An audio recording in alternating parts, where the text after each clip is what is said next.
and quick response by the Indian authorities.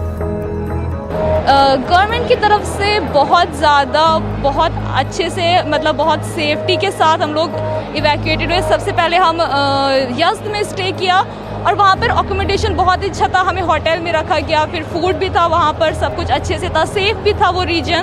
उसके बाद फिर हमें मशहद में शिफ्ट किया गया 2 दिन के लिए, फिर वहाँ से हमें डायरेक्टली शिराज लाया गया by flight. On Saturday, another special flight from Mashhad landed in Delhi, bringing back 285 more internationals hailing from states including Bihar, Jammu and Kashmir, Delhi, Uttar Pradesh, Rajasthan, Gujarat and Maharashtra. The evacuation was part of India's ongoing Operation Sindhu, a mission of mercy executed with precision and compassion.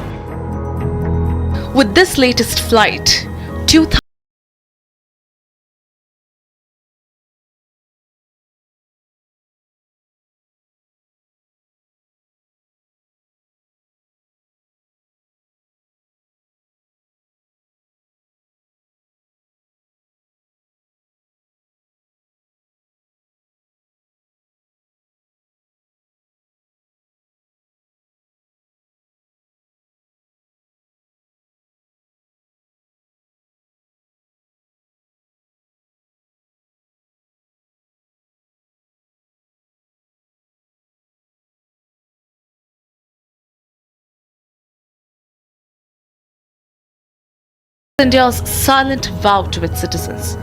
You will not be forgotten. Horrific breaking news coming in.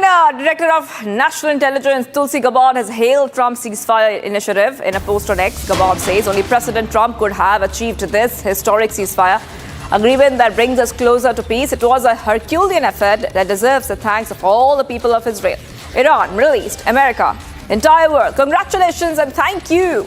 Well, that's what Tulsi Gabbard is saying, hailing Trump's ceasefire efforts. And this is coming in as we told you that there has been a huge update in terms of what we see developing in West Asia conflict, where Trump had announced a ceasefire. U.S. President Trump had announced on Monday evening a ceasefire between Israel and Iran, said that he hopes it will become permanent. And in the backdrop of that, these efforts have been hailed, especially by when it comes to the leaders in the United States, especially Director of National Intelligence Tulsi Gabbard has hailed Trump's ceasefire initiative. In a post on X, Gabbard said that only President Trump could have achieved this historic, I repeat, historic ceasefire agreement that brings us closer to peace. Okay, we have with us Mr. Dheeraj Kaul, geopolitical expert, joining us here on Republic TV for more.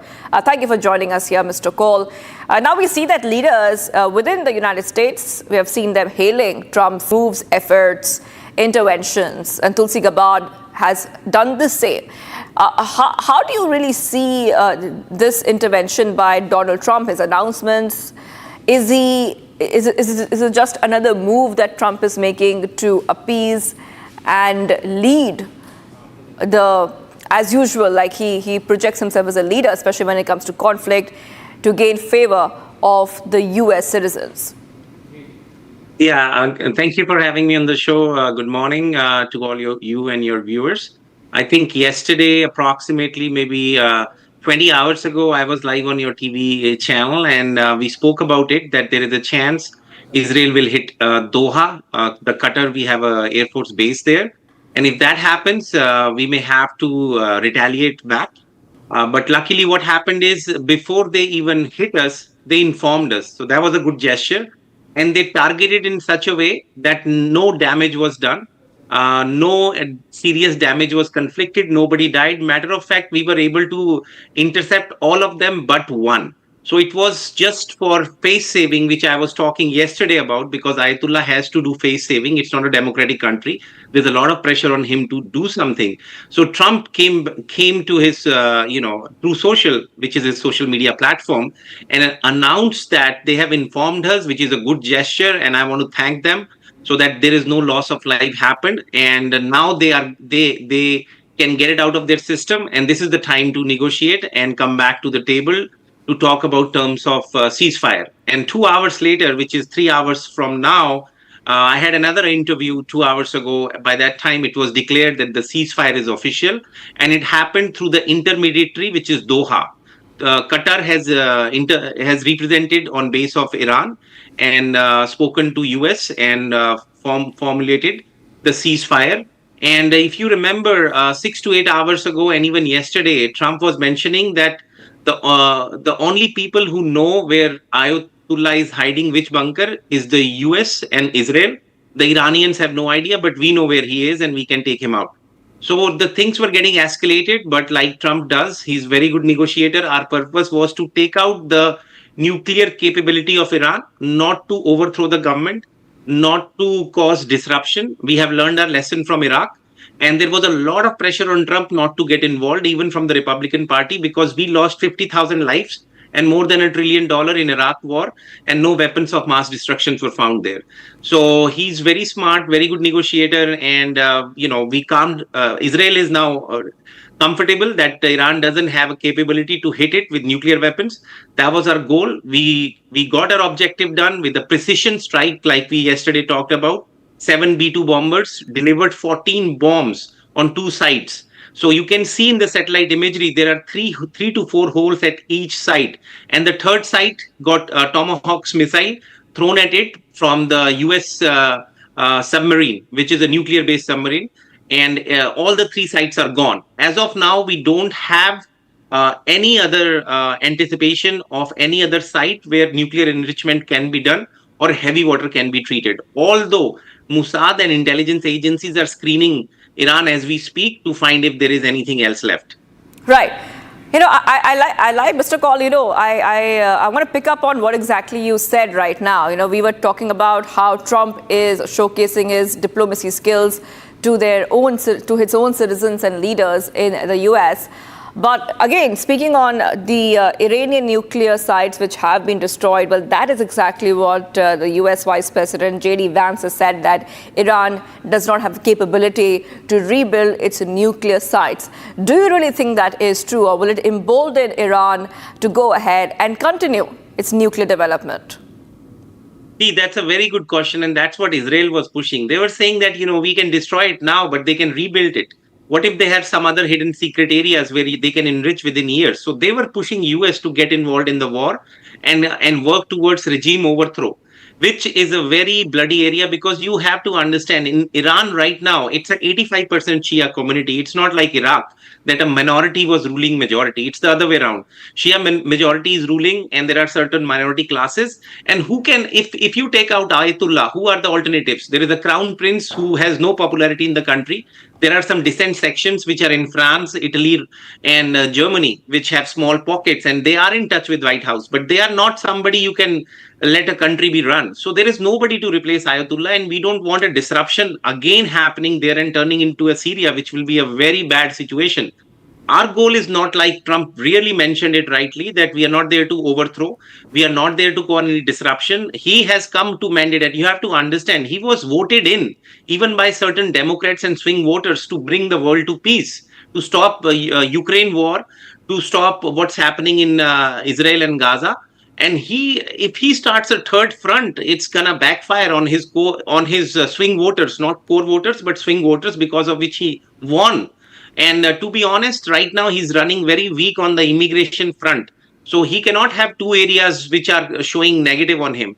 And to be honest, it's a very good news that world has very narrowly avoided a World War III kind of scenario or a big regional escalation, because China, mind you, was full-time supporting Iran. It had done shipments weeks ago and even few days ago with replenishing the missile supply. And Russia was a little on the fence, but it was coming out also criticizing US.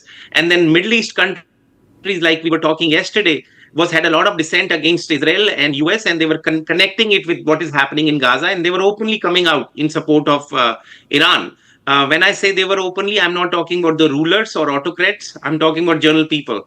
So this is a very good point when he intervened before things could have escalated. And like President said, Iran had to act to face it safe, to face safing. And that's what Ayatollah we were mentioning yesterday. They have to hit because there is a lot of pressure. They have to, cater to Right. the community of people living in Iran because it's not a democratic country. It is run by fear. And if you are seen as a weak ruler, you can be anytime overthrown.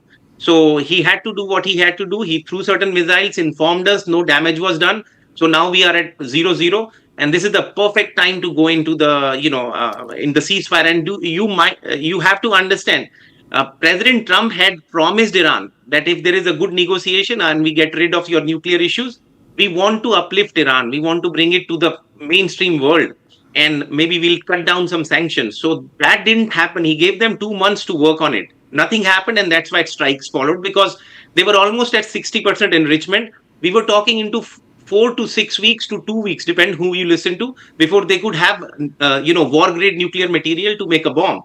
So it was a very close call, and Israel had an Yes. existential threat. So Yes. they had to act, and US they bombarded. Absolutely. Mr. Kaul, thank you. I'm so sorry, I'm running out of time right now. That was Mr. Dheeraj Kaul, a geopolitical expert live from Pennsylvania, USA, on the evolving situation in West Asia. Time to take a very short break, viewers. Much for coming right up. Do not go anywhere. We are live this morning.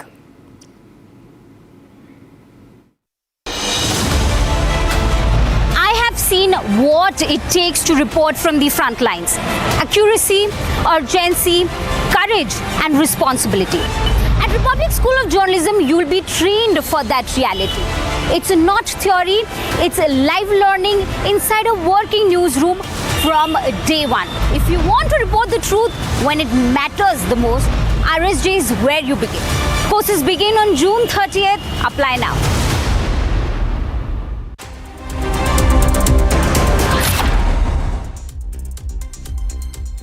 Ali Khamenei is living in the very center of Tehran, in the Supreme Leader headquarters. But of course, he left this building, this complex actually, on Friday, June 13, just when the Israeli strike began. We have a few possibilities. We know that he has also a very fortified bunker in the north of the capital of Tehran, in the Lavizan area, which is a residential part of Tehran with a lot of wood and so on. And there is a very important military garrison and a bunker for Ali Khamenei. He could be there, but he could be also in the city where his family is living, Mashhad, in the northeast of Iran, approximately 900 kilometers east of Tehran. And of course, actually, he could be anywhere. We don't know. The only thing we know for sure is that he fears for his life and is hiding.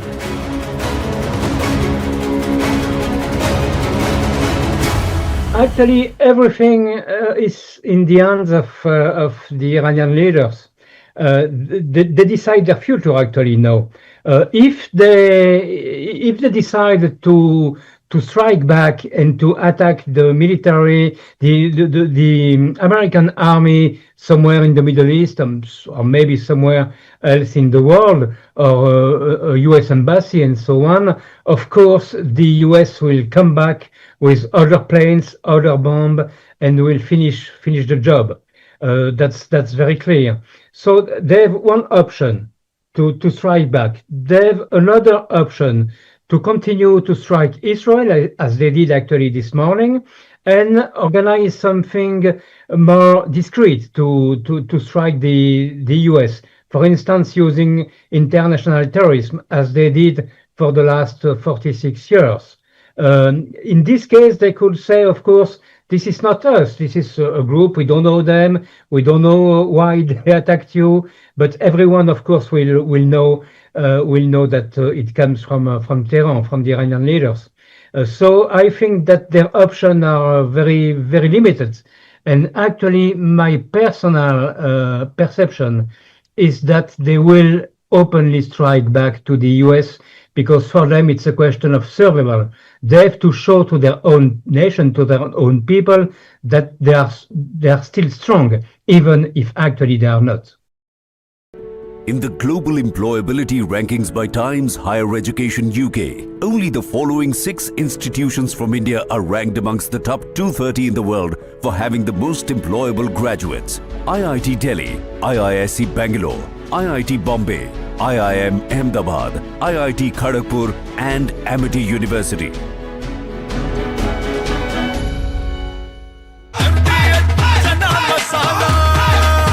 अब छोलिया हो या लोबिया, सफेद चने या काले चने, सब कुछ मजेदार बने।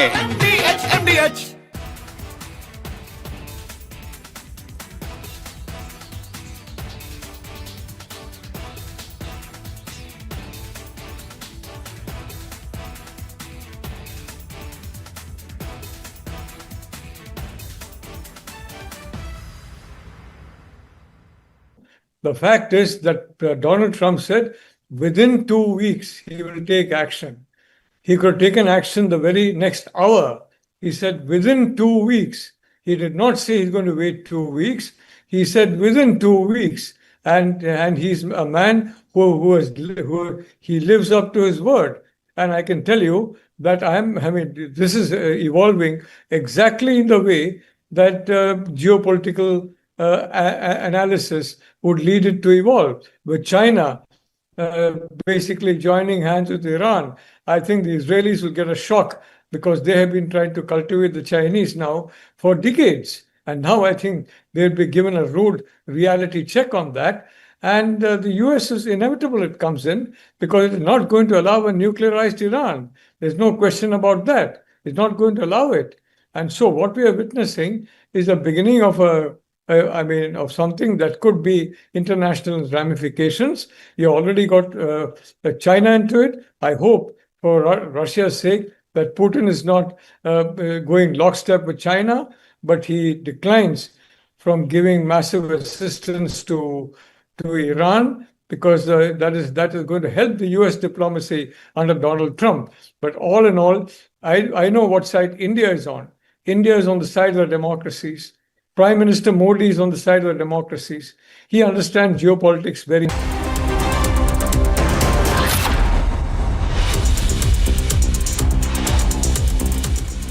Viewers, top headlines. Donald Trump's big ceasefire claims, announces truce between Israel and Iran, says that 12 days of war has ended. After Iran's missile strike on U.S. bases in Qatar and Iraq, Khomeini says Iran will not submit to anyone's harassment. Qatar has condemned Iran for attacking the U.S. Al Udeid air base, calling it a flagrant violation of Qatar's sovereignty and airspace. In light of the unfolding regional situation, the Indian Embassy in Qatar has issued an advisory urging members of the Indian community in the country to exercise caution and remain indoors. Qatar, Iraq and UAE have shut down airspace temporarily as part of the measures taken as the conflict between Iran and Israel continues to escalate. Israel issues warning for Tehran. Residents say will continue attack in the coming days.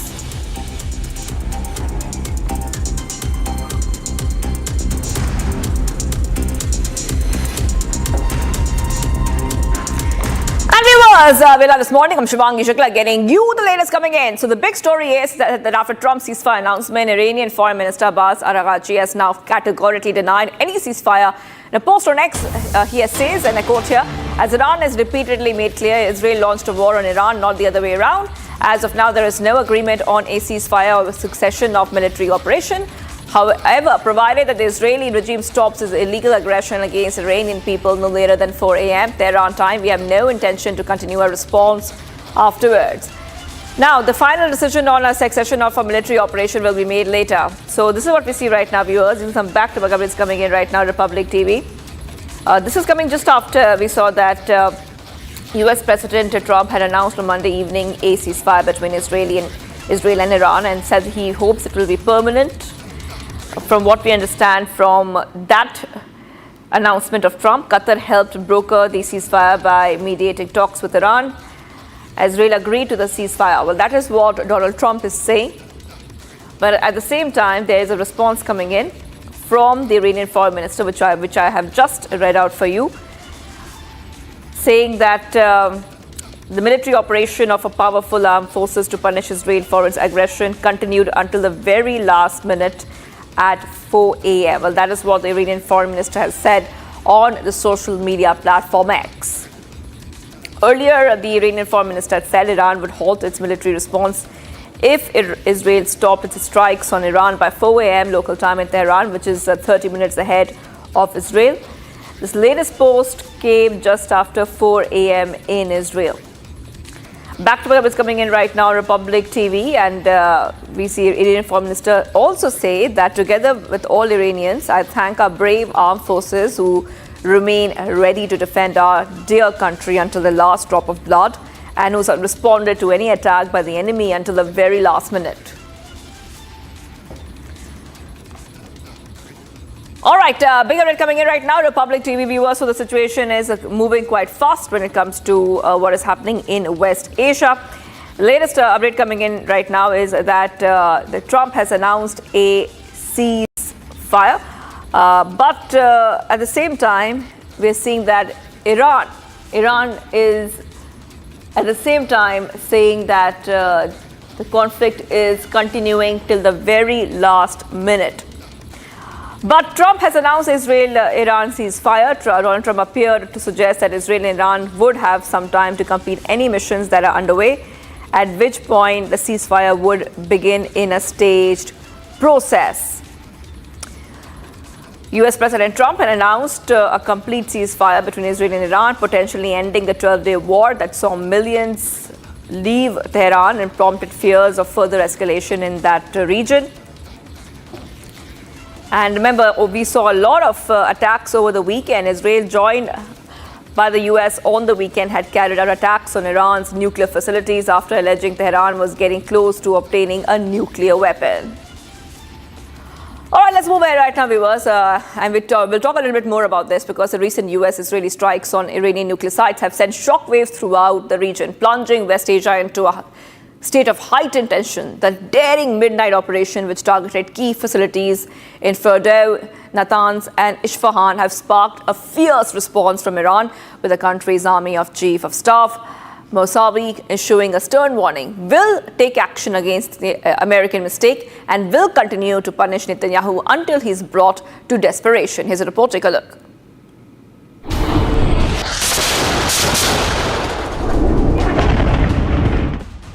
A day after United States' daring midnight Operation Hammer that obliterated nuclear sites of Fordow, Natanz and Isfahan.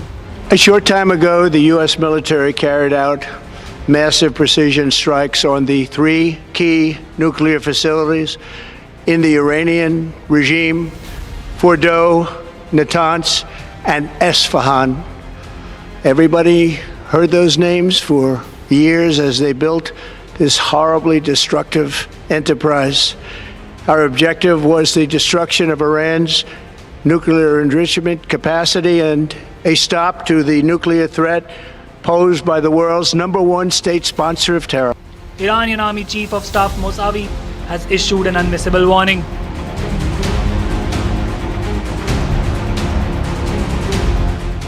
Meanwhile, White House Press Secretary Caroline Leavitt stated, and I quote, "America is much safer place today because of President Trump's bold actions to obliterate the rogue radical Iranian regime's nuclear capabilities." Listen in. We just took out their nuclear program on Saturday night, as you all know.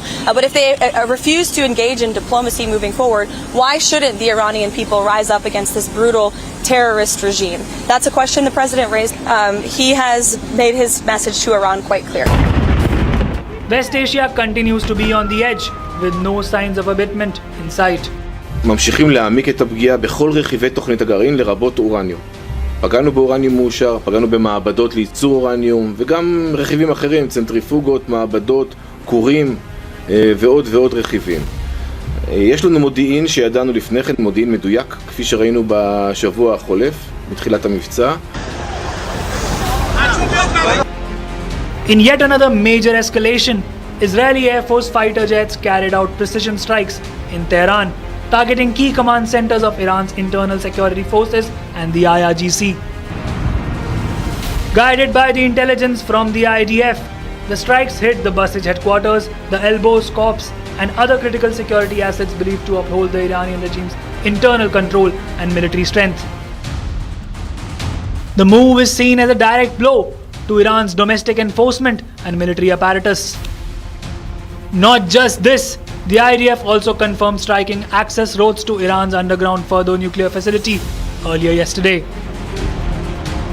Meanwhile, 2 days after Pakistan's Field Marshal nominated United States President for Nobel Peace Prize, the country has been forced to take a sharp U-turn.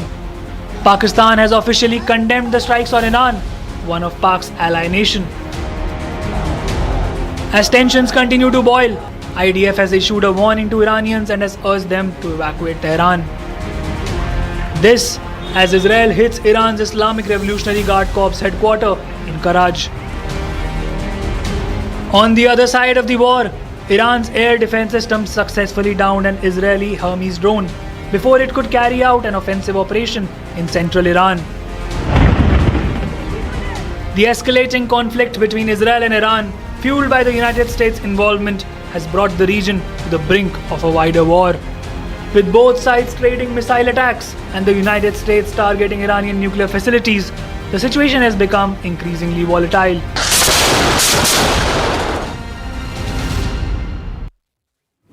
And viewers, Iran launched at least 10 missiles towards US bases in Qatar and Iraq, marking a major escalation in the ongoing conflict. The missile strike comes shortly after Qatar temporarily closed its airspace, citing heightened threats of retaliation from Tehran over the recent US strikes on Iran's nuclear sites. Watch this report, viewers, for more.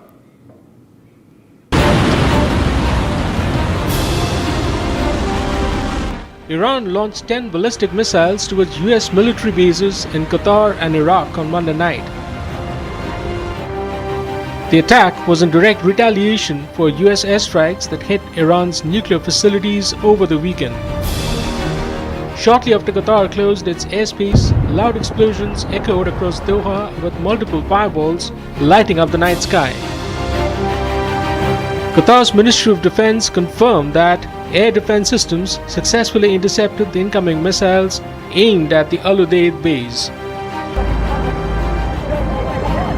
Meanwhile, Bahrain has shut its airspace and issued public alerts urging citizens to stay calm and move to the nearest shelter. Iraq and Kuwait followed suit, temporarily suspending the air traffic in the wake of the missile attacks. Western embassies in Doha, including the US mission, advised residents to shelter in place until further notice. The Indian embassy in Qatar also released an urgent advisory asking citizens to remain indoors and monitor official updates. The strikes on US military assets mark a serious inflection point in the growing standoff between Tehran and Washington, fueling fears of a wider regional war. The missile launches came just hours after Iranian Foreign Minister met Russian President Vladimir Putin in Moscow, signaling Tehran's bid to rally support from key allies as it confronts both Israel and the United States. And viewers, in an act of retaliation to the US airstrikes on its nuke sites after closing the strategic Strait of Hormuz to choke the global supply of crude, Iran fired a volley or cruise missile at Qatar targeting American military bases in the Arab region. A post attributed to Iran's Supreme Leader Ayatollah Ali Khamenei on his handle said Iran was careful not to harm civilians, adding that the strikes were aimed at sending out a message that it would not submit to anyone's harassment. Meanwhile, Israel responded to the Iranian strike on US military bases, saying it bore proof of its standing as a terrorist state. Here's more, viewers. Take a look.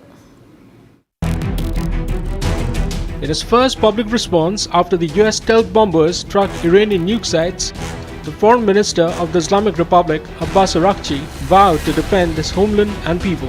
The United States' brutal military aggression against Iran's peaceful nuclear facilities. It is an outrageous, grave, and unprecedented violation of the fundamental principles of the Charter of the United Nations and international law.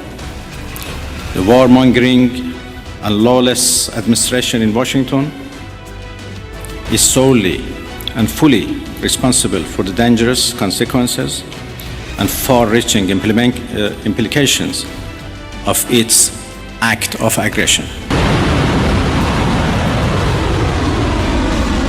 And true to his word, Iran launched a volley of cruise missiles at Qatar and in Iraq on Monday late evening, targeting American military bases. In dramatic visuals, the Iranian missile barrage lit up the night sky over the Al Udeid military base of the US in Doha. Deafening explosions were heard in Doha as the Iranian projectiles were intercepted and shot down by the Qatari air defense. Sending out a post from his X handle, Iran's supreme leader Ayatollah Ali Khamenei said his forces were careful not to harm civilians in the Arab nations, adding that the strikes carried a message that his regime would not submit to anyone's harassment. The Iranian armed forces put out a release stating that the strikes were carried out under the guidance of the Supreme National Security Council and the leadership of the central headquarters of Khatam al-Anbiya, the Islamic Revolutionary Guard Corps, with the sacred court Ya Aba Abdullah al-Hussein. The kingdom meanwhile reacted in anger, calling the Iranian airstrikes as a flagrant contravention of international laws. Responding to Iran's retaliation to US airstrikes, Israel said they were proof of the former standing, quote-unquote, as a terrorist state. The US meanwhile advised its citizens and consular staff to stay hunkered down in shelters and heed military advice. However, no American life was harmed in the Iranian airstrikes as the US troops scrambled to take cover amid the blaring sirens. A report said US President Donald Trump went into a huddle with the stop-minders in the Situation Room, taking real-time briefings on the Iranian strikes. Meanwhile, the Indian Embassy in Qatar put out a statement advising all citizens to remain indoors. Air India diverted a Doha-bound flight to Kannur after the country closed its airspace in anticipation of the Iranian strikes. With Iran exacting a measure of revenge for the US strikes on its nuclear facilities, the world now awaits Trump's response.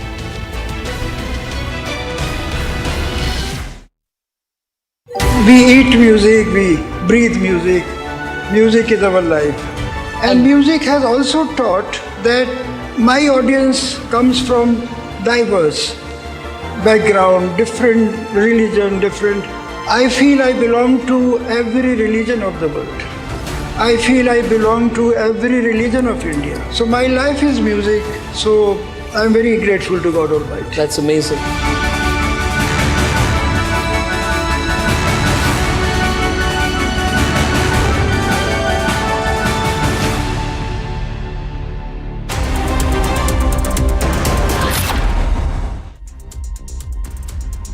दादी के हाथों का जादू और खुशबू से महकता घर, माँ की मुस्कुराहट और खाने की सुगंध। MDH गरम मसाला, क्योंकि हर रिश्ता है स्वाद से जुड़ा।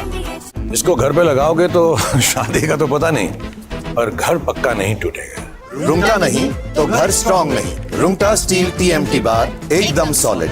पहाड़ों में हाइकिंग शिप भी बन सकती है।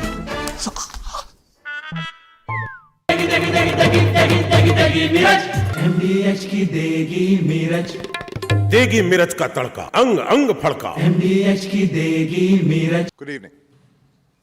Tonight, I can report to the American people and to the world that the United States has conducted an operation that killed Osama bin Laden, the leader of Al-Qaeda, and a terrorist who's responsible for the murder of thousands of innocent men, women, and children. A short time ago, the U.S. military carried out massive precision strikes on the 3 key nuclear facilities in the Iranian regime, Fordow, Natanz, and Esfahan. Everybody heard those names for years as they built this horribly destructive enterprise.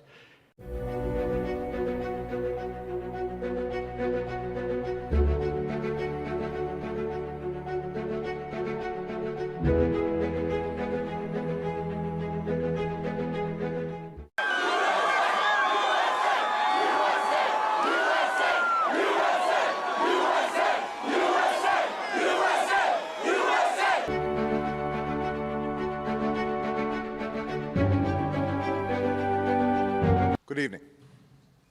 Tonight, I can report to the American people and to the world that the United States has conducted an operation that killed Osama bin Laden, the leader of al-Qaeda, and a terrorist who's responsible for the murder of thousands of innocent men, women, and children.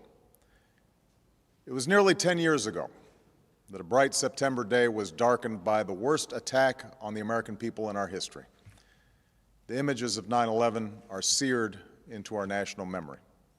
Hijacked planes cutting through a cloudless September sky, the Twin Towers collapsing to the ground, black smoke billowing up from the Pentagon, the wreckage of Flight 93 in Shanksville, Pennsylvania, where the actions of heroic citizens saved even more heartbreak and destruction. And yet we know that the worst images are those that were unseen to the world. The empty seat at the dinner table, children who were forced to grow up without their mother or their father, parents who would never know the feeling of their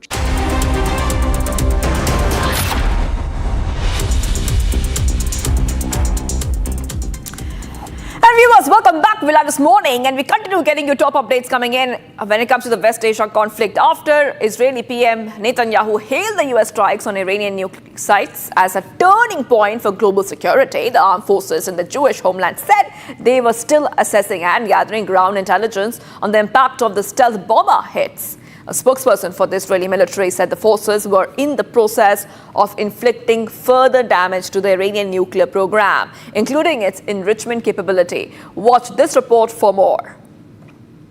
Congratulations, President Trump. Your bold decision to target Iran's nuclear facilities with the awesome and righteous might of the United States will change history. In Operation Rising Lion, Israel has done truly amazing things. But in tonight's action against Iran's nuclear facilities, America has been truly unsurpassed. It has done what no other country on earth could do. History will record that President Trump acted to deny the world's most dangerous regime the world's most dangerous weapons. His leadership today has created a pivot of history that can help lead the Middle East and beyond to a future of prosperity and peace. President Trump and I often say, peace through strength. First comes strength, then comes peace. Israeli Prime Minister Benjamin Netanyahu had hailed the US airstrikes on Iranian nuclear facilities as one that could potentially alter the course of history in West Asia. Labeling US President Donald Trump as the greatest friend Israel has ever had, Netanyahu said the strikes on Fordo, Natanz and Esfahan sites could potentially prove to be the turning point for global security. However, the Israeli forces said they were still assessing the depth and impact of the US stealth bomber strikes on Iran's uranium enrichment facilities. I have seen what it takes to report from the front lines. Accuracy, courage, urgency and responsibility. At Republic School of Journalism, you will be trained for that reality. It is not theory. It is live learning from inside a working newsroom from day one. If you want to report the truth when it matters the most, Republic School of Journalism is where you begin. Course begins on the 30th of June. Apply now.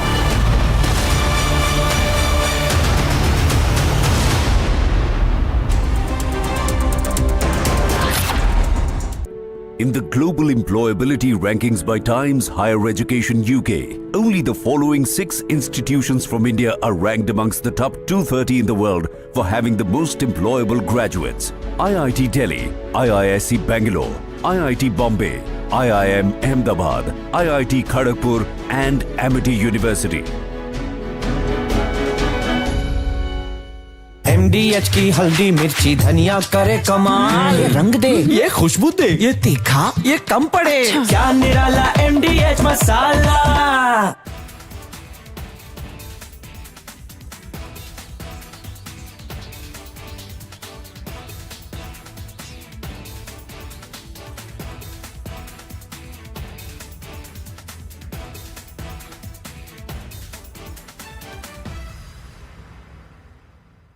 Ali Khamenei is living in the very center of Tehran, in the Supreme Leader headquarters. But of course, he left this building, this complex actually, on Friday, June 13, just when the Israeli strike began. We have a few possibilities. We know that he has also a very fortified bunker in the north of the capital of Tehran, in the Lavizan area, which is a residential part of Tehran with a lot of wood and so on.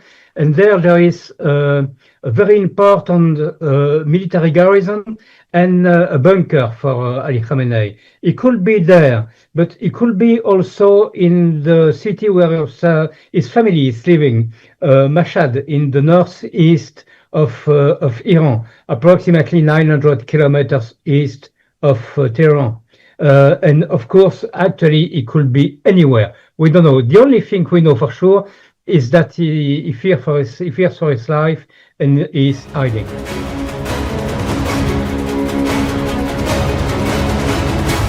Actually, everything is in the hands of the Iranian leaders. They decide their future actually now.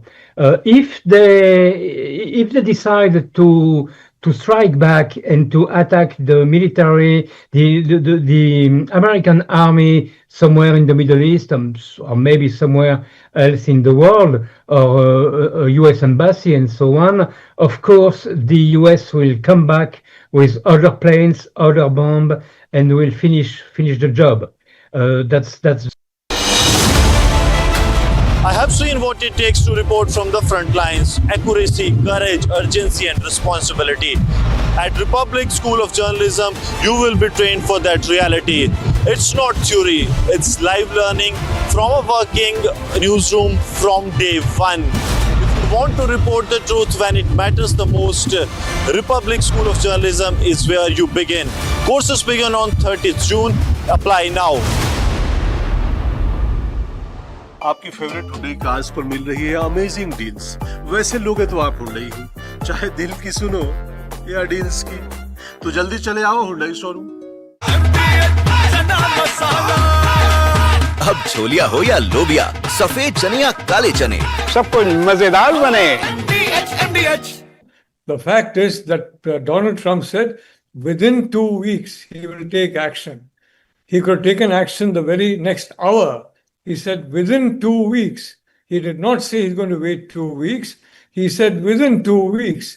And he's a man who he lives up to his word. And I can tell you that this is evolving exactly in the way that geopolitical analysis would lead it to evolve. With China basically joining hands with Iran, I think the Israelis will get a shock, because they have been trying to cultivate the Chinese now for decades. And now I think they'll be given a rude reality check on that. And the US is inevitable it comes in, because it is not going to allow a nuclearized Iran. There's no question about that. It's not going to allow it.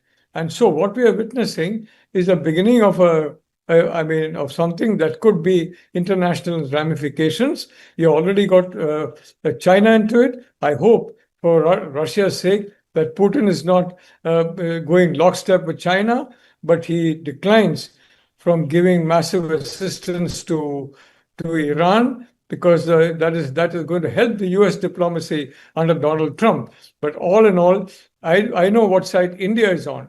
India is on the side of the democracies. Prime Minister Modi is on the side of the democracies. He understands geopolitics very well. And Trump also understands geopolitics very well. I know Putin also understands geopolitics very well. And it's in Russia's interest to ensure that it does not join with China in a full-scale attempt, a futile attempt, if I may say so, to try and assist Iran. So I'd like to say what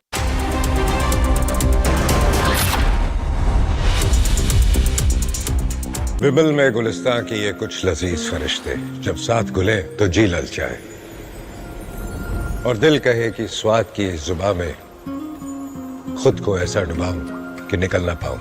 Bimal की जुबान कुछ है ही ऐसी, मानते हैं ना? विमल बोलो जुबा केसरी। MDH की हल्दी मिर्ची धनिया करे कमाल, ये रंग दे, ये खुशबू दे, ये तीखा, ये कम पड़े, क्या निराला MDH masala.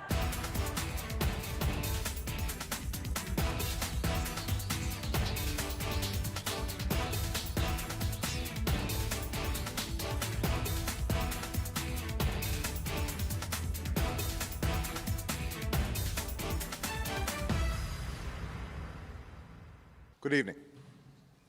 Tonight, I can report to the American people and to the world that the United States has conducted an operation that killed Osama bin Laden, the leader of al-Qaeda, and a terrorist who's responsible for the murder of thousands of innocent men, women, and children.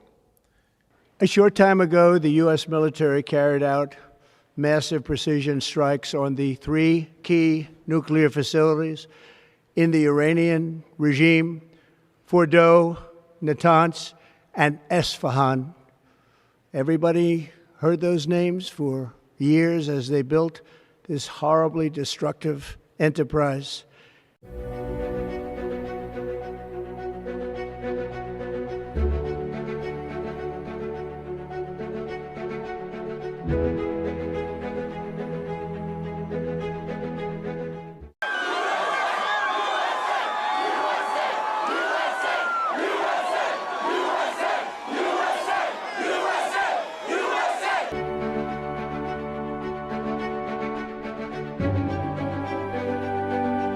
Good evening. Tonight, I can report to the American people and to the world that the United States has conducted an operation that killed Osama bin Laden, the leader of al-Qaeda, and a terrorist who's responsible for the murder of thousands of innocent men, women, and children. It was nearly 10 years ago that a bright September day was darkened by the worst attack on the American people in our history. The images of 9/11 are seared into our national memory. Hijacked planes cutting through a cloudless September sky, the Twin Towers collapsing to the ground, black smoke billowing up from the Pentagon, the wreckage of Flight 93 in Shanksville, Pennsylvania, where the actions of heroic citizens saved even more heartbreak and destruction. And yet we know that the worst images are. My father, he was an old-timer. He was very old when I was born. Ravi Shankar ji's guru and my father, they were contemporaries. So they were the heroes of 30s and 40s. My father believed that you can only do one thing in your lifetime. He was not in favor that I should go to school. Okay. कहते या सुर को समझ लो या किताब को समझ लो, ये दोनों काम एक साथ नहीं हो सकते. The meaning of education in our family was music only.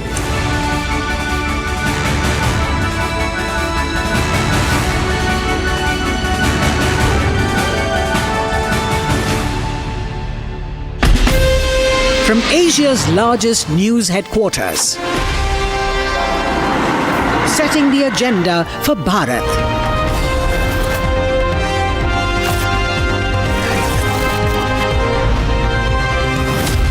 You're watching Republic.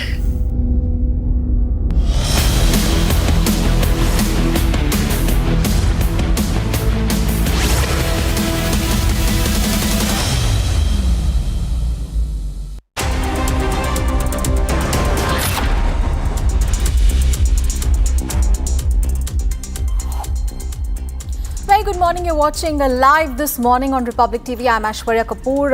US President Donald Trump has said that there is a ceasefire agreement between Israel and Iran so far. However, no confirmation has come in from either sides. That is the big story that we are tracking this morning. Let's also take a look at the other big stories in the headlines.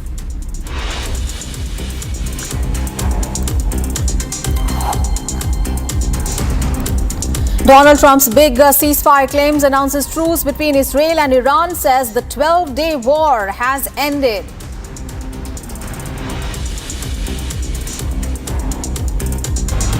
After rejecting Trump's ceasefire claims, Iranian foreign minister says armed forces punished Israel till the last minute at 4 a.m.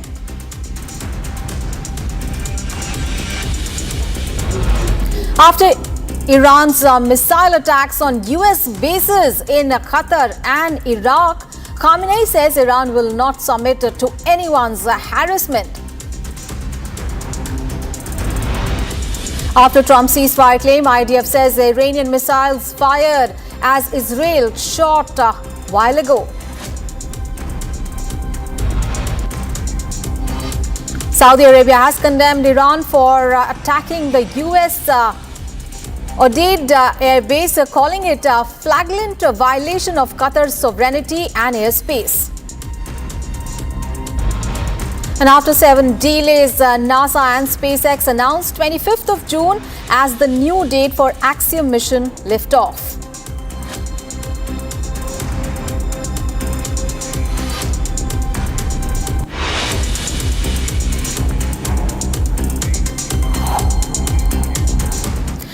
And viewers, we have big breaking news coming in from Israel, where sirens have been sounding due to a missile launch from Iran.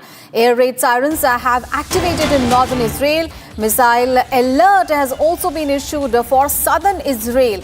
The Israeli Air Force, in a post on social media X, said, and I quote, "A short time ago, alerts were activated in several areas across the country following the detection of missiles launched from Iran towards the Israeli territory." It went on to say, at this time, the Air Force is operating to intercept and strike wherever necessary to eliminate the threat. So despite claims of a ceasefire between the two nations, what we are seeing is hostilities still continuing, and Israel has been sounding alarms due to missile launch from Iran. Not only northern but southern Israel, there have been sirens that have been sounding, and the Israeli Air Force has also confirmed this, and it said on a social media post that alerts have been activated in several areas across the country, and this after the detection of missiles launched from Iran.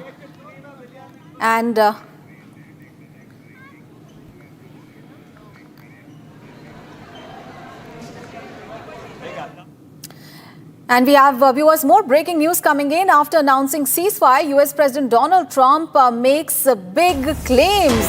In a social media post, Donald Trump says Israel and Iran came to me almost simultaneously and said, "Peace. I knew the time was now. The world and the Middle East are the real winners.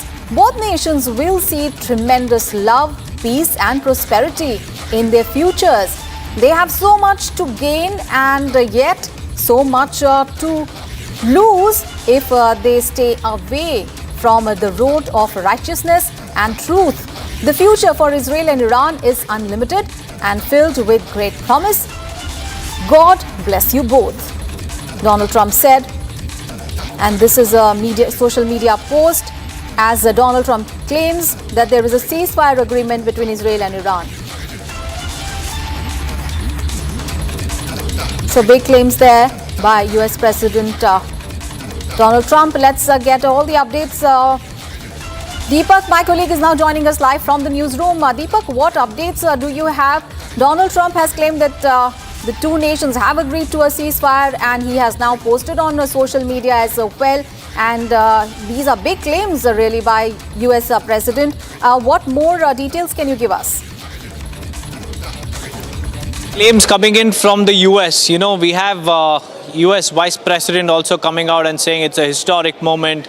It's a testament to the leadership of U.S. President Donald Trump. But on ground, what we understand is that the IDF continues to sound sirens, claiming that Iran is now violating, the terms of the ceasefire. But now an official statement from Israel War Room has indeed come in, and the Israeli War Room has said that the Iranian regime continues to violate the ceasefire by firing ballistic missiles at Israeli civilians. So one thing is confirmed, that there was a ceasefire that was agreed upon, but what we understand right now is that IDF has also claimed that there are still incoming missiles from Iran and sirens are being sounded. In fact, Israeli army has said that Iranian missiles have been fired at Israel short while ago. So we'll have to wait and watch what the terms of the ceasefire are. But what we know is that Al Khamenei has also said that Iran is not a nation that surrenders. So what does this mean? This is a cryptic tweet and cryptic post put out by the supreme leader of Iran. Whether Iran has really agreed to it or not, that is the big question, because Iranian foreign minister had also just a few minutes before Donald Trump announced that there was a ceasefire between Israel and Iran, said that there was no ceasefire agreement. So there's a lot of ambiguity over the ceasefire claims by Donald Trump. We'll have to wait and watch what really transpires in the Middle East, because Iranian foreign minister in his same social media post had also said that Iran responded to Israeli threats till the last minute at 4 a.m. So Iranian foreign minister has also said that till 4 a.m. that Iran has responded to Israeli missiles. But now IDF claims that despite the ceasefire, Iran continues to violate it, and missiles are still incoming from Tehran, and the IDF has sounded sirens. So we still have to wait and watch for the conditions, the terms and conditions of the ceasefire. Right. Deepak, this is the situation is very, very surprising, considering the fact that the two nations are talking about a ceasefire. The U.S. is the one which is, helping in making this ceasefire. And there are reports that Qatar also helped broker the ceasefire. But the warring sides, they've been giving, a very ambiguous statement, as you mentioned. So this is a very, very bizarre situation, to say the least. That's right, Aishwarya. Now, over the last 48 hours, a lot has happened. It all started with U.S. launching its precise bombers and its B-2 bombers, and also its bunker busters on three key nuclear sites across Iran. And then came Israel's, firing, where it took out all the missile launchers and missile manufacturing depots as well. It bombarded 6 air bases and airports across Iran. And just when Iran was about to, retaliate, and it had already fired its first set of ballistic missiles towards the Al Udeid air base in Qatar, and Saudi Arabia had also condemned it, Qatar had condemned it, and after that Donald Trump came out and announced a ceasefire. So all of this was happening, in the midst of Iranian retaliation, but we'll have to still wait for at least a couple of hours till an official confirmation comes in from both Israel and Iran. All we know right now is that it's just Donald Trump and the White House claiming that there is indeed a ceasefire, when IDF continues to report that there are still missiles that are incoming from Tehran. All right, Deepak, thank you so much for those details and giving us perspective on that story. Thank you so much. And viewers, we have more breaking news coming in. Director of National Intelligence, Tulsi Gabbard, has hailed Donald Trump's ceasefire initiative. In a post on social media, Gabbard said, and I quote her now, "Only President Donald Trump could have achieved this historic ceasefire agreement that brings us closer to peace. It was a Herculean effort that deserves the thanks of all the people of Israel, Iran, Middle East, America, and the entire world. Congratulations and thank you." So Tulsi Gabbard there hailing Donald Trump for the efforts that he has made to make sure that there is a ceasefire between Iran and Israel. Remember, these developments are coming in even as hostilities so far have been continuing between the two sides, and there have been sirens that have been heard in Israel, in southern and northern Israel, in both parts as well. And there have been no confirmation really that has come in from either of the warring sides. But at this moment, congratulatory messages are pouring in from the U.S. administration. The Director of National Intelligence, Tulsi Gabbard, has now hailed Donald Trump's ceasefire initiative. Remember, it was Tulsi Gabbard about whom Donald Trump had said that she did not know much about Iran's nuclear arsenal, and she was wrong on many fronts. However, Tulsi Gabbard has now come out and she has hailed Donald Trump's ceasefire initiative. She has posted on social media.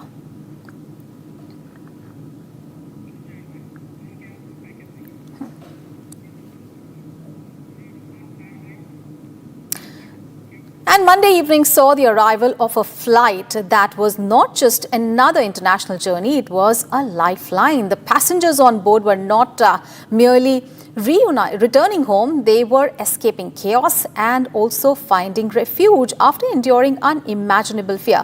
Now, this marked yet another chapter in India's ongoing Operation Sindhu, a heroic mission that has brought thousands of citizens back from the conflict zones, from Iran to Israel.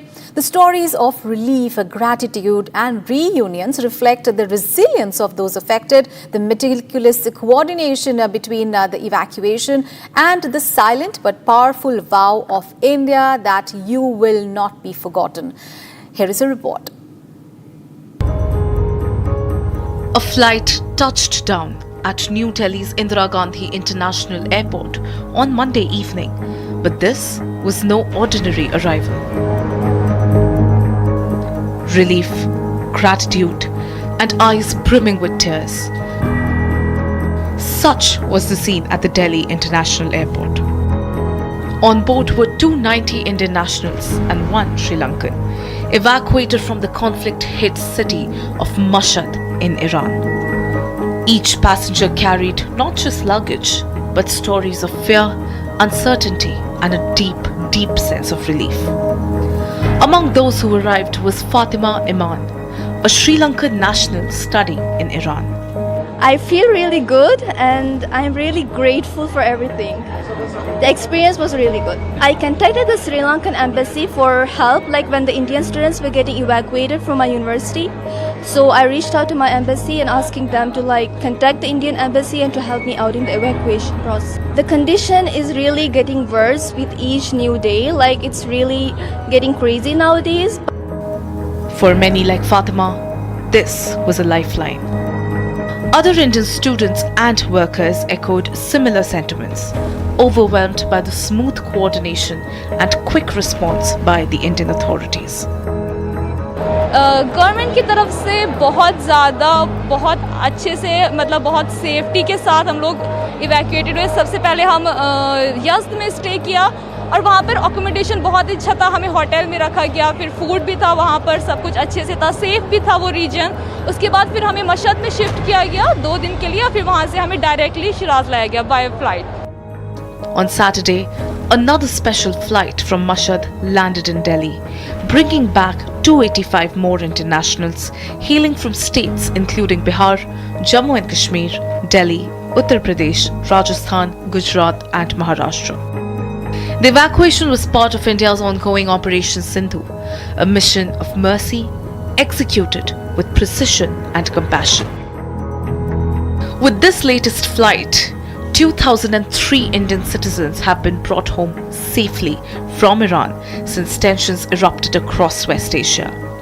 The Ministry of External Affairs confirmed that this is just part of a broader effort to bring every Indian back home safely. In addition to evacuations from Iran, India also pulled out 160 of its nationals from Israel and Jordan on Sunday, many of whom were forced to take shelter in bunkers as air raid sirens wailed and missiles lit up the skies. The sound of home has never been more comforting. Operation Sindhu is not just an evacuation. It is India's silent vow to its citizens. You will not be forgotten.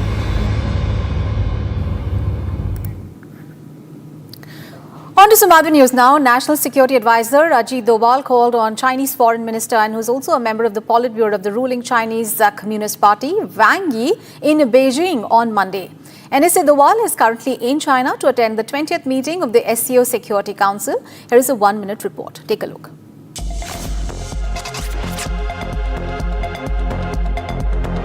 National Security Advisor Ajit Doval met Chinese Foreign Minister Wang Yi in Beijing on Monday. NSA Doval is currently in China to attend the 20th meeting of the SCO Security Council Secretaries. During the meeting, the two leaders discussed the progress in the restoration of bilateral ties between India and China. The two leaders underscored the need to promote overall development of the India-China bilateral relations, including by fostering greater people-to-people ties. Doval also emphasized the need to counter terrorism in all its forms and manifestations to maintain overall peace and stability in the region. The two leaders also exchanged views on the ongoing global conflicts during the meeting.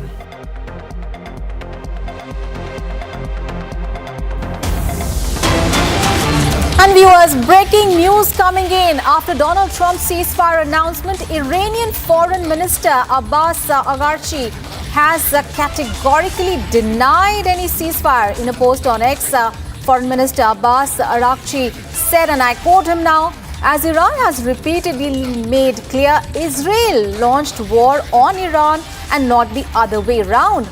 As of now, there is no agreement on any ceasefire or cessation of military operations, he said, and I unquote him now. However, provided that the Israeli regime stops its illegal aggression against the Iranian people no later than 4 a.m. Tehran time, we have no intentions to continue our response afterwards. The final decision on the cessation of our military operations will be made later.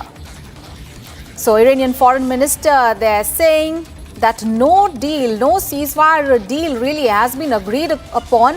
However, there seems to be some mellowing in his tone, because he said that despite no agreement or any ceasefire or cessation of military operation, but if the Israeli regime stops its aggression against Iranian people, and he has given a time also, no later than 4 a.m., then we have no intention to continue our response afterwards. So what we are witnessing is a sort of mellowing of tone, while he's saying that there is no agreement that has been decided upon. But Iran there showing some intentions of stopping the military operations, provided Israel stops the aggression.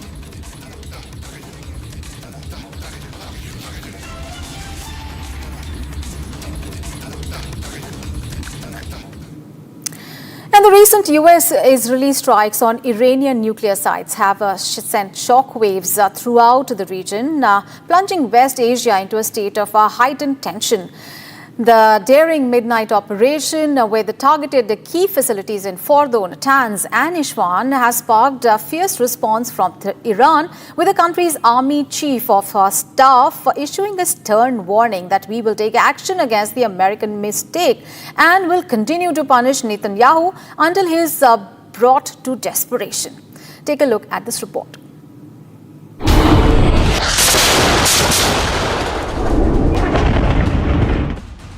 A day after United States' daring midnight Operation Hammer that obliterated nuclear sites of Fordo, Natanz and Isfahan.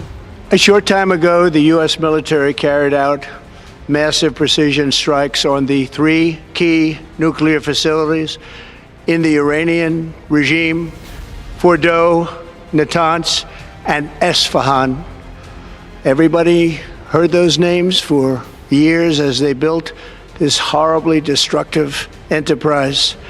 Our objective was the destruction of Iran's nuclear enrichment capacity and a stop to the nuclear threat posed by the world's #1 state sponsor of terror.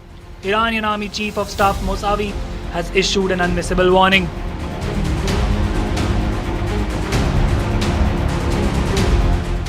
Meanwhile, White House Press Secretary Caroline Leavitt stated, and I quote, "America is much safer place today because of President Trump's bold actions to obliterate the rogue radical Iranian regime's nuclear capabilities." Listen in. We just took out their nuclear program on Saturday night, as you all know. But if they refuse to engage in diplomacy moving forward, why shouldn't the Iranian people rise up against this brutal terrorist regime? That's a question the president raised. He has made his message to Iran quite clear. West Asia continues to be on the edge, with no signs of abatement in sight. ממשיכים להעמיק את הפגיעה בכל רכיבי תוכנית הגרעין, לרבות אורניום. פגענו באורניום מאושר, פגענו במעבדות לייצור אורניום, וגם רכיבים אחרים, צנטריפוגות, מעבדות, כורים ועוד ועוד רכיבים. יש לנו מודיעין שידענו לפני כן, מודיעין מדויק, כפי שראינו בשבוע החולף, מתחילת המבצע. In yet another major escalation, Israeli Air Force fighter jets carried out precision strikes in Tehran, targeting key command centers of Iran's internal security forces and the IRGC. Guided by the intelligence from the IDF, the strikes hit the Basij headquarters, the Elbows Corps, and other critical security assets believed to uphold the Iranian regime's internal control and military strength. The move is seen as a direct blow to Iran's domestic enforcement and military apparatus. Not just this, the IDF also confirmed striking access roads to Iran's underground Fordo nuclear facility earlier yesterday. Meanwhile, 2 days after Pakistan's Field Marshal nominated United States President for Nobel Peace Prize, the country has been forced to take a sharp U-turn. Pakistan has officially condemned the strikes on Iran, one of Pak's ally nation. As tensions continue to boil, IDF has issued a warning to Iranians and has urged them to evacuate Tehran. This as Israel hits Iran's Islamic Revolutionary Guard Corps headquarters in Karaj. On the other side of the war, Iran's air defense system successfully downed an Israeli Hermes drone before it could carry out an offensive operation in central Iran. The escalating conflict between Israel and Iran, fueled by the United States' involvement, has brought the region to the brink of a wider war. With both sides trading missile attacks and the United States targeting Iranian nuclear facilities, the situation has become increasingly volatile.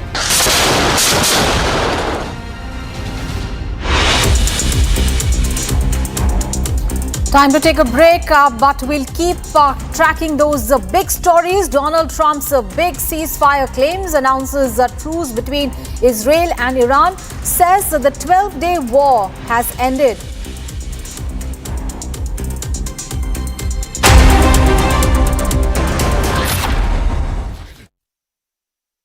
In the global employability rankings by Times Higher Education UK, only the following 6 institutions from India are ranked amongst the top 230 in the world for having the most employable graduates: IIT Delhi, IISc Bangalore, IIT Bombay, IIM Ahmedabad, IIT Kharagpur and Amity University.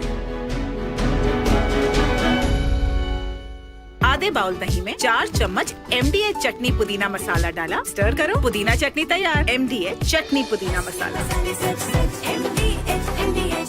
Ali Khamenei is living in the very center of Tehran, in the supreme leader headquarters. But of course, he left this building, this complex actually, on Friday, June 13, just when the Israeli strike began. We have a few possibilities. We know that he has also a very fortified bunker in the north of the capital of Tehran, in the Lavizan area, which is a residential part of Tehran with a lot of wood and so on. And there is a very important military garrison and a bunker for Ali Khamenei. He could be there, but he could be also in the city where his family is living, Mashhad, in the northeast of Iran, approximately 900 kilometers east of Tehran. And of course, actually, he could be anywhere. We don't know. The only thing we know for sure is that he fears for his life and is hiding.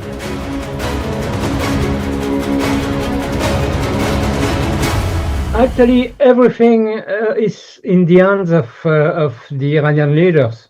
They decide their future actually now. If they decide to strike back and to attack the military, the American army somewhere in the Middle East, or maybe somewhere else in the world, or a U.S. embassy and so on, of course the U.S. will come back with other planes, other bombs, and will finish the job. That's very clear. So they have one option to strike back. They have another option to continue to strike Israel, as they did actually this morning, and organize something more discreet to strike the U.S., for instance, using international terrorism, as they did for the last 46 years. In this case, they could say, of course, this is not us. This is a group. We don't know them. We don't know why they attacked you. But everyone, of course, will know.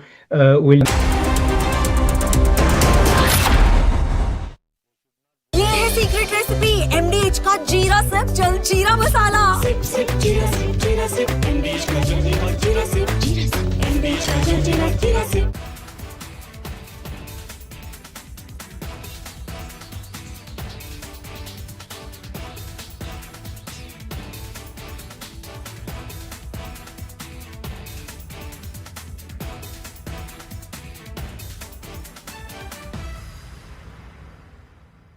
दादी के हाथों का जादू और खुशबू से महकता घर, माँ की मुस्कुराहट और खाने की सुगंध। MDH गरम मसाला, क्योंकि हर रिश्ता है स्वाद से जुड़ा। The fact is that Donald Trump said within 2 weeks he will take action. He could have taken action the very next hour. He said within 2 weeks. He did not say he's going to wait 2 weeks. He said within 2 weeks. And he's a man who he lives up to his word. And I can tell you that this is evolving exactly in the way that geopolitical analysis would lead it to evolve. With China basically joining hands with Iran, I think the Israelis will get a shock because they have been trying to cultivate the Chinese now for decades. And now I think they'll be given a rude reality check on that. And the US is inevitable it comes in because it is not going to allow a nuclearized Iran. There's no question about that. It's not going to allow it. And so what we are witnessing is the beginning of of something that could be international ramifications. You already got China into it. I hope for Russia's sake that Putin is not going lockstep with China, but he declines from giving massive assistance to Iran because that is going to help the US diplomacy under Donald Trump. But all in all, I know what side India is on. India is on the side of the democracies. Prime Minister Modi is on the side of the democracies. He understands geopolitics very well. And Trump also understands geopolitics very well.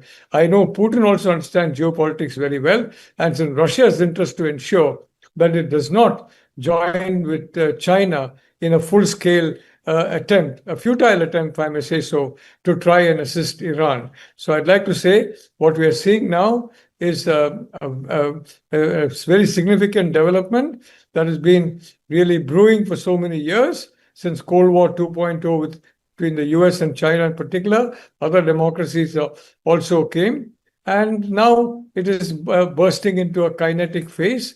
And I'm not surprised by that. I don't think anybody who has studied that analysis or read those analyses will be surprised.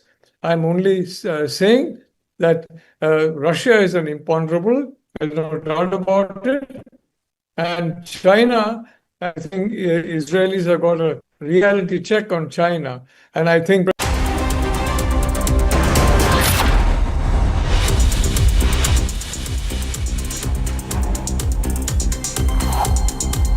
Donald Trump's big ceasefire claims announces truce between Israel and Iran, says the 12-day war has ended. After rejecting Trump's ceasefire claims, Iranian foreign minister says armed forces punished Israel till the last minute at 4 a.m.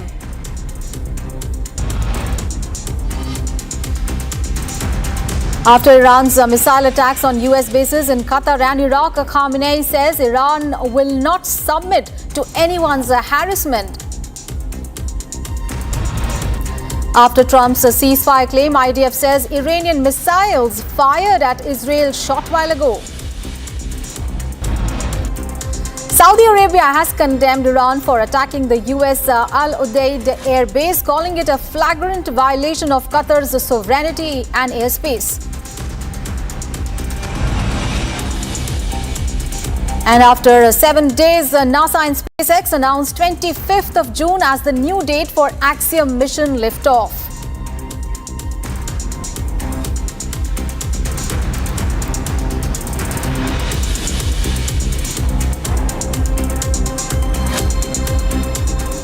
Big breaking news coming in from Israel, where sirens have been sounded due to a missile launch from Iran. Air raid systems have been activated in northern Israel, and missile alert has also been issued for southern Israel. The Israel Air Force, in a post on X, has said that a short time ago, alerts were activated in several areas across the country following the detection of missiles launched from Iran towards Israeli territory.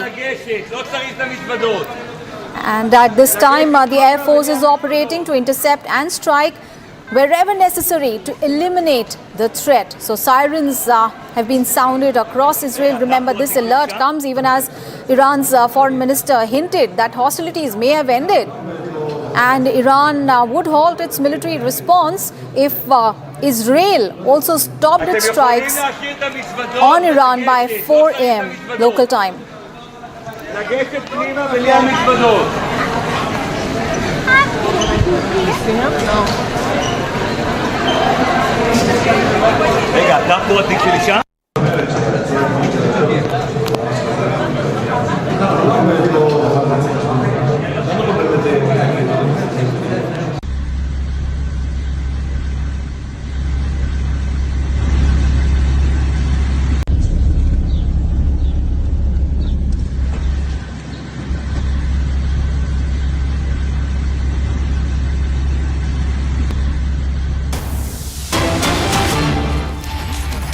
And viewers, we have more breaking news coming in. After announcing ceasefire, U.S. President Donald Trump has made big claims. In a social media post, Donald Trump says, and I quote him now, "Israel and Iran came to me almost simultaneously and said, 'Peace.' I knew the time was now. The world and the Middle East are the real winners. Both nations will see tremendous love, peace and prosperity in their futures. They have so much to gain and yet so much to lose if they stay away from the road of righteousness and truth. The future for Israel and Iran is unlimited and filled with great promise. God bless you both," he said on a social media post. So Donald Trump really claiming victory there, and saying that the two sides have agreed to a ceasefire. However, no confirmation really has come in from either sides. He said that the two sides came to me and said peace. So Donald Trump was saying that the two warring sides came to him and asked for brokering a ceasefire. However, neither of the warring sides, Israel and Iran, have confirmed such developments so far. There's been no official statement on cessation of hostilities from either side.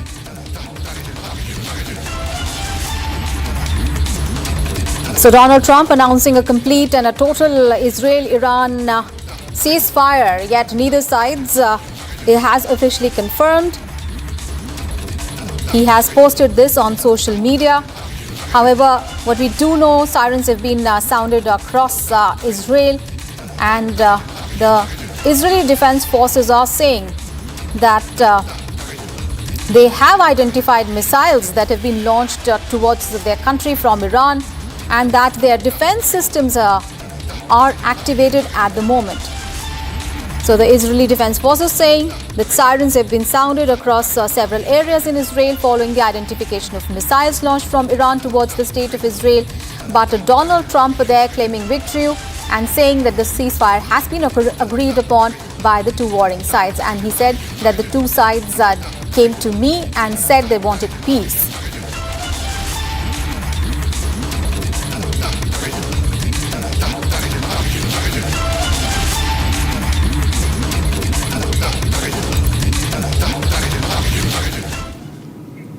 So the last 48 hours really have reshaped the Middle East and possibly the world. So let's break it down.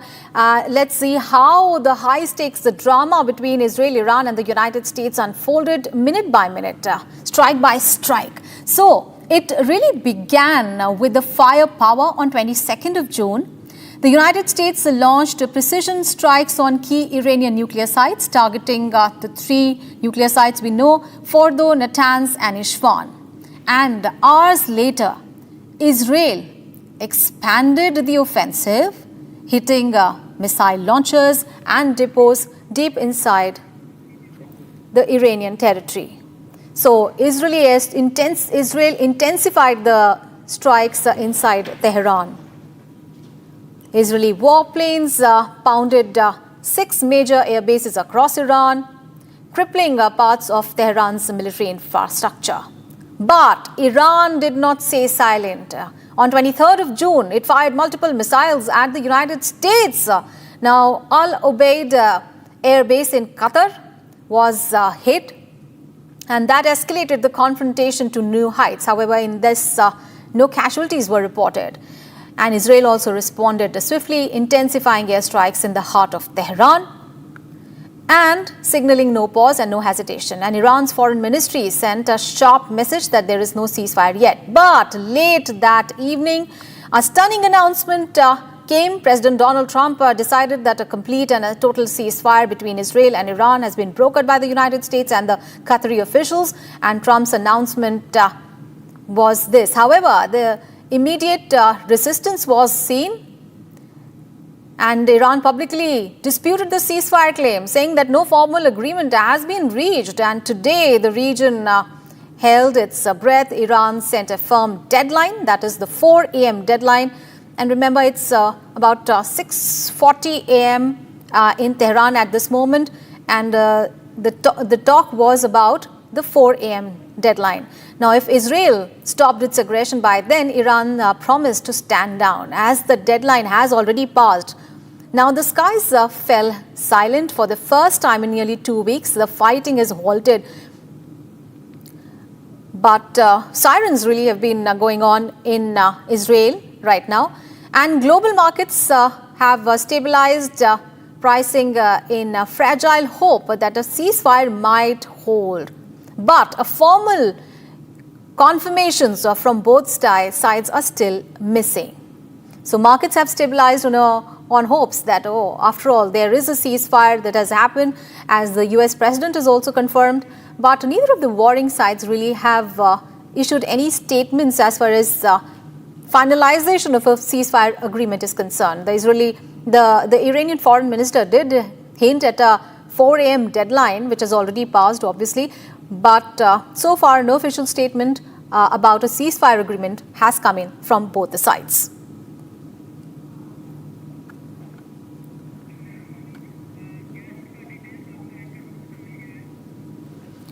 All right.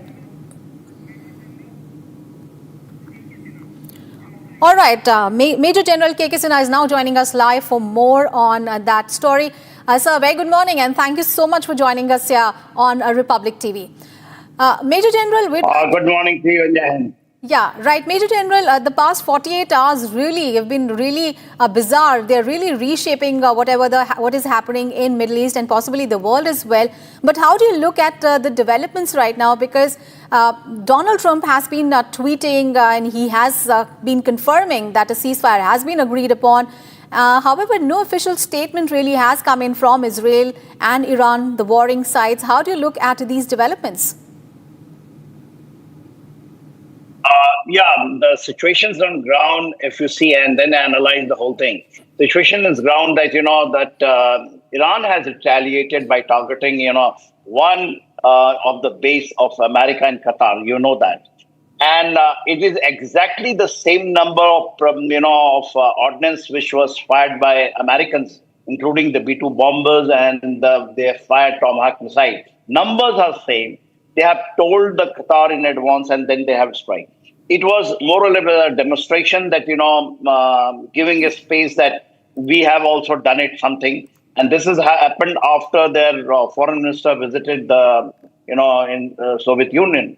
And probably the Putin has given an exit, the line that you also show that you have hit if the Americans have hit you. And I believe there must be some backdoor channel, communication which is on, especially with the Witkoff over there. They're talking about something, which is happening with the help of Oman. So it is a more or less an exit policy. As far as the Americans is concerned, they have done that. They have gone over there and their aim has been achieved. Whether they have carried out in Fordo and the two other things, Nataj and the Swan. They say that, they have completed their mission successfully and they have achieved their aim. As far Israel was concerned, they were initially, Netanyahu was giving that they are more or less achieved the aim. See, when you say that you have achieved more or less the aim, there are two aims were there. One aim, through which they also contributed a lot, especially in the Swan and Nataj area. In Fordo, they have used the Americans to do the dirty job. After the second thing, that they wanted to degrade their missile capability to that extent that the ambition of Iran to go about 30,000 odd missiles, this was their target. As on today, they had only 3,000 they wanted.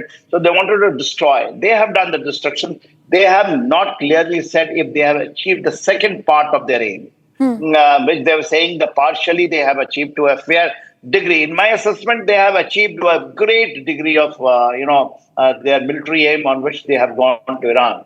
If the Iran has understood, if they do not, because you understand, we must understand, the world should understand, these are the frozen conflict. It can, it's like India and Pakistan. Anytime it can, take on and, it will take a different shape. For the time being, it has been contained and there is an exit policy. There is a face saving from, Iranian side, and Americans and Israelis have given that space to them. And I feel for the time being, the peace will prevail upon. And the aim by which the Israelis have done it from 7th October 2023, that, basically degrading the capability and capacity of 3H, there's Hamas, Hezbollah, Houthi. At the same time, the perpetrator of theirs, the master of them, have been given a very befitting reply.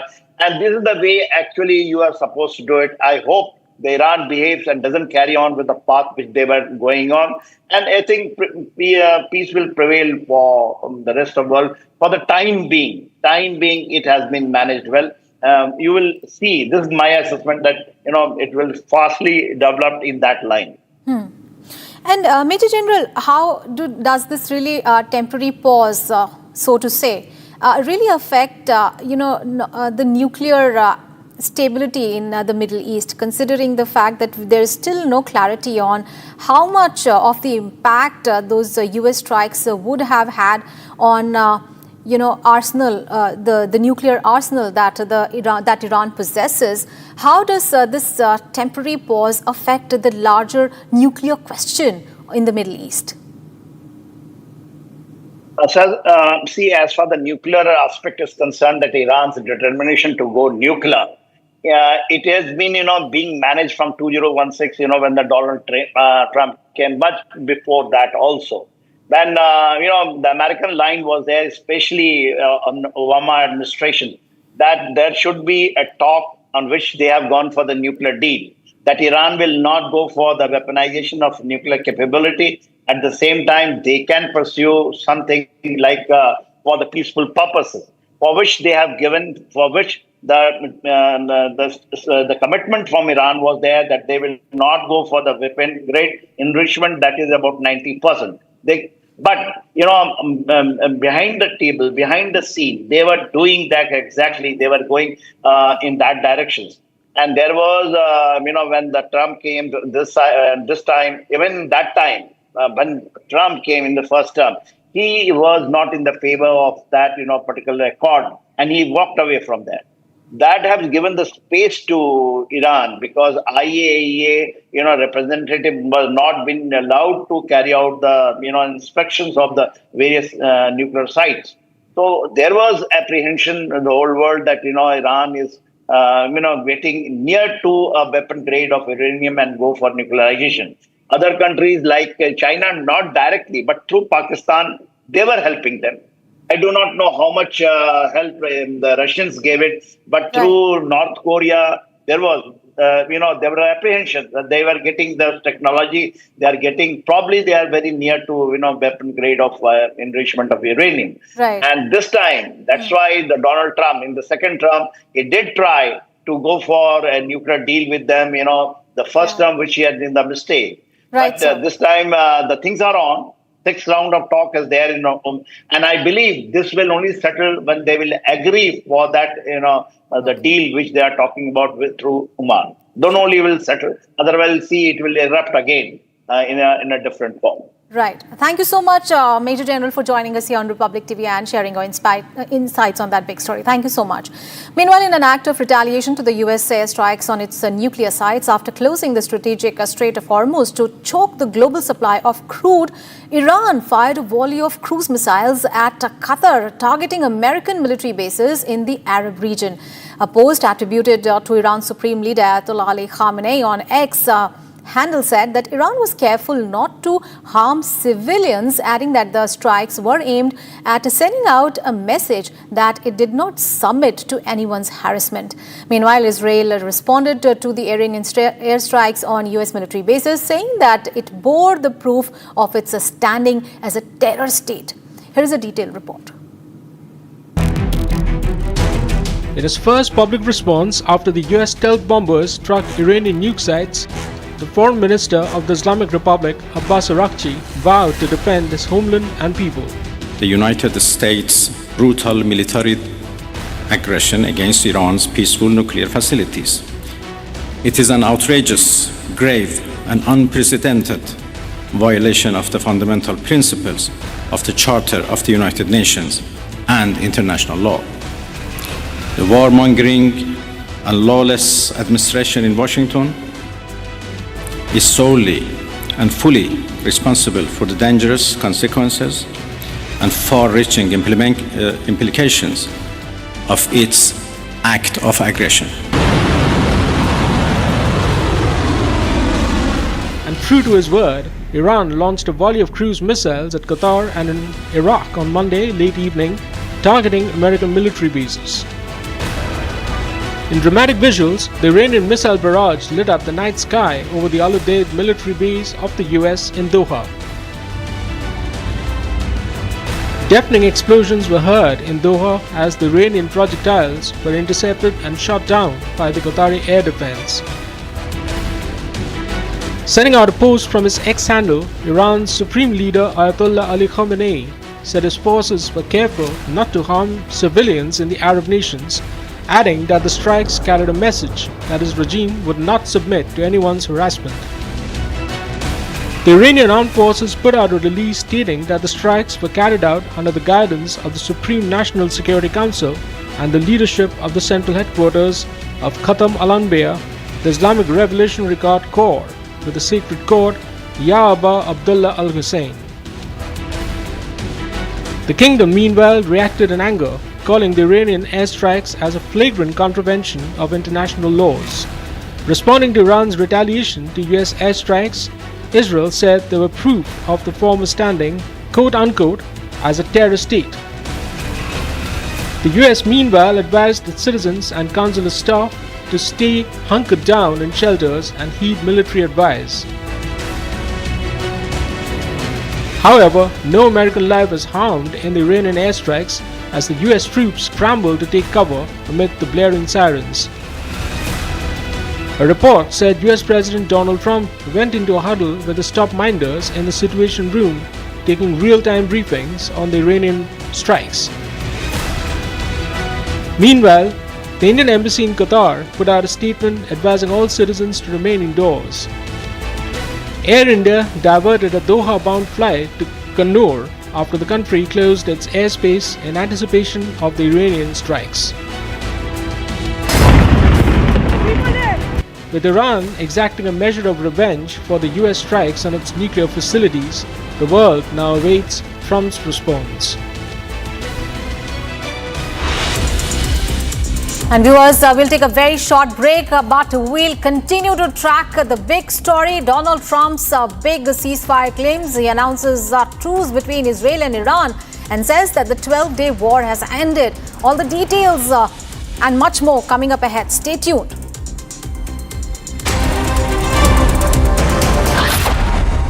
आपकी favourite today cars पर मिल रही है amazing deals.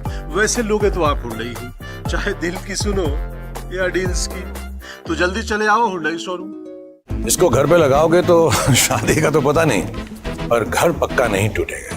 Rungta नहीं तो घर strong नहीं। Rungta steel TMT बार एकदम solid. पहाड़ों में एक हाइकिंग शिप भी बन सकती है।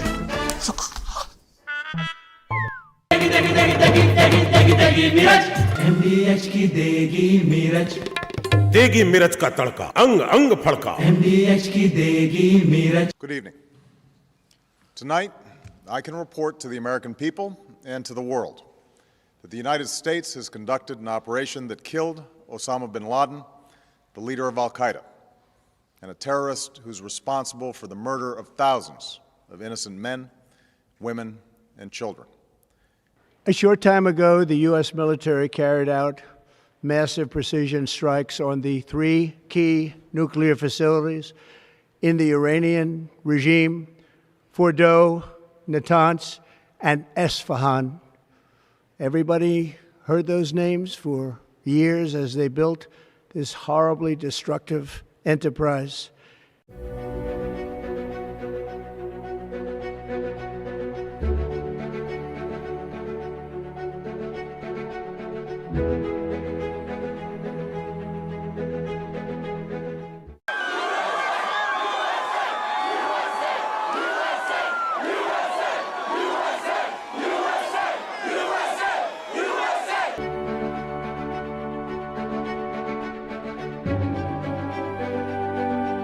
Good evening.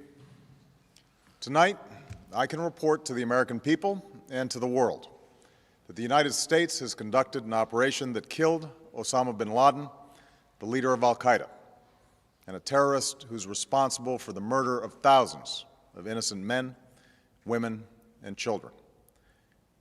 It was nearly 10 years ago that a bright September day was darkened by the worst attack on the American people in our history. The images of 9/11 are seared into our national memory.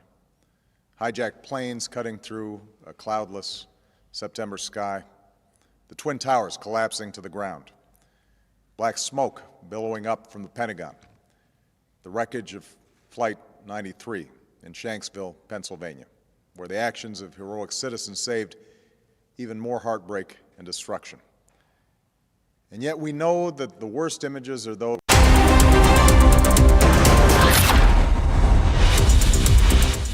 news.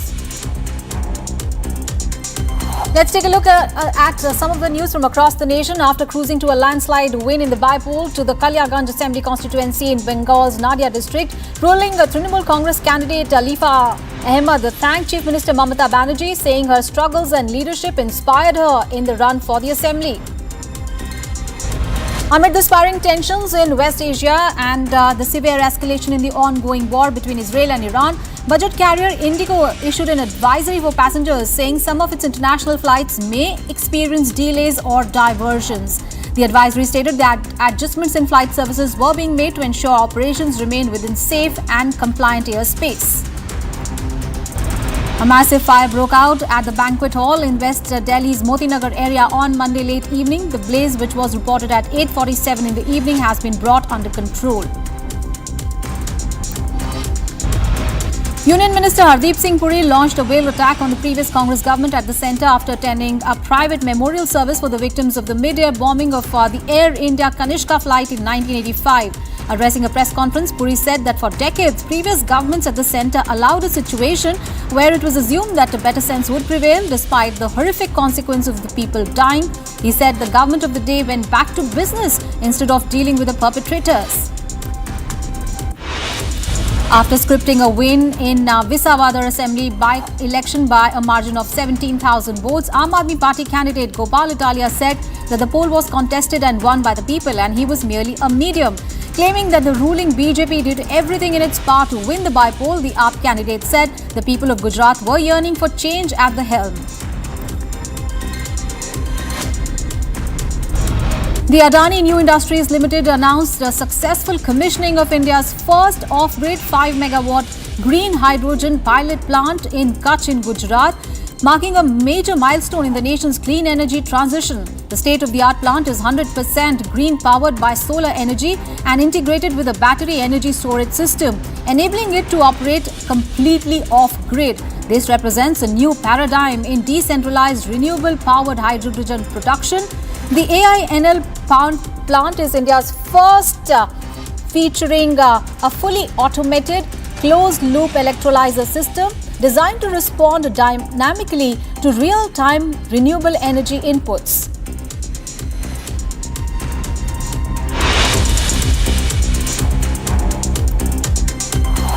And it's time to take a break, but we continue to track the big story. Donald Trump's big ceasefire claims, announces truce between Israel and Iran, and Iranian foreign minister says armed forces punished Israel till the last minute.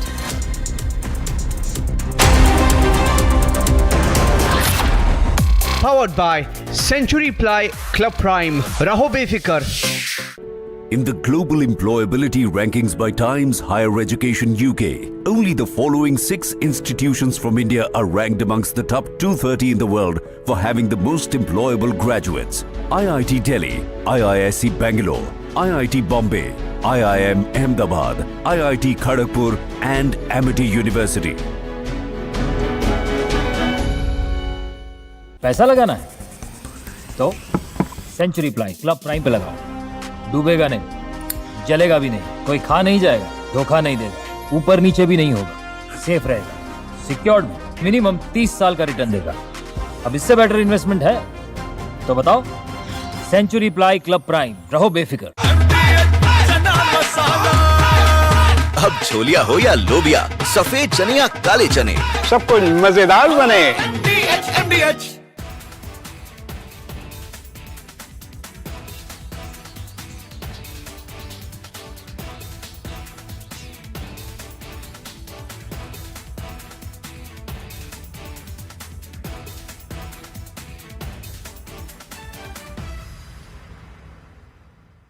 Ali Khamenei is living in the very center of Tehran, in the Supreme Leader headquarters. But of course, he left this building, this complex actually, on Friday, June 13, just when the Israeli strike began. We have a few possibilities. We know that he has also a very fortified bunker in the north of the capital of Tehran, in the Lavizan area, which is a residential part of Tehran with a lot of wood and so on. And there is a very important military garrison and a bunker for Ali Khamenei. He could be there, but he could be also in the city where his family is living, Mashhad, in the northeast of Iran, approximately 900 kilometers east of Tehran. And of course, actually, he could be anywhere. We don't know. The only thing we know for sure is that he fears for his life and is hiding.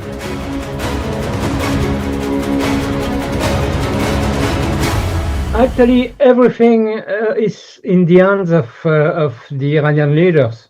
They decide their future actually now. If they decide to strike back and to attack the military, the American army somewhere in the Middle East, or maybe somewhere else in the world, or a U.S. embassy and so on, of course the U.S. will come back with other planes, other bombs, and will finish the job. That's very clear. So they have one option to strike back. They have another option to continue to strike Israel. From Asia's largest news headquarters,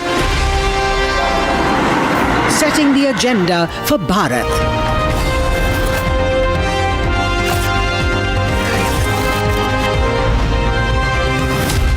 You're watching Republic.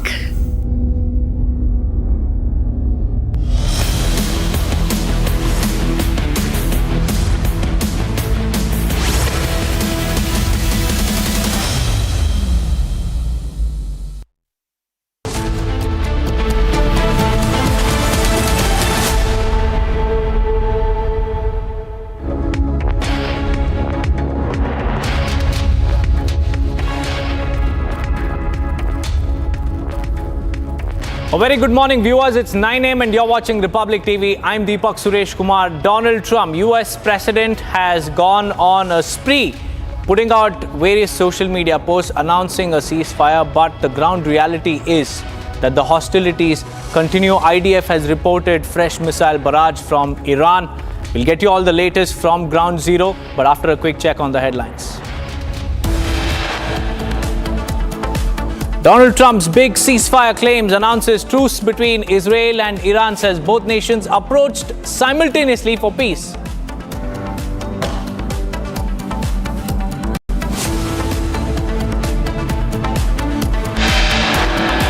After rejecting Trump's ceasefire claims, Iranian foreign minister says armed forces punished Israel till the last minute at 4 a.m.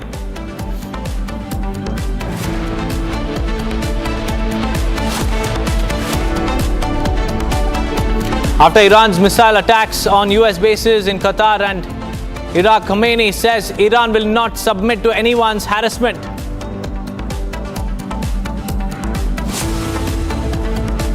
After Trump's ceasefire claim, IDF says Iranian missiles fired at southern Israel.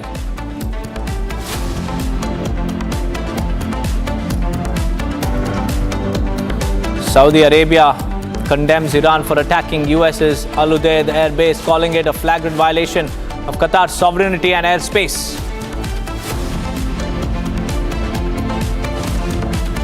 After 7 delays, NASA and SpaceX announced June 25th as the new date for Axiom mission liftoff.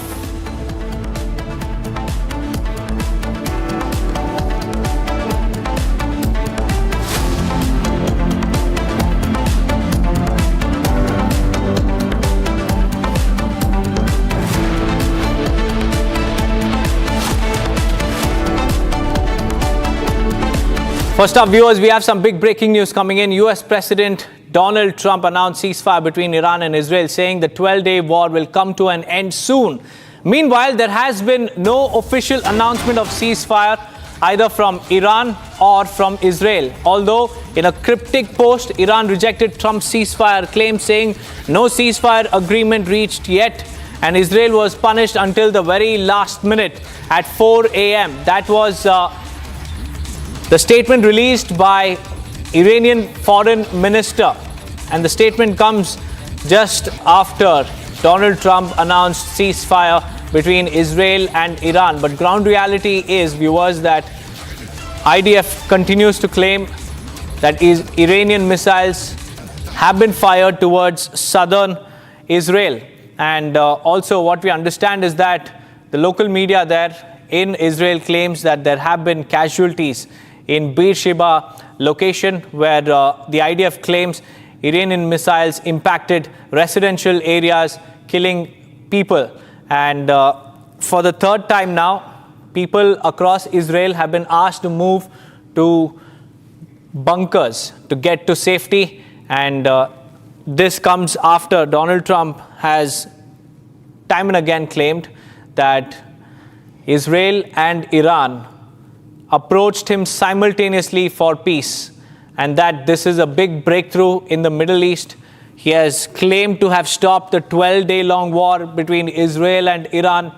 And J.D. Vance has also reiterated Donald Trump's claims, saying that this is a testament to Donald Trump's leadership. But viewers, on Ground Zero, the war continues because Israel has reported back-to-back barrages of Iranian missile. We also have Major General Rajan Kochar joining us live on this broadcast. A very good morning to you, Major General. Donald Trump once again has come out with his sham of a ceasefire claim, but on Ground Zero, hostilities continue. IDF reports more missiles incoming from Iran.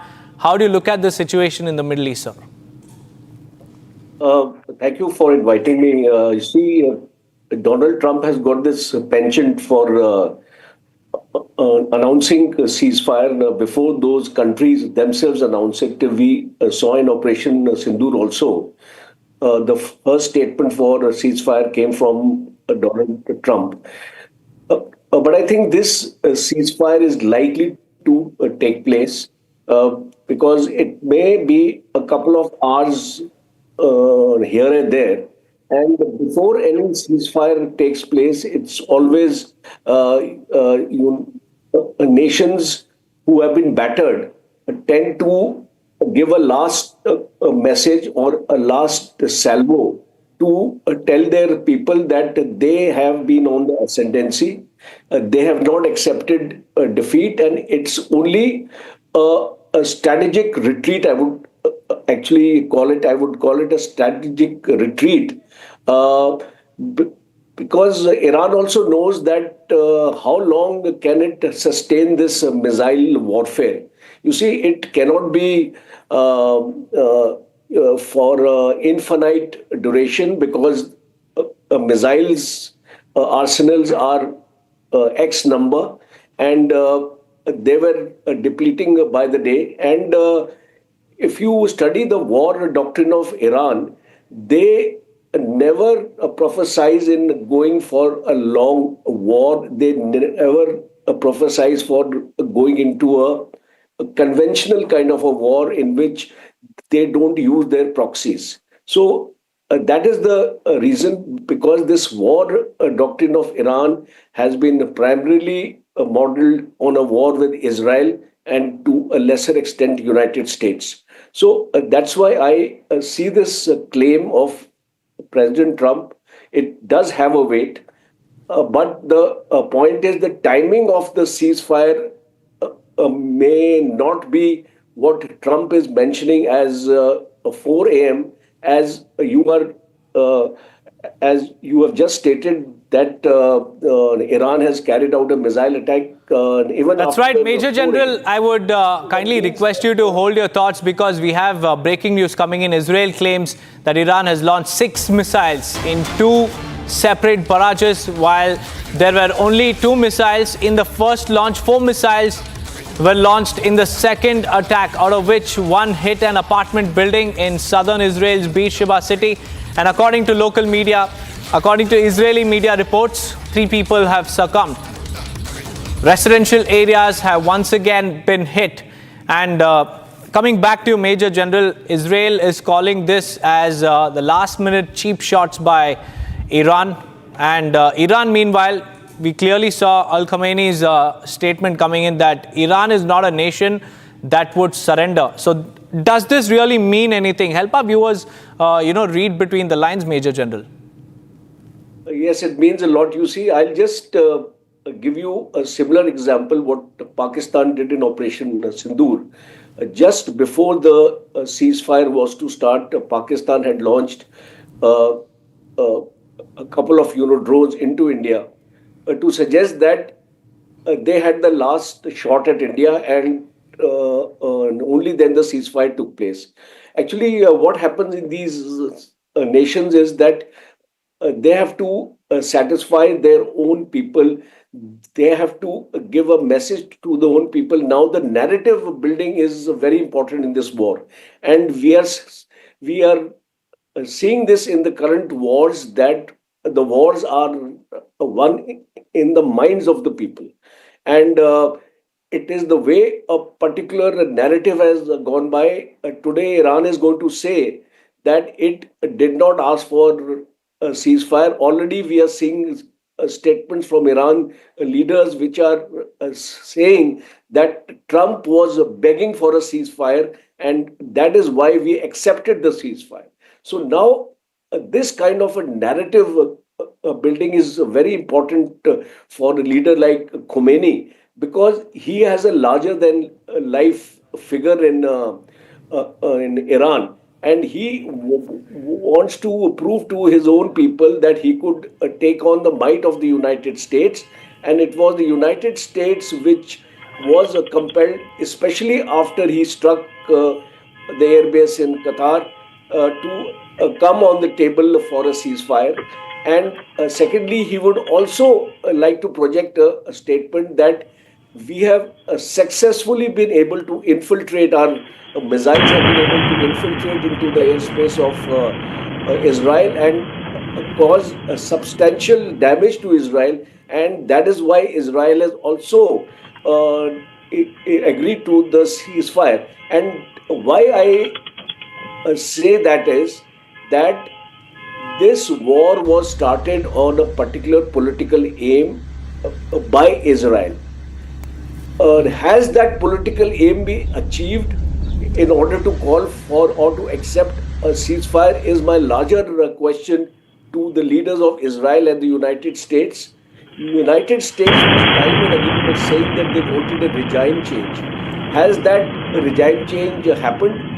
United States was time and again saying that we have destroyed the nuclear capability of Iran to build a nuclear bomb. Can we safely assume that Iran will not build a nuclear bomb now? So these are very, very pertinent questions which are related to this ceasefire. And I think this ceasefire, both the countries were finding a way out of the situation, because Iran also knew that it could not sustain this war for long, and it would have actually meant a large-scale destruction in Iran, because the way things were actually going about. United States wanted a face saving. United States also realized that it was also vulnerable in this region, because today if it is one or two air bases which have been attacked, tomorrow it could be larger attacks, and not only on the air bases, the security of the U.S. citizens in other countries would also be at a risk, because Iran could carry out targeted killings on U.S. citizens. So that was a larger picture actually coming into play, because once you initiate this kind of conflict, it is something like they call it in Islam, jihad. So they would actually go for the Islamic jihad, and they would target each and every American they come across in any country. So it was a vulnerability. I think a better sense has prevailed upon Trump. At the outset, I felt that he should have actually enjoined this conflict. He should have remained on the backstage. But he has been exposed now. His forces were exposed now, and the very fact that a large barrage of missiles, whatever, even if the missiles have not reached the target or if it has not caused much damage, it is the resolve of Iran which has come out very, very strongly. And what a narrative I can see now is this war is being halted on a moral high ground for Iran, because a country which was being subjugated is now been asked for a ceasefire. That very narrative will actually come out very strongly from Iran, and you will see in the media reports also in the coming days. Each country is going to claim victory, because Israel will also say that we have demolished their military strength. That's right, and Israel has been doing that, Major General. They have been taking out those missile launchers, and now in the aftermath of Donald Trump's so-called ceasefire claim, for the third time in the last hour, Major General, Israelis are running to shelter because another missile has been launched from Iran. And as per media, 7 Israeli civilians have been pronounced dead on the scene of these strikes in Beersheba. This is in southern Israel. Iran continues to attack Israel. According to IDF's latest bulletin that it has released, 2 barrages of missiles were detected. The first one included just 2 missiles, and the second one included 4 missiles, and one of those missiles hit a residential apartment, the visuals of which are on your screens. Viewers, these are the pictures in the aftermath of Iran's missile strike in Beersheba. Residential structures have been hit, and according to Israeli media, 7 Israelis have been pronounced dead.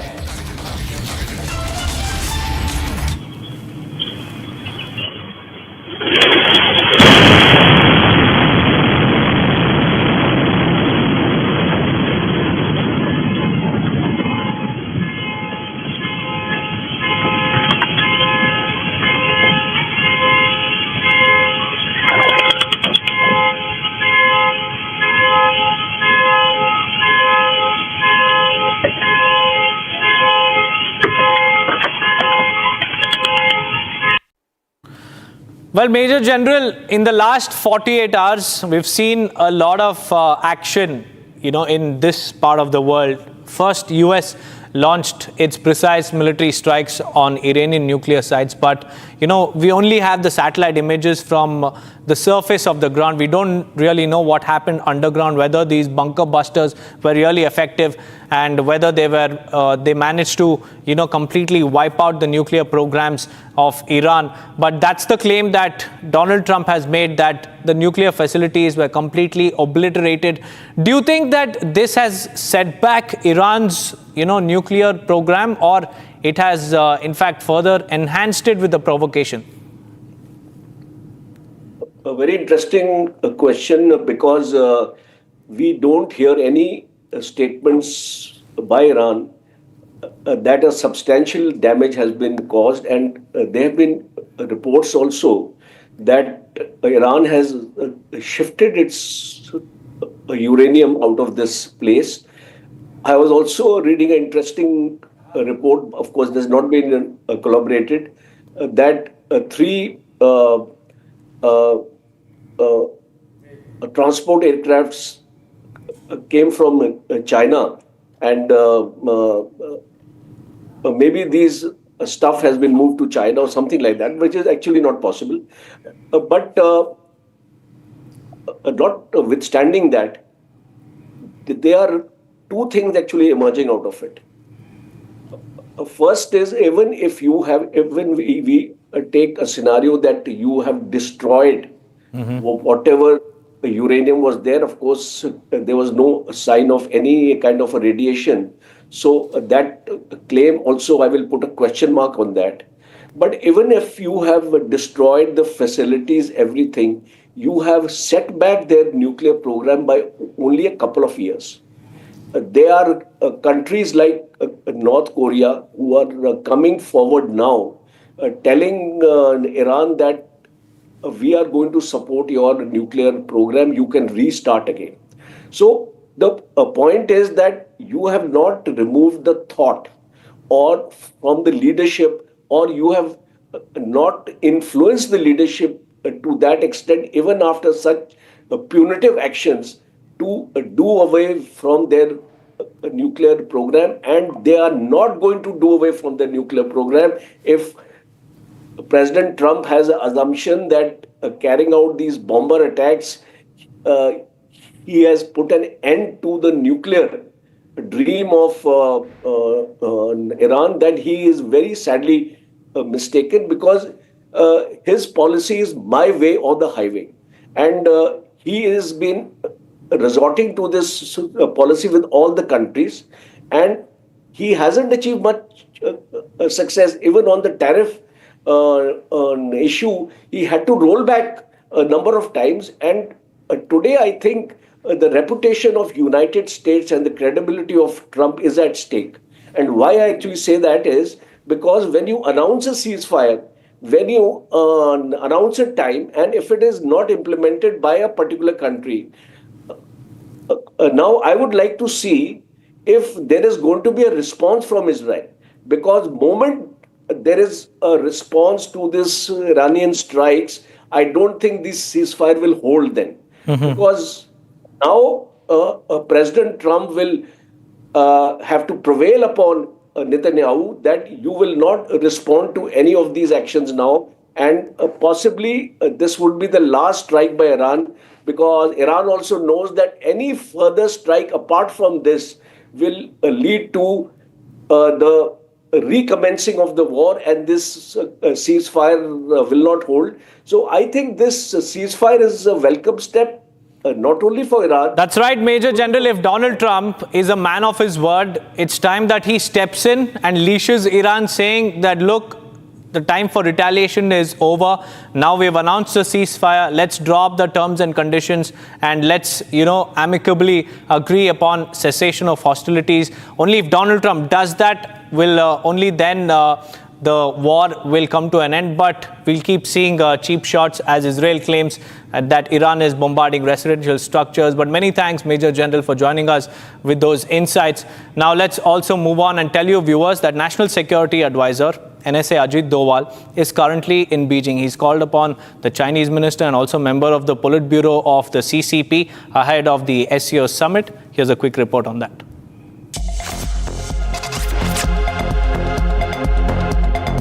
National Security Advisor Ajit Doval met Chinese Foreign Minister Wang Yi in Beijing on Monday. NSA Doval is currently in China to attend the 20th meeting of the SCO Security Council Secretaries. During the meeting, the two leaders discussed the progress in the restoration of bilateral ties between India and China. The two leaders underscored the need to promote overall development of the India-China bilateral relations, including by fostering greater people-to-people ties. Doval also emphasized the need to counter terrorism in all its forms and manifestations to maintain overall peace and stability in the region. The two leaders also exchanged views on the ongoing global conflicts during the meeting.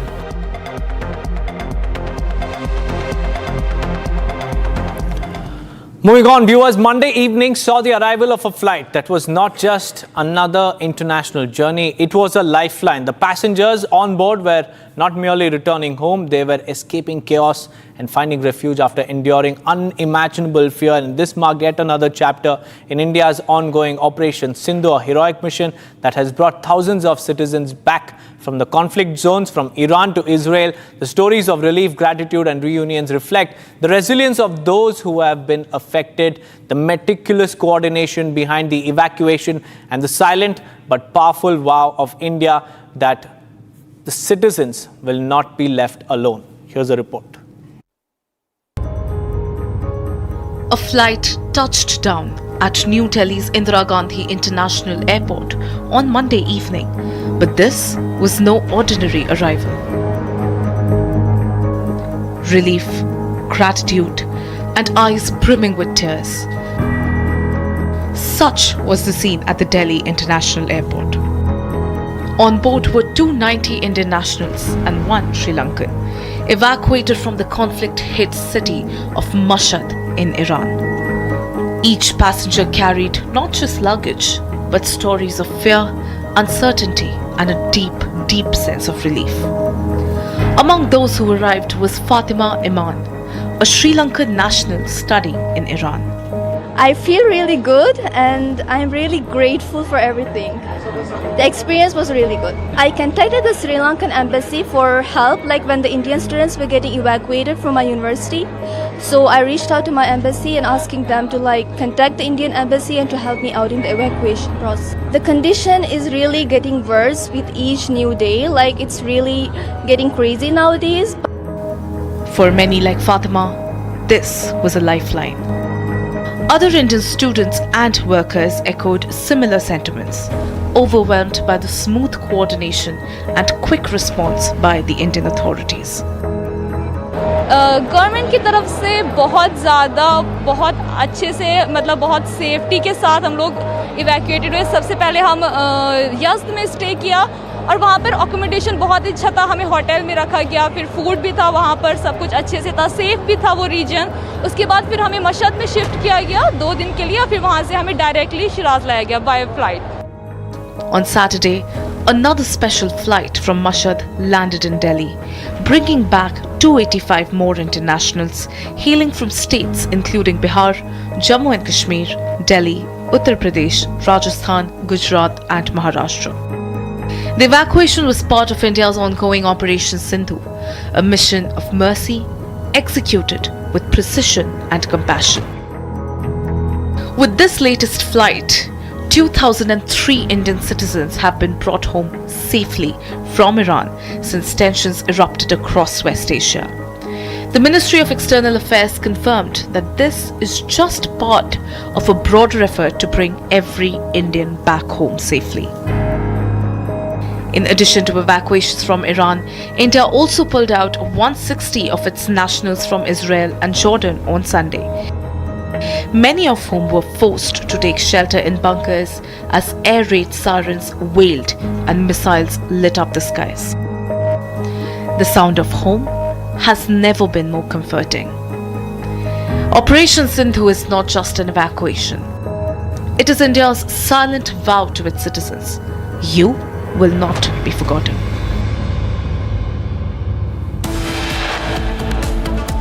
With that, viewers, it's time for a quick break. On the other side, we'll tell you about Saudi Arabia condemning Iran for attacking US's air base, calling it a flagrant violation of Qatar's sovereignty and airspace. Along with that, we'll also tell you about the much-awaited update. After 7 delays, NASA and SpaceX announced June 25 as the new date for Axiom mission liftoff. Stay tuned.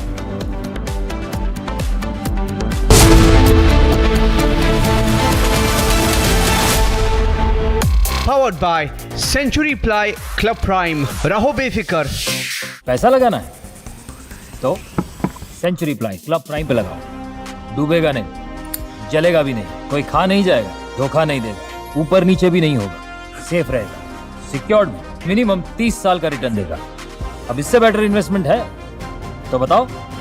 Century ply club prime, रहो बेफिक्र. आधे bowl दही में 4 चम्मच MDH चटनी पुदीना मसाला डाला, stir करो, पुदीना चटनी तैयार. MDH चटनी पुदीना मसाला. The fact is that Donald Trump said within 2 weeks he will take action. He could have taken action the very next hour. He said within 2 weeks. He did not say he's going to wait 2 weeks. He said within 2 weeks. And he's a man who he lives up to his word. And I can tell you that this is evolving exactly in the way that geopolitical analysis would lead it to evolve. With China basically joining hands with Iran, I think the Israelis will get a shock because they have been trying to cultivate the Chinese now for decades. And now I think they'll be given a rude reality check on that. And the US is inevitable it comes in because it's not going to allow a nuclearized Iran. There's no question about that. It's not going to allow it. And so what we are witnessing is the beginning of of something that could be international ramifications. You already got China into it. I hope for Russia's sake that Putin is not going lockstep with China, but he declines from giving massive assistance to Iran because that is going to help the US diplomacy under Donald Trump. But all in all, I know what side India is on. India is on the side of the democracies. Prime Minister Modi is on the side of the democracies. He understands geopolitics very well. And Trump also understands geopolitics very well.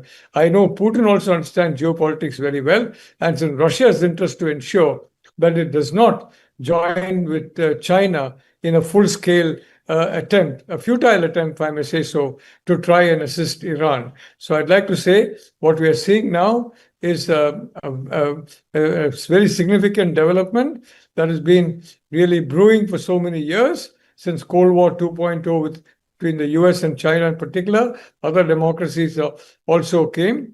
And now it is bursting into a kinetic phase. And I'm not surprised by that. I don't think anybody who has studied that analysis or read those analyses will be surprised. I'm only saying that Russia is an imponderable, there's no doubt about it. And China, I think Israelis have got a reality check on China. And I think I applaud President Trump for acting the way he did and preventing a nuclearized Iran. I applaud him. And I can tell you, I know firsthand this government in India and President Trump.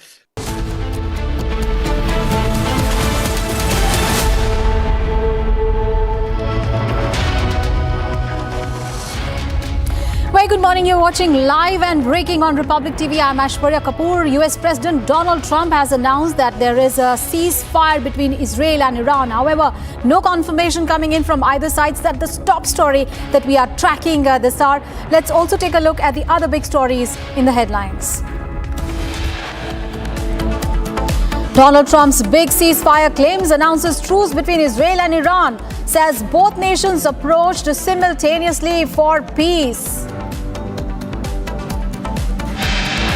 After rejecting Trump's ceasefire claims, the Iranian foreign minister says armed forces punished Israel till the last minute at 4 a.m.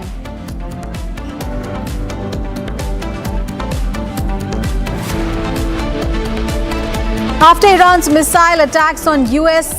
base in Qatar and Iraq, Khamenei says Iran will not submit to anyone's harassment.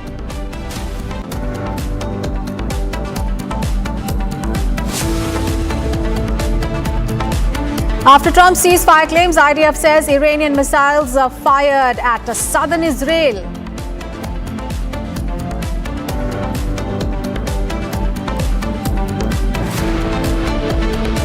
Saudi Arabia has condemned Iran for attacking the U.S. Al Ubaid air base, calling it a flagrant violation of Qatar's sovereignty and airspace.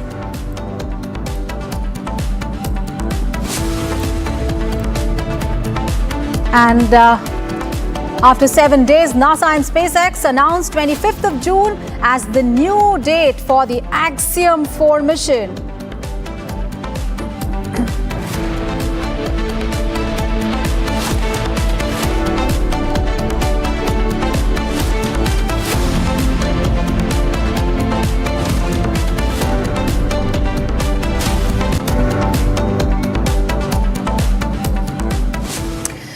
U.S. President Donald Trump announced a ceasefire between Iran and Israel, saying that the 12-day war will come to an end soon. Meanwhile, there has been no official announcement of ceasefire from both Israel and Iran's side.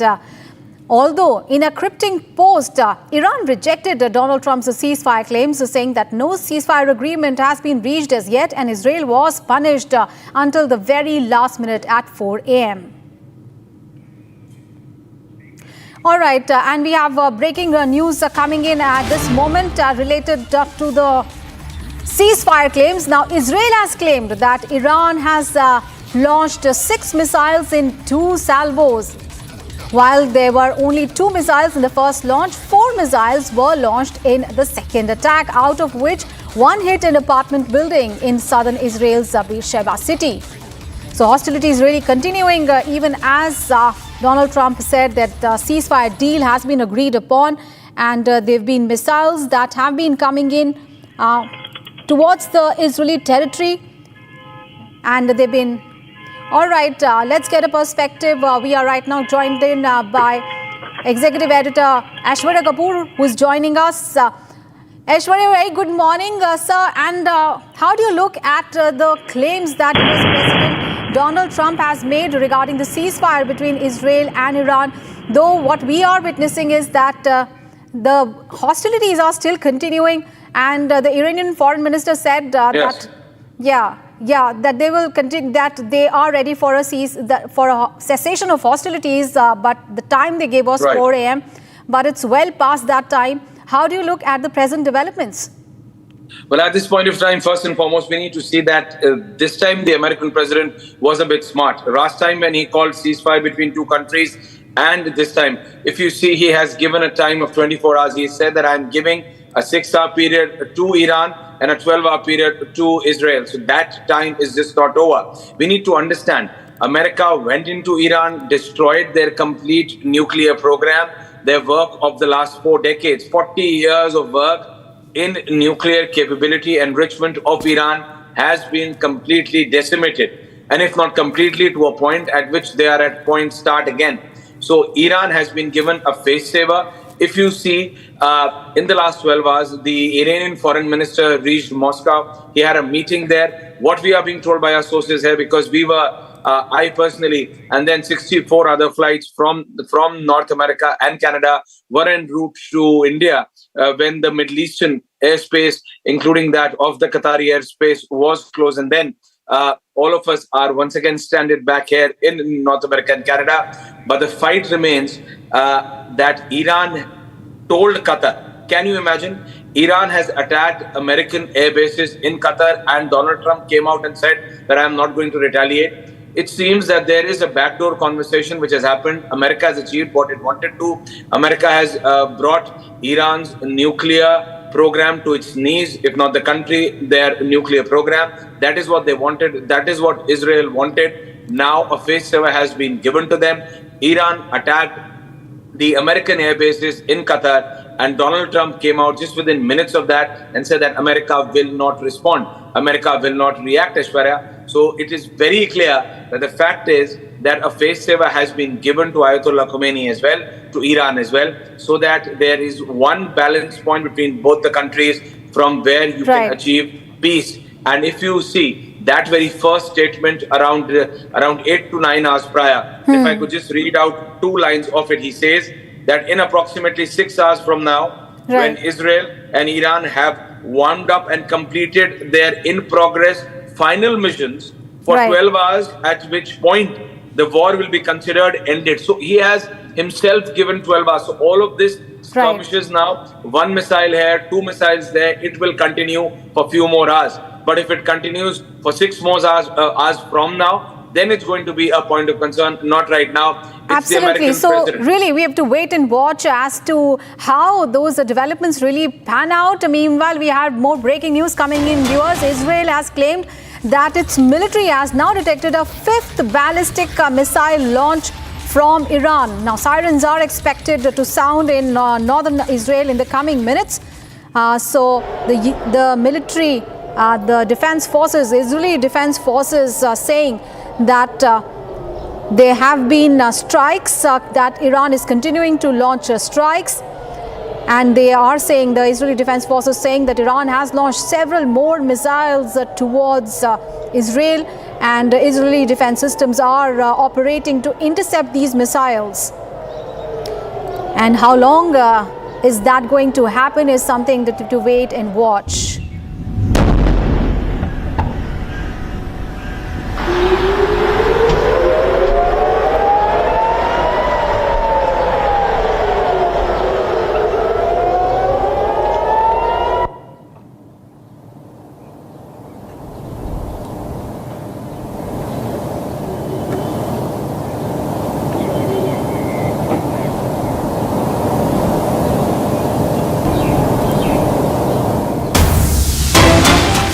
And we have more breaking news coming in. For the 3rd time in the last hour, Israelis are currently running to shelter due to another missile launch from Iran. Now, as per Israeli media, 3 Israeli civilians were pronounced dead on the scene of these strikes in Beersheba.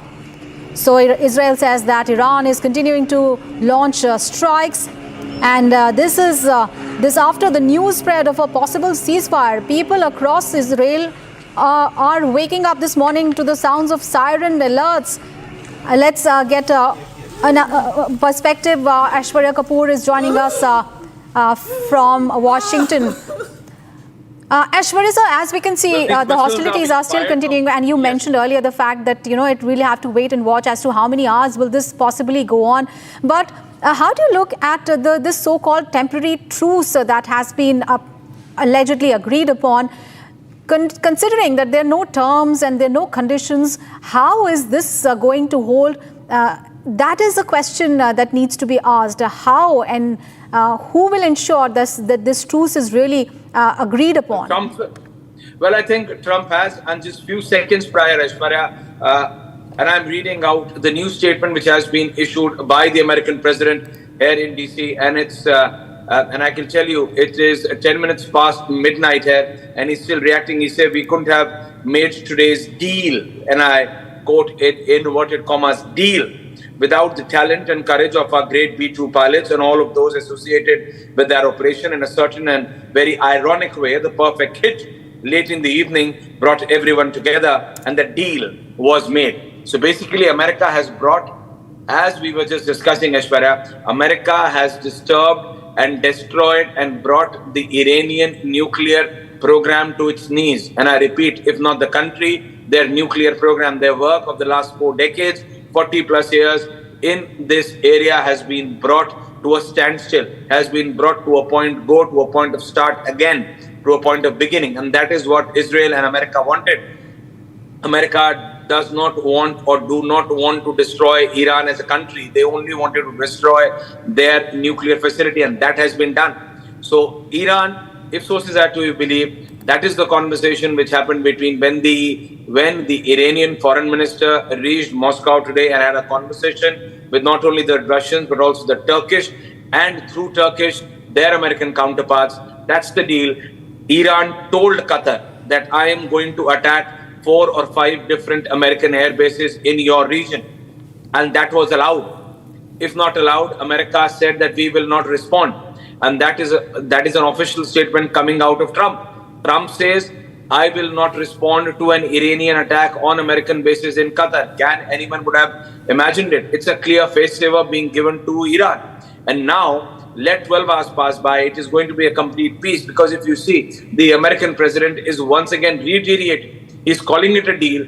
He said that my B-2 bombers, we've achieved what we wanted. Israel has achieved what we wanted. And that is what has helped us to achieve this deal, because we've destroyed what we intended to.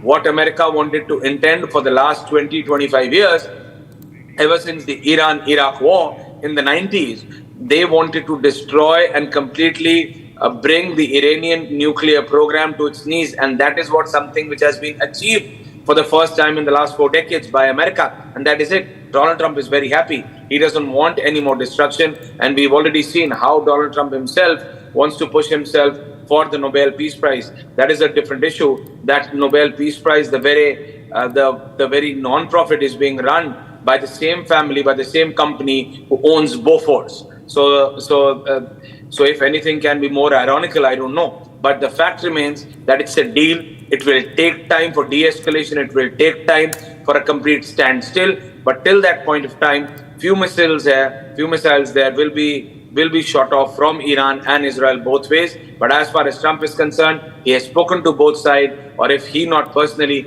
then his office and his officers. And that movement of the Iranian foreign minister to Moscow has brought that deal out through the Turkish and then getting in touch with their American counterparts.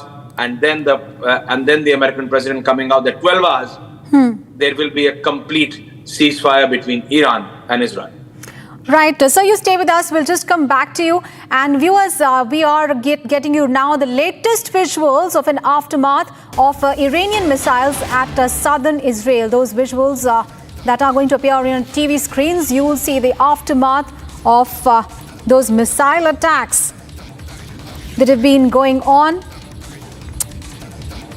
Despite the announcement of a ceasefire, those visuals you can see a damaged building there in southern Israel, and this as missile attacks have been continuing. This is what the Israeli Defense Forces are claiming, that sirens have been sounded and the missile attacks from Iran are continuing.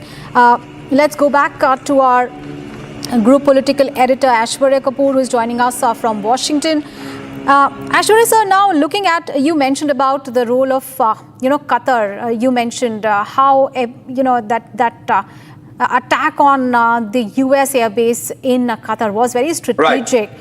It was very strategic, you mentioned. But what really leverage does Qatar have in ensuring that there was, in brokering the peace, as per reports, that Qatar was also responsible in brokering that peace. So what leverage that country has in brokering a peace possibly between the two countries? Well, it's a known fact that the Qataris are equally close to the Americans and to Iran. Qatar is one country in the Middle East which has the massive American Air Force presence. The most number of American bases are in Qatar in the Middle East. It's a known fact, and that is exactly why Iran chose Qatar. But there was also another reason, if you see, and it has all happened in quick succession. Beg your pardon. The Iranian foreign minister flies off to Moscow. Iran chooses to attack not 4 but 5 different American military bases in Qatar. And as soon as that information comes out, the American president comes out and says, we will not respond. And I repeat, the American president came out and said that we will not respond to the Iranian attack on the American bases in Qatar. It was very clear then and that it is a leverage which is being given to the Iranian political establishment, whether if you want to call it or not, to Ayatollah Khomeini as a face saver for his own people, because America, the very target of America is not to overthrow Ayatollah Khomeini's regime, but to bring their nuclear program to knees, and that is something which has been done. And if you see the latest comment coming in from Donald Trump was that we have achieved a deal, and he is thanking his B-2 bombers, he is thanking his pilots of the B-2 bombers, and is categorically stating that this is what we want and this is what has helped us to achieve a deal. He repeats the word deal thrice in one comment on the social media platform X, which his friend Elon Musk happens to own. But the fact remains that this is what America wanted. America wanted to broker a deal after bringing Iran to its knees. If not the whole country, I'm repeating, their nuclear program. Iranian foreign minister flying to Moscow, Iran choosing not 4 but 5 different American military bases in the region of Qatar and also certain in Kuwait is a clear sign that there was a communication. Qatar said, yes, we were told. Iran said, we told them. Donald Trump, the American president, thanked Iran for stating for a weak attack and telling the Qataris first. So there seems to be some backdoor dialogue, and that is what diplomacy is. That is what these ambassadors and senior foreign affairs officers do. There has been some face saver given to Iran, keeping in mind that Iranian nuclear program for the last 40 years, the work which they had done in this field for the last 4 decades has been decimated and considerably by the Americans. All right. They were allowed to attack 4 or 5 bases of America in the Middle East. It created chaos, but America said we will not respond. And here you have the American president coming out and saying that in 12 hours, there will be a complete ceasefire. Absolutely. Thank you so much, sir, for joining us from Washington and giving us those insights on that big story. So viewers, big breaking news. So what is happening is Donald Trump has announced a ceasefire, but strikes continue in Iran and Israel. Donald Trump's ceasefire claims turn hollow as war continues so far with a missile attack from both the sides, while Trump is also busy praising his military, and he says we couldn't have made it to today's deal without the talent and courage of our great B-2 pilots and all of those associated with that operation. In a certain, a very ironic way, that perfect hit late in the evening brought everyone together and the deal was made. So Donald Trump there not only patting his back but also praising his military, even as the strikes continue in Iran and Israel. So far, Trump's ceasefire claims have turned hollow, and war continues with the missile attacks from both sides so far.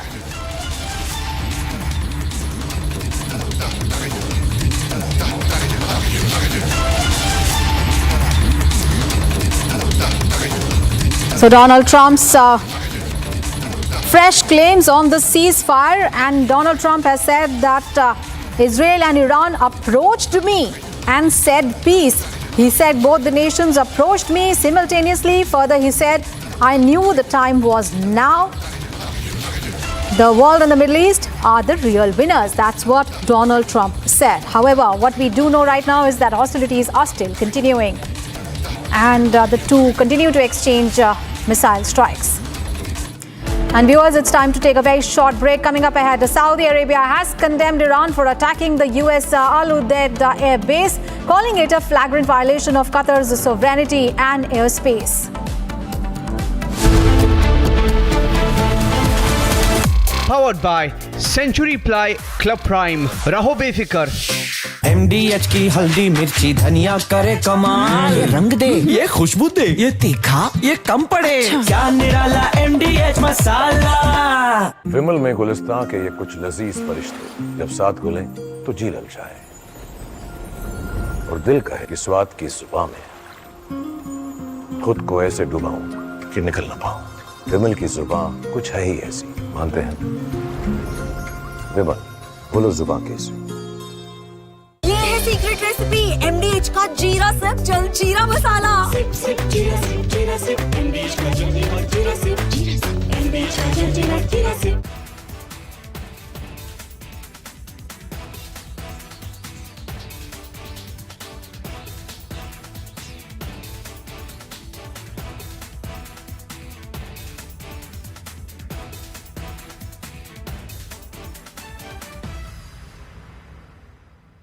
Good evening.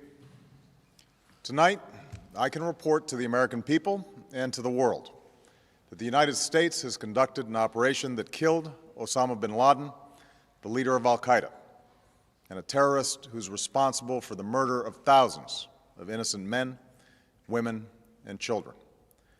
A short time ago, the U.S. military carried out massive precision strikes on the 3 key nuclear facilities in the Iranian regime: Fordow, Natanz, and Esfahan.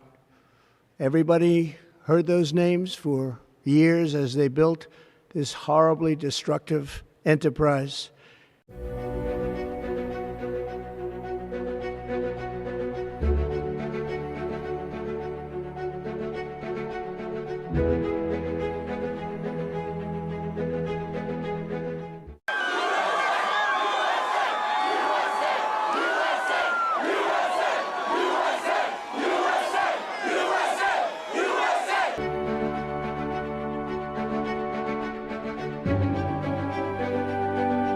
Good evening. Tonight, I can report to the American people and to the world that the United States has conducted an operation that killed Osama bin Laden, the leader of al-Qaeda, and a terrorist who's responsible for the murder of thousands of innocent men, women, and children. It was nearly 10 years ago that a bright September day was darkened by the worst attack on the American people in our history. The images of 9/11 are seared into our national memory. Hijacked planes cutting through a cloudless September sky, the Twin Towers collapsing to the ground, black smoke billowing up from the Pentagon, the wreckage of Flight 93 in Shanksville, Pennsylvania, where the actions of heroic citizens saved even more heartbreak and destruction. And yet we know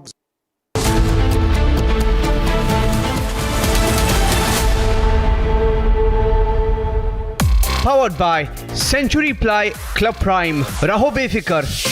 पैसा लगाना है तो century ply club prime पे लगाओ. डूबेगा नहीं, जलेगा भी नहीं, कोई खा नहीं जाएगा, धोखा नहीं देगा, ऊपर नीचे भी नहीं होगा, सेफ रहेगा, सिक्योर्ड में मिनिमम 30 साल का रिटर्न देगा. अब इससे बेटर इन्वेस्टमेंट है तो बताओ. सेंचुरी प्लाई क्लब प्राइम, रहो बेफिक्र. दादी के हाथों का जादू और खुशबू से महकता घर, माँ की मुस्कुराहट और खाने की सुगंध. MDH गरम मसाला, क्योंकि हर रिश्ता है स्वाद से जुड़ा. Ali Khamenei is living in the very center of Tehran, in the supreme leader headquarters. But of course, he left this building, this complex actually, on Friday, June 13, just when the Israeli strike began. We have a few possibilities. We know that he has also a very fortified bunker in the north of the capital of Tehran, in the Lavizan area, which is a residential part of Tehran with a lot of wood and so on. And there is a very important military garrison and a bunker for Ali Khamenei. He could be there, but he could be also in the city where his family is living, Mashhad, in the northeast of Iran, approximately 900 kilometers east of Tehran. And of course, actually, it could be anywhere. We don't know. The only thing we know for sure is that he fears for his life and is hiding.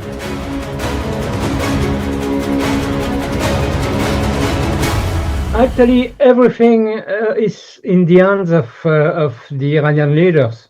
They decide their future actually now.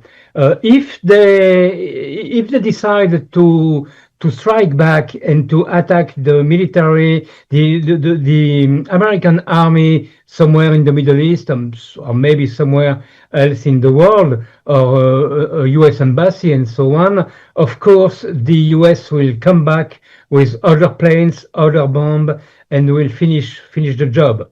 That's very clear. So they have one option to strike back. They have another option to continue to strike Israel, as they did actually this morning, and organize something more discreet to strike the U.S. For instance, using international terrorism as we eat music, we breathe music. Music is our life. And music has also taught that my audience comes from diverse background, different religion, I feel I belong to every religion of the world. I feel I belong to every religion of India. So my life is music. So I'm very grateful to God Almighty. That's amazing.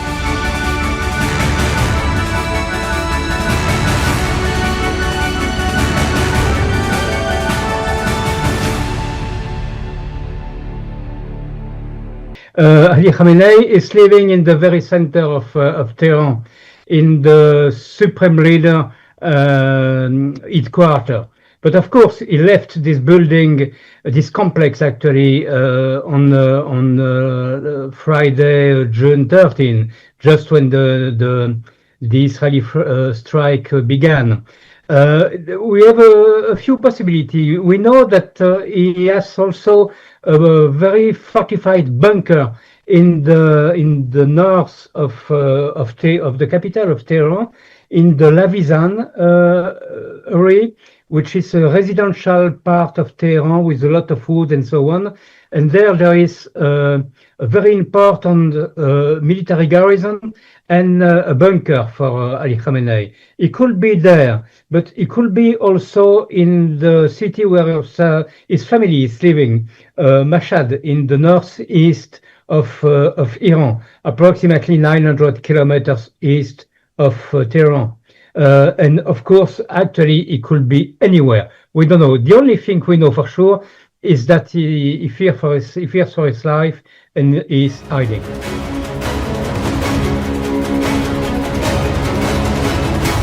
Actually, everything is in the hands of the Iranian leaders.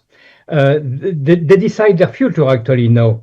If they decide to strike back and to attack the military, the American army somewhere in the Middle East, or maybe somewhere else in the world, or a U.S. embassy and so on, of course the U.S. will come back with other planes, other bombs, and will finish the job. That's very clear. So they have one option to strike back. They have another option to continue to strike Israel, as they did actually this morning, and organize something more discreet to strike the U.S. For instance, using international terrorism, as they did for the last 46 years. In this case, they could say, of course, this is not us. This is a group. We don't know them. We don't know why they attacked you. But everyone, of course, will know that it comes from Tehran, from the Iranian leaders. So I think that their options are very, very limited. And actually, my personal perception is that they will openly strike back to the U.S. because for them it's a question of survival. They have to show to their own nation, to their own people, that they are still strong, even if actually they are not. Good evening. Tonight, I can report to the American people and to the world that the United States has conducted an operation that killed Osama bin Laden, the leader of al-Qaeda, and a terrorist who's responsible for the murder of thousands of innocent men, women, and children. A short time ago, the U.S. military carried out massive precision strikes on the 3 key nuclear facilities in the Iranian regime: Fordow, Natanz, and Esfahan. Everybody heard those names for years as they built this horribly destructive enterprise.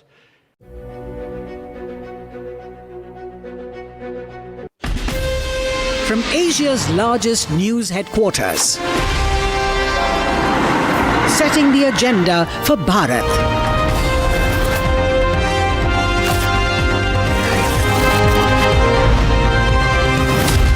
You're watching Republic.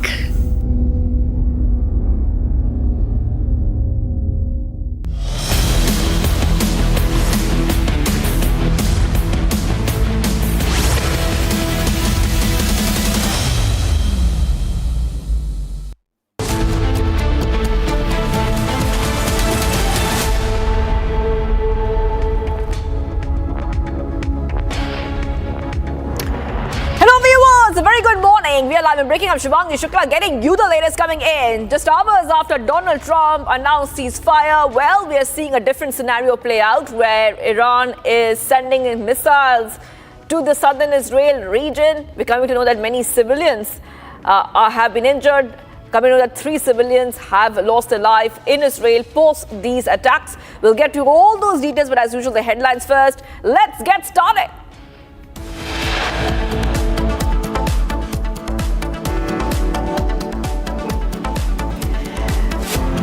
Viewers, the top headlines. Donald Trump's big ceasefire claim announces truce between Israel and Iran, says both nations approach simultaneously for peace.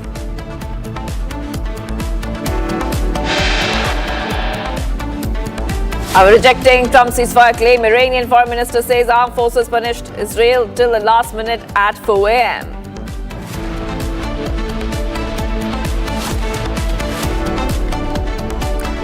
After Iran's missile attack on U.S. bases in Qatar and Iraq, Khamenei says Iran will not submit to anyone's harassment.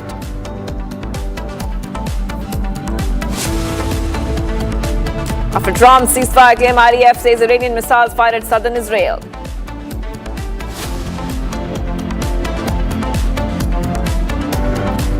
Saudi Arabia has condemned Iran for attacking the U.S.'s Al Udeid airbase, calling it a flagrant violation of Qatar's sovereignty and airspace.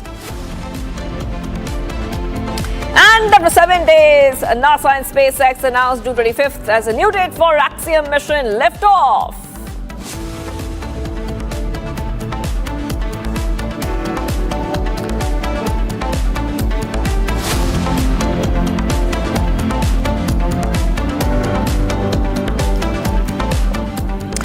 Let's go ahead to the big story that we're tracking for you right now. It looks like India has gone ahead and pressed the pedal on the Indus Water Treaty. This is coming in as India tells World Bank to pause expert proceedings on the Kishan Ganga and other projects in Jammu and Kashmir. Big update coming in. India ups the ante on Indus Water Treaty, viewers. We're getting these back-to-back updates coming in right now on Republic TV, where we see India taking an extremely important stand there. The treaty is in abeyance, and India says that stop the adjudication process. India ups the ante on the Indus Water Treaty. Back-to-back updates coming in here, Republic TV viewers. As we keep getting more updates, let's tell you exactly what is happening. It's a big statement on the Indus Water Treaty to the World Bank. That is right. India making it very, very clear, telling World Bank to pause expert proceedings on some of the projects in Jammu and Kashmir. India seeks pause in World Bank experts proceedings over some of these projects. And I want to go straight across to my colleague who's joining us right now. We have with us our senior executive editor, Abhishek Kapoor, joining us. Abhishek, now remember, this is coming in as we see the dispute is being heard. There's a concern over these are 2 hydropower projects in Jammu and Kashmir. And right now we see India seeking a pause in the World Bank's expert proceedings over these projects. If you could just give our viewers some context to what has happened so far.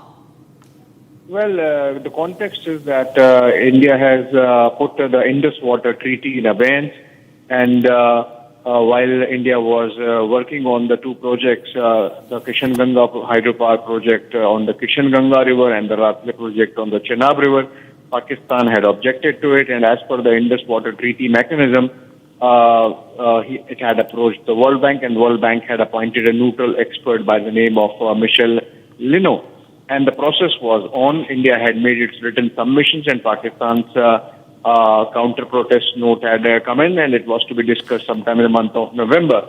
Now that the treaty has been put in abeyance, and India does not intend to pursue any framework within the treaty to address disputes, and effectively it amounts to one step short of abrogation. So India has written now to Lino and asked him to excuse himself from the proceedings, given the fact that we are no more interested in following any process which is a part of the Indus Waters Treaty. And the reason is, of course, that Pakistan has been protesting against any step be it on the existing projects or the future projects. So, for example, the Baglehar project, among others, India was wanting to carry out cleaning up operations, the desilting operations that are called to clear sediments. Also in the Salal project, and on both Pakistan was objective, and because of which since 1980s, 90s, no desilting process, clearing of sediment had happened. In fact, to the extent that the government of Jammu and Kashmir state at that time had passed a resolution to abrogate Indus Waters Treaty because of which they were not able to clear water bodies like the Wooler Dam, Wooler Barrage.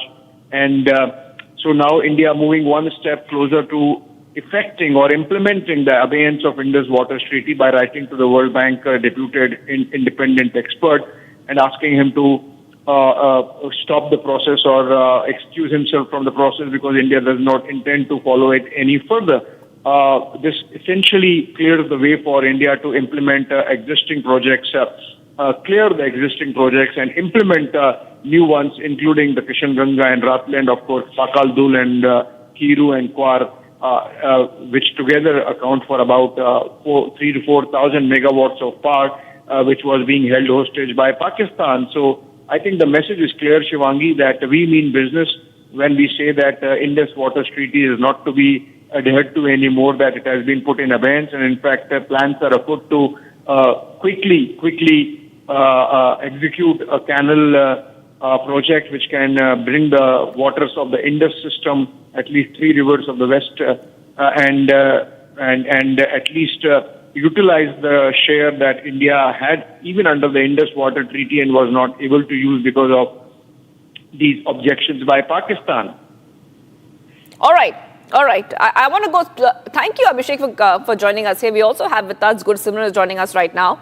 Gursimran, coming across to you right now. India has asked for a pause in the World Bank appointed neutral experts proceedings concerning the hydropower projects in Jammu and Kashmir and the disputes surrounding them. And we also heard a short while back what our senior executive editor Abhishek Kapoor said. If you could just take our viewers through the latest coming in. See, this clearly means that India is not going to have negotiations with Pakistan on the Indus Water Treaty. Important to mention that India has made it amply clear when the Waters Treaty was kept in abeyance that it is going to be a permanent decision. And also we saw Union Home Minister Amit Shah making it very clear to the Pakistani side that it will be kept in abeyance and there will be no resumption of the Indus Water Treaty. And also the Prime Minister that water and blood cannot flow together. So this was very much clear, and now as we speak, India has now written to the World Bank neutral expert Mitchell Leno, in which India has made it amply clear to them that India do not need any kind of proceedings to go ahead, because international arbitration is what Pakistan has always been lying upon to delay the projects that have been there. If we speak of the Baglihar project, it was in the starting of 2000 when Pakistan went for the international arbitration. It was a series of negotiations, series of talks that have taken place with the World Bank appointed neutral experts, and then India got a go ahead. So India's development has also been put to barrier by the Pakistan using these international arbitration or the World Bank neutral experts. But now India has made it amply clear to the Pakistani side that to the World Bank also, and also a message to the Pakistan that India do not need any kind of a World Bank proceedings over the Kishanganga project, and second is the project of Ratle power project, that is their hydroelectric power project that is in the Kishtwar district. It's important to mention that this comes days after the Jammu and Kashmir Chief Secretary, who has gone ahead and said that it needs to be taken at a rapid pace so that these projects can be completed at an earliest. So very clear from the Union government, from the J&K government, that there will be no rollback on the suspension of the Indus Water Treaty, because this treaty, this has been helping the Pakistan. It was the Pakistan that was getting the undue favors from the Indian side as part of the Indus Water Treaty, but now it will be in the abeyance, and India has written to the World Bank neutral expert Michel Leno asking the proceedings be stopped immediately. That means no negotiations, no visit of the World Bank neutral experts later this year. That was scheduled earlier in the month of December. That's right, Gursimran. And like you were saying, Amit Shah, Union Home Minister, has also said India will never restore Indus Waters Treaty with Pakistan. So we have this big statement at the World Bank of India coming in at the back of that. Okay, just we're moving ahead right now, viewers, because we're getting some more breaking news coming in. We put our focus to what's happening in West Asia. Israel has claimed that Iran has launched 6 missiles, I repeat, 6 missiles and 2 salvos. While there was only 2 missiles in the first launch, 4 missiles were launched in the second attack, out of which 1 hit an apartment building in southern Israel's Beersheba city. Okay, so big update coming in right now, viewers, on Republic TV. We see that there has been back-to-back updates in terms of what is happening. Looks like the Iranian missiles are raining over Israel. Iran has launched 6 missiles towards Israel. So we have those pictures coming in for you. This is coming in from the Beersheba region, particularly. And this is Israel saying that Iran has launched 6 missiles in 2 salvos, while there were only 2 missiles in the first launch. 4 missiles were launched in the second attack, out of which 1 hit an apartment building in southern Israel's Beersheba city. And at least 3 people have been killed, from what we understand, in the southern Israeli city of Beersheba, after the Iranian missiles are hitting residential areas as well. So we have with us right now, we have with us Major General Samar Partool joining us. And thank you for joining us, Major General Samar Partool, here at Republic TV. So with Trump announcing the ceasefire, yet missiles are being launched from Iran's side towards Israel. Is this truly a ceasefire, or what exactly is happening according to you, Major General? Firstly, I'll correct you. I'm Major Samartur, not Major General. Secondly, you see, with the barrage of missiles which are being pounded by Iran, now it is amply clear that, the hindrance or the obstacle for Iran was the Americans. So after yesterday's bombing of the American air bases in Qatar, you see, Americans then reverted and said that now they're not going to respond to the missile attack from Iran. So they've called it, a spade for a spade, and they've called it off. And now, see, in the end, it is again, as I had been repeating from day one, that end of the day, it is going to be Israel, which is going to be left fighting alone by itself with Iran. See, as far as Iran is concerned, it has majority of the proxies already surrounding Israel. They have a decent intelligence which is present inside Israel. That is one of the major reasons that 2 days back a biolab was destroyed in Israel. So that was due to sheer 100% intelligence that Iran had.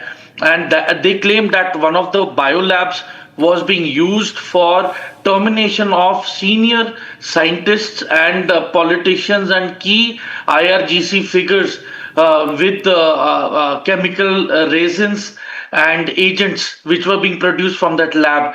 Then you see, now the issue is that there is no confirmation whether Iran nuclear program has been decimated entirely or not. And as far as Iran is concerned, they have already passed a resolution in the parliament asking the IAEA to leave Iran immediately.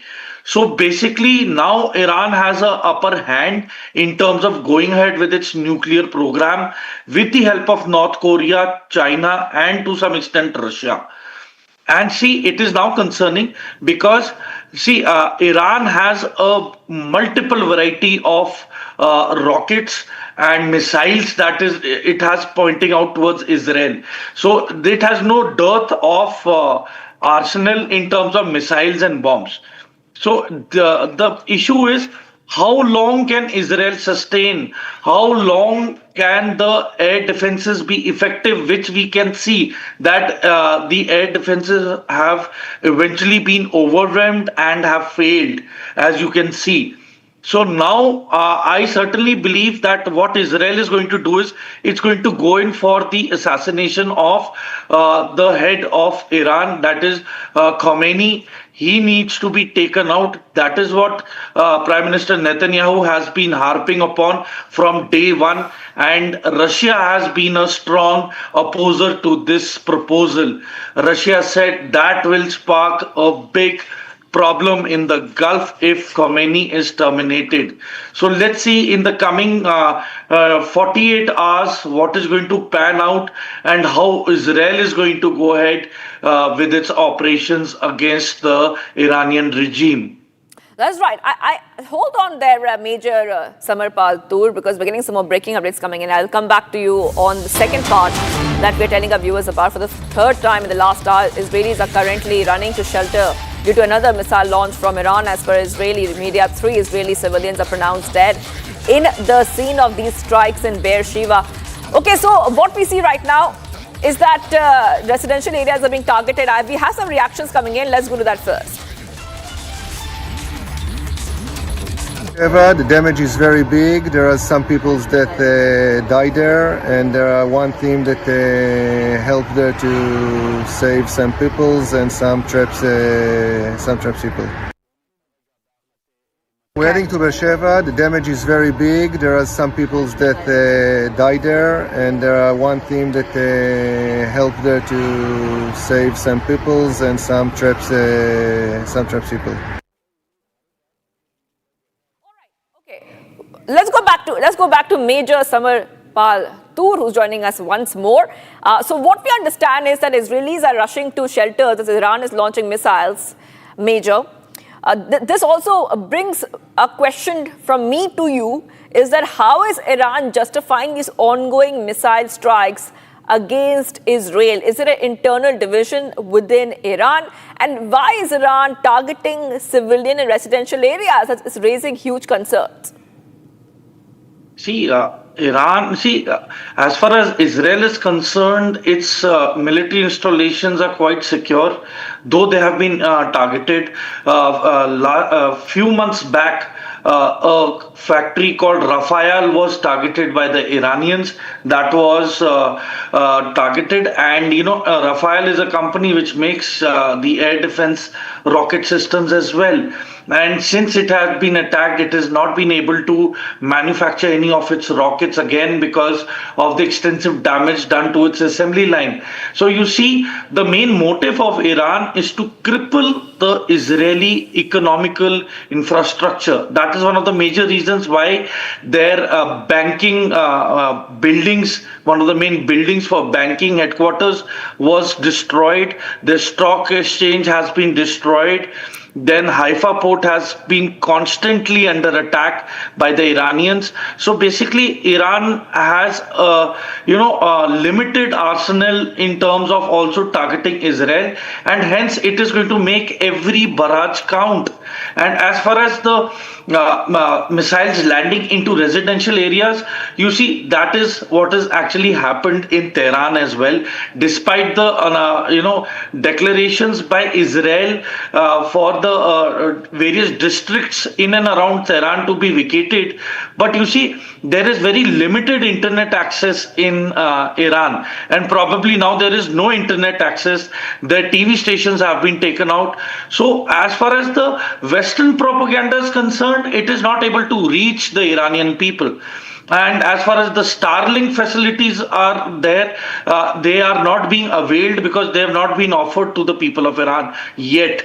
So it is a big concern. There has been no disruption in the unity of Iran. And you see, when IAEA on the 13th of June in the morning announced that Iran has defaulted in the non-proliferation treaty, that is when 200 fighter jets unannounced entered Iran and bombed all their nuclear sites. So that was the largest and historical provocation by Israel, and I'm sure that with the Americans also assisting the Israelis, the Iranians are going to vent it all out on Israel either ways, because Iran knows that the military might and the technology of the Americans is far greater than any other nation in the world. Yes. And so it is no match to going to war with America. It will give them no result. So end of the day, they are going to stick to their offensive operations against Israel, and Israel will be focused upon terminating the top brass of the Iranian regime, so that Reza Pahlavi, the son of the Shah, can rightfully again be reinstated in Iran, which is again unlikely because of the media blackout, because of the media restrictions in Iran. There is very limited support for the Shah's son, Reza Pahlavi, who yesterday carried out a press conference and openly asked Khomeini to leave Iran and seek political asylum in some other nation, and that his time is up. So with these provocations and with these statements coming in from both the sides, I do not see the matter dying down immediately. It is going to take time until and unless Israel does a precision strike at Khomeini. Major Tour, we have a big update coming in, so we'll be coming back to you on this. This is the new update.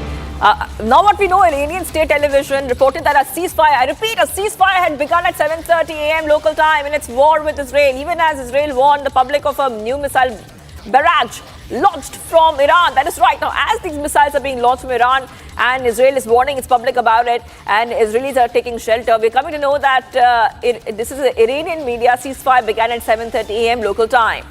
So this is a new update coming in right now. I repeat, this is a new update coming in right now. Iranian media is now saying ceasefire has begun. And if we have with us our guest, we can go back to Major Tour on this, because this is a new update which will also change how things proceed from here. So Iranian media, Major Tour, is saying that ceasefire has begun, but still we see that Israel is warning citizens to be careful. We see that there are reports coming in of Iran launching missiles. So what exactly is this? Is this a shadow war with some diplomatic cover? I have an app on my phone which gives alerts in terms of missiles coming in onto Israel from external threats. And so as far as I'm concerned, the missile attacks began at 8:45 Indian time, and as we speak, the missile barrages are still continuing. So I really do not know how authentic this declaration is that from 7:30 a.m. a ceasefire has been announced, because as I speak, there has been violation of the same, and missiles are being shot at into Israel as we speak. The last warning that came was at 10:13.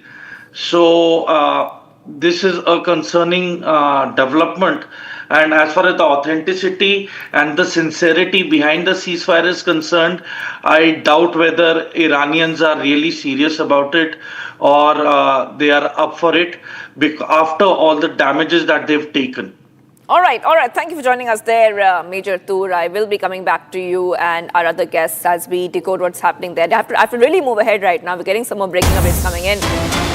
A drone attack has targeted Iraq's Taji military base north of Baghdad. An unidentified drone hit a location in the base. He confirmed that there was no casualties in the attack and stated further details would be announced later. Some local media reports claim the drone targeted a French-made radar system stationed at the base. The base, previously used by the US-led international coalition forces, was handed over to the Iraqi army in 2020. That is right. Now, the drone attack at the military base in Iraq comes after Iran launched multiple missiles targeting US military installations in Qatar and Iraq, including the Al Udeid air base in Qatar, the largest US military installation in the region. All right. Let's move ahead right now. We're coming to know that oil prices likely will be stabilizing near around $65 as Trump announces Iran-Israel ceasefire. SBI report is saying that crude oil prices are now expected to remain around $65 per barrel after US President Trump announced a ceasefire between Iran and Israel, bringing relief to global markets. According to a recent report by SBI, the price of oil depends heavily on Iran's response to recent tensions in the Middle East. Report laid out 3 possible scenarios, each with a different price impact. Now, with the ceasefire announced, a third scenario of ceasefire with Israel has come into effect, and crude oil prices are likely to stabilize around $65. Okay, let's go straight across to my colleague Rajat is joining us live from our Republic Business Desk. Good morning to you, Rajat. It looks like oil prices will be stabilizing after so-called Trump brokered ceasefire. That's what the SBI report is saying. Just take our viewers through the highlights. Yes, Shivangi, very good morning to you as well. So as at least the world is having a sigh of relief because the oil prices are somewhat stabilizing at the level that no one imagined. As everyone expected this Israel-Iran war to escalate even further after the US intervention. But now as Donald Trump announced the ceasefire between Israel and Iran yesterday, the oil market has stabilized. And if I will go and quote some data, early trading in the West Texas Intermediate crude futures for August have fallen by 5% to 65 per barrel today. And Brent crude oil have also fallen by 8%. Now the SBI has come up with a report giving three scenarios, and it's saying that the oil prices are likely to stabilize at $65 per barrel in the long term. And they visualize the three scenarios in which they said if the Iran would have retaliated very strongly, the oil prices would have gone up to $120 to $130 per barrel. And if the Iran attack was very symbolic, the oil prices would have been hovering around $80 to $90 per barrel. And now the ceasefire is announced, the oil prices are likely to stay at the level of $65 per barrel. And that is a good news because Goldman Sachs and other agencies have predicted that along with the Strait of Hormuz closure and this escalation, the crude oil prices might touch $120 per barrel. And that is not a great news for the world economy because, you know, the oil is something that have a cascading effect on the economy and it percolates down to the every sector. And that is what was everyone jittery about, Shivangi. All right, thank you for joining us for those details, Rajat. I will be coming back to you for more details and the latest coming in from the world of business. Have to take a short break right now, viewers, but much more coming right up. We'll put our focus on some of the other stories we're tracking, especially Donald Trump's big ceasefire claims, announces truce between Israel and Iran, and says both nations approach simultaneously for peace.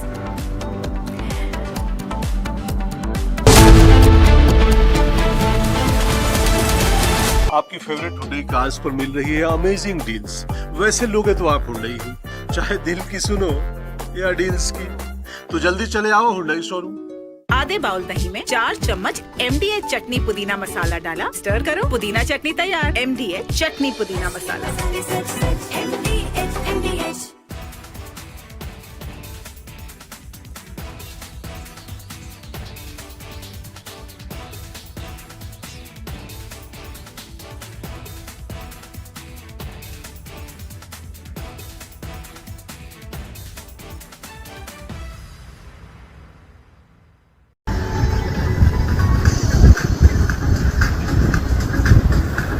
لا إله إلا الله لا إله إلا الله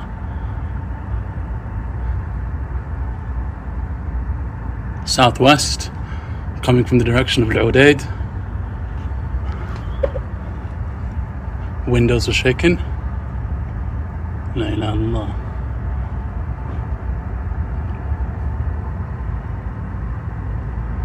لا إله إلا الله. Probably Patriot. الله أكبر. مدام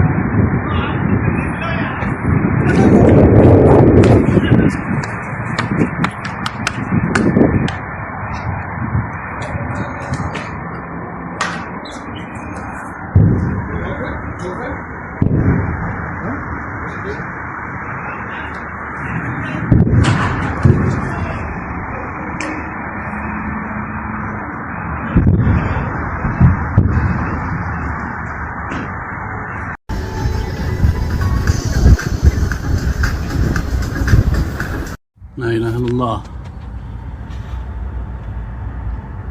لا إله إلا الله.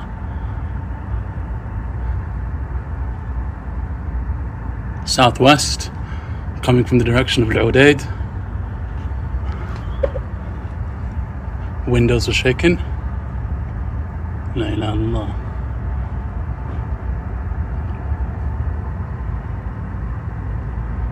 لا إله إلا الله. Probably Patriot. الله أكبر. مدام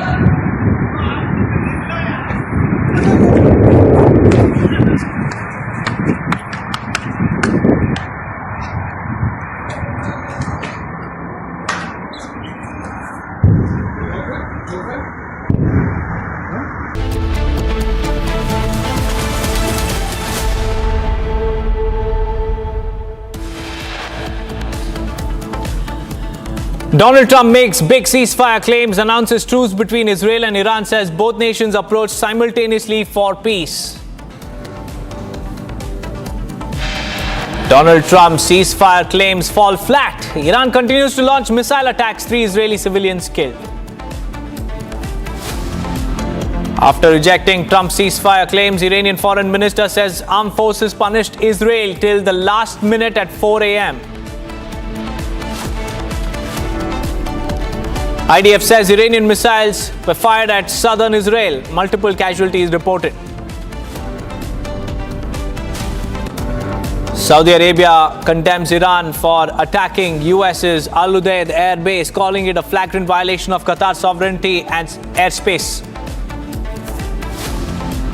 After 7 delays, NASA and SpaceX announced June 25th as the new date for Axiom mission liftoff. Countdown begins.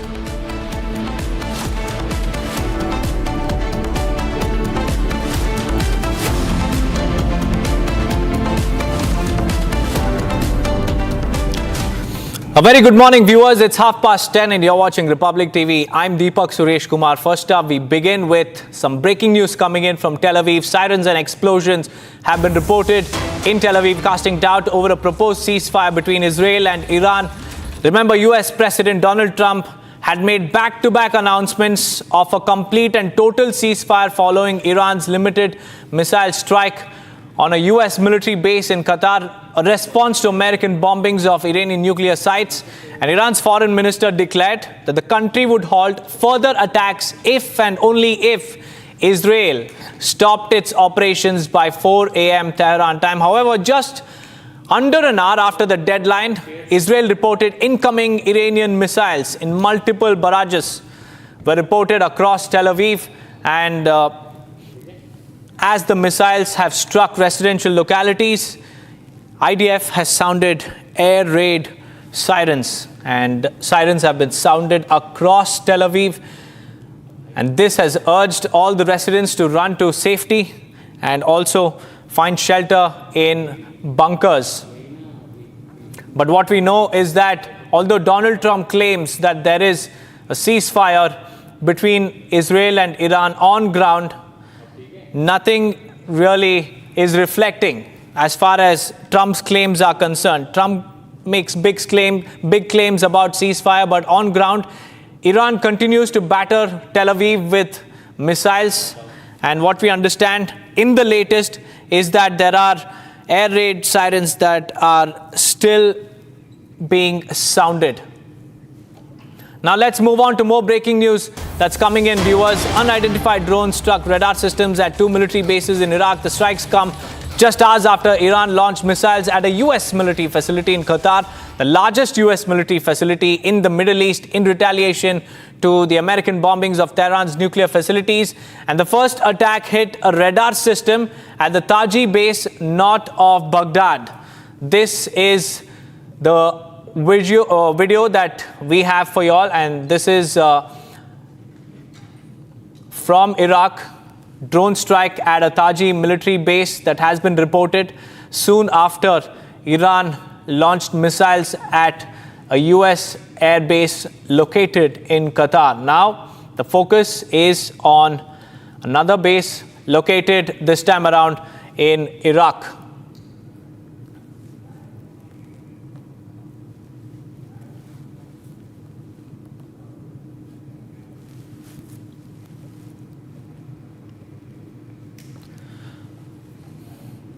Moving on, viewers, NSA Ajit Doval has called on Chinese foreign minister and a member of the Politburo of the ruling Chinese Communist Party ahead of the SCO summit. They've held talks on various issues. Here's a quick report on that.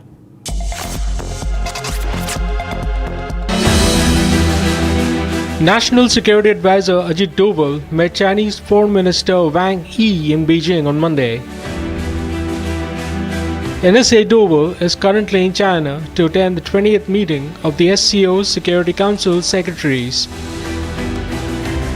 During the meeting, the two leaders discussed the progress in the restoration of bilateral ties between India and China.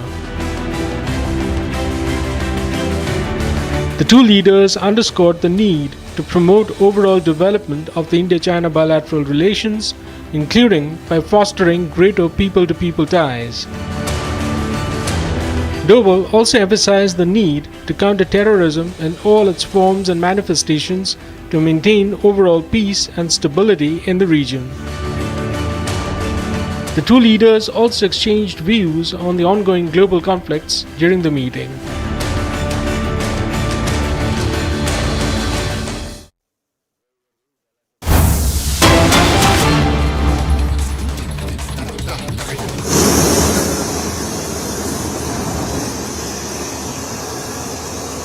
And 65 Indian nationals from Israel, and the flight has landed at Delhi airport.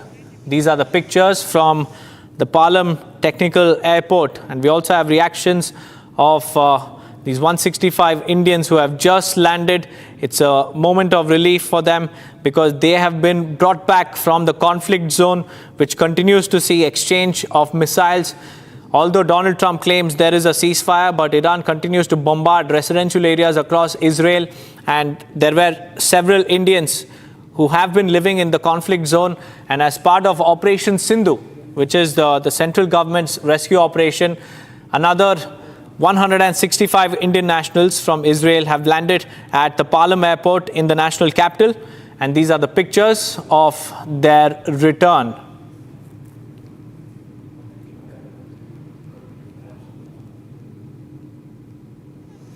Over the last few days, we've seen multiple flights landing, bringing back Indians who are stranded in the conflict zone. And Operation Sindhu, in this particular batch, has brought back 165 Indian nationals who are stranded in Israel. And the Indian Air Force aircraft has just landed at Delhi's Palam Technical Airport, marking yet another critical evacuation amid escalating tensions in the region. Now, these are visuals coming in from the ground, which clearly show relief and emotion as the passengers disembark the Indian Air Force flight. There you can see that the central government and the IAF officers marking the return of 165 Indians who were stranded. And right now you can see there, it's a sigh of relief for them. There's happiness on their face as they've returned to their motherland safely, all thanks to Operation Sindhu. These are pictures. These are first pictures of the Indian Air Force aircraft that has landed in Palam Airport. There you can see pictures of the Indian nationals who have been rescued from the conflict zone being brought back, and they have landed at the Delhi airport. This is the Palam airport that we are talking about. It was a swift and well-coordinated rescue operation. An Indian Air Force aircraft under Operation Sindhu has successfully brought home 165 Indian nationals stranded in Israel amid rising hostilities in the region. And the special flight landed just moments ago at Delhi's Palam Technical Airport, bringing a wave of relief and also emotional reunions. The families of these 165 Indian nationals are eagerly waiting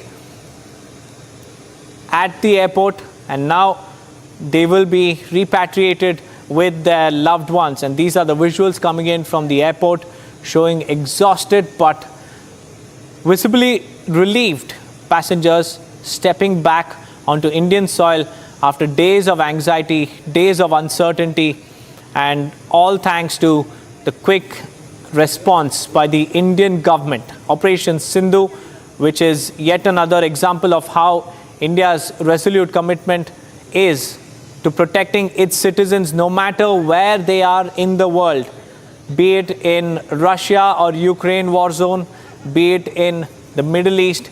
The Indian government is committed to ensure the safety of Indians, and the Ministry of External Affairs and the Indian Air Force worked in close coordination to ensure this safe passage home. And these are pictures that we have from Palam Airport in the national capital.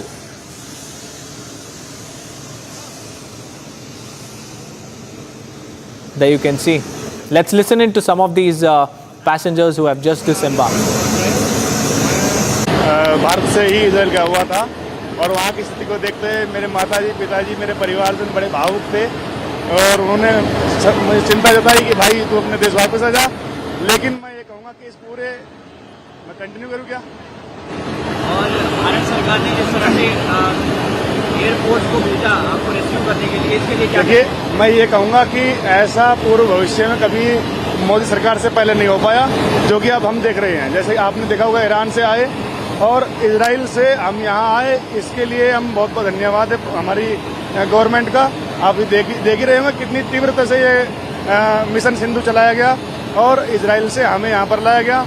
और ये दिनांक 22 तारीख को पहली हमारी flight I थी जो कल पहुँची होगी यहाँ पर, और कल दिनांक 23 में हमारी दूसरी फ्लाइट थी जो आज पहुँची है यहाँ पर। इंडियन एम्बेसी का इतना सहयोग मिला कि हम घरों के अंदर बंद थे, स्थिति भयानक थी, और वहीं पर हम जो है मेल के माध्यम से उनसे जुड़े रहे। वो पल पल की खबरें हमारे से लेते रहे। इंडियन एम्बेसी और इंडियन गवर्नमेंट का इतना अच्छा योगदान रहा हमारे लिए कि हम भयभीत होते हुए भयभीत नहीं रहे। और आभार व्यक्त करते हैं इस हमारी भारतीय सरकार का, आभार व्यक्त करते हैं इंडियन एयरफोर्स का कि हमें इतने अच्छे प्रकार से हमें यहाँ पर लाया गया, हमारे खाने पीने सारी व्यवस्था की गई। हम बहुत आभारी हैं। आप रह रहे थे, वहाँ स्थिति कैसी है, सिचुएशन कैसी है? मैं इसकी कैपिटल में था। Well, viewers, the mission also speaks about the scale, speed and precision of this evacuation mission. And you just heard one of these passengers who arrived saying that this is a remarkable step by the Indian government. He has thanked the Indian embassy, Indian government, Modi government in particular, saying that this has never been done before by any of the previous governments, and they are thankful that the center is focusing on their safety and they have ensured that Indians return home without any concern.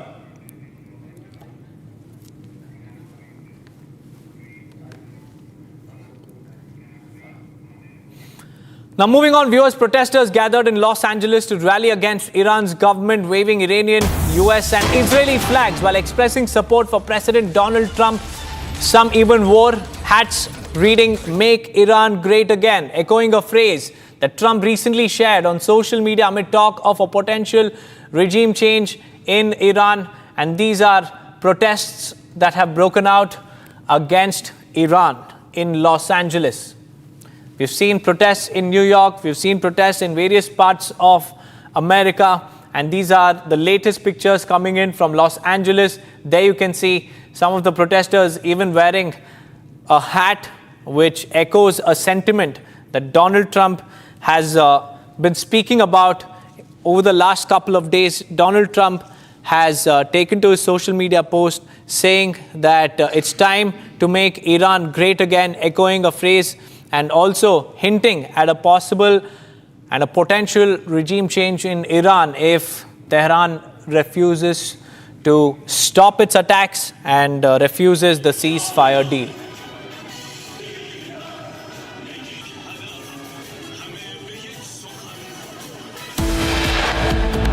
On that note, viewers, will slip into a short break. On the other side, we'll tell you about how Iran has violated ceasefire by bombarding some of the residential buildings in southern Israel.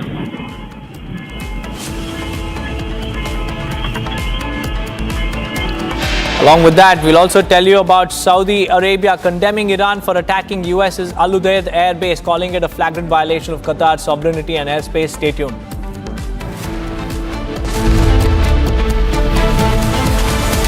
विमल में गुलिस्तां की ये कुछ लजीज फरिश्ते जब साथ घुले तो जी ललचाए और दिल कहे कि स्वाद की इस जुबां में खुद को ऐसा डुबाऊं कि निकल ना पाऊं। विमल की जुबान कुछ है ही ऐसी, मानते हैं ना? विमल, बोलो जुबां केसरी। MDH की हल्दी मिर्ची धनिया करे कमाल, ये रंग दे, ये खुशबू दे, ये तीखा, ये कम पड़े, क्या निराला MDH masala.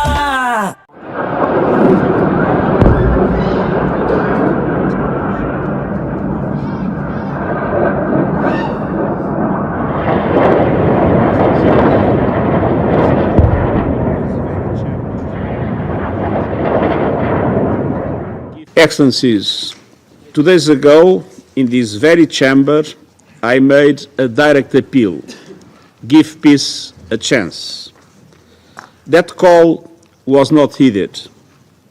Instead, the bombing of Iranian nuclear facilities by the United States marks a perilous turn in a region that is already reeling. From the outset of the crisis, I have repeatedly condemned any military escalation in the Middle East. The people of the region cannot endure another cycle of destruction. And yet, we now risk descending into a rat hole of retaliation after retaliation. To avoid it, diplomacy must prevail. Civilians must be protected. Safe maritime navigation must be guaranteed. The Non-Proliferation Treaty is a cornerstone of international peace and security. Iran must fully respect it. And all member states must act in accordance with their obligations under the UN Charter and other rules of international law, including international humanitarian law.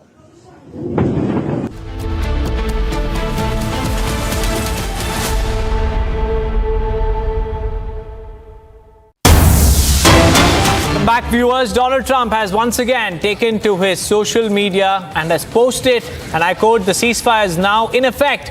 Please do not violate it." Donald J. Trump, President of the United States, has once again boasted that the ceasefire is now in effect, and he has urged both Iran and Israel not to violate it. This is part of Donald Trump's series of tweets now announcing ceasefire. First, he said a ceasefire deal had been brokered between Israel and Iran. Then he said both the nations came running to me simultaneously asking for peace. Now he says ceasefire is in effect. Don't violate it. This is yet another post put out by US President Donald Trump hours after Iran violated ceasefire and continued to fire missiles on Israel. Meanwhile, viewers, we also have big breaking news coming in. Japan has also welcomed Trump's claim of ceasefire between Iran and Israel.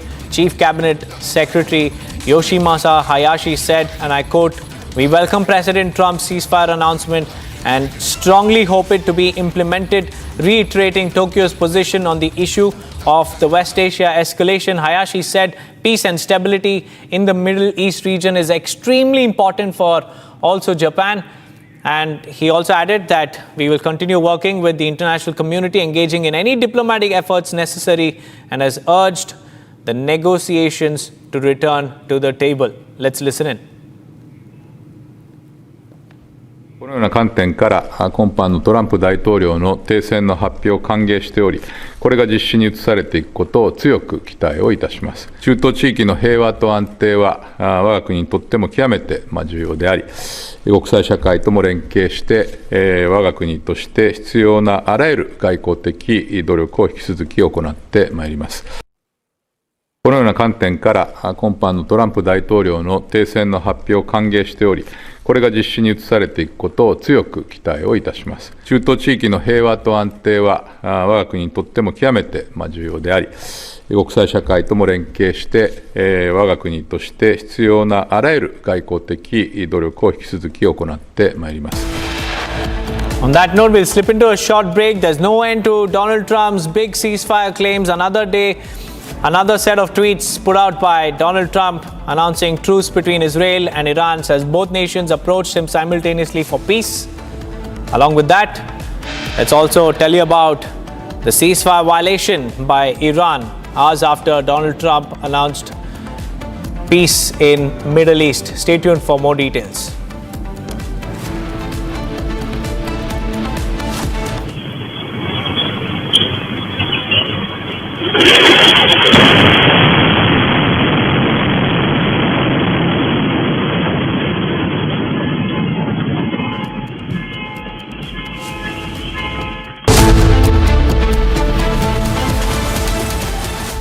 आपकी आपकी favourite hoodie cars पर मिल रही है amazing deals.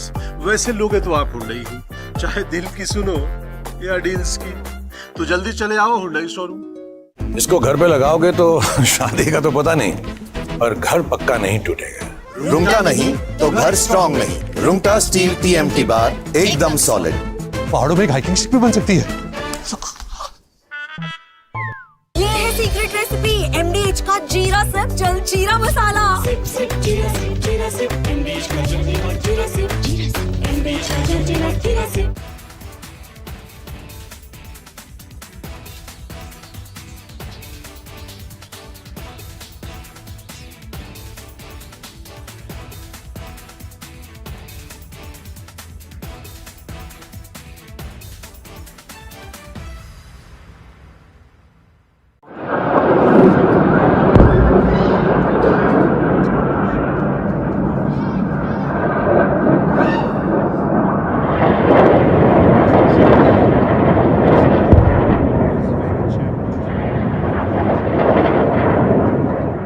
Excellencies, 2 days ago, in this very chamber, I made a direct appeal: give peace a chance.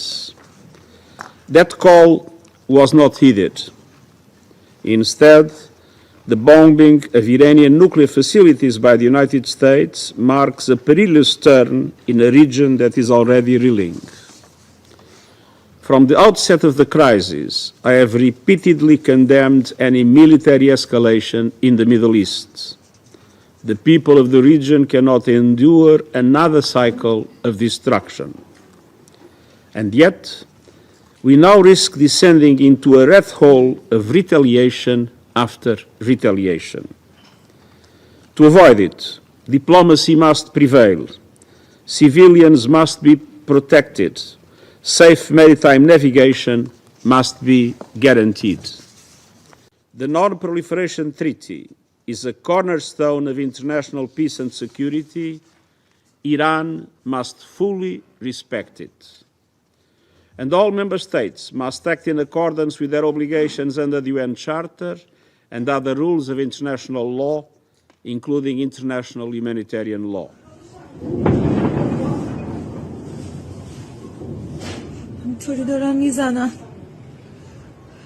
For 40 years, the Iranian government has called for death to America and death to Israel.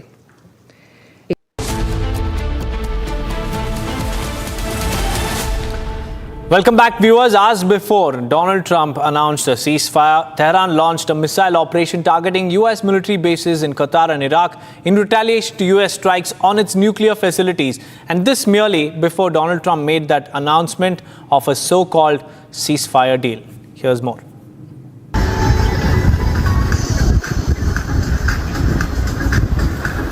La ilaha illallah. La ilaha illallah.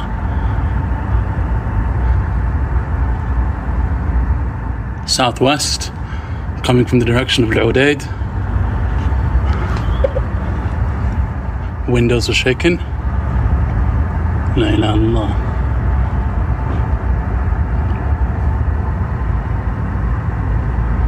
La ilaha illallah.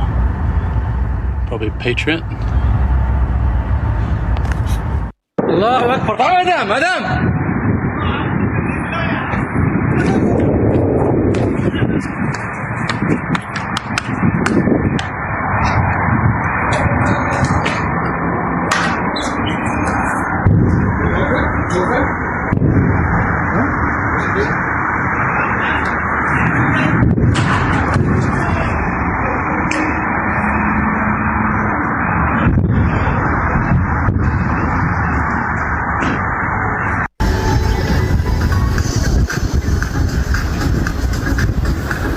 La ilaha illallah.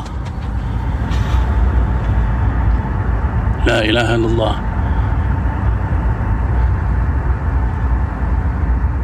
Southwest, coming from the direction of Al-Udaid. Windows are shaking. La ilaha illallah.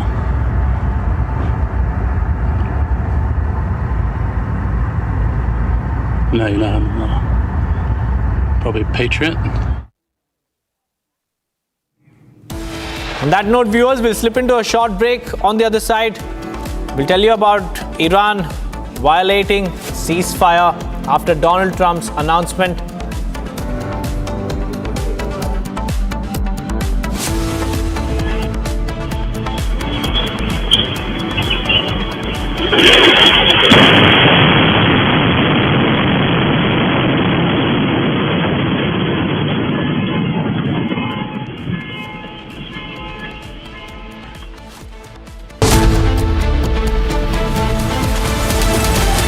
विमल में गुलिस्तां के ये कुछ लजीज फरिश्ते जब साथ गुलें तो जी लग जाए और दिल कहे कि स्वाद की जुबान में खुद को ऐसे डुबाऊं कि निकल ना पाऊं। विमल की जुबान कुछ है ही ऐसी, मानते हैं? विमल, बोलो जुबान कैसी? अब छोलिया हो या लोबिया, सफेद चने या काले चने, सब कुछ मजेदार बने।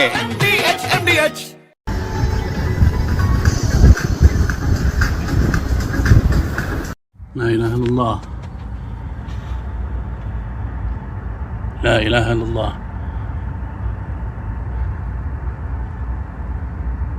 Southwest coming from the direction of Al-Udaid. Windows are shaking. La ilaha illallah.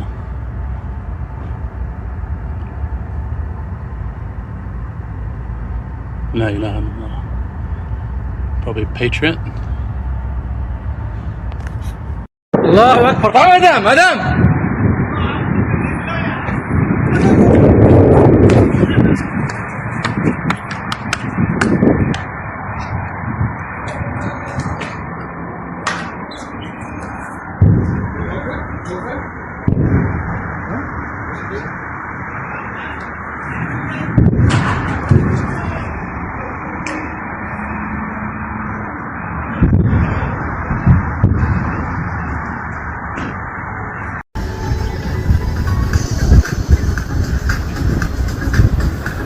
لا إله إلا الله لا إله إلا الله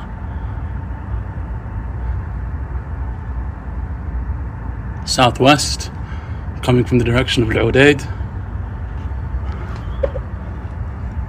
Windows are shaking. La ilaha illallah.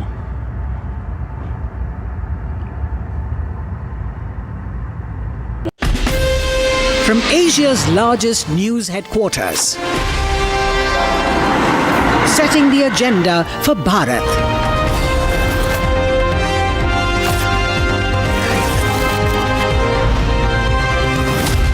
You're watching Republic.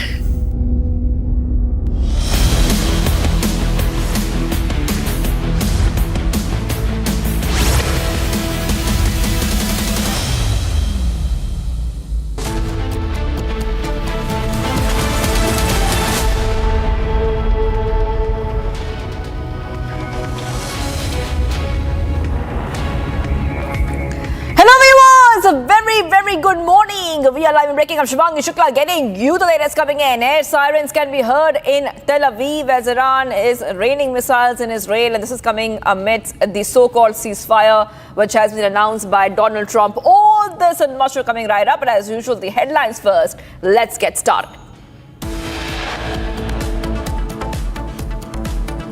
Donald Trump's big ceasefire claim announcement has come in as a truce between Israel and Iran has been declared by Trump, says both nations approached simultaneously for peace.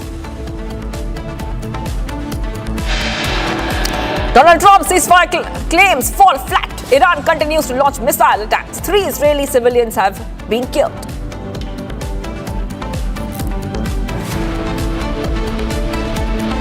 After rejecting Trump's ceasefire claims, Iranian foreign minister says armed forces punished Israel till the last minute at 4 a.m.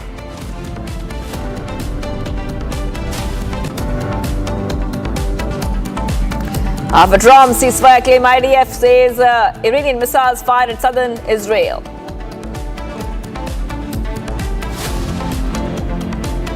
Saudi Arabia has condemned Iran for attacking the U.S.'s Al-Udaid air base, calling it a flagrant violation of Qatar's sovereignty and airspace. After 7 days, NASA and SpaceX announces June 25th as a new date for Axiom mission liftoff.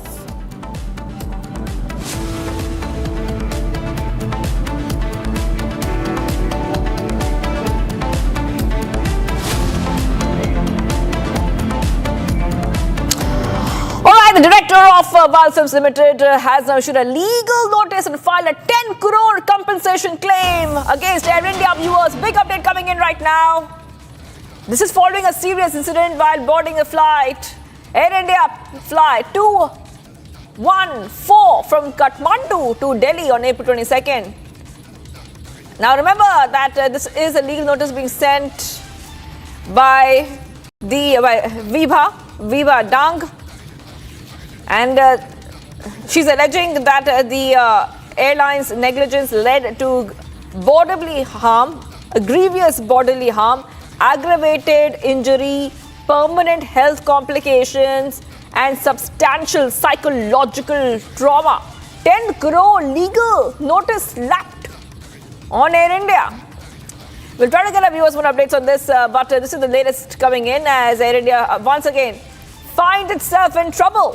This time, legal trouble. Okay, let's go straight across to my colleague Harsha joining us live from New Delhi. Harsha, Air India slapped with a 10 crore compensation claim. And if you could just take our viewers through what exactly happened, who has raised this issue and what have they alleged?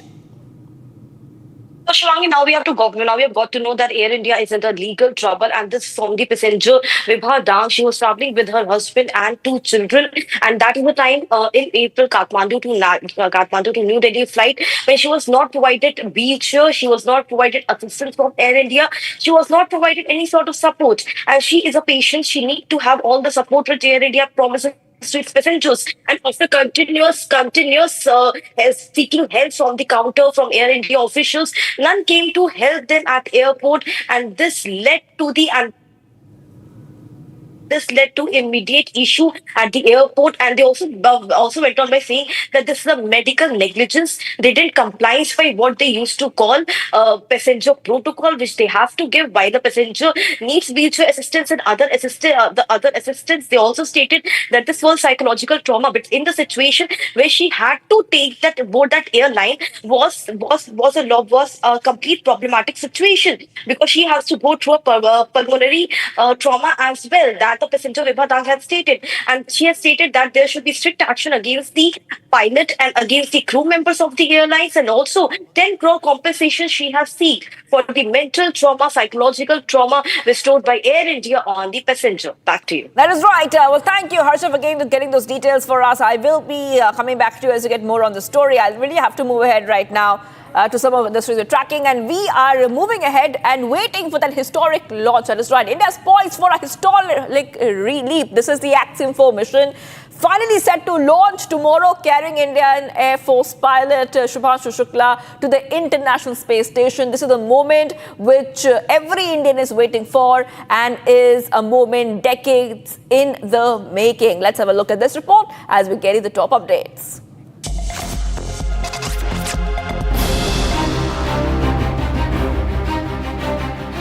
After 7 delays, the Axiom 4 mission is finally set to launch tomorrow. It marks a new chapter in international space collaboration. The Axiom 4 mission is a fully private space flight, part of a growing shift where commercial players now lead low Earth orbit missions. The mission will carry Indian Air Force Group Captain Shubhanshu Shukla to the International Space Station, making him the first Indian astronaut to reach the ISS. Shukla will fly alongside veteran American astronaut Peggy Whitson, Hungarian pilot Tibor Kapu, and Polish engineer Slavoj Uzanski-Wisniewski. The Falcon 9 rocket will lift off from Kennedy Space Center in Florida at 2:31 a.m. Eastern Time, which is 12:01 p.m. in Indian Standard Time. The crew is expected to dock the International Space Station around 7 a.m. Eastern Time on June 26, approximately 4:30 p.m. Indian Time. During their 2-week mission, the team will conduct more than 60 scientific experiments, including Indian-led studies on microgravity and human health. The mission also focuses on human biology, investigating how prolonged exposure to microgravity impacts muscles, cells, and immune responses. Shukla, a decorated test pilot with over 2,000 flight hours, has undergone intensive training for this mission, representing India's growing presence in space exploration. If successful, this will be the first time in 41 years that an Indian astronaut reaches space since Rakesh Sharma's historic flight in 1984. Tomorrow's launch could mark a turning point as India returns to crewed space missions on a global platform.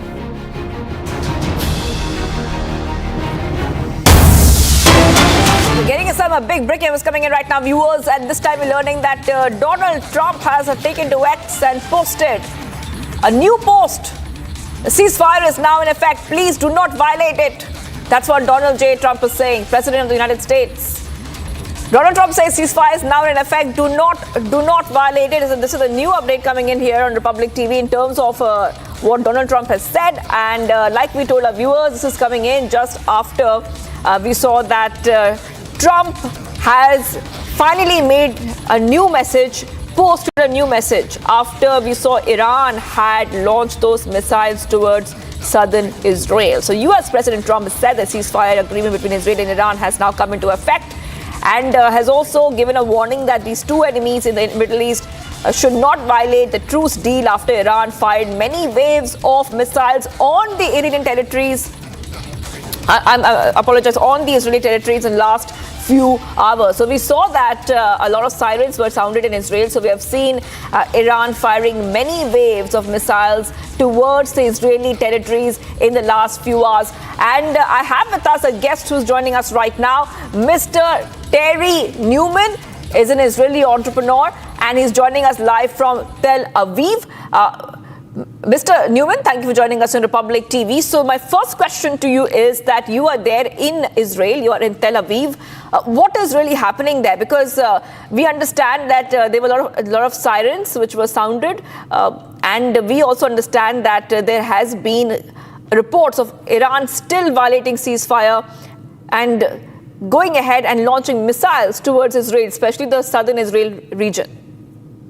Yes, well, good morning. It's been a difficult evening and morning. We've had sirens running to the bomb shelter all night and a tragic loss of life this morning. Some of these Iranian ballistic missiles hit a house, direct house in Beersheba, and 4 people have been murdered.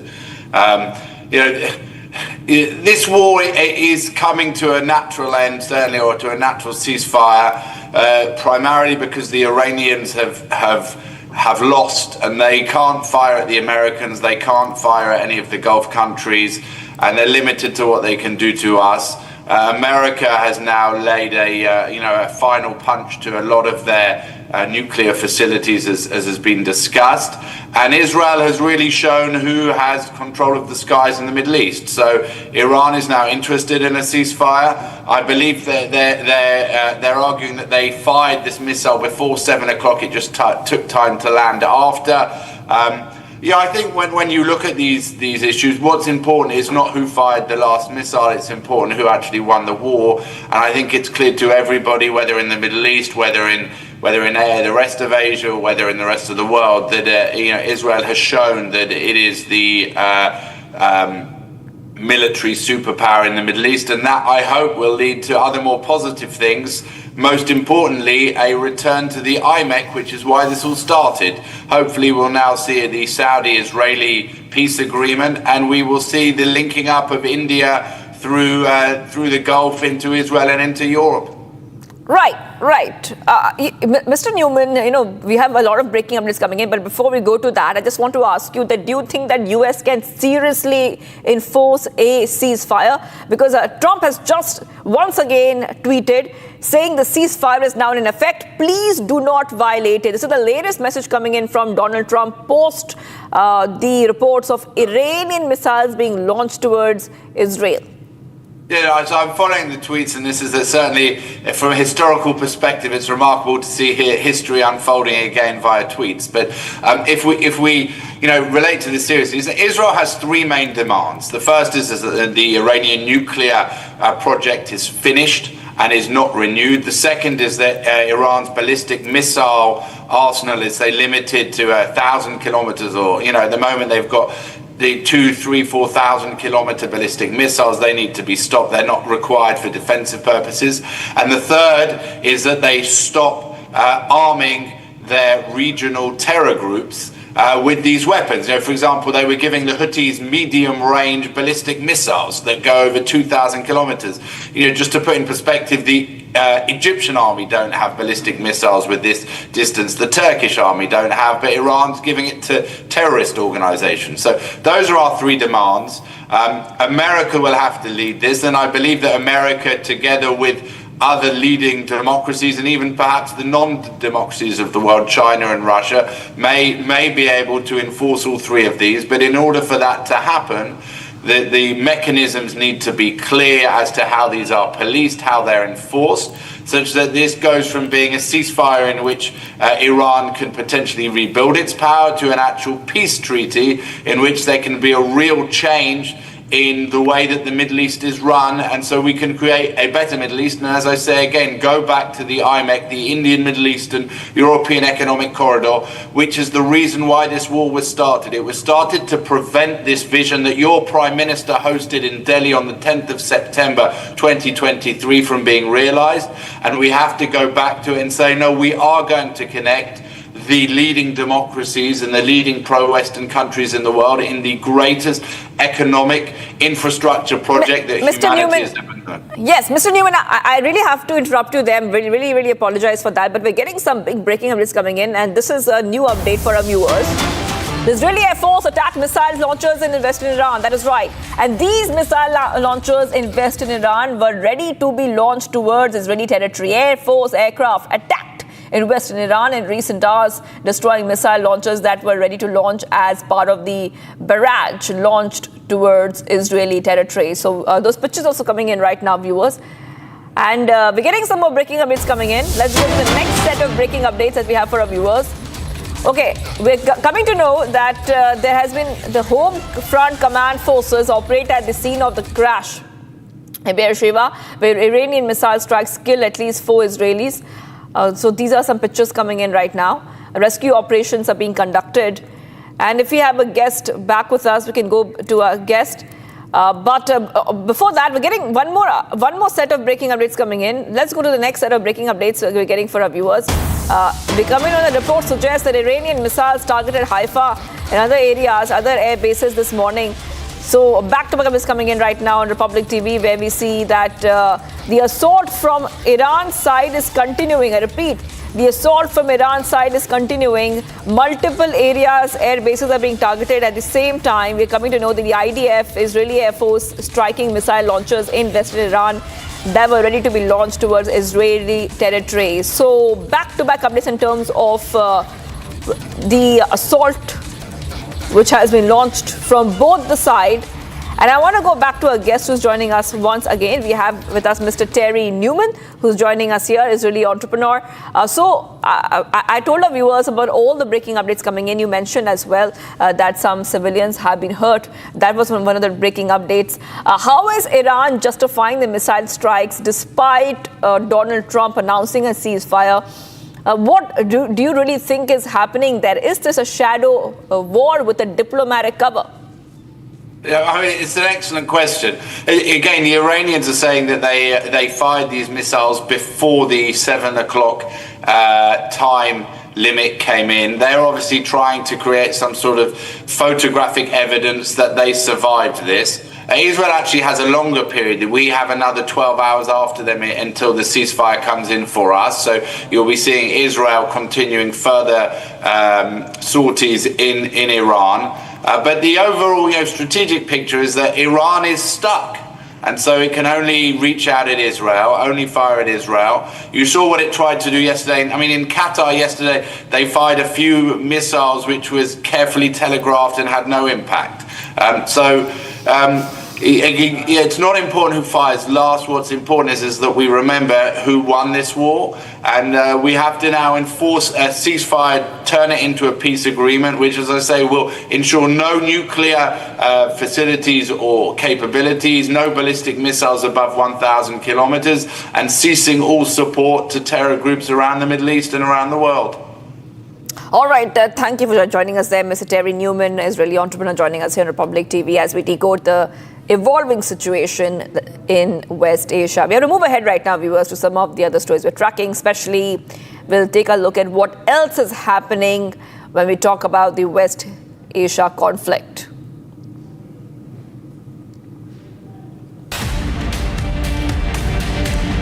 All right, Japanese Chief Cabinet Secretary Yoshimasa Hayashi welcomes Trump's claim of a ceasefire between Israel and Iran. He stated that Japan considers the de-escalation of the war-like situation the most important thing. He said that Japan is extremely concerned about any retaliation and continuously hopes that the avenue of dialogue, including talks between America and Iran, will reopen.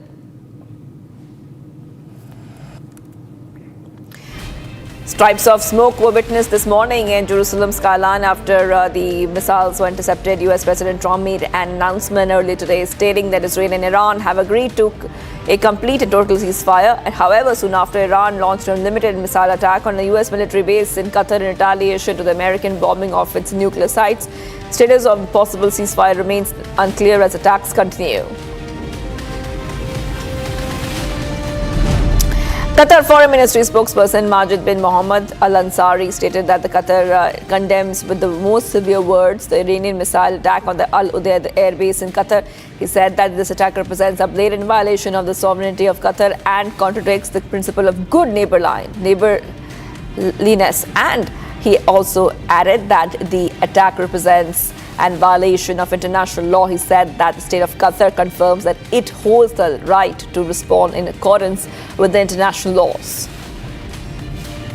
Venezuelan President Nicolas Maduro warned that the war between Israel and Iran may escalate. He questioned if the United States feels proud of their history with Vietnam, Iraq, Afghanistan, and Libya. He firmly stated enough of wars, enough of threats and using force, and enough of using military force to destroy the people.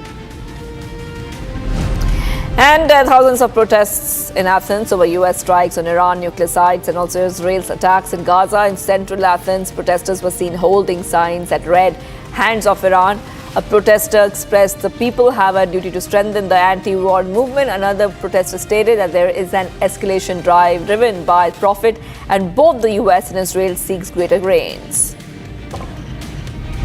Israeli military spokesperson Brigadier General Defrin says that the Israel Defense Forces have completed the most extensive wave of attacks it has carried out to date in Tehran. He says as part of the wave of attacks, 50 Air Force fighter jets were used to drop over 100 munitions and attack military targets of the Iranian regime based on high quality and accurate intelligence from Mossad. Stated that the Israel has focused on attacking headquarters and assets of the internal security apparatus of the Iranian regime and the Revolutionary Guards.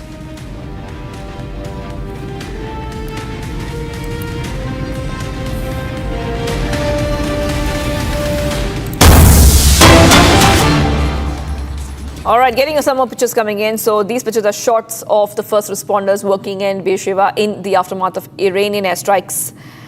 So let's go to what these pictures coming in. A very unfortunate incident when we have seen 4 people have already lost their lives after Iran had targeted and fired missile salvos at Israel.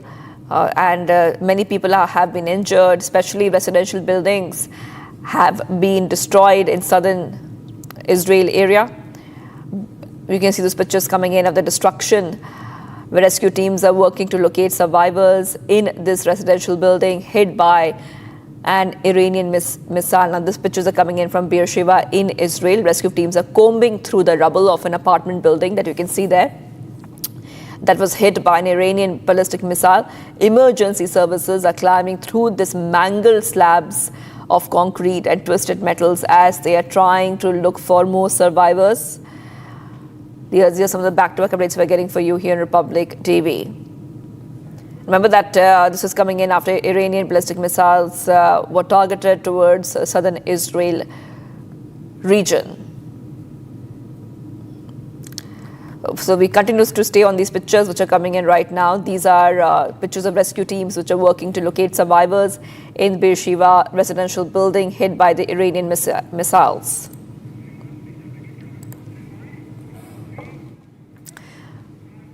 All right, let's move ahead right now, viewers. We see that in a dramatic turn at the UNSC, Pakistan, Russia, China have come together in a rare show of unity to slam U.S. foreign policy under Donald Trump and extend full support to Iran. As tensions in the Middle East spiral in a very dangerous way, close to a full-scale war, these global powers are now demanding an immediate and unconditional ceasefire amid growing fears of a wider regional conflict. Take a look at this report.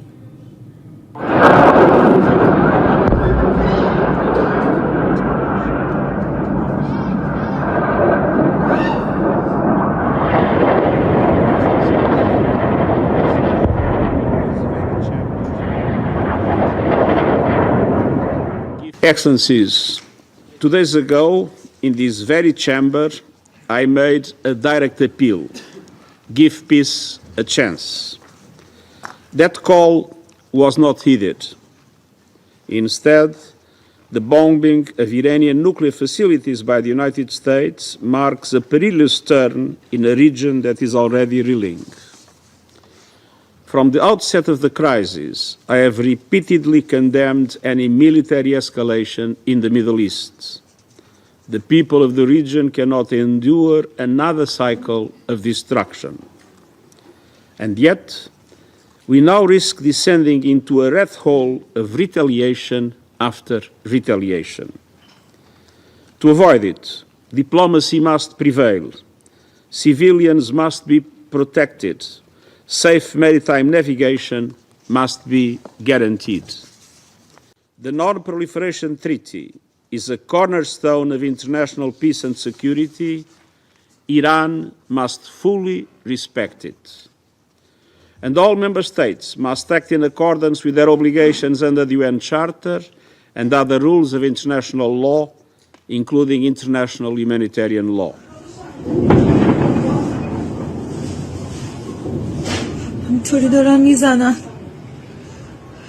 For 40 years, the Iranian government has called for death to America and death to Israel, and posed a constant menace to the peace and security of its neighbors, the United States, and the entire world. U.S. military strikes targeted nuclear facilities in Fordo, Natanz, and Isfahan, with the aim of dismantling Iran's nuclear enrichment capacity and stopping the nuclear threat posed by the world's foremost state sponsor of terror.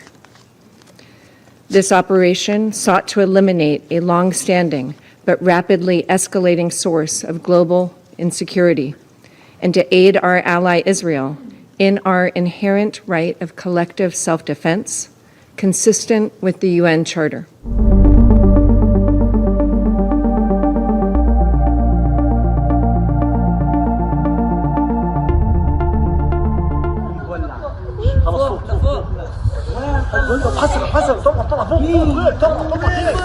اطلعوا على السطوح ورا مليان安理会对维护国际和平与安全负有首要责任，面对重大危机不能无所作为。俄罗斯、中国、巴基斯坦已经提出一项安理会决议草案，呼吁立即无条件停火，保护平民，遵守国际法，开展对话谈判。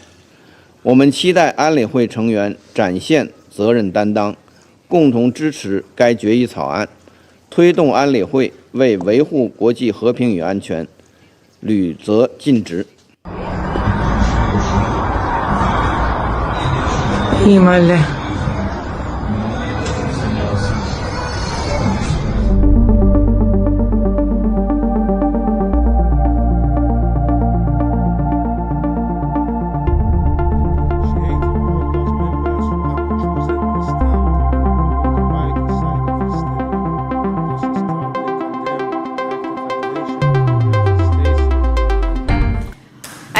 viewers, much more coming right up. We'll put our focus on the other big stories we're tracking, especially Donald Trump's big ceasefire claims, announces truce between Israel and Iran, says both nations approach simultaneously for peace.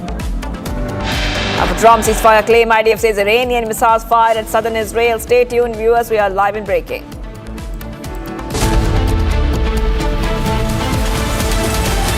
विमल में गुलिस्तां की ये कुछ लजीज फरिश्ते जब साथ गुले तो जी ललचाए और दिल कहे कि स्वाद की जुबान में खुद को ऐसा डुबाऊं कि निकल ना पाऊं। विमल की जुबान कुछ है ही ऐसी, मानते हैं ना? विमल बोलो जुबान केसरी। अब छोलिया हो या लोबिया, सफेद चने या काले चने, सब कुछ मजेदार बने।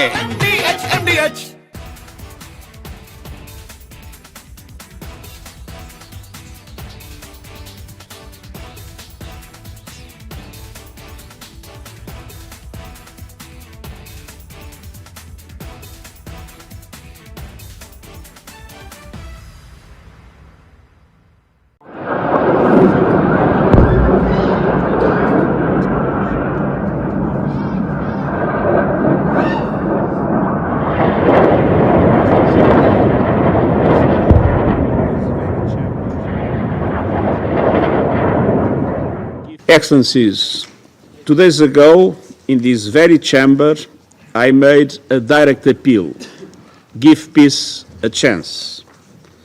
That call. We eat music, we breathe music. Music is our life. And music has also taught that my audience comes from diverse background, different religion, different. I feel I belong to every religion of the world. I feel I belong to every religion of India. So my life is music. So I'm very grateful to God Almighty. That's amazing.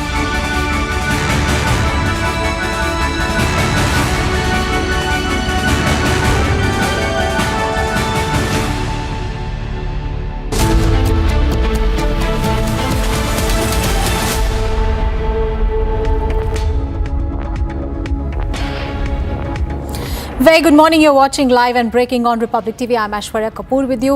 U.S. President Donald Trump has said that the ceasefire between Israel and Iran is right now in effect. That is the big story that we are tracking at this hour.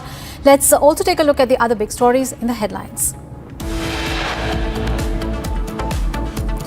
Donald Trump makes a claim of a ceasefire between Israel and Iran, pleads both nations to not violate it. Trump's ceasefire claims fall flat. Iran continues missile attacks. Israel Defense Forces claim strikes in southern Israel. Massive destruction in Beersheba. 4 killed. 10 crore legal notice against Air India after a passenger claims grievous injuries during travel. And after 7 delays, NASA and SpaceX announced 25th of June as the new date for the Axiom mission liftoff.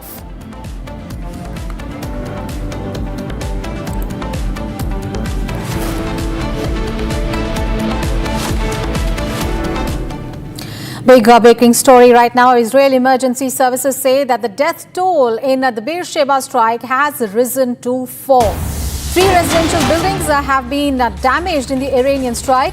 The direct hit in the largest city in southern Israel comes just days after the city's hospital sustained significant damage in a missile strike. So there have been missile attacks from Iran towards the territory of Israel, and the death toll in a Beersheba strike has risen to 4. So Donald Trump says that a ceasefire between Israel and Iran is now in effect, but Israel says that it has identified multiple missiles launched from Iran, and one of these missiles slammed into a residential building that has now left 4 people dead. So Iranian media also says that Israel launched fresh attacks in Iran's capital Tehran overnight. And since morning, the IDF has been saying that missile attacks from Iran have been continuing. Nick, our colleague, is joining us live from Tel Aviv. Nick, we understand that there's been continuous missile attacks that the IDF has been claiming that Iran has been sending towards the Israeli territory. What is that, what you can see around you? We understand that as far as the Beersheba strike is concerned, there have been people who have been dead. Four people have died in those strike. Just take us through what is happening there. Yes, so Israelis are going out, as you can see here behind me. It is still early in the morning, but they are going to the cafes, and it looks like Israelis starting to realize that the ceasefire with Iran is in effect. It started, it actually happening. Although Iran was shooting barrages of rockets until the last minute, and even a bit after 7 a.m., but still, this is unfortunately the culture and the mentality here in the Middle East, especially of the Arab Muslim countries, that they need to show that they were the last ones to give the last shot, that they could continue and they are strong. So this is the message that Iran trying to send with this barrage of rockets on the last minute. But now we understand that Iran actually wants the ceasefire. It wants it to succeed. And now Israel needs to decide that actually it is also for Israel a good timing to end it, because in the last barrage of rockets, as you said before, in Beersheba, at least 4 people dead, and maybe it will be more because there are some people missing. The rescue forces still trying to locate them between all the rubbish and destroyed building. Unfortunately, even people that were inside of a bomb shelter in Beersheba, they hurt and they were damaged. Not just the bomb shelter, but also the people got injured because the Iranian ballistic missiles are so big and strong. And now everybody believes that maybe the ceasefire is starting now. Back to you. Right, Nick, stay with us. We'll just come back to you. And viewers, we have more breaking news coming in from Israel. Now, Israel has opened its airspace now.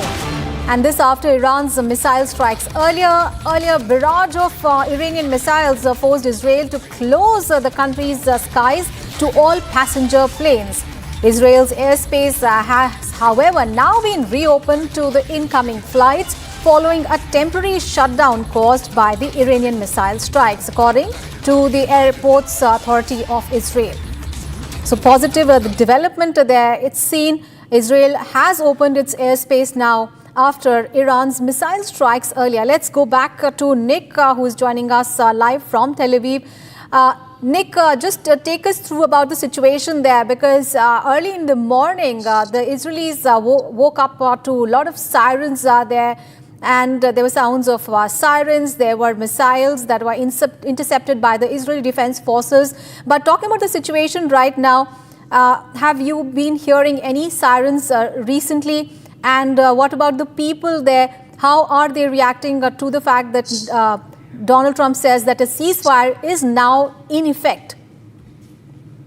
So actually, the morning in Israel started really early, around 5 a.m., where the first barrages of rockets from Iran, and they continued until 7 in the morning. For about 2 hours, there were countless sirens throughout Israel, and Iran sent rockets to different locations. And the Israelis already understood that this is the way for Iran to end this conflict, because they are used that in the last minute, the terror organizations or terror countries doing that, they are sending their last word. But now I see that Israelis here really relaxed, and many of them already on the streets of Tel Aviv, although it's still morning. And Israelis believe that maybe this is the end of this cycle of violence, but it is not the end of the war of Israel against Hamas. There are still about 50 Israelis kidnapped since the 7th of October, and their families asking now the government to use this agreement with Iran to do a broader peace agreement also with Hamas. So all the captives, all the hostages will return back home. This is elderly, children, women, men, many people that are not part of any conflict. They're just innocent people that have been taken from their homes. Back to you. Right, Nick, those visuals we can see behind you, a lot of people there on the streets already. Stay with us, we'll just come back to you. And viewers, Tehran, remember, launched earlier a missile strike on the U.S. airbase in Qatar as well. And let's take a look at this report.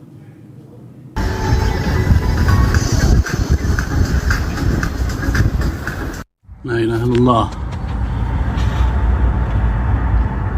La ilaha illallah.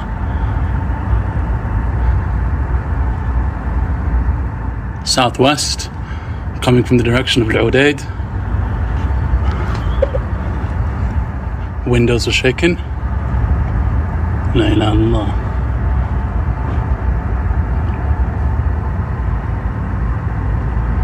La ilaha illallah. Probably Patriot.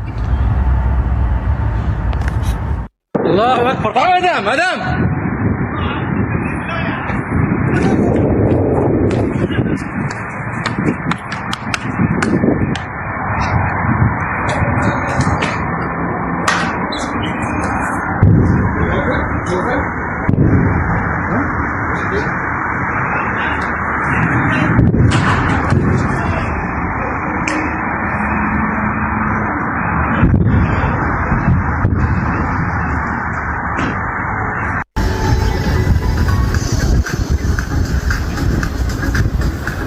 La ilaha illallah. La ilaha illallah.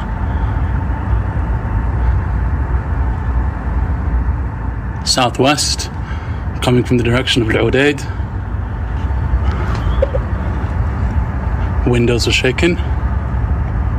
La ilaha illallah.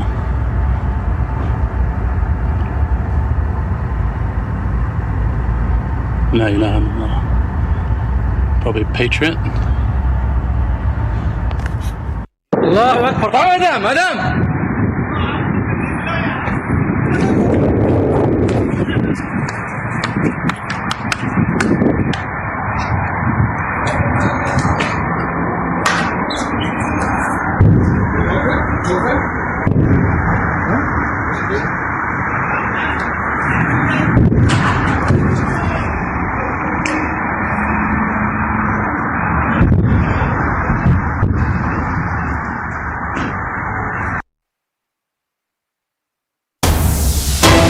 Breaking news coming in, the Israeli Air Force attacked missile launchers in western Iran that were ready to be launched towards Israeli territory. Air Force aircraft attacked in western Iran in recent hours, destroying missile launchers that were ready to launch as part of the barrage launch towards the Israeli territory.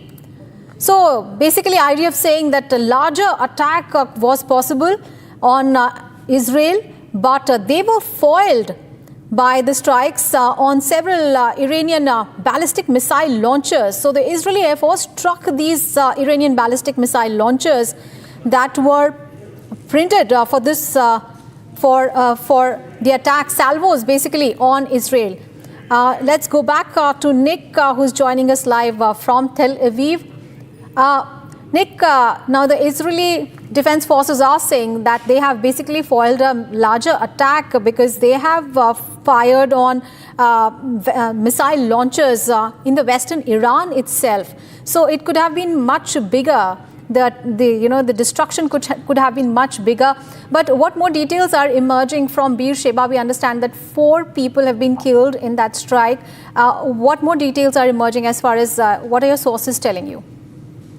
Yeah, there are about 30 people that are injured, at least 4 are dead, and maybe several more people are in between the rubble inside of this destructed, almost destroyed building, and it is a hard work for the rescue forces to understand if there are still survivors there, because the building is almost collapsed, and a lot of the rooms and the apartments are ruined, and it is hard to understand exactly how many people were inside of this large building, because there are many apartments there, and you don't know if somebody came to visit his friend or people that don't communicate with other neighborhoods. That's why it's hard for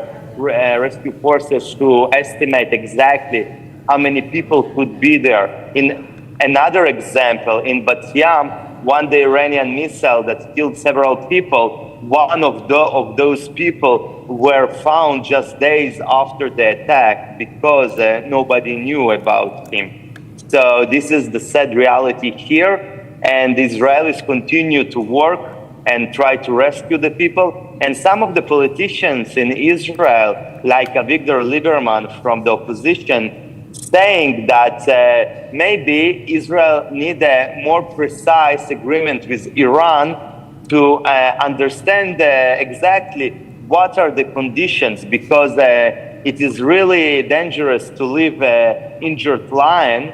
In this metaphor, Iran is the lion, because in a few years the war can start again, and then the conditions for Israel could be much worse, because Iran is not leaving its ambitions to develop nuclear weapons. They are not leaving their ambitions to develop more missiles and long-range missiles that not just can hit Israel, but maybe other places in Europe or even the U.S. And if Iran is not signing an agreement of a complete capitulation, and that they are not doing nothing like that in the future, not developing this kind of weapons in the future, it could be a risk in the future for Israel and other countries. Back to you. Right, Nick Kolyothin reporting from Tel Aviv. Thank you so much for those details. We'll keep coming back to you in the subsequent bulletins for more on that story.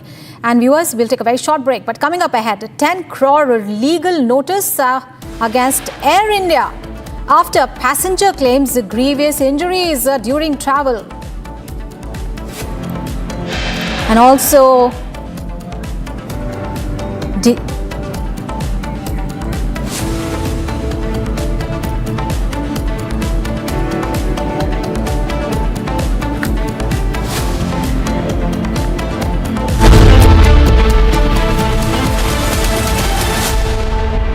Bowl दही में 4 चम्मच MDH चटनी पुदीना मसाला डाला, stir करो, पुदीना चटनी तैयार। MDH चटनी पुदीना मसाला। आपकी फेवरेट हुंडई कार्स पर मिल रही है अमेजिंग डील्स। वैसे लोगे तो आप हुंडई ही, चाहे दिल की सुनो या डील्स की, तो जल्दी चले आओ हुंडई शोरूम। दादी के हाथों का जादू और खुशबू से महकता घर, माँ की मुस्कुराहट और खाने की सुगंध। MDH गरम मसाला, क्योंकि हर रिश्ता है स्वाद से जुड़ा।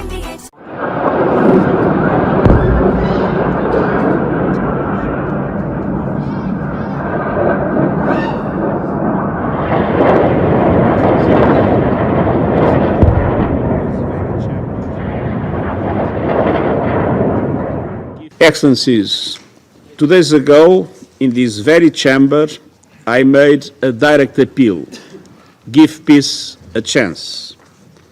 That call was not heeded. Instead, the bombing of Iranian nuclear facilities by the United States marks a perilous turn in a region that is already reeling. From the outset of the crisis, I have repeatedly condemned any military escalation in the Middle East. The people of the region cannot endure another cycle of destruction. And yet, we now risk descending into a rat hole of retaliation after retaliation. To avoid it, diplomacy must prevail. Civilians must be protected. Safe maritime navigation must be guaranteed. The Non-Proliferation Treaty is a cornerstone of international peace and security. Iran must fully respect it. And all member states must act in accordance with their obligations under the UN Charter and other rules of international law, including international humanitarian law.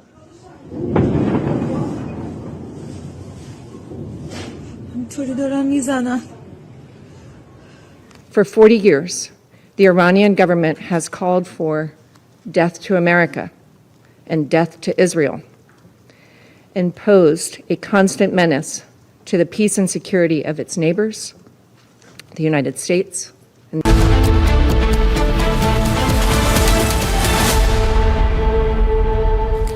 Welcome back, viewers. India is poised for a historic leap. After 7 delays, the Axiom 4 mission is finally set to launch tomorrow, carrying Indian Air Force's Shubhanshu Shukla to the International Space Station. Of course, a proud moment, but decades in the making. Take a look at this report.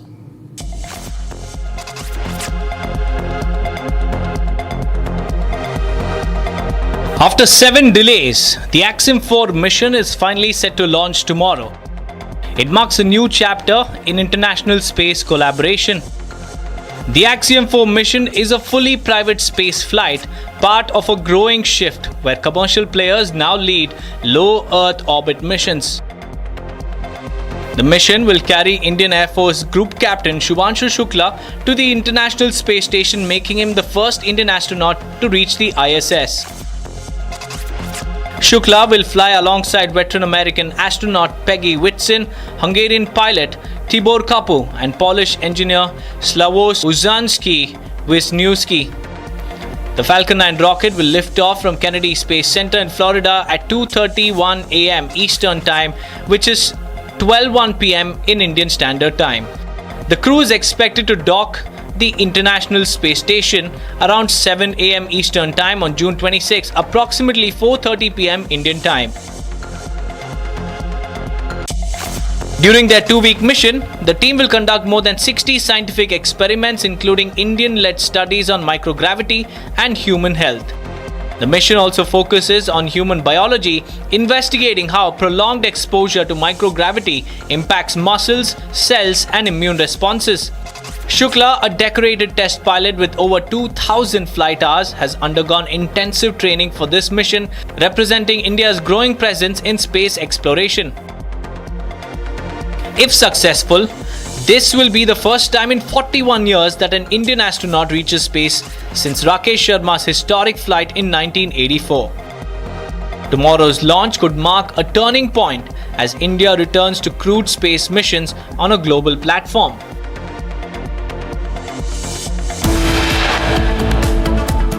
Time now to take a break. Coming up ahead, rescue operation underway in Beersheba in Israel after Iranian missiles hit residential buildings there.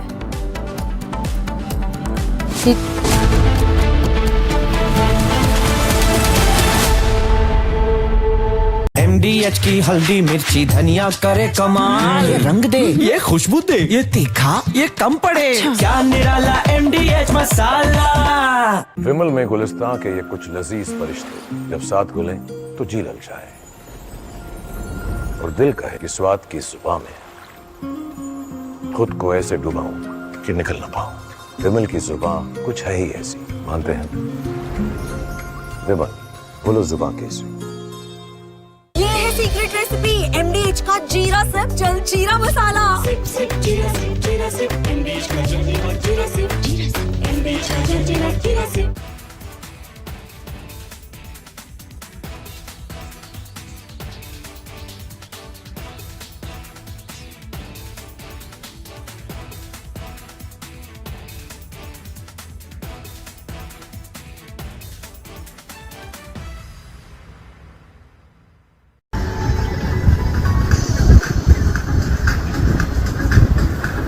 لا إله إلا الله لا إله إلا الله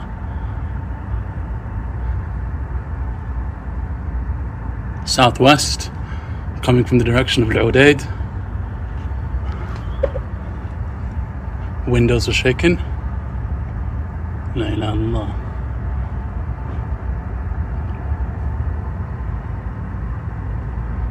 La ilaha illallah. Probably Patriot. Allahu Akbar. Madam, madam.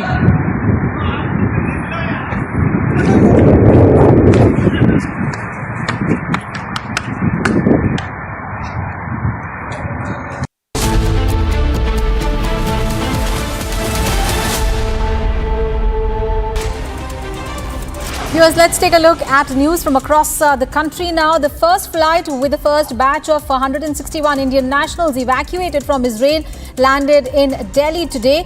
MEA's official spokesperson Ranveer Jaiswal stated that the Israel leg of Operation Sindhu began yesterday and the first group of Indian nationals from Jordan will be arriving today in India. The evacuees were received by MOS Pavitra Marghetia at the airports. One Indian national shared that the situation in Israel is not good. He said that he could hear sirens where he was living and see missiles in the sky. He thanked the Indian embassy for bringing him home. As part of Operation Sindhu, 292 Indian nationals were evacuated from Iran on a special flight that arrived in New Delhi from Mashhad at 3:30 a.m. today. MEA spokesperson Ranveer Jaiswal shared that a total of 2,295 Indian nationals have now been brought home from Iran. On 23rd of June night, Maoists attacked a road construction site in Juraghat under the Barkagaon police station area of Hazirabad district. Around 30 to 35 armed Maoists attacked the camp of Puja Construction and set fire to 7 vehicles parked there, including 2 JCBs, a water tanker and a generator. After flood-like situation was witnessed in the Baran of Rajasthan, the district administration conducted a rescue operation. Danger arose following continuous rainfall in the region. The State Disaster Response Force has evacuated 29 people and animals there as well. A mock drill of coordination among various departments was held today ahead of the Lord Jagannath Rath Yatra. The mock drill was held at the Integrated Command and Control Centre of the Town Police Station Complex for the orderly and safe completion of the Yatra.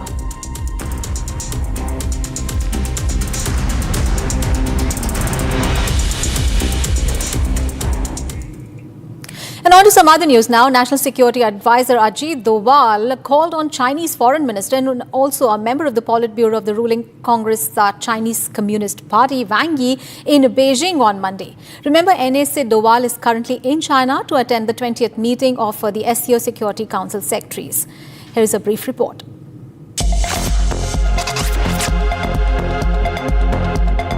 National Security Advisor Ajit Doval met Chinese Foreign Minister Wang Yi in Beijing on Monday. NSA Doval is currently in China to attend the 20th meeting of the SCO Security Council Secretaries. During the meeting, the two leaders discussed the progress in the restoration of bilateral ties between India and China. The two leaders underscored the need to promote overall development of the India-China bilateral relations, including by fostering greater people-to-people ties.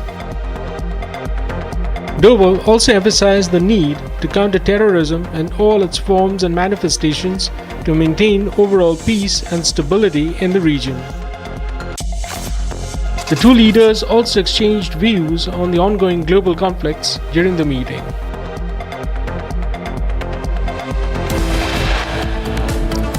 Time to take a break. Coming up ahead, unidentified drones struck radar systems at 2 military bases in Iraq.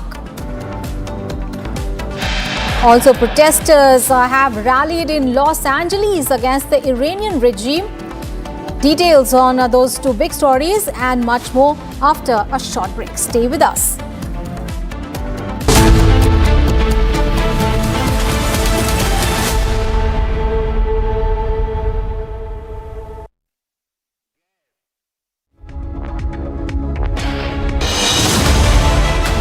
I have seen what it takes to report from the front lines. Accuracy, courage, urgency and responsibility. At Republic School of Journalism, you will be trained for that reality. It's not theory, it's live learning from a working newsroom from day one. If you want to report the truth when it matters the most, Republic School of Journalism is where you begin. Courses begin on 30th June. Apply now. विमल में गुलिस्तां की ये कुछ लजीज फरिश्ते जब साथ गुले तो जी ललचाए और दिल कहे कि स्वाद की इस जुबां में खुद को ऐसा डुबाऊं कि निकल ना पाऊं।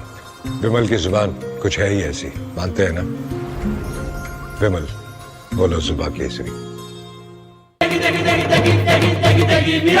MDH की देगी मिर्च, देगी मिर्च का तड़का, अंग अंग फड़का। MDH की देगी मिर्च।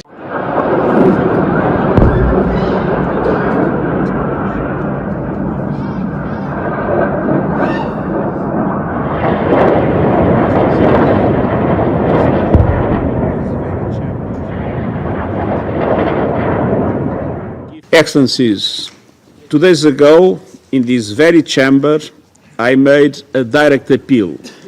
Give peace a chance. That call was not heeded. Instead, the bombing of Iranian nuclear facilities by the United States marks a perilous turn in a region that is already reeling. From the outset of the crisis, I have repeatedly condemned any military escalation in the Middle East. The people of the region cannot endure another cycle of destruction. And yet, we now risk descending into a rat hole of retaliation after retaliation. To avoid it, diplomacy must prevail. Civilians must be protected. Safe maritime navigation must be guaranteed. The Non-Proliferation Treaty is a cornerstone of international peace and security. Iran must fully respect it. And all member states must act in accordance with their obligations under the UN Charter and other rules of international law, including international humanitarian law.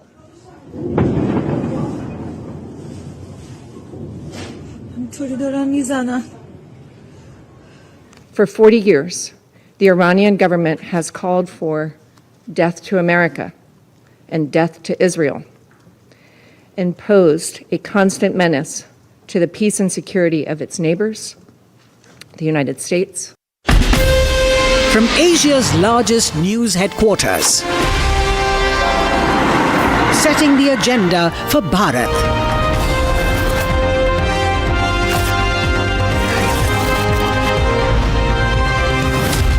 You're watching Republic.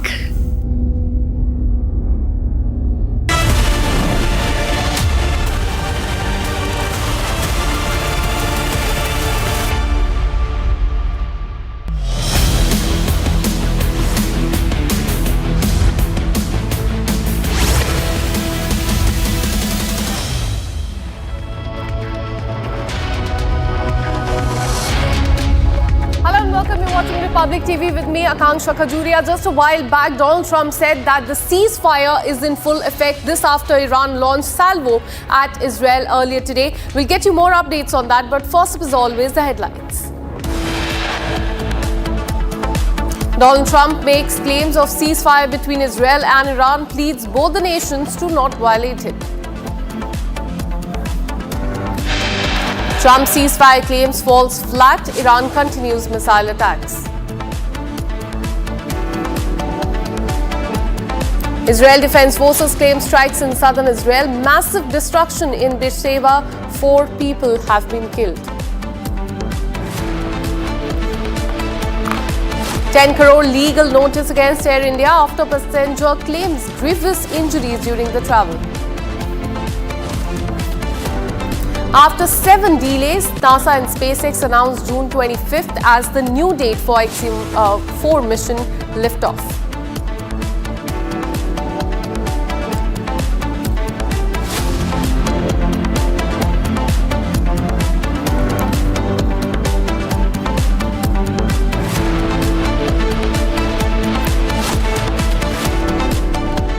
We have breaking news coming in as far as Israel-Iran ceasefire is concerned. This is in fact a statement that has come from the Israeli Prime Minister. He has said that Israel accepts ceasefire, and the Prime Minister also said that Israel has accepted the ceasefire with Iran and that it has achieved war goals against Iran. Israel says that it has agreed to Trump's proposal for bilateral ceasefire with Iran. So this is in fact the statement that has come from the Prime Minister. He said that Israel government has achieved all the objectives in Operation Rising Lion. Remember, this was the name that they had given as far as their attack on Iran is concerned. So their objectives have been achieved, including full air superiority over Tehran, the elimination of senior military leaders, and the destruction of Iran's nuclear and missile capabilities. And they have agreed to the ceasefire initiated by Donald Trump earlier in the day. Donald Trump has said that both the nations will be in fact having ceasefire. After that, we saw salvos launched by Iran. Now Iran has also agreed to ceasefire, and so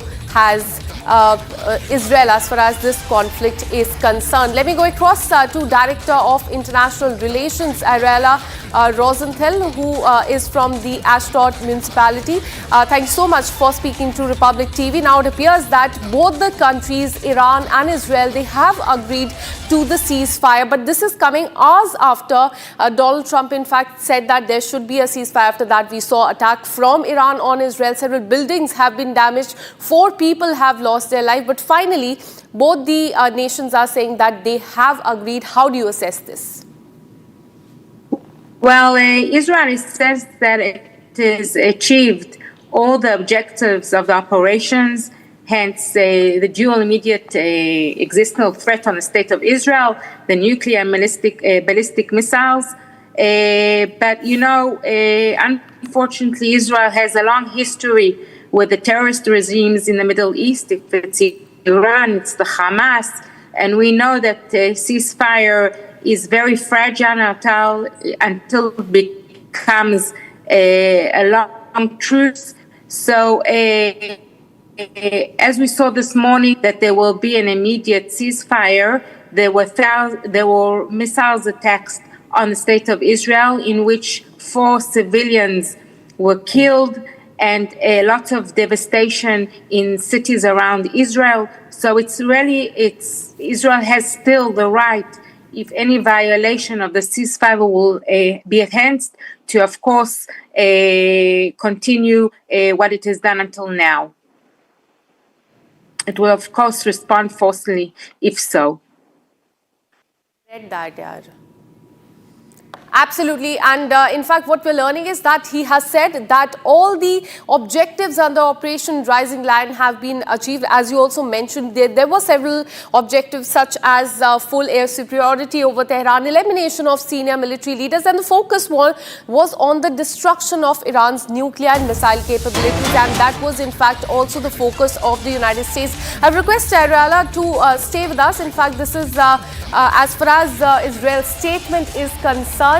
They have claimed victory as far as their Rising Lion operation is concerned. Now they have agreed to the ceasefire, but objectives, as you also rightly mentioned, they have been achieved by both the nations. And the most important is the nuclear facilities being destroyed in the last few days. Yes. So we truly hope that the truce that was announced by Israel and the ceasefire about Israel and Iran will hold. But it's, as I told you, it's not even past 6 hours from the morning when it was obeyed that there will actually be it will be a full ceasefire. So we will wait and we'll see how things will happen. We are still in the Middle East. We are still dealing here with a terrorist regime that always is very, very sly and knows exactly how to speak to the West and actually to continue to develop nuclear munition and weapons and so on. So instead of speaking, I think that the facts on the ground will at the end be what we can obey with. Absolutely. Stay on with us. In fact, another breaking news that we are getting right now is that Israel has opened the airspace now after Iran's missile strike earlier today. Earlier, barrage of Iranian missiles had forced Israel to close the country's sky to all passenger planes. Israel airspace has now been reopened to the incoming flight following a temporary shutdown caused by the Iranian missile strike. And this is what we can see on the flight radar as well. So, Ariala, can we say that now the threat is gone? Because you also belong to Israel. What are the people there saying? Is the threat, has the threat in fact subsided? No, we are not so sure. I think it's very early to know if it has succeeded or not. I'm of course not sitting in the parliament and I'm not sitting in the cabinet of the state of Israel. And I really can only, it's a real feeling of mine. But we don't know. It's really too soon. And, hopefully in the near future, we will know that if it succeeded or not.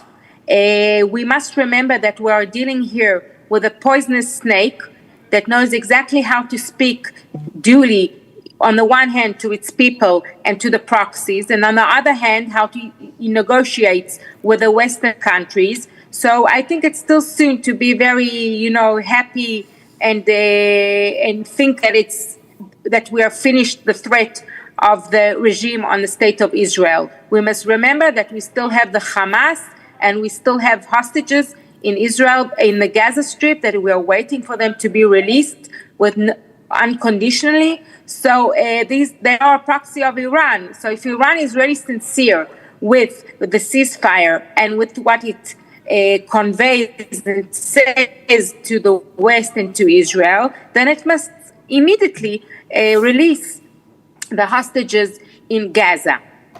Absolutely. In fact, stay on with us. We have another breaking news coming in. What we're learning is that last night, Prime Minister Benjamin Netanyahu convened a security cabinet together with the Ministry of Defense, the IDF Chief of Staff and the head of Mossad to report that Israel has achieved, as we've been reporting, all the objectives of Operation Rising Lion. And so far, Israel has eliminated an immediate existential dual threat both in the nuclear domain and the area of ballistic missiles as well. So as Israel has been saying that objectives under Operation Lion has been achieved. We have in fact more breaking news coming in, getting you the latest visuals of the aftermath of Iranian missile strike on Iran.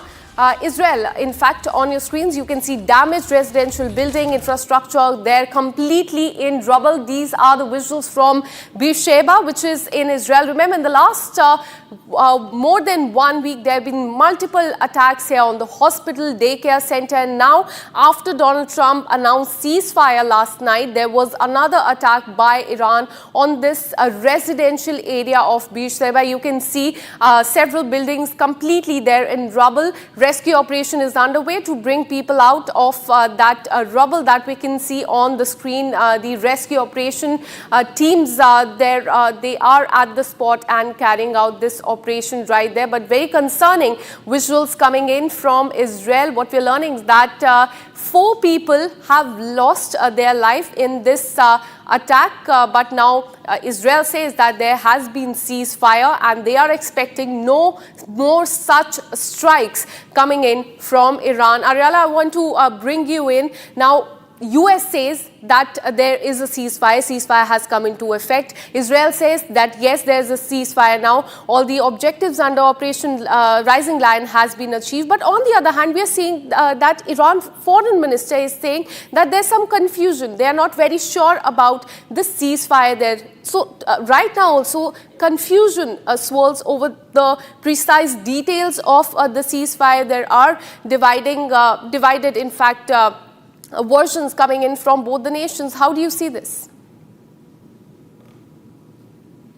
Well, as a citizen of the state of Israel, and bombardment on the cities and on residential areas that are not military targets, they are residential citizens who live in Israel where their houses have been bombarded, lots of devastation, and of course lots of lives have been taken. They're not loss of lives, they've been deliberately killed by the Iranian regime. So we of course continue. You have seen that the IDF has informed the citizens of State of Israel by the Home Front Command to continue to strictly adhere the restrictions and the guidelines for the situation. We are still in alert. That means that we are still in emergency guidelines. So we're taking very much hazardous restrictions in order for people to save their lives. So we are waiting, and hopefully in a couple of hours and days to see how things will occur. But as I must say, Iran is still deliberately targeting civilians, mosques, houses, hospitals, people, elderly people. What have the elderly people done to them? These are questions that are not acceptable. And terror is terror. It must be deliberate. And for a citizen of Israel, I really am sure that my country, if there will continue to be violation, that there will not be a ceasefire. We must, at the end, survive and not be bounced around by other countries, because my government, at the end, must keep after its citizens and the survival of the State of Israel. Absolutely. In fact, there are reports which are suggesting that Iranian missiles also targeted Haifa and Ramat David air bases this morning. So we've been seeing attacks as far as Iran on Israel are concerned. So Irala, I want to bring you in. Do you think even if Iran says yes to the ceasefire, they will abide by it? Because after Donald Trump announced the ceasefire last night, we saw that residential buildings were destroyed, civilians were attacked in Israel. So do you think after all this, and after saying yes to the ceasefire, Iran will abide by it? Do you have that trust factor in the nation? Ideology, and we are very, very familiar with the history of the terror regime in Iran. So this is not new for us. We unfortunately live in a surrounding where we have the Hezbollah, where we have the Houthis, we have and the Hamas, the proxies of Iran. We are very well familiar with how they operate. So we are very, very suspicious.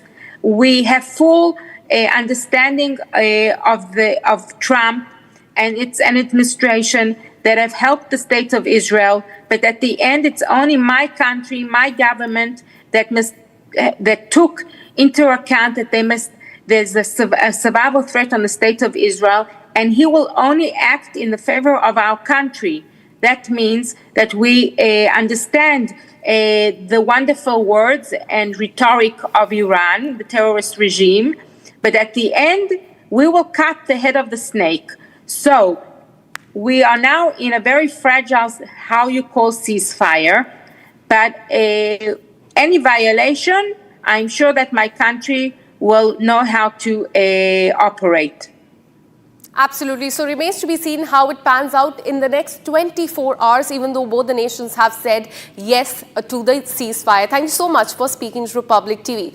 Now, let's tell you more about the attack on Israel. The location is Beersheba, where, remember, we've been telling you that the residential building has been attacked. 4 people have lost their life, and these are the visuals of the rescue operation that you can see on the screen. Home Front Command forces operate at the scene of the crash in Beersheba, where Iranian missile strikes and it has killed 4 Israelis there. And all this after, in fact, few minutes after Donald Trump announced that both the nations have agreed to a ceasefire. After that, we've been seeing these visuals, very concerning one coming in from Israel. You can see that those buildings have been completely damaged.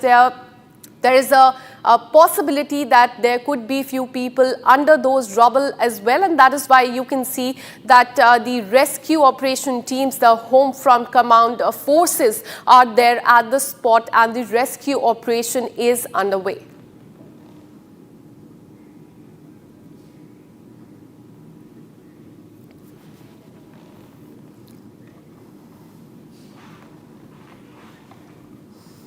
In fact, Iran launched a missile operation targeting U.S. military bases in Qatar and Iraq in retaliation to U.S. strikes on its nuclear facilities. And this merely hours after Donald Trump announced the success of so-called ceasefire deal. Have a look.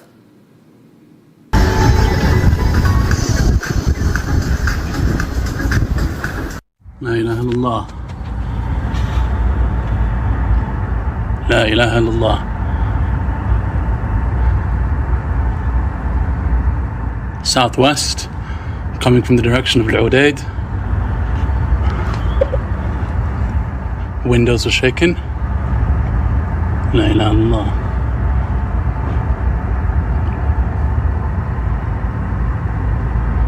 La ilaha illallah. Probably Patriot. Allahu Akbar. Madam.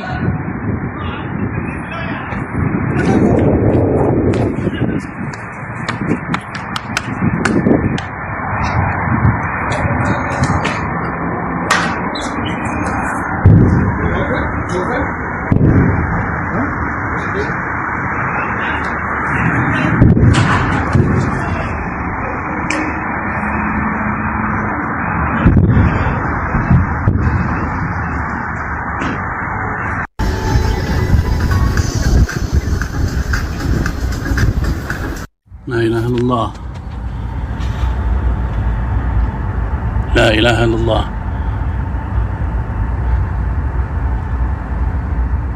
Southwest, coming from the direction of Al-Udaid.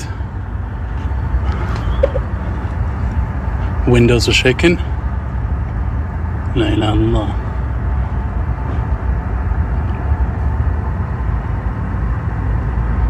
La ilaha illallah.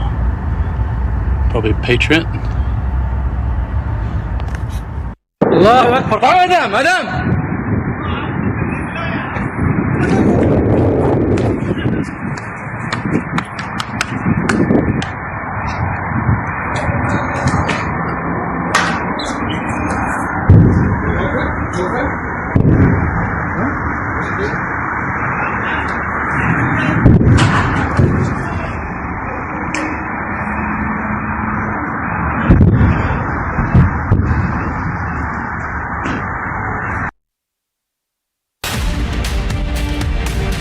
More details on the conflict. Japanese Chief Cabinet Secretary has welcomed Trump's claim of a ceasefire between Israel and Iran. He stated that Japan considers that the de-escalation of the war-like situation is the most important thing. He also went on to state that Japan is extremely concerned about retaliation and continuously hopes that the event of the dialogue, including talks between America and Iran, will reopen.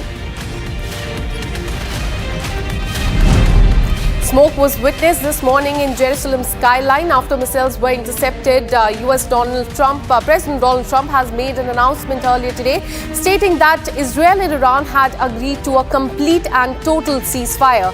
However, soon after, Iran launched a limited missile attack on U.S. military base in Qatar in retaliation to American bombing of the nuclear site.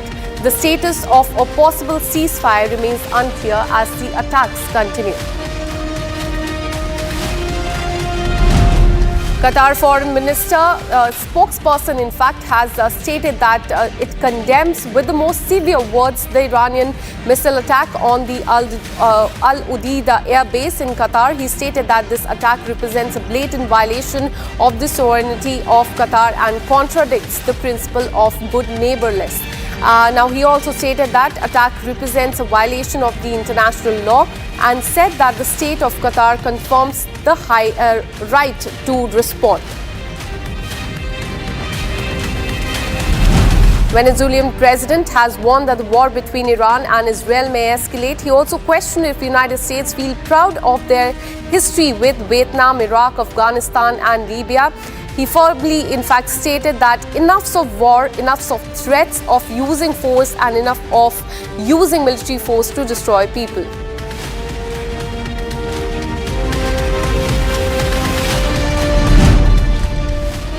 Thousands are protesting in Athens over U.S. strikes on Iran nuclear sites and also Israel's attack in Gaza. In central part of the country, protesters were seen holding signs that read "Hands off Iran." A protester also expressed that people have a duty to strengthen the anti-war movement. Another protester stated that there's an escalation driven by profit, and both the United States and Israel seek greater gains in this. Israeli military spokesperson has said that Israel Defense Forces IDF has completed the most extensive waves of attack it carried out to date in Tehran.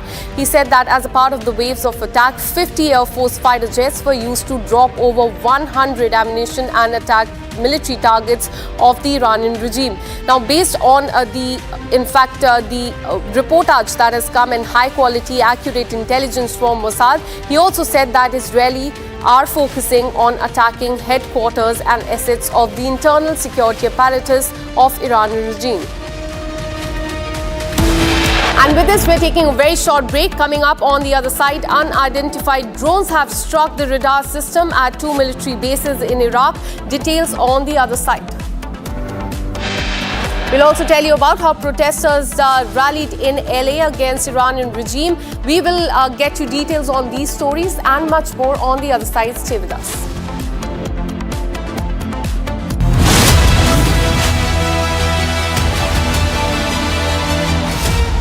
विमल में गुलिस्तां के ये कुछ लजीज फरिश्ते जब साथ गुले तो जी ललचाए और दिल कहे कि स्वाद की जुबान में खुद को ऐसे डुबाऊं कि निकल ना पाऊं।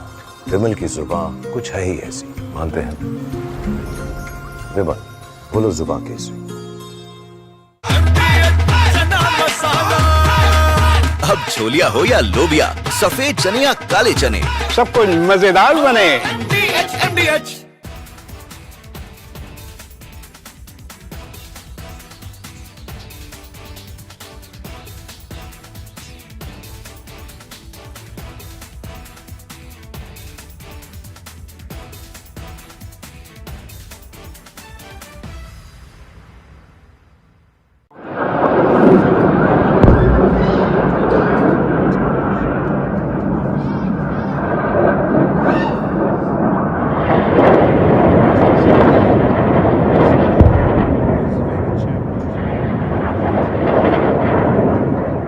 Excellencies, 2 days ago, in this very chamber, I made a direct appeal: give peace a chance.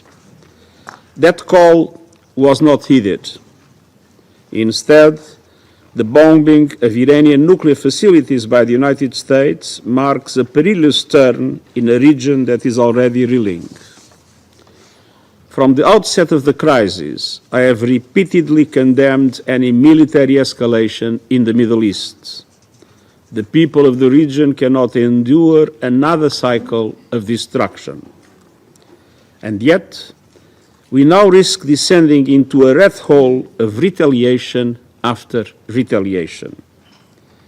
To avoid it, diplomacy must prevail. Civilians must be protected. Safe maritime navigation must be guaranteed. The Non-Proliferation Treaty is a cornerstone of international peace and security. Iran must fully respect it. And all member states must act in accordance with their obligations under the UN Charter.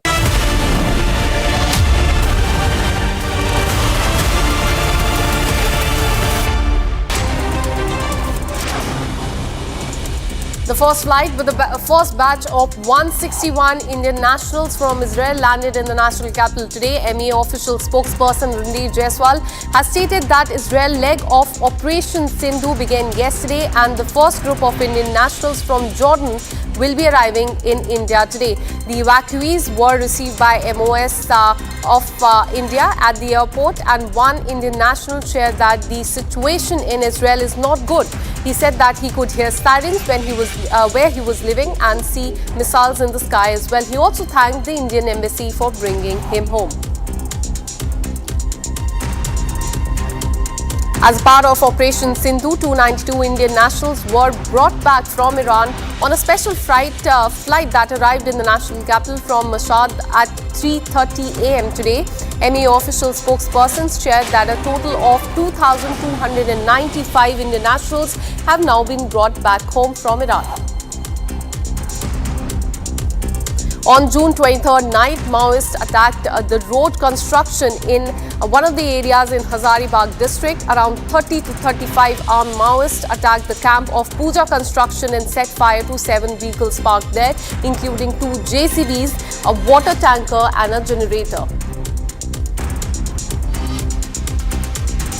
After a flood-like situation was witnessed in Baran of Rajasthan, the district administration has conducted a rescue operation. Danger arose following continuous rainfall in the region. The state disaster response force have evacuated 29 people and 2,450 sheep. A mock drill of coordination among various departments was held today ahead of Lord Jagannath Rath Yatra in Odisha. The mock drill was held at the Integrated Command and Control Center of the Town Police Station complex for the orderly and safe completion of this very crucial yatra. Gautam Adani, chairman of Adani Group, addressed the annual general meeting of Adani Group today. While speaking during the event, Adani said that the Adani defense delivered when Operation Sindoor called. Our drones became the eye in the sky as well as the swords of the attack, and our anti-drone systems helped protect the forces and the citizens of the country.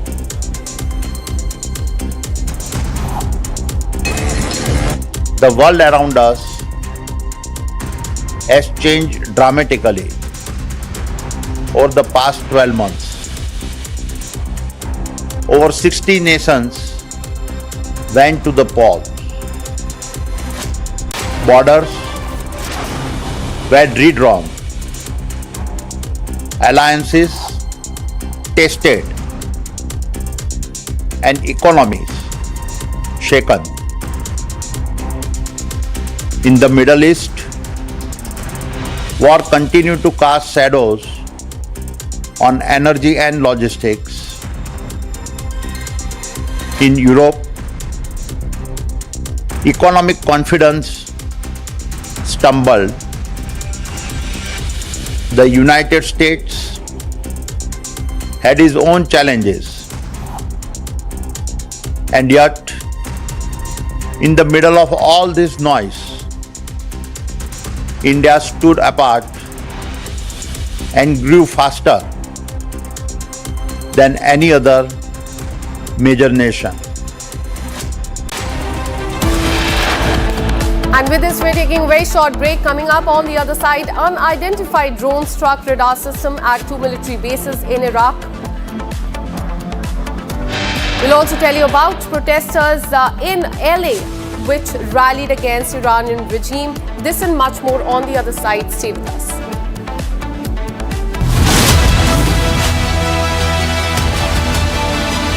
In the global employability rankings by Times Higher Education UK, only the following 6 institutions from India are ranked amongst the top 230 in the world for having the most employable graduates. IIT Delhi, IISc Bangalore, IIT Bombay, IIM Ahmedabad, IIT Kharagpur and Amity University. आधे bowl दही में 4 चम्मच MDH चटनी पुदीना मसाला डाला, stir करो, पुदीना चटनी तैयार। MDH चटनी पुदीना मसाला।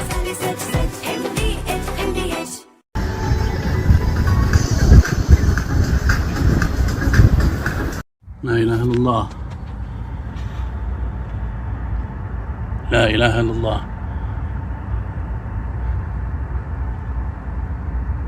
Southwest, coming from the direction of Al-Udaid.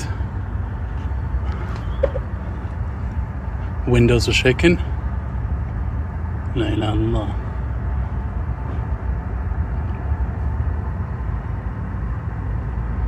La ilaha illallah. Probably Patriot. Allahu Akbar. Madam.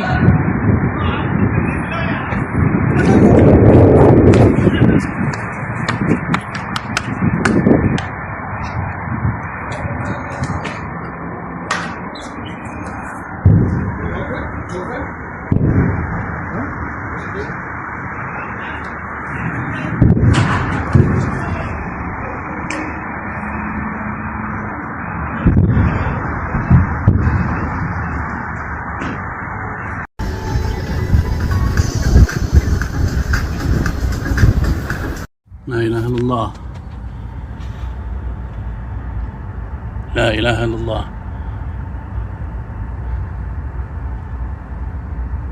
Southwest, coming from the direction of Al-Udaid. Windows are shaking. La ilaha illallah.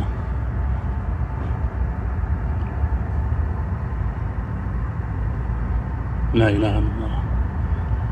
Probably Patriot. Allahu Akbar. Madam.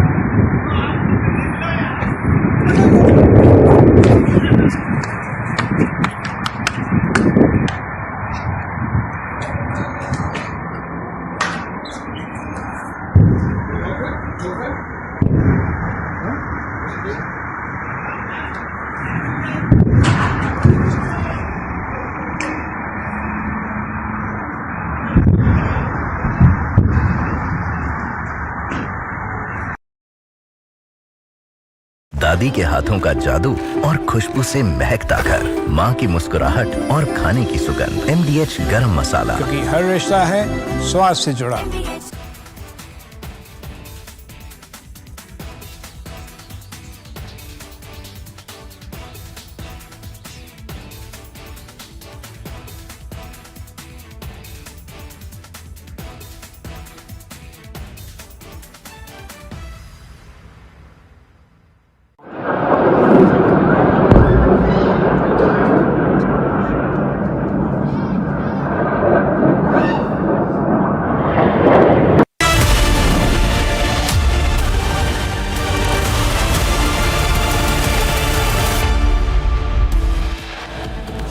Israel accepts Trump brokered ceasefire agreement, says Operation Rising Lion is a success.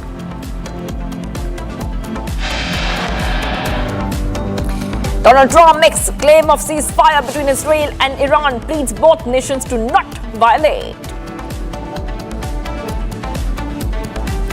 Trump's ceasefire claims fall flat. Iran continues missile attacks. Israel Defense Force claims strikes in southern Israel, massive destruction in Beersheba, 4 killed.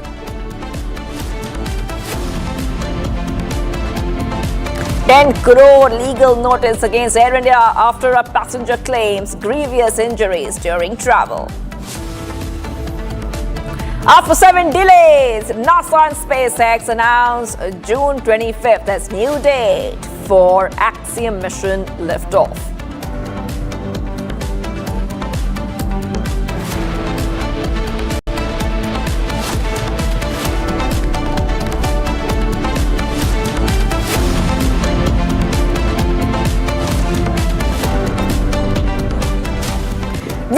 We are live and breaking. I'm Shivangi Shukla. Netanyahu says Israel accepts ceasefire. That is right. Big update coming in. Israeli PM Netanyahu said that Israel has accepted the ceasefire with Iran. It has achieved war goals against Iran. Israel says agreed to Trump's proposal for bilateral ceasefire with Iran. Israel's government says it has achieved all objectives in Operation Rising Lion, including full air superiority over Tehran, elimination of senior military leaders, and the destruction of Iran's nuclear and missile capabilities, and has agreed to the ceasefire initiation by Trump. That is right. Big update coming in right now, viewers. Netanyahu says that Israel has gone ahead and accepted the ceasefire. Huge update.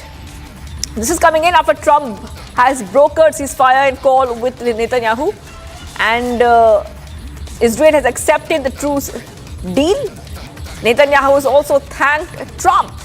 Israel has officially accepted America's ceasefire proposal with Iran. Prime Minister Netanyahu is saying that the country was able to successfully end the Iranian nuclear threat and thanking U.S. President Trump for his help. Back-to-back updates coming in here, Republic TV viewers, and as we keep getting more updates, Israel has officially accepted a ceasefire proposal with Iran.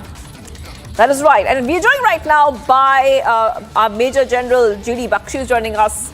Thank you for joining us, Major General. And this is, we had the story has taken so many turns, but I want you to put this entire story in perspective for our viewers. We saw Trump brokering a deal, then we saw Iran firing missiles at Israel, and now we see that Israel has accepted a ceasefire, but not without missiles being fired just after Trump declared a ceasefire?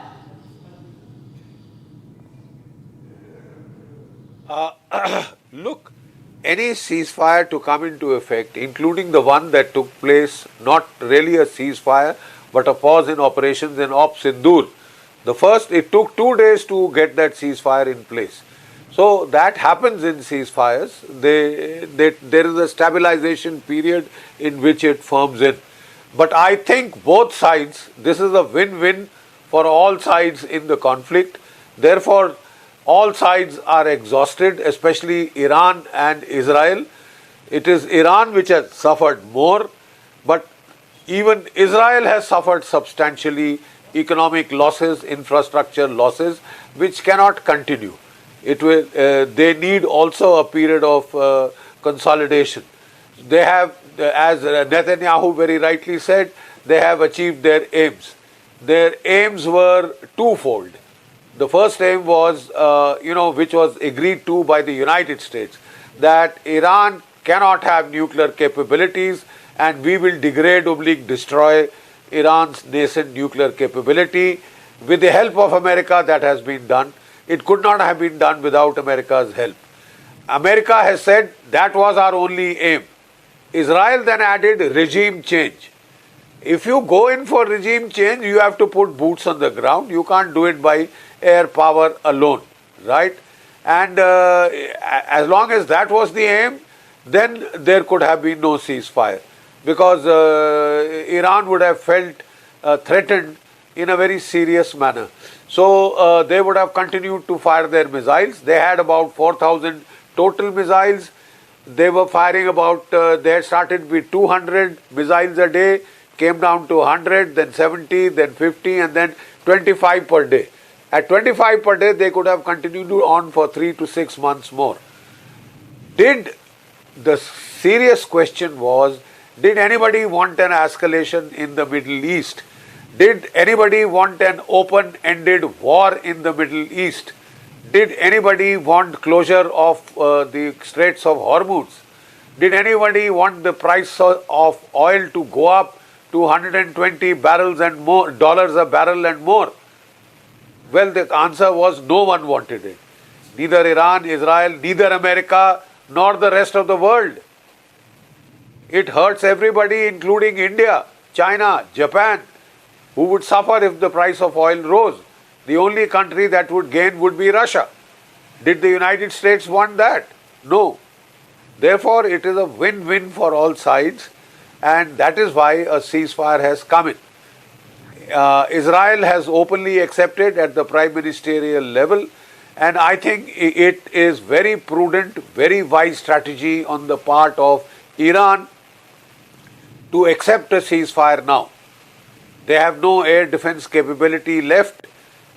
If this kind of war continues, well, they would be able to inflict damage on Israel, but they would suffer disproportionate damage in return. And if America joined in, they would suffer devastation. So they have betted on regime survival. They have betted on taking off about 5 to 6 months of cooling time. There is some speculation that they were able to take out the 408 kgs of uranium from Fodro before it was hit. Where it is, nobody seems to know. So if that is so, then one strategy could be that Iran goes for 5 to 6 months of peace and quiet, in which it tries to rebuild its air defense capability, and if, that is the big if it wants to continue with the nuclear program in a subterranean, opaque kind of a way.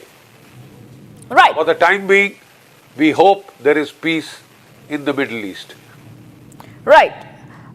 It serves the world, it serves the interest of all. All right, I'm glad you brought up Iran's nuclear capabilities, and even though the key sites were absolutely destroyed after those strikes we saw over the weekend, do you think, Major General, that Iran will be emboldened to keep developing its nuclear capabilities, or will Iran try to renegotiate it or even completely stop? Do you think Iran will continue on its nuclear path?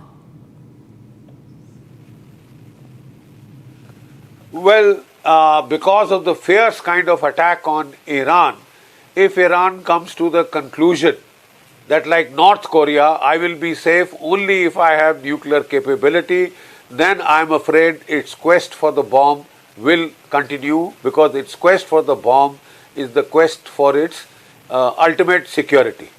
It has seen how without a bomb it has been pommeled black and blue.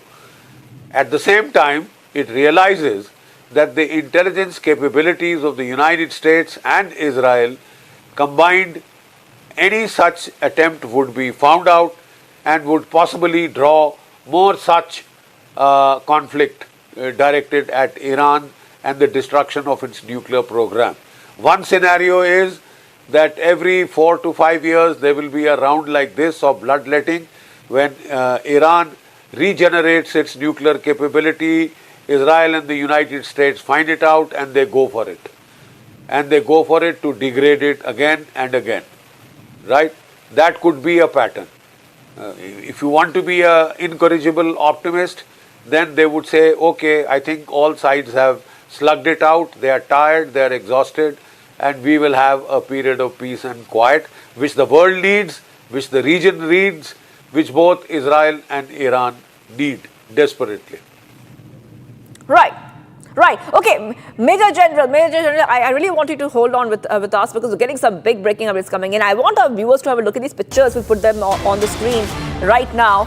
Getting your latest visuals of the aftermath of the Iranian missile striking Israel. On your screen, you can see damaged residential buildings, infrastructure in rubble, absolutely in rubble. We put those pictures out right now on Republic TV, where we see that the south of Israel specifically has been hit by missiles, and many civilian residential buildings have also been hit. Those pictures are coming in from Beersheba in Israel. Residential buildings are completely destroyed. By the way, these are live pictures that we're getting for you here on Republic TV as the rescue operations are continuing. You see rescue teams looking through rubble, looking for survivors. And this is coming just after we have seen PM Netanyahu has said Israel has agreed to the bilateral ceasefire with Iran in coordination with President Donald Trump. Multiple residential buildings are absolutely destroyed and damaged there. We see that Israel police said that the barrage of missiles damaged at least 3 buildings in Beersheba, and shells of burned out cars littered the streets. Broken glass, rubble covered this area. I want to go back to Major General G.D. Bakshi joining us once again. We see that earlier Israel had told its citizens to look for shelters, go to safe rooms. But the bigger question right now I would like to put to you, that why is Iran, and we have seen this earlier as well, Iran has targeted many civilian areas, residential areas, many people have lost their life. Do you see this continuing, or will this play out like a shadow war behind diplomatic cover? Major General. I do not think it is to any strategic advantage to Iran to continue the fight in this situation when a ceasefire and an off-ramp has been offered by Donald Trump, accepted by Israel. You know, so far Iran was saying, let Israel stop and we will stop, right? Israel has said it is stopping. So I see no incentive, no reason for Iran to continue the fighting. It will not be good for Iran because it is at the receiving end. Its air defenses have been blasted, a lot of its top leadership killed. Its nuclear program has been given a huge setback, right? So to this extent, Iran would need some period of peace, quiet and consolidation. It has to consolidate, it has to rebuild its air defenses, and it has to decide whether it wants to go in for a nuclear program. And you know, in the Majlis, a resolution was introduced that Iran should now withdraw from the nuclear non-proliferation treaty, because the protections and safeguard afforded to it under the treaty for its civilian nuclear program have been violated, right? And to that extent, it can say that I need off-ramp, I mean, I don't want to go in for this thing, but they left that decision to the Supreme Council. They have left it open-ended, because if they say they are going in for the nuclear program, the American and the Israeli strikes will start all over again. That does not serve the interests of Iran at this juncture. In fact, it is a welcome thing for Iran, for Israel, for America, for the region, for the whole world, if peace and quiet prevails. Nobody wanted an open war, not even the United States, especially the United States. Donald Trump's grand strategy has been that he would seek a period of quiet, peace and quiet and reconsolidation. That is why he had said he would stop the war in Russia-Ukraine. It was not my war, it was Biden's war. That is why he had said he'd get peace in the Middle East. Then he seems to have realized down the line that peace in the Middle East was not possible till Israel felt it was secure enough. And to that extent, he has gone on with Israel and taken out the nuclear capability or degraded the nuclear capability of Iran, set it back by at least a couple of months, if not years. Right? So it remains to be seen whether this peace will hold. We hope it will. It will be good for the world and for all concerned. Right. Major General, I really want you to hold on with us because we're getting some more breaking updates coming in. There's one more update we're getting for our viewers. Let's go to the big breaking. Israeli Finance Minister has made a statement after the ceasefire with Iran. He's saying now we complete the task in Gaza following the announcement of a ceasefire with Tehran. Finance Minister there of Israel has said that now the focus would be shifting to Gaza. And this is coming in as we see that Israel has spoken about its crushing victory, which he says has resulted in the removal of an immediate existential threat. That is right. Okay. I want to go back to Major General G.D. Bakshi joining us here. It's very interesting what the Israel Finance Minister has said. He is saying that now the entire focus will shift to Gaza. So now that Israel has confronted Iran, and now their focus will again go back to Gaza. How will Israel's military strategy now change post Israel's conflict with Iran, and now that the focus will go back to Gaza? Major General. You know, Israel's strategy has always been that whenever it is confronted with multiple enemies, multiple antagonists, attackers, it prioritizes. It picks up the most dangerous target, deals with it first, destroys it, then goes to the number 2, then goes to the number 3. That is precisely what it did in this war.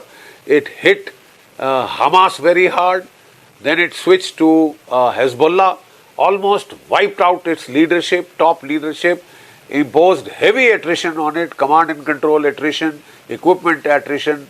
Rockets and missiles were destroyed, capability to hit was absolutely neutralized. Then with the help of the Americans, it turned to the Houthis. The heavy lifting against the Houthis was done by the United States in a 7-week-long air campaign.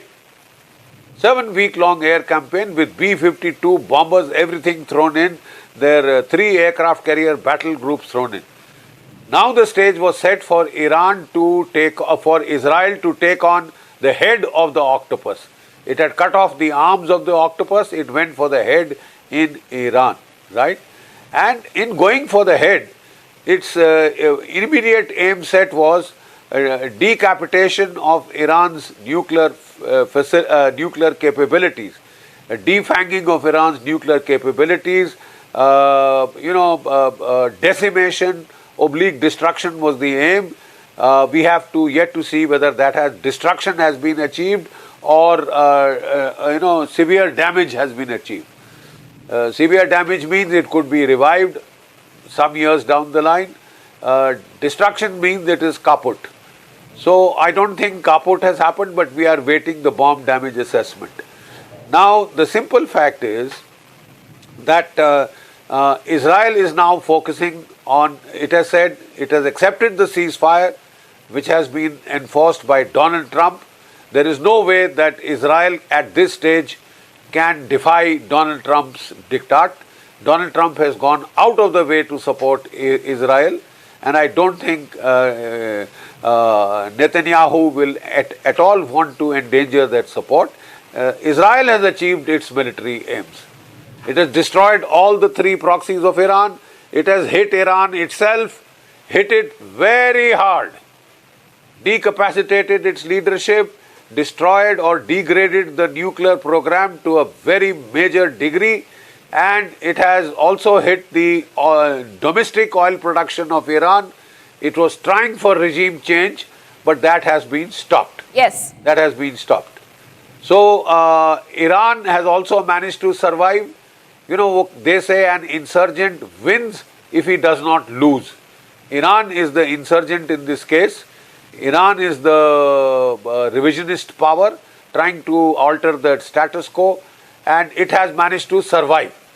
An assault, combined assault by America and Israel, to that extent it can go back to its people and say, look, we stood up to America, we stood up to the combined might of Israel and America, and we have proved that we are no pushover. Yes. We have proved that Iran is a military power to reckon with in the military East kind of a thing.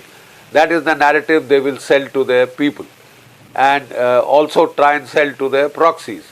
They have tried to keep their fighting image intact, and to that extent they have still managed to survive. It would be prudent on the part of Iran not to violate this ceasefire for at least 5-6 months, because otherwise it could suffer out of proportion to whatever pain it is able to inflict on Israel. Yes, sir. Yes, sir. Thank you, sir, for that analysis, detailed analysis that you have given to our viewers. That was Major General J.D. Bakshi in Republic TV. We're getting some more breaking updates coming in. Let's go to the next breaking update for our viewers. We're coming to know that Qatar sent a letter to UN Secretary General on Iran's attack on the air base, Yal Udeid Air Base.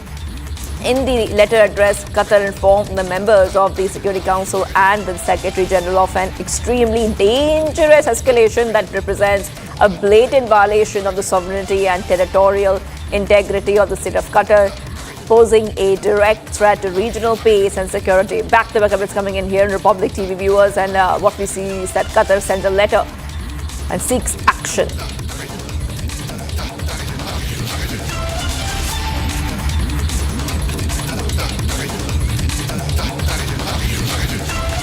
And viewers, getting some more updates coming in from across the nation now. In a major police operation at the Delhi-Haryana border, 22-year-old wanted gangster Romil Vora was shot dead in an early morning encounter. Vora had a long list of charges against him, including multiple murders. His report, viewers, take a look.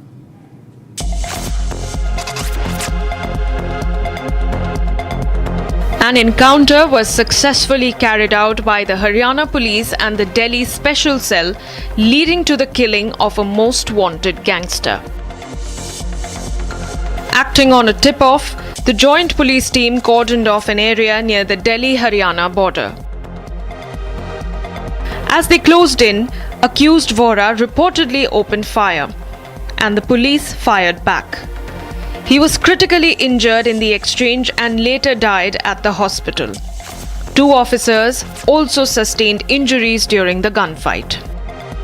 22-year-old Romil Vora was one of the members of the Kala Rana Noni Rana gang. He was the main accused in at least 4 murders, including a recent killing in Yamunanagar in Haryana. He had a 2 lakh rupees bounty on his head and was linked to a 2024 triple murder, facing charges of extortion, armed robbery and more across the state. ये मंडी गांव का ये पूरा जंगल का area है जहाँ पे जब मुठभेड़ होती है, जब पुलिस को ये इन्फॉर्मेशन मिलती है, जब हरियाणा एसटीएफ की बात करें या दिल्ली पुलिस की स्पेशल सेल जो इंटेलिजेंस टीम है, जब उनको जानकारी मिलती है कि इस इलाकों में, इन्हीं इलाकों में रोमिल वोहरा की मौजूदगी है और उनकी तरफ से जब सर्च ऑपरेशन चलाया जाता है तो इन जंगलों में वो छुपने की ज़रूर कोशिश करता है, लेकिन सारी कोशिशें उसकी नाकाम हो जाती है और मुठभेड़ के दौरान रोमिल वोहरा को मार गिराया जाता है। यानी जो भी भी पुलिस प्रशासन की टीम है, एसटीएफ की टीम है या इंटेलिजेंस की टीम है, केवल उनकी ही गाड़ियों को अंदर जाने दिया जा रहा है, क्योंकि और कई सुराग जो है वो भी अब जो है इस एनकाउंटर के बाद सुराग मिलेंगे कि आखिर मंडी गांव में रोमिल बोहरा क्या कर रहा था, किससे मिलने आया था, क्या उसके सदस्य, उसके गैंग के कोई और सदस्य भी यहाँ रहते हैं। इन तमाम कड़ियों पर जो है वो टीम जांच करेगी। Viewers, coming up, we will talk more about the story, especially the 10 crore legal notice against Air India after passenger claims grievous injuries during travel.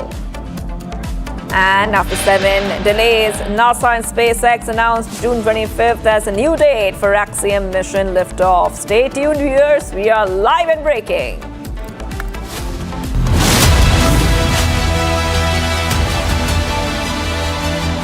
विमल में गुलिस्तां की ये कुछ लजीज फरिश्ते जब साथ घुले तो जी ललचाए और दिल कहे कि स्वाद की इस जुबान में खुद को ऐसा डुबाऊं कि निकल ना पाऊं। विमल की जुबान कुछ है ही ऐसी, मानते हैं ना? विमल, बोलो जुबान केसरी। MDH की हल्दी मिर्ची धनिया करे कमाल, ये रंग दे, ये खुशबू दे, ये तीखा, ये कम पड़े, क्या निराला MDH masala.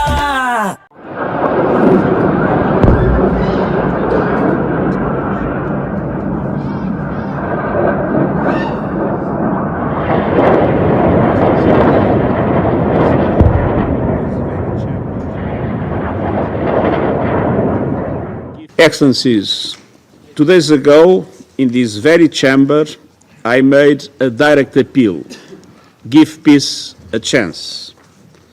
That call was not heeded. Instead, the bombing of Iranian nuclear facilities by the United States marks a perilous turn in a region that is already reeling.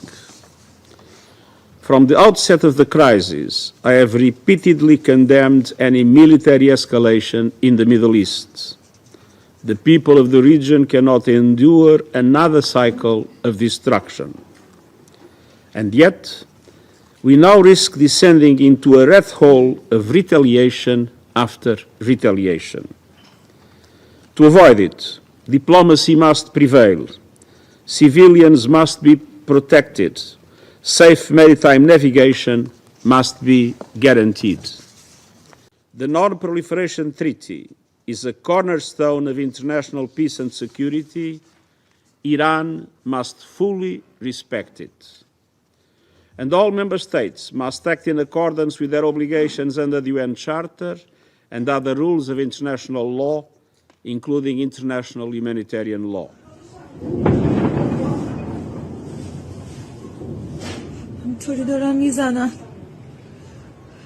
For 40 years, the Iranian government has called for death to America and death to Israel, and posed a constant menace to the peace and security of its neighbors, the United States, and the entire world. U.S. military strikes targeted nuclear facilities in Fordo, Natanz, and Isfahan, with the aim of dismantling Iran's nuclear enrichment capacity and stopping the nuclear threat posed by the world's foremost state sponsor of terror. This operation sought to eliminate a long-standing but rapidly escalating source of global insecurity and to aid our ally Israel in our inherent right of collective self-defense, consistent with the UN Charter.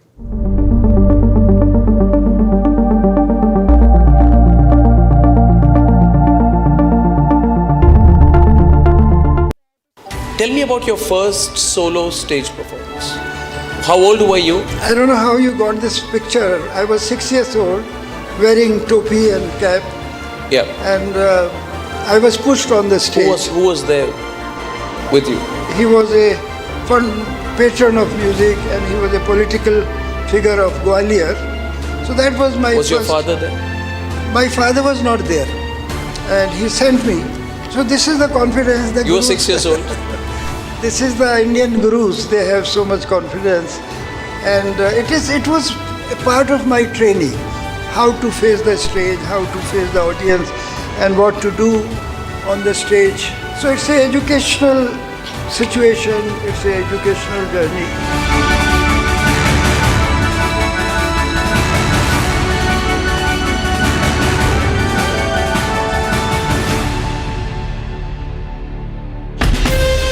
From Asia's largest news headquarters, setting the agenda for Bharat.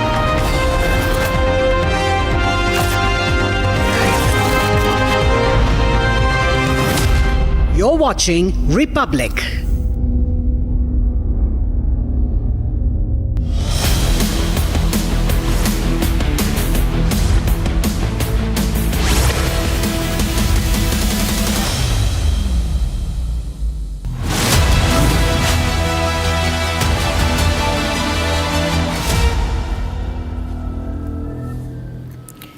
Thank you for staying with Republic TV. You're watching Live and Breaking this Tuesday with me, Oyona Mitra. Just a while back, viewers, Israeli Prime Minister Benjamin Netanyahu has said that his country has accepted the ceasefire deal. But how the situation will exactly pan out in the Middle East is something that we are tracking very, very closely. So that and a lot more for you. But first, the headlines at 1 p.m.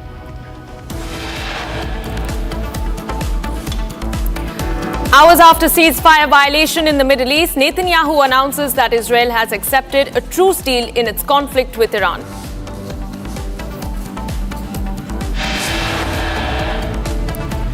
Donald Trump makes claim of ceasefire between Israel and Iran, pleads both nations to not violate.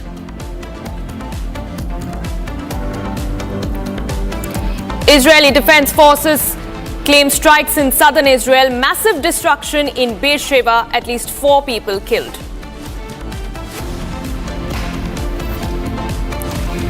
Explosions heard at Taji military base in Iraq's Baghdad, no casualties reported.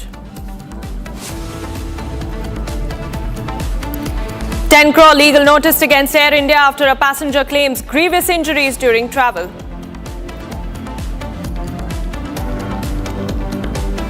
And after 7 days, NASA and SpaceX announced June 25th as the new date for the Axiom mission liftoff.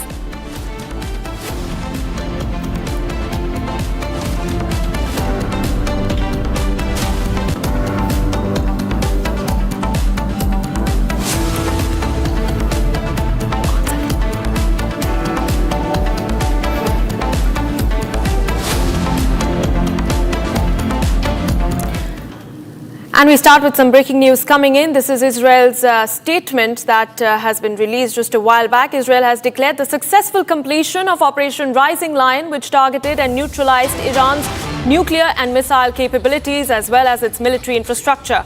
Now, the IDF has released a detailed statement saying that the operation achieved complete air control over Tehran, inflicted significant damage to Iran's leadership and destroyed key government and military sites, including eliminating hundreds of Basij operatives and a senior nuclear scientist. Israel, in fact, has gone on to express gratitude to the United States for its support during Operation Rising Lion, and particularly President Trump, and agreed to a bilateral ceasefire with a strong warning of a forceful response in the event of any violations by Iran. That is the big breaking news at the moment, viewers. This is a statement that has been released by Israel in the aftermath of an agreement to a ceasefire deal in the West Asia conflict. And Netanyahu has made it very categorically clear that Israel has achieved all its objectives during Operation Rising Lion, and even far beyond that, in fact.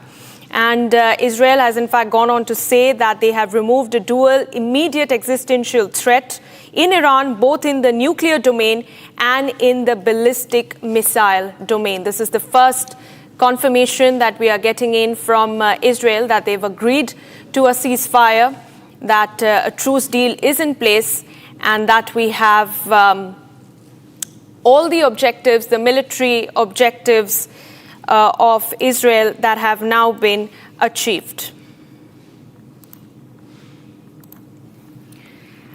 And joining me live is retired Major General G.G. Dwivedi. He's a defense expert. Sir, thank you so much for speaking to Republic TV this afternoon.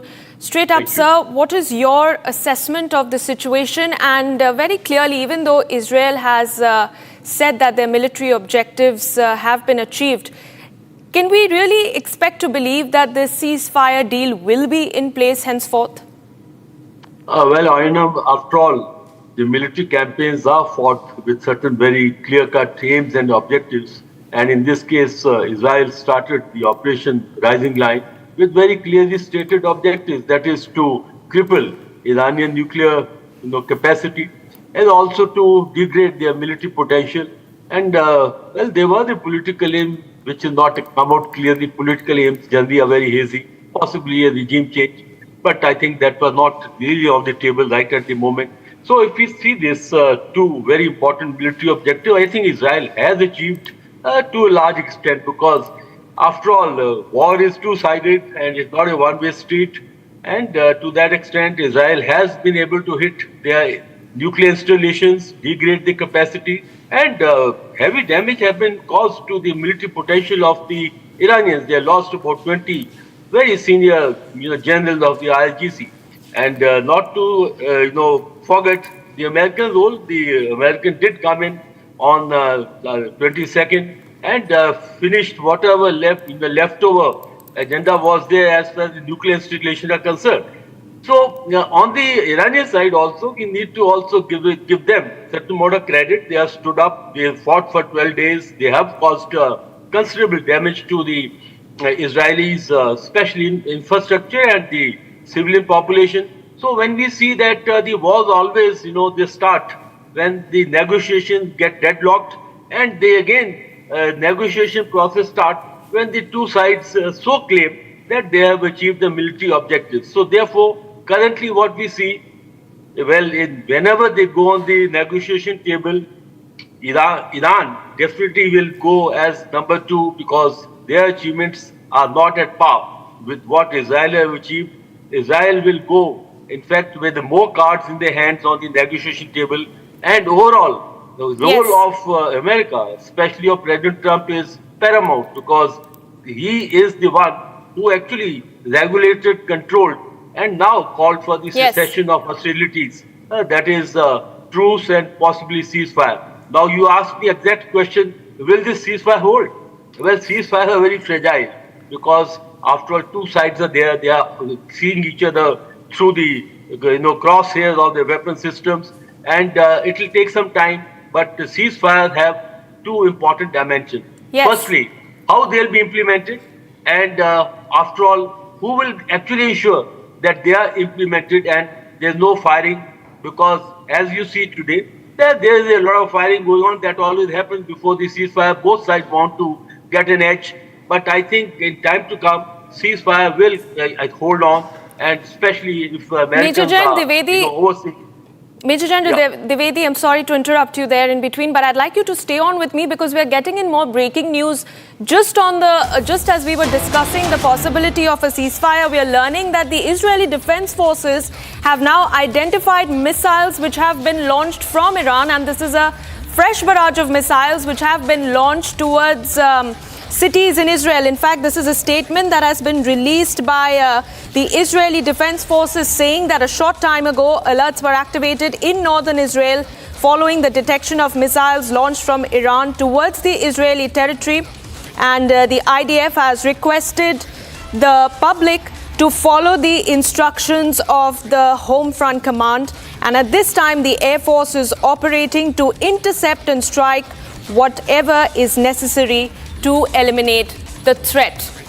So viewers, just as we were discussing how a ceasefire deal has been agreed upon, we are learning that the IDF has now intercepted a fresh barrage of missiles that have been launched from Tehran towards Israel. And we also have retired Major General G.T. Bakshi joining us on this broadcast. Major General Bakshi, how do you read this situation? Because it does not seem like a situation where a truce deal will be in place for a long period of time. And what will it take for Iran to actually come on the negotiating table and accept a truce deal with Israel? I I think strategically, operationally, tactically, it makes a lot of sense for Iran to accept the ceasefire now, go in for a period of at least 5 to 6 months minimum of peace and quiet, so that it can reconsolidate, rebuild its deterrence in terms of air defense, rebuild its capacity in terms of missiles. And if there are reports, media reports to the effect that Iran had been able to take out about 408 kilograms of enriched uranium from Fordow and Natanz and has hidden them elsewhere. They have perhaps survived. All that IAEA says it has no idea of where Iran's enriched uranium is. There was a proposal in the Iranian assembly, in the Majlis, that Iran should withdraw from the Nuclear Non-Proliferation Treaty, NPT.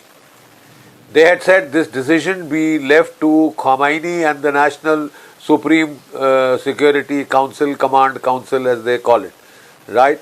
So all that is in the future. Even in the United States, bomb damage assessment has still not come in official of whether the Iranian nuclear capability has been degraded, substantially damaged or destroyed. Each of these has separate connotations.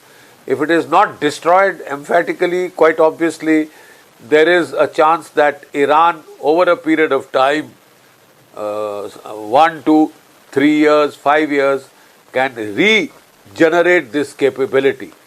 And should that happen, then the Middle East is set for a cycle of repeated bouts of violence. As Iran regenerates its nuclear capability, Israel will again attack it and try and defang it, delay it, degrade it or destroy it. Right?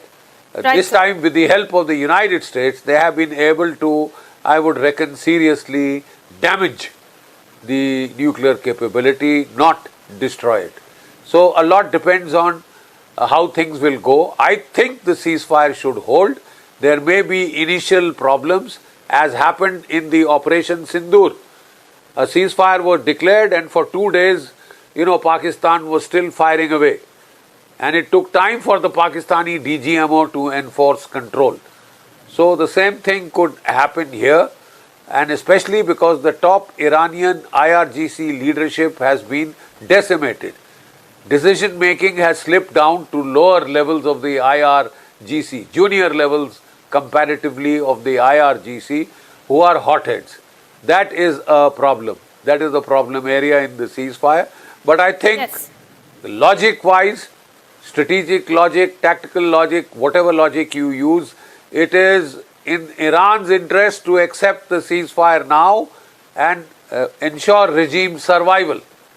If it needlessly provokes America and Israel to jointly hit it, it is going to take very heavy losses and lead to an open-ended conflict in the Middle East, which nobody wants. Yes.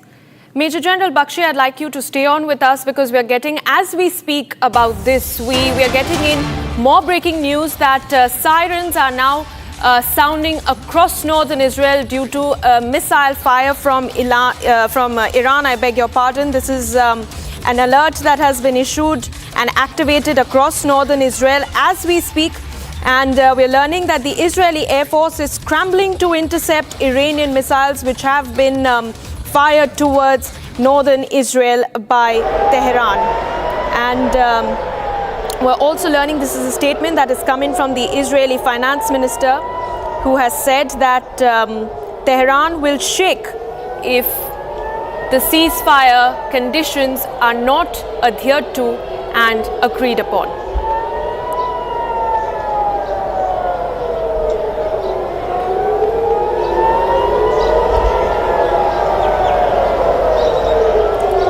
Alright viewers, those are the visuals on your screen. You can hear the sounds of the air defense system being activated. There are explosions which are being distantly heard in the background. These are sirens that have been sounded across northern Israel barely hours, viewers, barely hours after it was the U.S.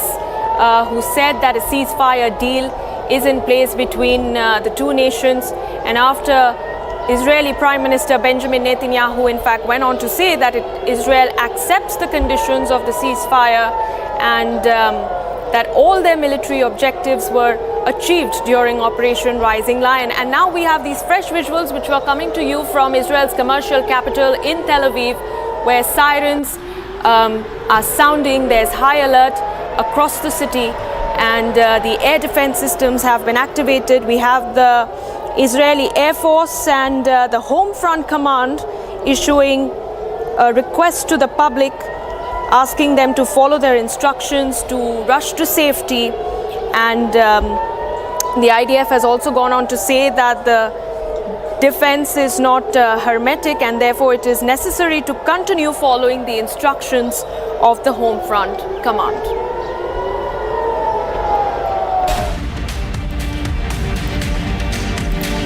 And in more news from the Middle East, Japanese Chief Cabinet Secretary Yoshimasa Hayashi welcomed Trump's claim of a ceasefire between Israel and Iran. He stated that Japan considers the de-escalation of the warlike situation the most important thing. He said that Japan is extremely concerned about any retaliation and continuously hopes that the avenue of dialogue, including talks between America and Iran, will reopen. Stripes of smoke were witnessed this morning in Jerusalem's skyline after missiles were intercepted. U.S. President Donald Trump made an announcement earlier today stating that Israel and Iran had agreed to a complete and total ceasefire. However, soon after, Iran launched a limited missile attack on a U.S. military base in Qatar in retaliation to the American bombing of its nuclear sites. The status of a possible ceasefire remains unclear as attacks continue. Qatar Foreign Ministry spokesperson stated that the attack on the Al Udeid air base in Qatar was not called for, and he condemned it with the most severe words. He said that this attack represents a blatant violation of the sovereignty of Qatar and contradicts the principles of good neighborliness. He also added that the attack represents a violation of international law and that the state of Qatar confirms that it holds the right to respond in accordance with international laws. Venezuelan President Nicolas Maduro warned that the war between Israel and Iran may escalate. He questioned if the United States feels proud of their history with Vietnam, Iraq, Afghanistan and Libya. He firmly stated, enough of wars, enough of threats of using force, and enough of using military force to destroy the people. Thousands gathered to protest in Athens in Greece over the U.S. strikes on Iran nuclear sites and also Israel's attacks in Gaza. In central Athens, protesters were seen holding signs that read, "Hands off Iran." A protester expressed that people have a duty to strengthen the anti-war movement. Another protester stated that there is an escalation driven by profit and that both the nations, U.S. and Israel, seek greater gains. Israeli military spokesperson Brigadier General Efi Defrin said that the Israel Defense Forces completed the most extensive wave of attacks it has carried out to date in Tehran.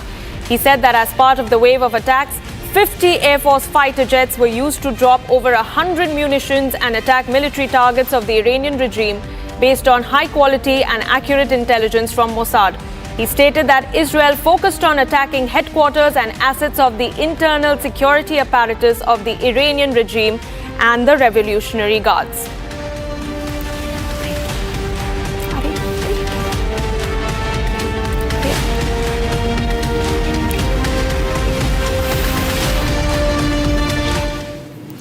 All right, shifting focus to more breaking news coming in. This is a statement from the Israeli finance minister who has said that amid the barrage of Iranian missile attacks after a ceasefire deal was in place, Tehran will be responded to and that Tehran will shake.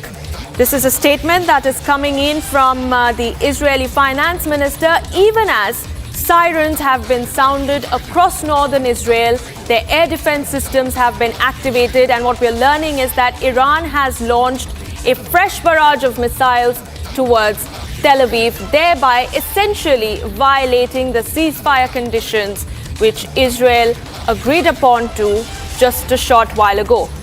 And now it's cabinet minister of the Netanyahu government, who has issued a statement, a stern warning to Iran, in fact, saying that in the case of further action, Tehran will shake. And viewers, this is a statement that is coming in even as the IDF has urged all citizens in the city of Tel Aviv, which is Israel's commercial capital, to maintain caution. And even as we learned that a ceasefire deal was agreed upon shortly after sirens were sounded across northern Israel, and Iran launched a fresh barrage of missile attacks towards Tel Aviv.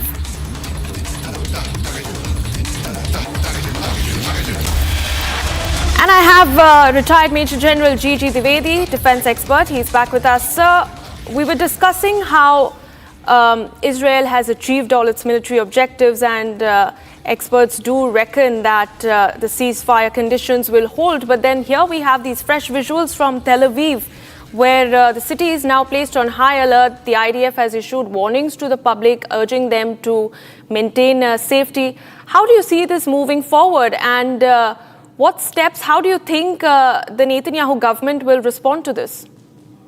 Well, I will not see. Ceasefire was announced, it has been agreed to, but it has yet not come in force on the ground. Now, this period when you announce the ceasefire before it gets implemented is a very, very sensitive window. And both sides will try to take advantage so that when they come on the negotiation table, they have a strong cards in their hands. So you will see that this period is very sensitive, and there will be cross-firing, barrages exchange, what we are seeing exactly. But the point is that in principle, both the sides are agreed. I think wisdom is prevailed, because Israel largely has achieved its aim, and as far as Iran is concerned, they are held on, but they are taking very heavy punishment. So it's only, I think, prudent that their leadership agrees to ceasefire, take a pause, regroup, and also regather themselves, rebalance. Now, this is how the things go on. But the point I'm trying to make is that between the announcement of ceasefire, agreement in principle, implement, there's a window, and this is a state of flux, and you'll see for next a couple of hours or maybe a day that this ceasefire will get violated until it's get implemented. Because please remember, forces on the ground, their fingers are on the trigger. And it takes time for the information to percolate and for the war positions to disengage. All that is there on the cards. So therefore, when you look at the battlefield, it's not a push button that you switch on and switch off. It takes time. But I think what we can gather, that both sides have agreed to actually this, implement this ceasefire. But implementing mechanism will take some time. But I think in time to come, this ceasefire will get held on, and two sides will get onto the negotiation table, and that's a different take Yes. By itself. Right? Yes. Right. Sir, please do stay on with us. I also have my colleague Akansha joining me live from the Republic newsroom. Akansha, this is a very strong statement that has been released by the Israeli finance minister saying Tehran will shake. Do take us through the details of the statement, and what is it that the Netanyahu cabinet is really mulling? Well, absolutely. You see, not just the Israeli finance minister, but IDF, Israeli Defense Force, has also said that they have intercepted, they have detected, in fact, the launches from Iran, and the ceasefire. This is what they have said. The ceasefire has now collapsed, followed the instruction of the Home Front Command. So clearly, Israeli Defense Forces saying that the ceasefire has collapsed, and there are escalating tensions. All this after, since morning, we are seeing attacks by Iran on Israel, on Beersheba area, where several residential buildings have been destroyed. 4 people have lost their life. After this, IDF now says that the ceasefire has been violated. They have detected several launches from Iran that are still coming in.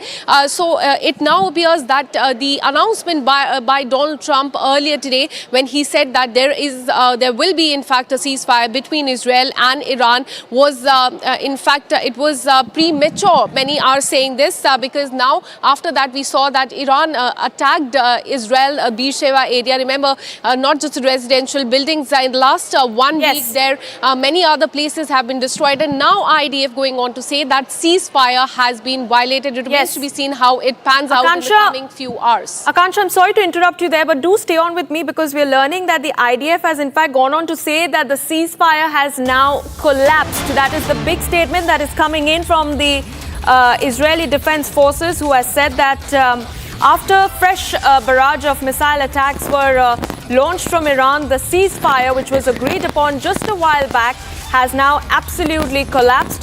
And the IDF has in fact gone on to request the people of Tel Aviv, who are now on target, to follow the instructions of the Home Front Command.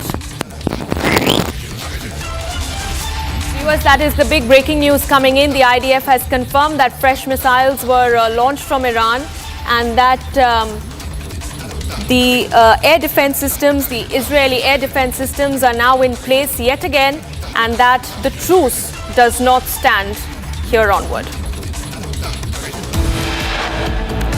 All right, slipping into a very short break, we have on the other side, a 10 crore legal notice has been issued against Air India after a passenger claimed of grievous injuries during her travel. And also on the other side of a very quick break,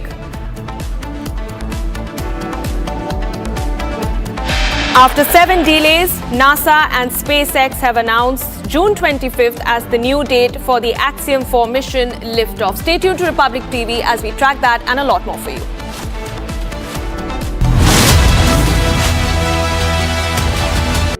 In the global employability rankings by Times Higher Education UK, only the following 6 institutions from India are ranked amongst the top 230 in the world for having the most employable graduates: IIT Delhi, IISc Bangalore, IIT Bombay, IIM Ahmedabad, IIT Kharagpur and Amity University. इसको घर पे लगाओगे तो शादी का तो पता नहीं, पर घर पक्का नहीं टूटेगा। रुंगटा नहीं तो घर स्ट्रॉन्ग नहीं। रुंगटा स्टील TMT बार एकदम सॉलिड। पहाड़ों में एक हाइकिंग स्टिक भी बन सकती है। ये है सीक्रेट रेसिपी MDH का जीरा सिप जल जीरा मसाला। जीरा सिप MDH का जल जीरा सिप MDH का जल जीरा SIP.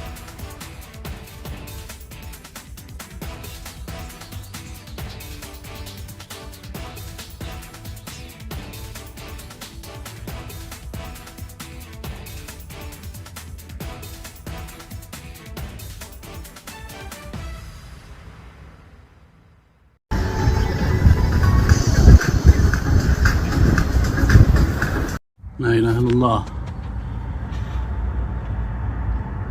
لا إله إلا الله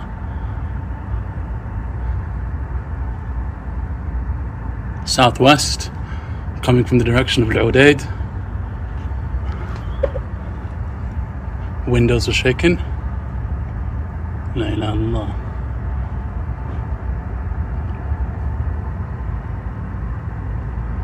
لا إله إلا الله. Probably Patriot. الله أكبر.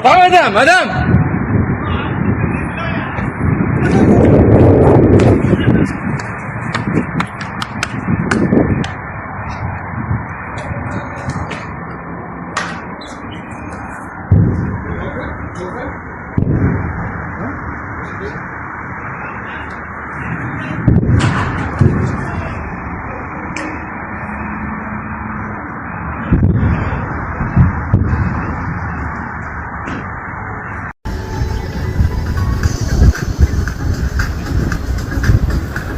لا إله إلا الله.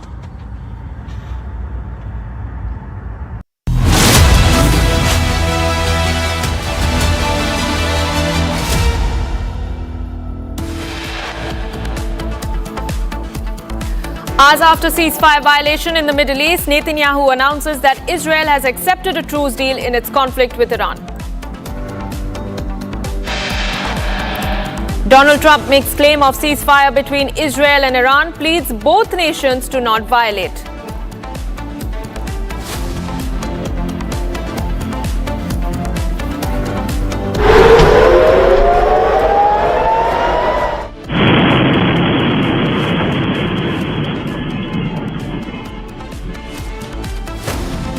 sound in North Israel as Iran continues launching missiles in violation of the ceasefire. Explosions heard at Taji military base in Iraq's Baghdad. No casualties reported.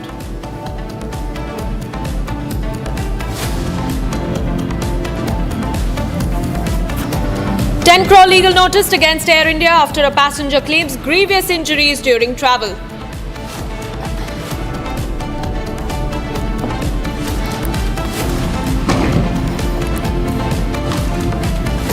After 7 delays, NASA and SpaceX announced June 25th as the new date for the Axiom 4 mission.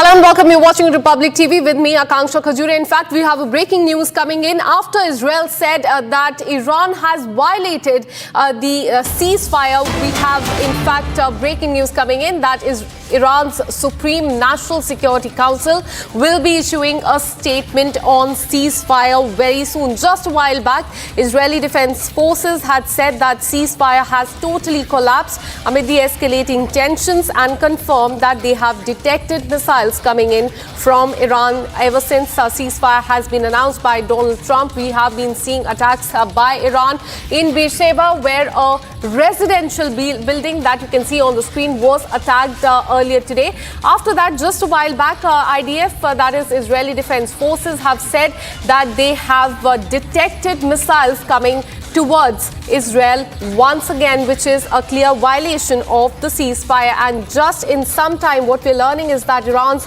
Supreme National Security Council will be issuing a statement on the ceasefire. So confusion remains as to whether there's a ceasefire or not. But just a while back, in fact, Donald Trump had announced on social media that ceasefire is in effect. Please do not violate it, is what he had mentioned. But it remains to be seen how well that will reflect on the ground as far as Israel and Iran is concerned.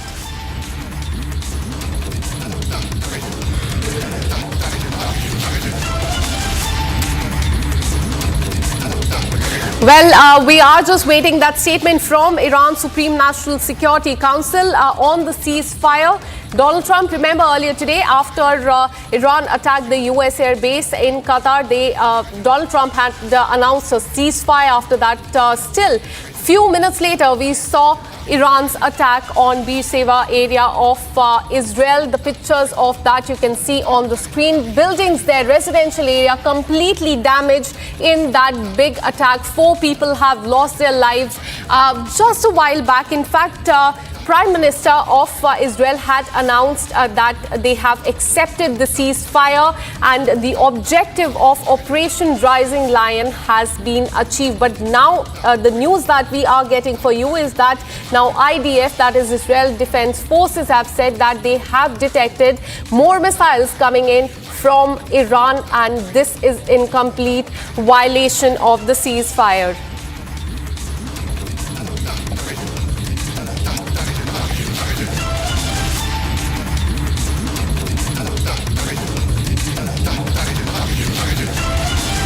In fact, let me go across to my colleague Viren Naidu, who joins us from Doha. In fact, last night we saw the attack in Doha as far as the U.S. air base is concerned. After that, ceasefire was announced. Iran attacked Israel. Then ceasefire was announced by both the countries. Then now again, Israel is saying that the ceasefire is violated because they have detected the missiles coming in from Iran. So much confusion there as far as this ceasefire is concerned. What are you learning?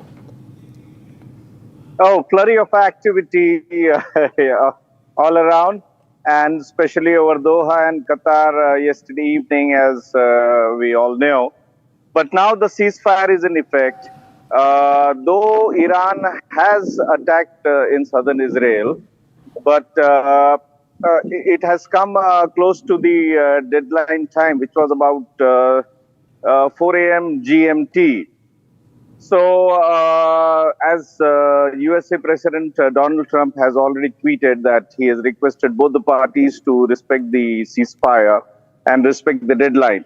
So, that's about it. But now, just now, we are all waiting for the press conference of the Prime Minister of Qatar and the Foreign Minister to brief the media.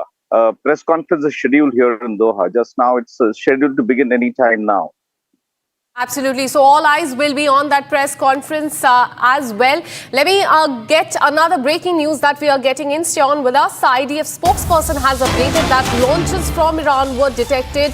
The ceasefire, as we told you, has collapsed. Follow the instruction of the Home Front Command is the instruction that has come from IDF. So Israel, it appears, is anticipating another attack that could come in from Iran, as they say that they have detected more launches, more missiles coming in towards their territory. Let me once again bring in Vinay Naidu. Vinay, you just a while back, you just told us that there's a press conference slated in Doha as well. Tell us what the situation on the ground is, because as far as Israel and Iran are concerned, there's a lot of confusion there, whether there is ceasefire, whether there isn't. But tell us what is happening there in Doha. See, Qatar has mediated on behalf of both the parties after the missiles were launched in retaliation to the attacks on Iran. So Iran said it wanted to attack the airbase of the U.S. Military here in Qatar, the Al Udeid airbase. So they fired 19 missiles exactly. So out of the 19 missiles, 18 were intercepted. One came down, but there were no casualties or injuries. And the number 19 corresponds, according to them, the number of bombs hit on the 3 nuclear sites in Iran. So that was about it. And then came the closure that this is the end of the war. And Trump later tweeted saying that there has been a ceasefire deal between Israel and Iran. But as we see things unfolding, there are reports that Israel has accepted the ceasefire. Iran has said that if they don't fire, then we will not fire. So as of now, the situation remains still grim, because we don't know. There's a 12-hour window now, starting from 4 a.m. GMT today morning, for Israel not to attack Iran. Okay, so this may be the closure that Iran wants to, hit back, saying that, okay, you had attacked, so we are getting back to you now, and that this is the end of it. Starting now, then there will be another 8 to 9 hours from now. If Israel does not attack Iran, then it would mean that Israel is following the ceasefire directions. So that's the situation for now. Absolutely. In fact, Vinay, stay on with us. We have breaking news coming in from Qatar. It has sent a letter to UN Secretary General on Iran's attack on Al Udeid airbase yesterday night.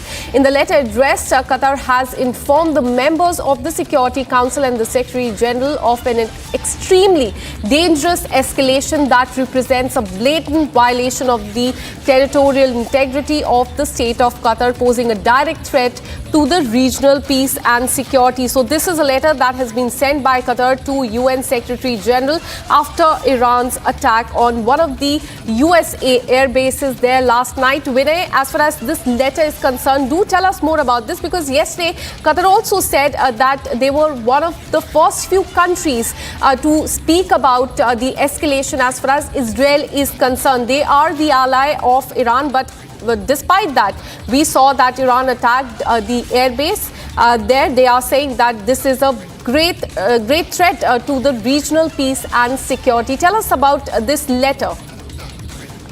See, Qatar is not an ally of Iran. Qatar maintains that they have neighborly relations with Iran.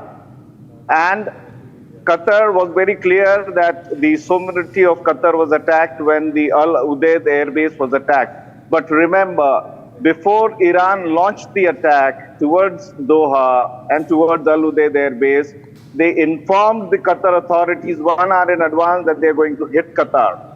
And this was because they were very clear that we are entering the Qatar soil, Qatar territory, and hence we need to inform Qatar and also the US authorities that they are going to hit Qatar. So Qatar was in the knowledge that there would be a missile attack on Qatar sometime towards evening, and that happened. And then later Qatar said, but still we reserve the right to respond. Qatar is not saying that it is going to hit back, but it said it reserves the right to respond. So the line is very clear. And after that, soon Qatar itself mediated on behalf of both the parties. And since Qatar has some very good relationship with Iran and other nations, and also it's a soft power, Qatar is known for its diplomacy, and over the years, Qatar has, the Hamas is based here. There are n number of other entities, even in Afghanistan, Qatar mediated. And so Qatar continues to play its good role of being a very good diplomatic leader. And that is the soft power Qatar enjoys, though it's a very small country, and it played its part. But now as things are unfolding, we need to wait and see what the Prime Minister Sheikh Mohammed bin Abdul Rahman Al Thani, who's also the foreign minister, has to say in the upcoming press conference here in Qatar, so that we come to know more. Absolutely. But after the escalation last night, now Qatar has sought intervention of the United Nations. Thank you so much, Vinay Naidu, for all the details. We'll keep coming back to you for more on this. Let's get you more details on this conflict. What we're learning is that Japan has now welcomed Trump's claim of ceasefire between Iran and Israel. Chief Cabinet Secretary has said that we welcome President Trump's ceasefire announcement and strongly hope it to be implemented. He also reiterated Tokyo's position on the issue of West Asia escalation. He went on to say that peace and stability in the Middle East region is extremely important for Japan as well.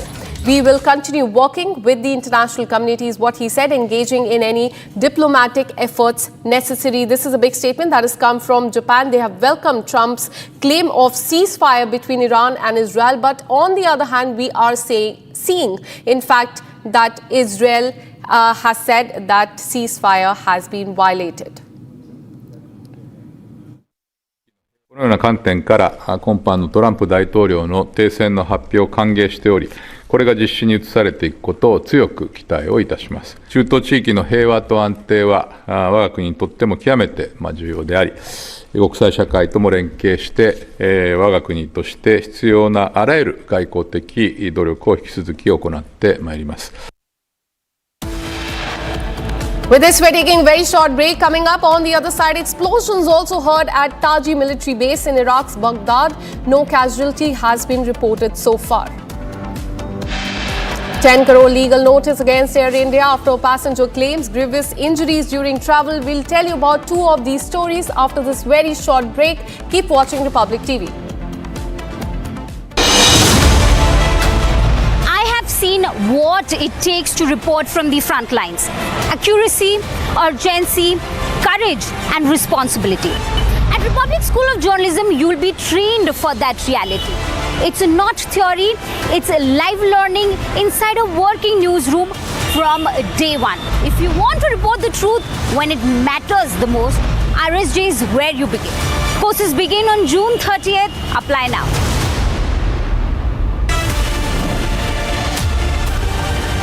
विमल में गुलिस्तां के ये कुछ लजीज फरिश्ते जब साथ गुलें तो जी लग जाए और दिल कहे कि स्वाद की जुबान में खुद को ऐसे डुबाऊं कि निकल ना पाऊं।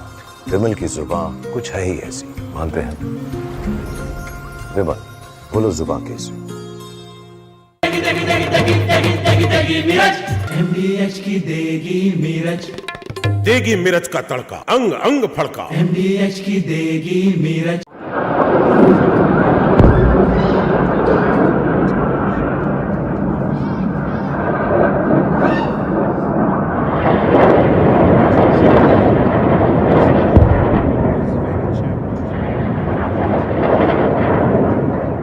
Excellencies, 2 days ago, in this very chamber, I made a direct appeal. Give peace a chance. That call was not heeded. Instead, The bombing of Iranian nuclear facilities by the United States marks a perilous turn in a region that is already reeling. From the outset of the crisis, I have repeatedly condemned any military escalation in the Middle East. The people of the region cannot endure another cycle of destruction. And yet, we now risk descending into a rat hole of retaliation after retaliation. To avoid it, diplomacy must prevail. Civilians must be protected. Safe maritime navigation must be guaranteed.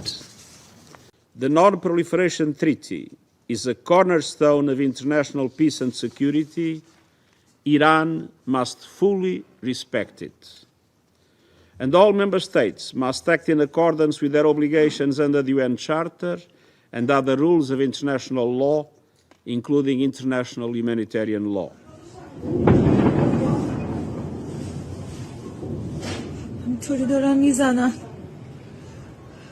For 40 years, the Iranian government has called for death to America and death to Israel, and posed a constant menace to the peace and security of its neighbors, the United States, and the entire world.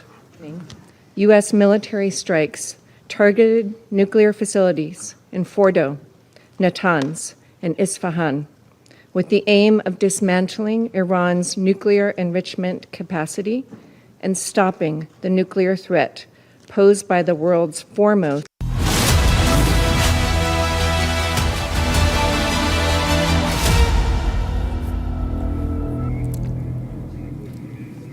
Welcome back. Now, Operation Sindhu has been bringing back Indians stranded in the Middle East on a war footing. The latest Indian Air Force C-17 flight with 165 Indians landed in the national capital today. Here's more.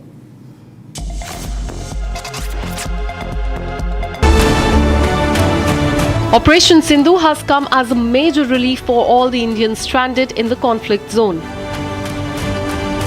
Tuesday morning, an Indian Air Force C-17 aircraft carrying 165 Indians from Israel landed in Delhi's Palam Airport.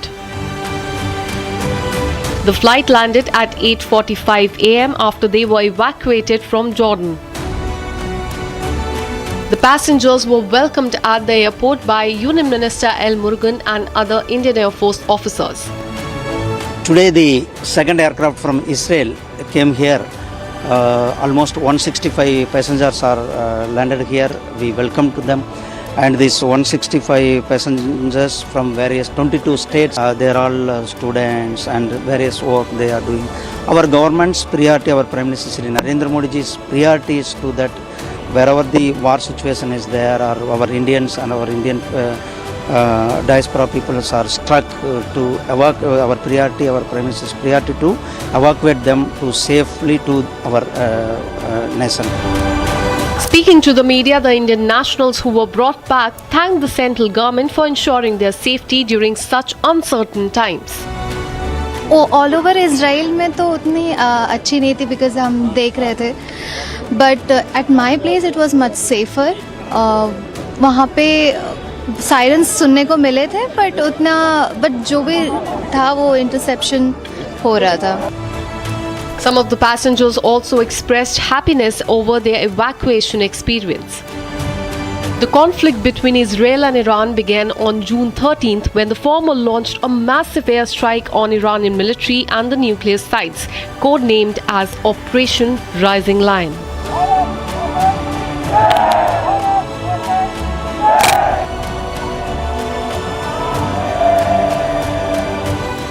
It's just my connection with the world is entirely, purely with the sound only. Because through sound, I can't manipulate. I only communicate through sound, through music. You see, I was never good in my school. I was not good in mathematics. But in my music, I was using mathematics. All that,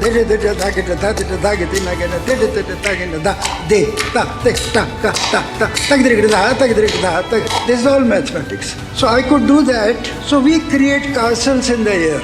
You see, you can't see music, you can't see rhythm, like you can't see God. So it's a precious gift of God.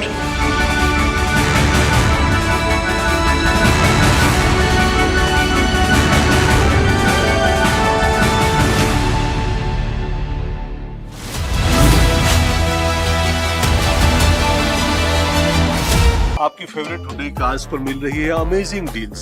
वैसे लोगे तो आप Hyundai ही, चाहे दिल की सुनो या deals की, तो जल्दी चले आओ हुंडई शोरूम। MDH की हल्दी मिर्ची धनिया करे कमाल, ये रंग दे, ये खुशबू दे, ये तीखा, ये कम पड़े, क्या निराला MDH masala.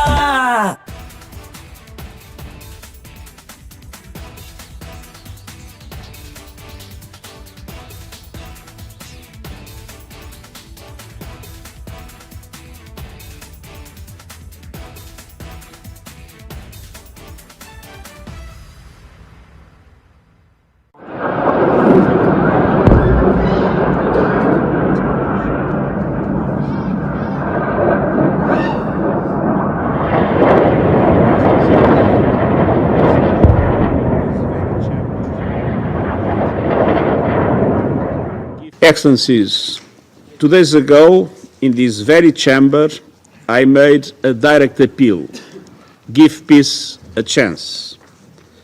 That call was not heeded. Instead, the bombing of Iranian nuclear facilities by the United States marks a perilous turn in a region that is already reeling. From the outset of the crisis, I have repeatedly condemned any military escalation in the Middle East. The people of the region cannot endure another cycle of destruction. And yet, we now risk descending into a rat hole of retaliation after retaliation. To avoid it, diplomacy must prevail. Civilians must be protected. Safe maritime navigation must be guaranteed. The Non-Proliferation Treaty is a cornerstone of international peace and security. Iran must fully respect it. And all member states must act in accordance with their obligations under the UN Charter and other rules of international law, including international humanitarian law.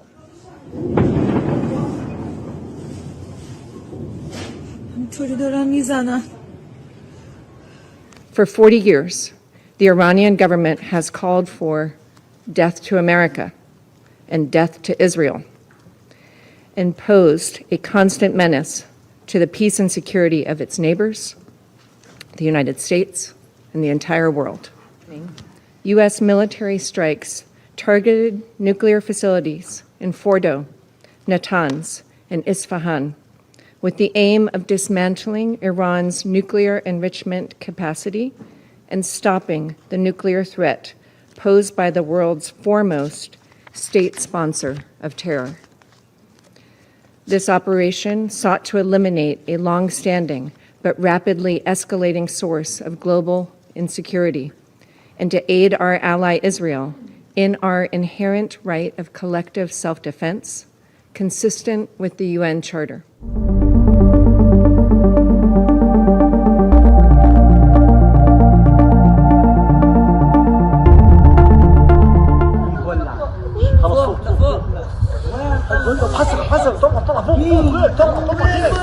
اطلعوا على السطوح ورا مليان ورا مليان 安理会对维护国际和平与安全负有首要责任，面对重大危机不能无所作为。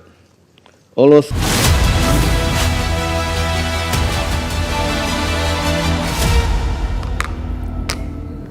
Welcome back. Now we have more breaking news coming in as far as the conflict in Israel and Iran is concerned. What we're learning is that Qatar has summoned the Iranian ambassador condemning the missile attack. This is breaking news that we're getting for you. Qatar has summoned the Iranian ambassador on Tuesday after Iran attacked the major U.S. military base on the Qatari soil following American strikes on the nuclear facilities. The foreign ministry has expressed the strong condemnation of the attack and repeated that it retains the right to respond to the violations. So this is a statement as far as Qatar is concerned. They have summoned the Iranian ambassador.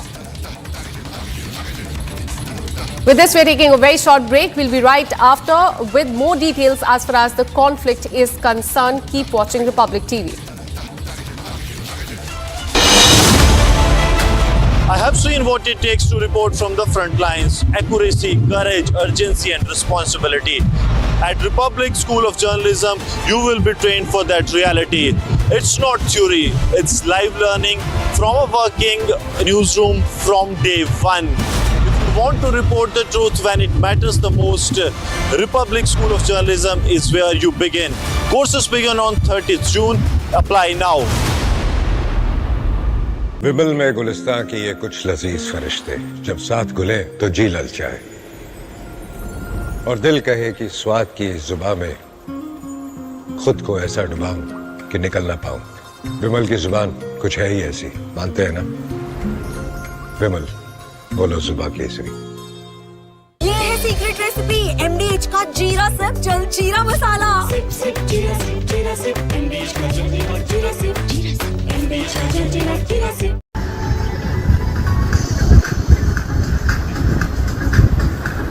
لا إله إلا الله لا إله إلا الله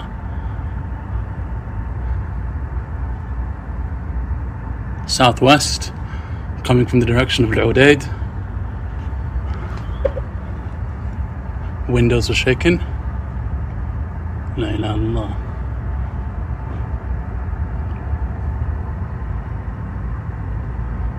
La ilaha illallah. Probably Patriot. الله أكبر. مدام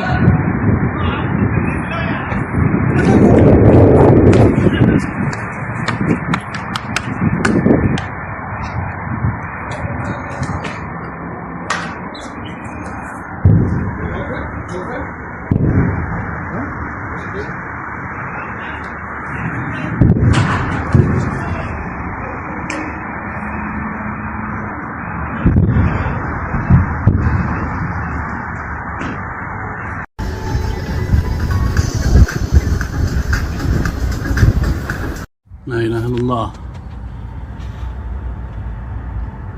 لا إله إلا الله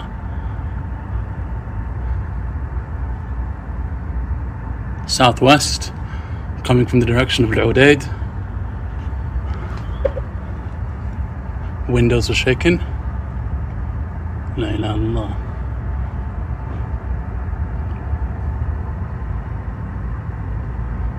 La ilaha illallah. Probably Patriot. الله أكبر. مدام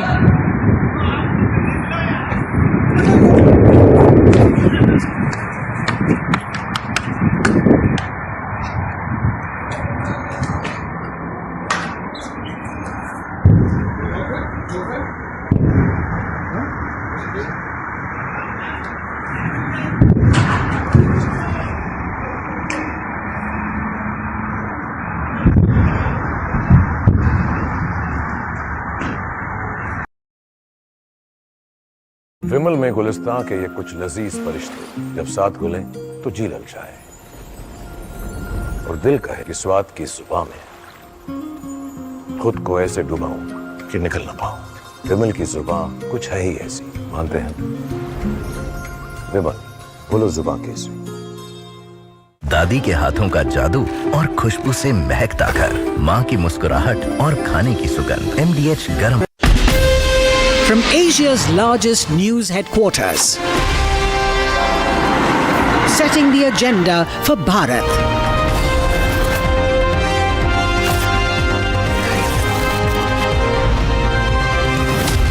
You're watching Republic.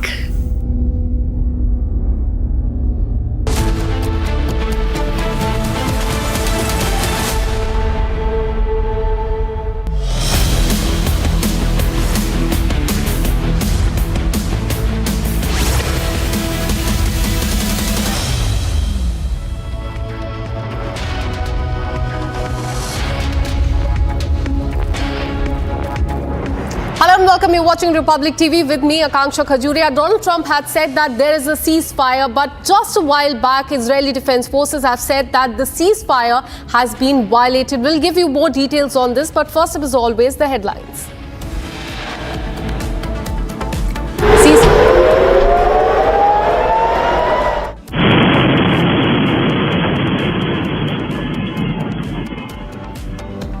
Ceasefire deal in the Middle East collapses. Sirens sounded across northern Israel. Iran launches fresh missile attacks. Global embarrassment for Trump as truce deal between Israel and Iran falls flat after Trump claims to successfully mediate.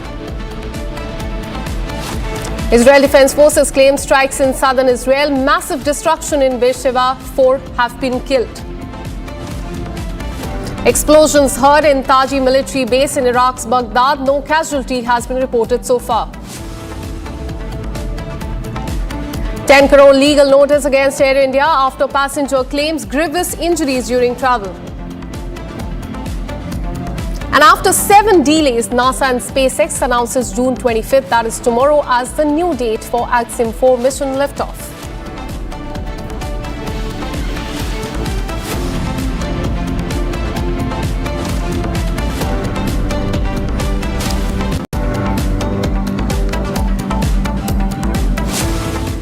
Let's give you details as far as the conflict in Israel and Iran are in fact concerned. Remember, yesterday there were attacks on the U.S. military bases in Qatar.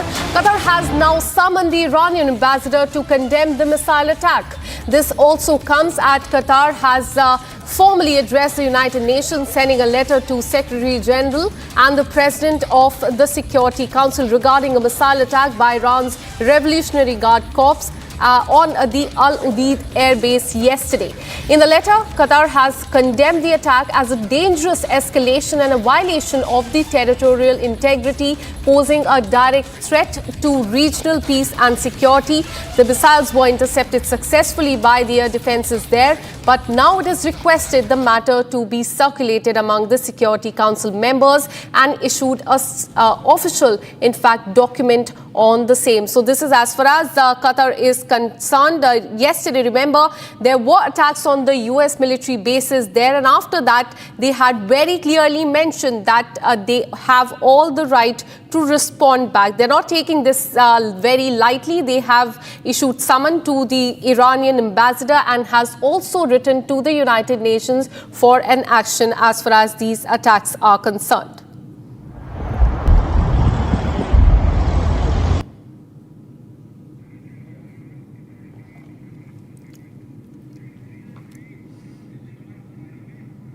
And moving on, we have a statement that has come from Israeli Defense Minister. He has instructed the IDF to intensify the strikes against Iran after the ceasefire violation.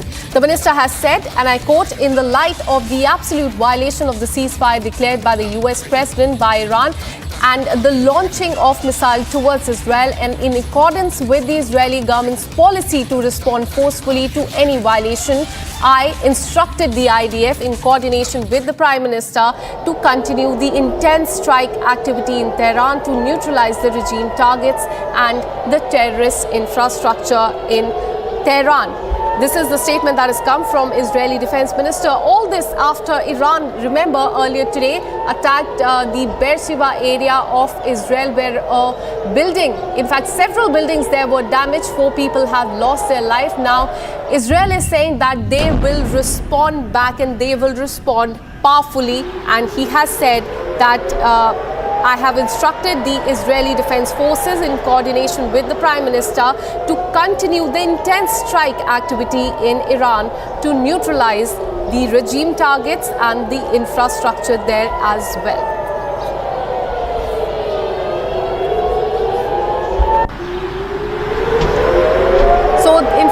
On your screens, you can see these are the fresh visuals that are coming in from Tel Aviv. Sirens have sounded off there. There you can see that Israel there is anticipating attacks by Iran. In fact, just a while back, IDF had said that they have detected missiles coming in from Iran to Israel, and these are the visuals that we are getting for you from the ground.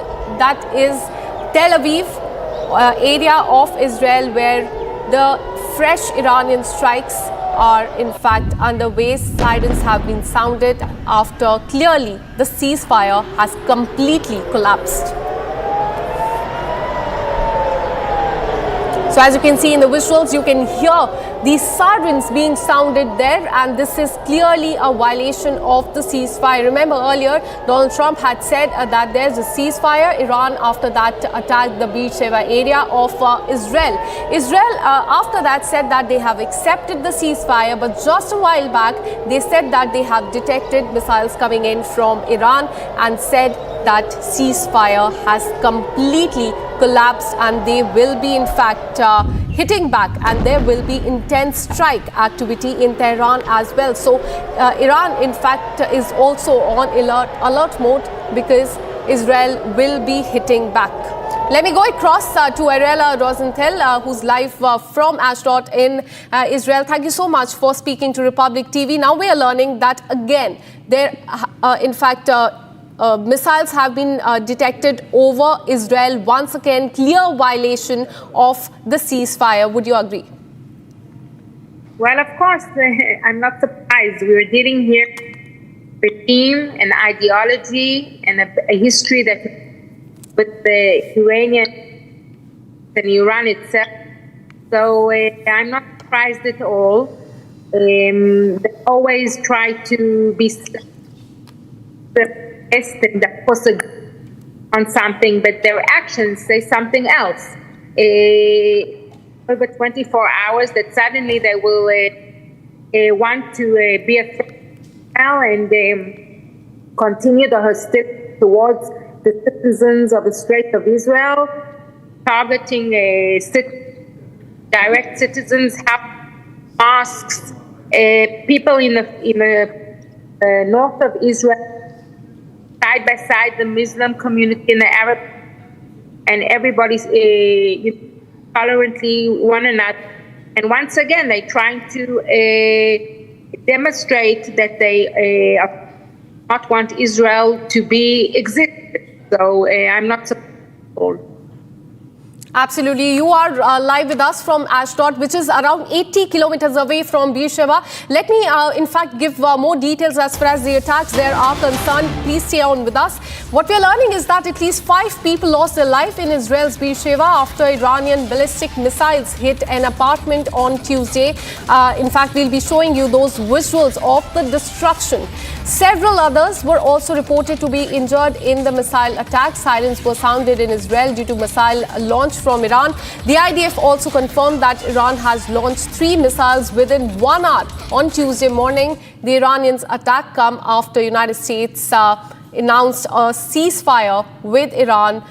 Trump claimed that Israel and Iran had agreed to a complete and a total ceasefire soon after Iran launched a limited missile attack Monday on the military base in Qatar. So these are the visuals that you can see on the screen. This is from Beersheba, which is in Israel. Earlier today, there were a missile attack on this very location. You can see on the visual how this complete destruction buildings have totally been destroyed. There, 4 people have lost their lives. Several, we are learning, have received injuries as well. Very concerning visuals coming in from Israel.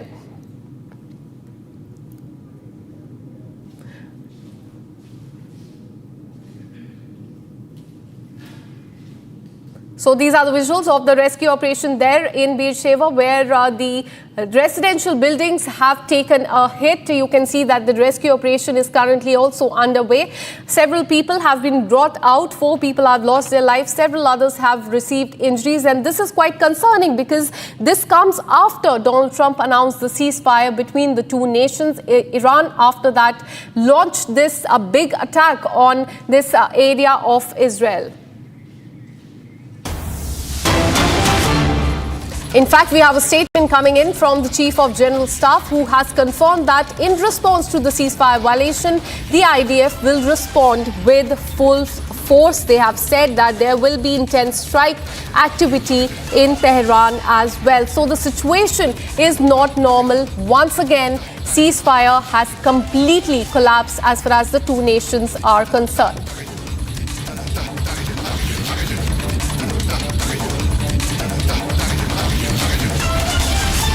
Let me once again bring in Ariella. As I was saying that the location I was talking about, Beersheba, is hardly 80 kilometers from where you are. We are seeing massive destruction there. 4 people have lost their life and ceasefire has completely collapsed. What do you think went wrong? Because Donald Trump earlier today, he said that there is a ceasefire.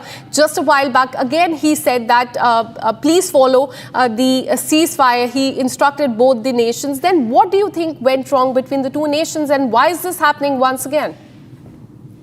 Well, Israel agreed to the ceasefire by the Turkey and was supposed to go according to what was agreed. But we woke up a couple of hours after the announcement with missiles, ballistic missiles launched from Iran on the state of Israel, once again, throughout major cities in Israel, if it's in the north, if it's in the south.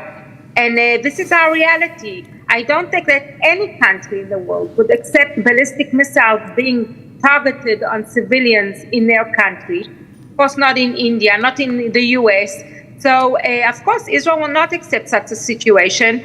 And we will stand fit and strong in the home front command. So my government will, of course, deal with the head of the snake once and for all. And I think for everybody, once this regime will be eliminated there will be a more Middle East that will be stable. And of course, the whole world will have a better future. Absolutely, and remains to be seen how it pans out, but this is a clear violation of the ceasefire, as was in fact brokered by U.S. President Donald Trump. In fact, we have more breaking news coming in. I request you to stay on with us.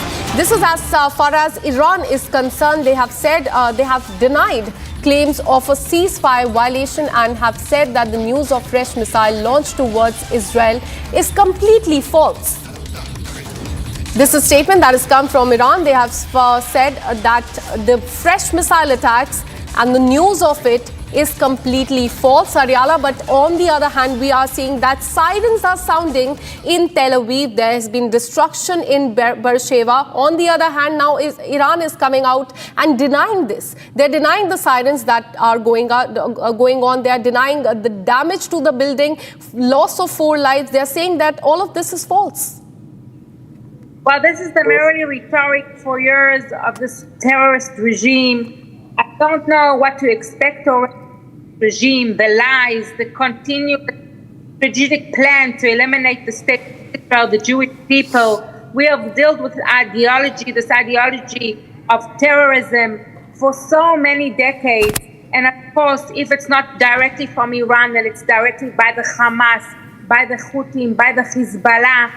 Look what's going on in Gaza, 20 kilometers from my city. So I'm asking the world, open your eyes. Until when? Terror is terror. And it's about time that the Western world and the world will understand that Iran will not continue as before. And it's about time also that I turn to the Iranian people. This is the future that you want for your people. Please open your eyes. They've been brainwashed for so many years by this regime. So I'm not, I don't cry anymore. It's just, I pity the situation. The state of Israel is in the Middle East, and but Israel will stand and first, and we will finish the regime, I think, for the consistence of the state of Israel. Absolutely. And one more question before I let you go, and this is breaking news that we are getting for you. Iran has also said that Israel has to accept the defeat and stop the aggression.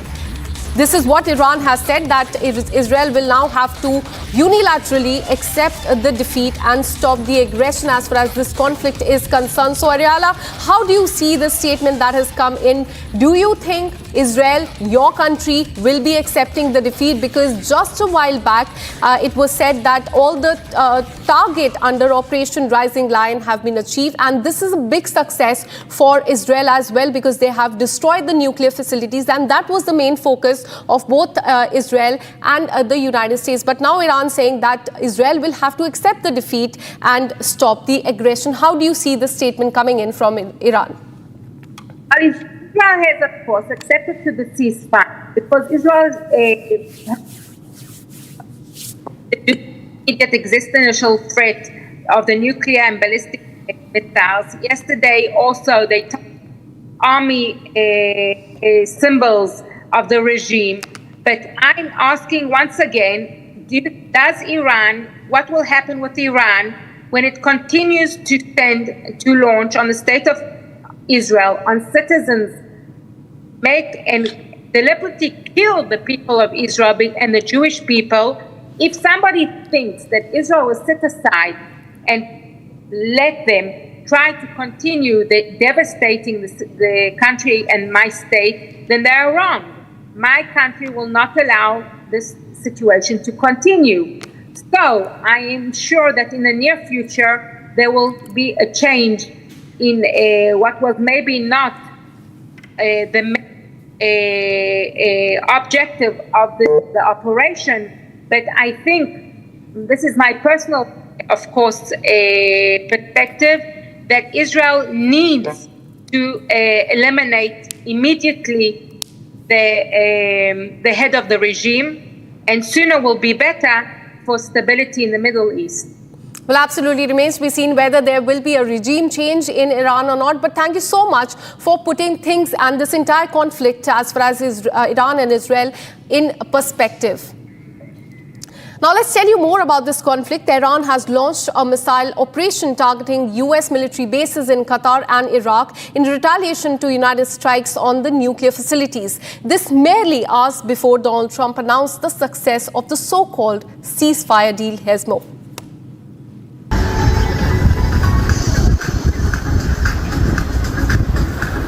La ilaha illallah. La ilaha illallah.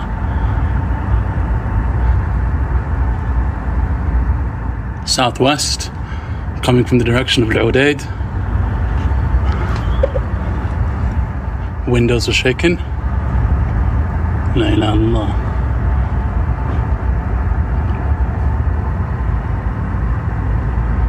La ilaha illallah. Probably Patriot. Allahu Akbar.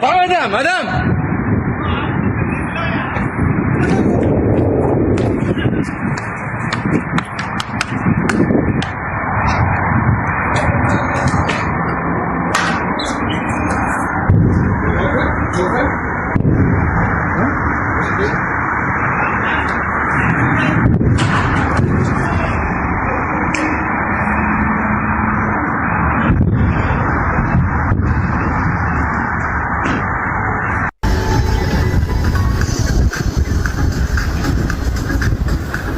La ilaha illallah.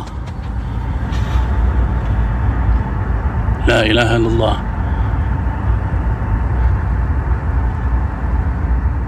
Southwest, coming from the direction of Al-Udaid. Windows are shaking. La ilaha illallah.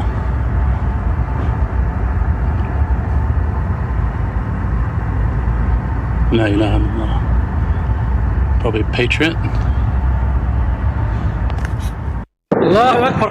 Madam.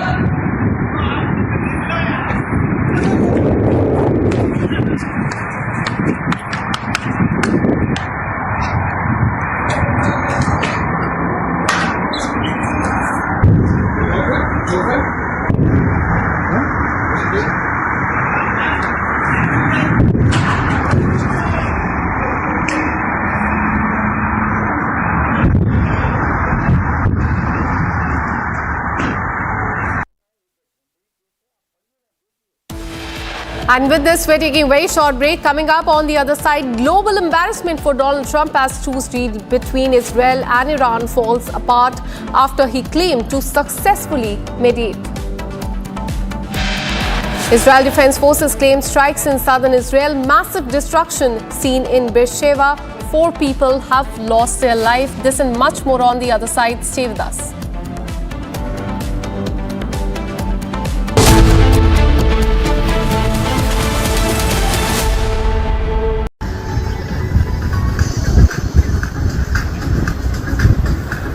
La ilaha illallah. لا إله إلا الله.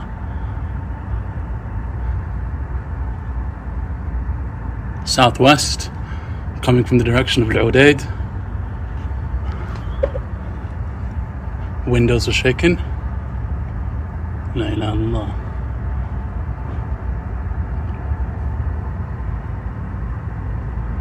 La ilaha illallah. Probably Patriot. Allahu Akbar. Madam.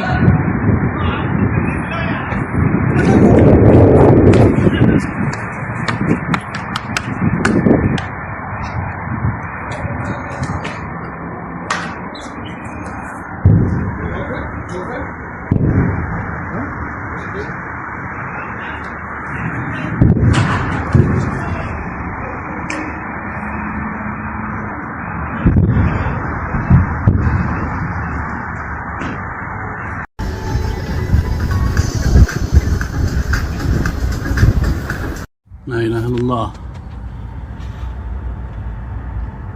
La ilaha illallah.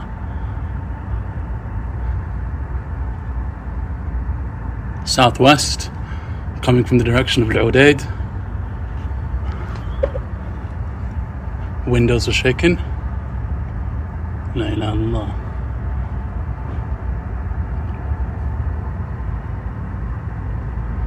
La ilaha illallah. Probably Patriot. Allahu Akbar. Madam.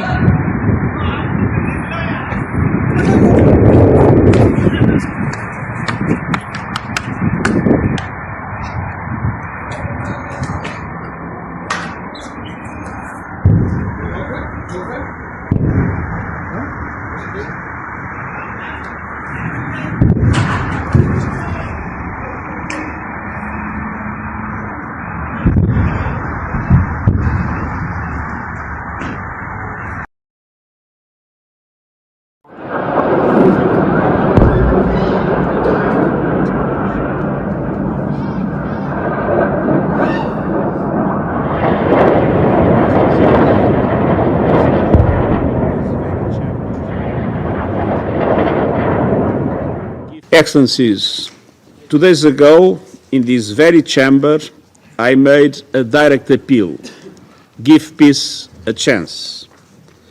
That call was not heeded. Instead, the bombing of Iranian nuclear facilities by the United States marks a perilous turn in a region that is already reeling. From the outset of the crisis, I have repeatedly condemned any military escalation in the Middle East. The people of the region cannot endure another cycle of destruction. And yet, we now risk descending into a rat hole of retaliation after retaliation. To avoid it, diplomacy must prevail. Civilians must be protected. Safe maritime navigation must be guaranteed. The Non-Proliferation Treaty is a cornerstone of international peace and security. Iran must fully respect it. And all member states must act in accordance with their obligations under the UN Charter and other rules of international law, including international humanitarian law.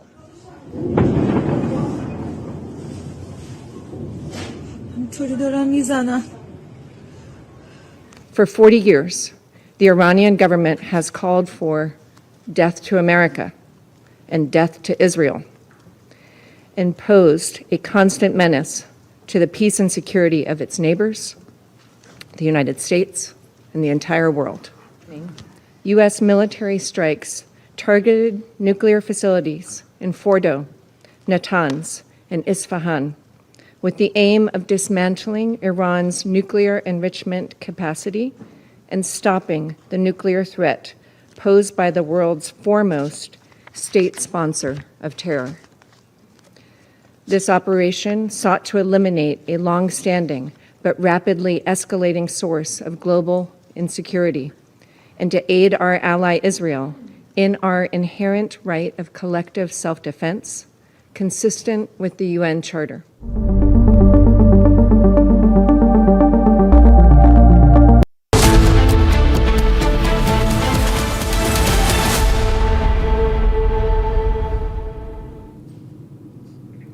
In a major police encounter at Delhi, Haryana border, in fact, what we're learning is that the most wanted gangster, Romil Vora, has been shot dead earlier today.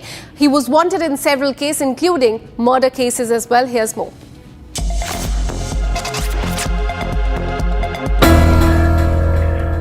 An encounter was successfully carried out by the Haryana police and the Delhi special cell, leading to the killing of a most wanted gangster. Acting on a tip-off, the joint police team cordoned off an area near the Delhi-Haryana border. As they closed in, accused Vora reportedly opened fire, and the police fired back. He was critically injured in the exchange and later died at the hospital. 2 officers also sustained injuries during the gunfight. 22-year-old Romil Vora was one of the members of the Kala Rana Noni Rana gang. He was the main accused in at least 4 murders, including a recent killing in Yamunanagar in Haryana. He had a 2 lakh rupees bounty on his head and was linked to a 2024 triple murder, facing charges of extortion, armed robbery and more across the state.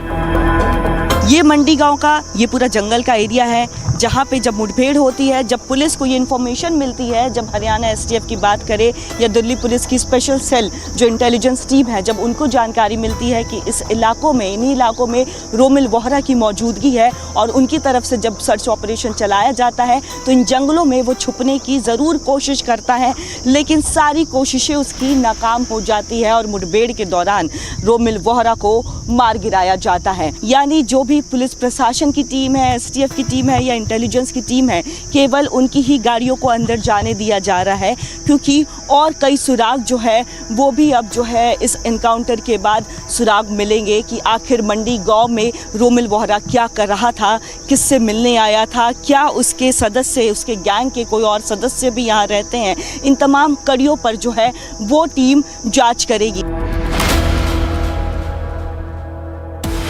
And with this, we're taking a very short break. Coming up on the other side, explosions have been heard at Taji military base in Iraq's Baghdad. No casualties have been reported so far. We'll also tell you about how after 7 delays, NASA and SpaceX has announced June 25th as the new date for the Axiom-4 mission liftoff. This and much more on the other side. Stay with us.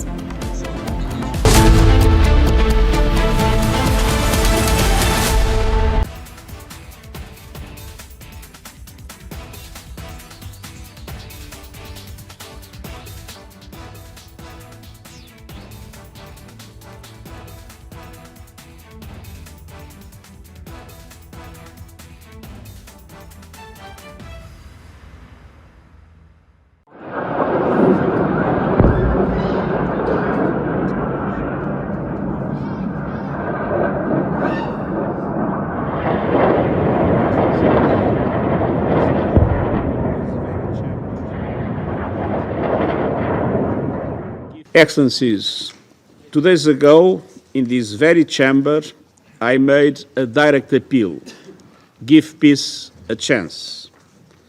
That call was not heeded. Instead, the bombing of Iranian nuclear facilities by the United States marks a perilous turn in a region that is already reeling. From the outset of the crisis, I have repeatedly condemned any military escalation in the Middle East. The people of the region cannot endure another cycle of destruction. And yet, we now risk descending into a rat hole of retaliation after retaliation. To avoid it, diplomacy must prevail. Civilians must be protected. Safe maritime navigation must be guaranteed. The Non-Proliferation Treaty is a cornerstone of international peace and security. Iran must fully respect it. And all member states must act in accordance with their obligations under the UN Charter and other rules of international law, including international humanitarian law.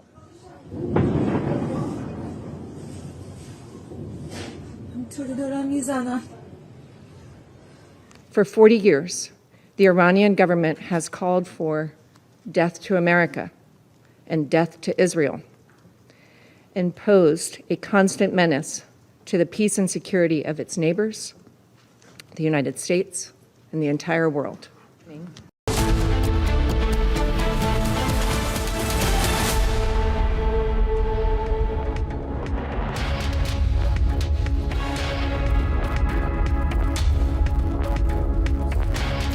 Good afternoon, viewers. You're watching Live and Breaking, and I am Rakhta Mishra with you. The tensions in West Asia escalate. Remember, there was news of a ceasefire, but it seems that it has been violated. We'll get you all the latest on that, but first, the headlines.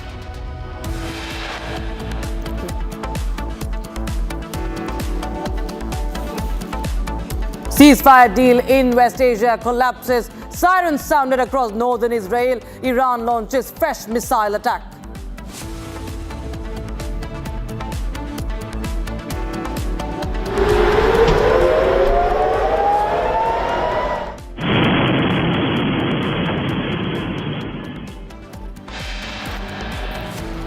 Global embarrassment for Donald Trump as truce deal between Israel and Iran falls apart after Trump claims to successfully mediate. Explosions heard at Taji military base in Iraq's Baghdad. No casualties reported. 10 crore legal notice against Air India after a passenger claims grievous injuries.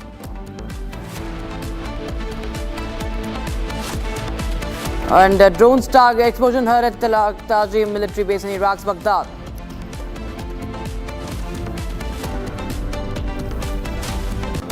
And 10 crore legal notice against Air India after a passenger claims grievous injuries during travel. And after 7 delays, NASA and SpaceX announced 25th of June as the new date for Axiom mission liftoff.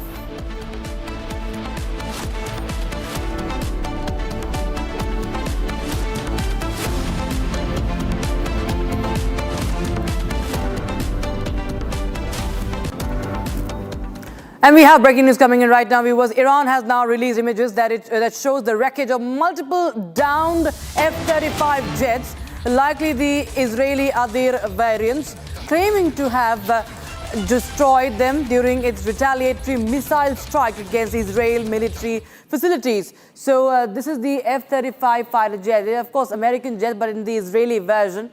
And Iran has said that this is the evidence of the destroyed F-35 fighters. And on your screens is the image, the video that has been released by the Iranians.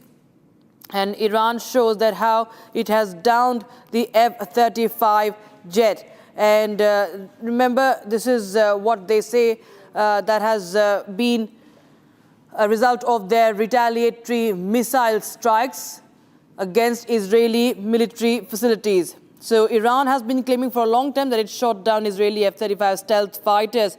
But, remember, the F-35 is a stealth jet. It is known to have high efficiency. It's something that is said to be undetectable. But Iran has now offered evidence in the form of this video. And there were many questions for the longest time that did Iran really down the F-35, because it's called the world's top warplane. F-35 is the top warplane. It's the top fighter jet, known to be at least. And Iran says it has shot down the Israel's prized F-35I Adirs.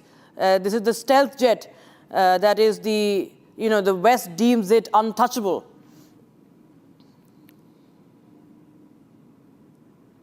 And in fact, so as I was continuing to speak and I was telling that Israel had earlier denied any loss of the F-35, but Iran now has said that it has these videos of those parts, the downed aircraft. And with that, viewers, we move on to some more breaking news coming in right now. Iran has now denied claims of a ceasefire violation and has said that the news of fresh missile launched towards Israel is false. Now, Iran's Supreme National Security Council denies the missile firing on Israel after ceasefire, vowing resolute response to the act of aggression. And this is the breaking news we have right now. Israeli Defense Minister Israel cuts orders intense strike on Tehran, remember. But as United States, we saw how Trump had again announced a ceasefire, thumping his chest about the ceasefire. But it was so short-lived. We saw the Israeli strikes, we saw the Iranian strike. But Iran right now has said that the news of Iran firing missiles is false. So these are Iranian strikes in Tel Aviv, and sirens were sounded in Tel Aviv. But Iran says these are false news. This is false news, says Iran. And in fact, we'll get more details on that short-lived ceasefire. My colleague Akanksha is joining us live on the broadcast from the newsroom. Akanksha, well, we do get visuals from Tel Aviv that the sirens are blaring all across Tel Aviv. There were reports of fresh strikes, but Iran now says that this is all false news, that it has not violated the ceasefire, while we do get reports from both the countries hitting each other. Well, absolutely. In fact, if you look at the visuals since morning, there have been several attacks by Iran on different places. In fact, let's talk about Beersheba first, where a residential area was damaged. There are several buildings, and we've been showing our viewers those visuals of the buildings being destroyed. 4 people have lost their life. And despite that, now Iran has come out and said that those fresh missile launch news towards Israel is completely false. They have denied claims of a ceasefire violation as well. In fact, Iran's Supreme National Security Council has denied missile fire on Israel after ceasefire, and they have said they will be responding to the act of aggression. So it remains to be seen how Israel reacts to this. But if we look at the visuals that are coming in fact, in Tel Aviv, the sirens, as you also said, are blaring there. There is the area is on high alert. IDF just a while back had said that they have detected several missiles coming towards Israel. So going by that, it appears, it remains to be seen how Israel responds to the statement that has come from Iran, where they have denied launching these missiles. And in fact, as far as the ceasefire violation is also concerned, they have denied the claims of the ceasefire violation as well, Rakshita. Right, to stay on with us, we also have a statement coming in from the Chief of General Staff who has confirmed that in response to the ceasefire violation, the IDF will respond with force. This is the reaction coming in from Israel's Chief of General Staff, saying that in response to the ceasefire violations, the Israeli Defense Forces are going to respond with force. So Israel is very clear that there is no aggression that will go unretaliated, unresponded. So we see that the war of words, Akanksha, still continues, the war of warnings continues, and so do the strikes.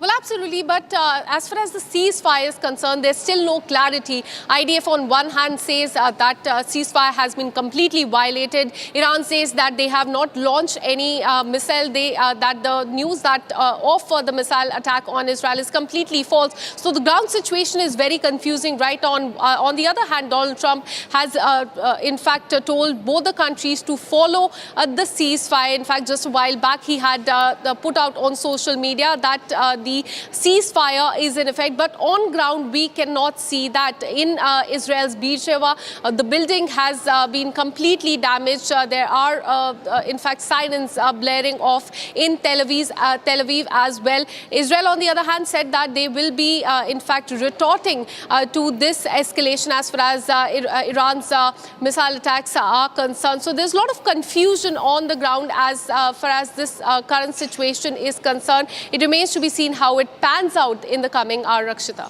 Right. Thanks so much, Akash, for joining us with those details coming in on the story. Because meanwhile, we track some more updates coming in from West Asia. The IAEA Director General Rafael Grossi has said that resuming cooperation with the International Atomic Energy Agency is key to achieving a successful agreement, and he has formally proposed a meeting with the Iranian Foreign Minister Abbas Araghchi to advance the nuclear diplomacy.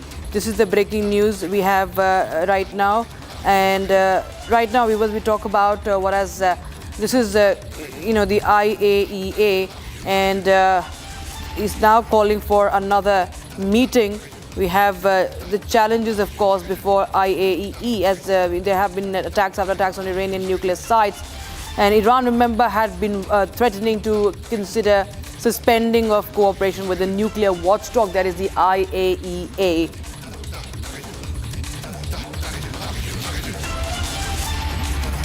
All right, we are being joined by Colonel Tejendra Pal Tyagi. He's the defense expert. He is joining us on the broadcast. Colonel Tyagi, I want to understand from you that what is the situation, unfolding as in your, from your perspective, because this is another ceasefire that has collapsed, that Trump had, thumped his chest on. How do you see this development? Because right after the announcement, we see strikes, back-to-back strikes from both the sides. No, back-to-back reaction has been seen from both Iran as well as Israel, but I think it has stopped. It is not continuing. It is not continuing, and this ceasefire I consider is an opportunity for Iran, and it is a compulsion for Israel. Compulsion for Israel because America has gone out of its way, and he has helped Israel in giving GBU-257 and B-2 bombers for the Fordo nuclear plant in Iran. So this was something which even the Congress of America had not authorized Donald Trump. He did it for Israel, and for Israel it is compulsion that whatever now Donald Trump says, he will have to agree. But as far as Iran is concerned, I say it is an opportunity. Reasons are two. Number one, the air defense system of Iran were diminished and were destroyed to such an extent that Israel could establish 100% air superiority in the skies of Iran. And Israel could hit any target at will. So Iran has started feeling weak, number one. Number two, none of the countries came to his rescue actually in actual terms or in real terms. And then he committed a mistake. He committed a strike on the military base of America in Qatar, expecting that Qatar will come to his help, and he said that Qatar is my friend, he is my neighbor to me, and I am not attacking Qatar, I am only attacking the military base of America. But Qatar retaliated, and Qatar said that no, it is a breach of my sovereignty, it is a breach of my airspace, and I will retaliate. This made Iran to rethink that if this is the response of Qatar, then similar going to be the response of all other Middle East countries, the so-called Muslim countries. None of them will come with me, and even the greater powers are not coming with me. And as far as China is concerned, China is not in a position to come with me. Then what to do? Then to save. Right, sir. Colonel T.P. Tyagi, thank you so much for joining us on the broadcast with those updates coming in. Now we have some more updates coming in, viewers, more breaking news coming in right now. At least 5 people have lost their lives in Israel's Beersheba after an Iranian ballistic missile hit an apartment on Tuesday. Several others were also reported to be injured in the missile attack, and sirens were sounded in Israel due to a missile launched from Iran. The IDF also confirmed that Iran launched 3 missiles within an hour on Tuesday morning. Iranian attacks come after United States President Donald Trump announced a ceasefire with Iran, and Trump claims that Israel and Iran had agreed to a complete and total ceasefire soon after Iran launched a limited missile attack on Monday on a U.S. military base in Qatar. So that's the breaking news. We have the strikes in Beersheba once again. One after the other, we see Beersheba, that's a civilian area that is being targeted. You can see the destruction depicted in those images, and in the devastation there. 5 civilians have been killed in these strikes by Iran, and you can see how the first responders are combing through the debris. There are children, there are civilians who have been affected, viewers. The children are being rescued from that building in Beersheba. We've seen this area being on the target of the Iranians, and the Home Command Front conducting rescue operations in Israel's Beersheba. So the scenes of destruction in a civilian area in Israel as a ceasefire collapsed.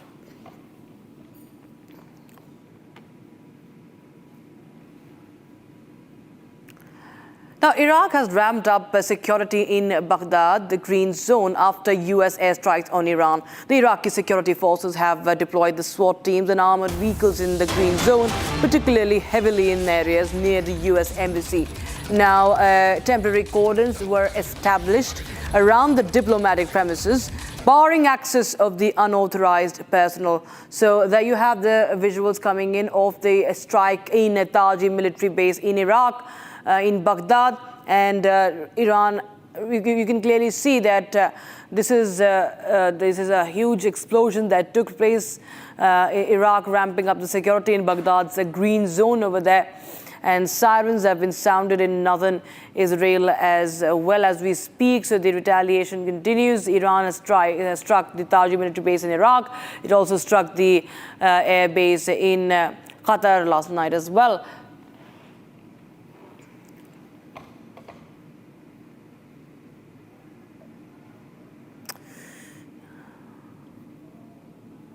All right, now viewers, at the centenary celebration of the historic conversation between Sri Narayan Guru and Mahatma Gandhi, Prime Minister Modi lauded Operation Sindoor. He says, and I quote, "Recently the world saw India's capability and made India's stance on terrorism very clear."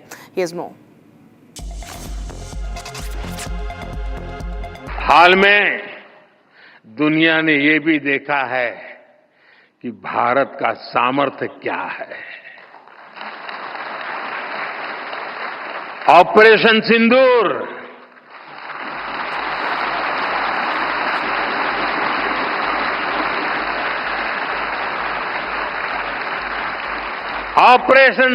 आतंकवाद के खिलाफ भारत की कठोर नीति को दुनिया के सामने एकदम स्पष्ट कर दिया है।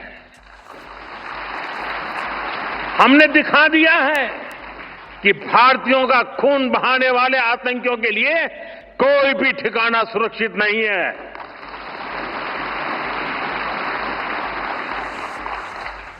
साथियों, आज का भारत देश हित में जो भी हो सकता है और जो भी सही है उसके हिसाब से कदम उठाता है। आज सैन्य जरूरतों के लिए भी भारत की विदेशों पर निर्भरता लगातार कम हो रही है। हम डिफेंस सेक्टर में आत्मनिर्भर हो रहे हैं और इसका प्रभाव हमने ऑपरेशन सिंदूर के दौरान भी देखा है। हमारी सेनाओं ने भारत में बने हथियारों से दुश्मन को 22 मिनट में 22 मिनट में घुटने टेकने के लिए मजबूर कर दिया। मुझे विश्वास है आने वाले समय में मेड इन इंडिया हथियारों का डंका पूरी दुनिया में बजेगा। Time for a short break, viewers, but it's a global embarrassment for Trump. We're going to tell you how, as the truce has just collapsed. The truce deal between Israel and Iran falls apart after Trump claimed to successfully mediate. And Israel Defense Forces claim strikes in southern Israel, massive destruction in Beersheba, 5 civilians killed. We'll get you more on that. Stay tuned.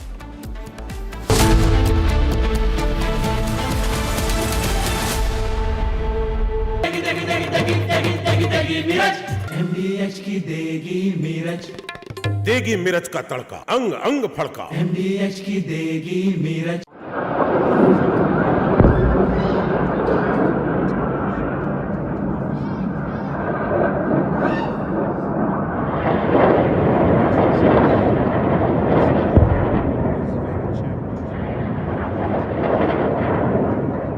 Excellencies, 2 days ago, in this very chamber, I made a direct appeal: give peace a chance. That call was not heeded. Instead, the bombing of Iranian nuclear facilities by the United States marks a perilous turn in a region that is already reeling. From the outset of the crisis, I have repeatedly condemned any military escalation in the Middle East. The people of the region cannot endure another cycle of destruction. And yet, we now risk descending into a rat hole of retaliation after retaliation. To avoid it, diplomacy must prevail, civilians must be protected, safe maritime navigation must be guaranteed. The Non-Proliferation Treaty is a cornerstone of international peace and security. Iran must fully respect it. And all member states must act in accordance with their obligations under the UN Charter and other rules of international law, including international humanitarian law.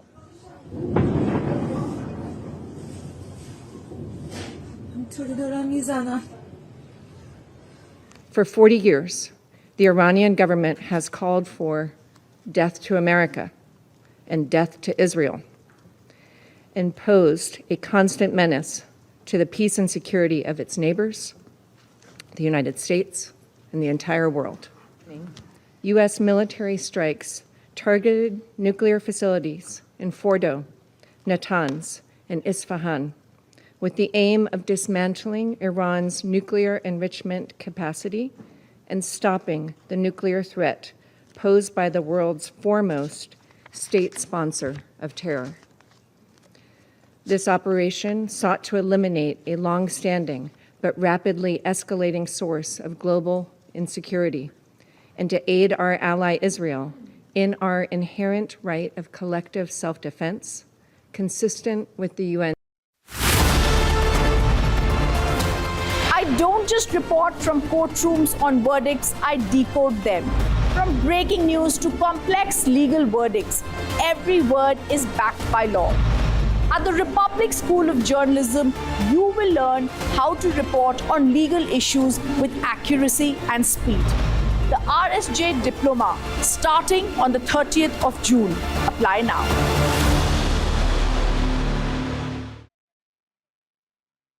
In the global employability rankings by Times Higher Education UK, only the following 6 institutions from India are ranked amongst the top 230 in the world for having the most employable graduates. IIT Delhi, IISc Bangalore, IIT Bombay, IIM Ahmedabad, IIT Kharagpur and Amity University.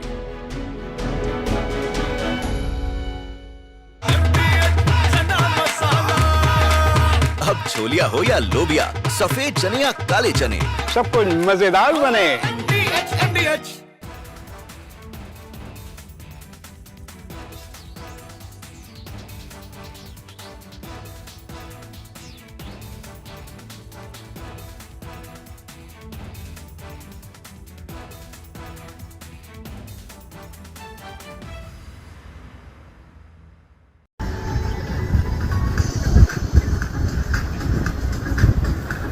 لا إله إلا الله لا إله إلا الله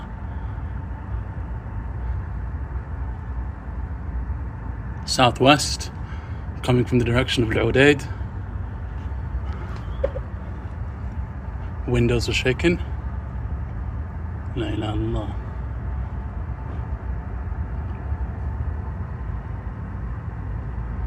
La ilaha illallah. Probably Patriot. Allahu Akbar. Adam, Adam.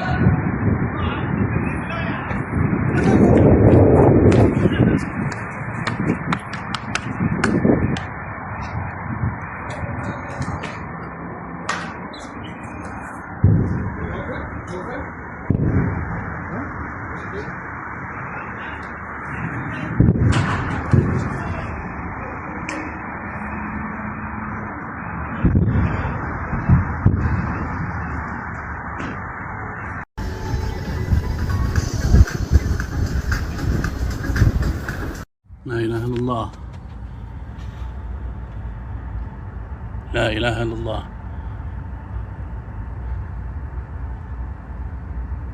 Southwest, coming from the direction of Al-Udaid. Windows are shaking. La ilaha illallah.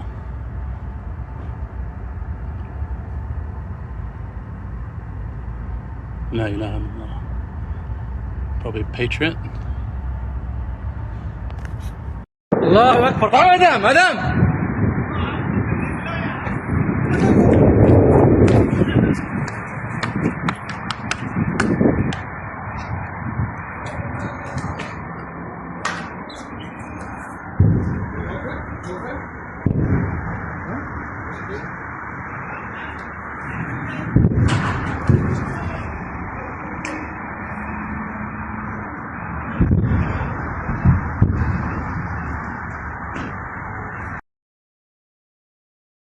विमल में गुलिस्तां की ये कुछ लजीज फरिश्ते जब साथ घुले तो जी ललचाए।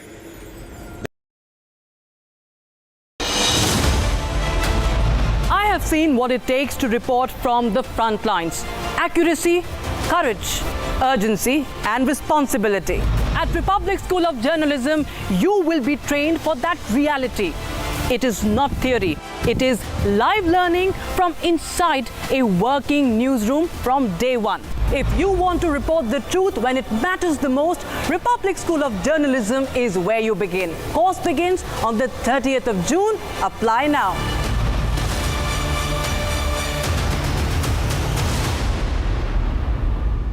विमल में गुलिस्तां के ये कुछ लजीज फरिश्ते जब साथ घुले तो जी ललचाए और दिल कहे कि स्वाद की जुबान में खुद को ऐसे डुबाऊं कि निकल ना पाऊं। विमल की जुबान कुछ है ही ऐसी, मानते हैं? विमल बोलो जुबान कैसी? अब छोलिया हो या लोबिया, सफेद चने या काले चने, सब कुछ मजेदार बने।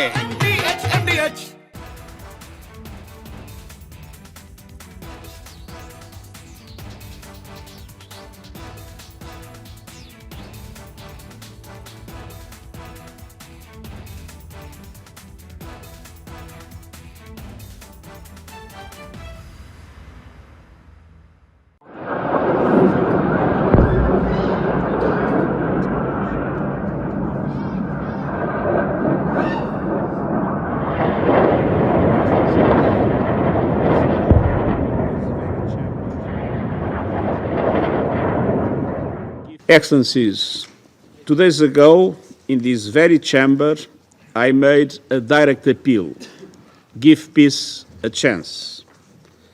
That call was not heeded.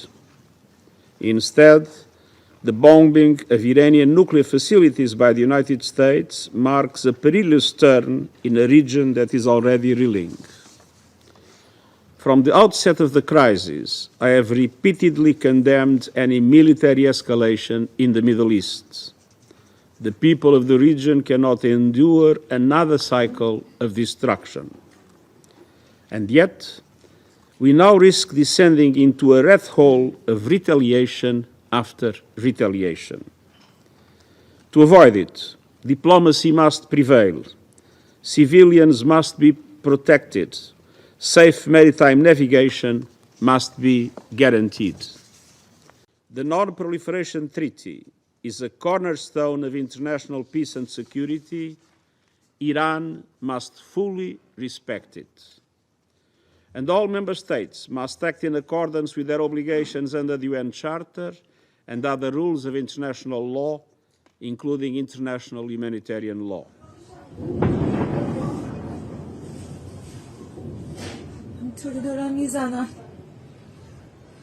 For 40 years, the Iranian government has called for death to America and death to Israel, and posed a constant menace to the peace and security of its neighbors, the United States, and the entire world.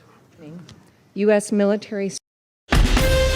From Asia's largest news headquarters,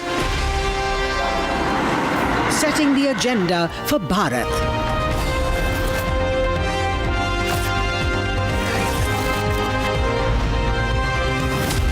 You're watching Republic.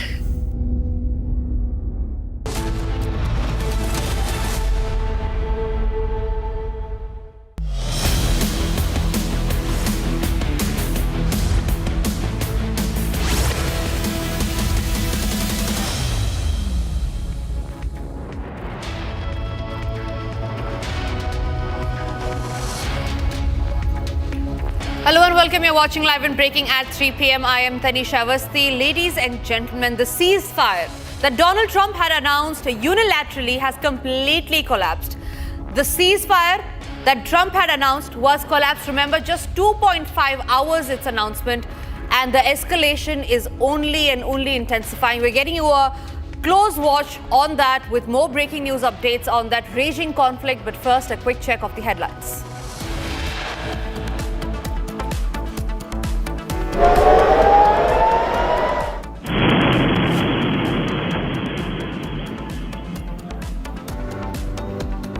Ceasefire deal in the Middle East collapses. Sirens sounded across northern Israel. Iran launches fresh missile attacks. Global embarrassment for Trump as truce deal between Israel and Iran falls apart after Donald Trump claimed to successfully mediate. Israel Defense Forces claim strikes in southern Israel. Massive destruction in Beersheba. 4 killed. Explosions heard at Taji military base in Iraq's Baghdad. No casualties have been reported. 10 crore legal notice against Air India after passenger claims previous injuries during travel.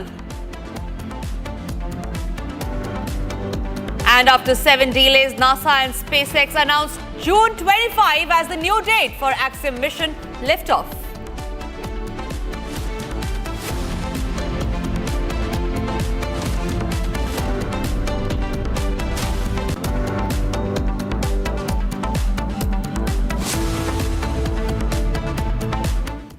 Ladies and gentlemen, the conflict between Israel and Iran is only escalating, and this even after the ceasefire was announced unilaterally by the United States President Donald Trump. Now, in a fresh breaking news, Iran has issued a statement following the ceasefire. Iran's Supreme National Security Council has hailed what it calls the unity and resistance of its people, saying it shattered the enemy's core strategy. The council praised the Iranian Ahmad forces for what it described as a devastating response to Israel's aggression carried out under the direct orders of the supreme leader. So that's a big statement that's coming in where Iran has completely denied the missile strikes. Remember, they have issued a statement following the ceasefire that was announced by the United States President Donald Trump. Iran's Supreme National Security Council, we learn, has hailed what it calls the unity and resistance of its people, saying it shattered the enemy's core strategy. The council has praised the Iranian armed forces for what it describes as a devastating response to Israel's aggression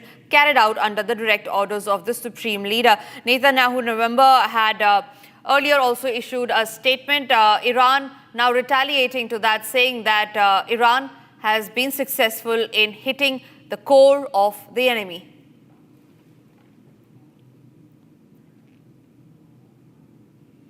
Meanwhile, we move across to other breaking news that's coming in, where Iran has released first images of downed Israeli F-35 fighters. Now, Iran says that the documented evidence shows how they destroyed the F-35 fighters, a devastating blow to the Western military prestige, especially the European allies. Remember, this was the claim that was given out by Iran. However, they have now released pictures of which are there on your screen, where there can be debris that have been seen that are claimed to be of the F-35 fighter jet. Iran says that this is the evidence of the destroyed F-35 fighter jets that they have completely decimated.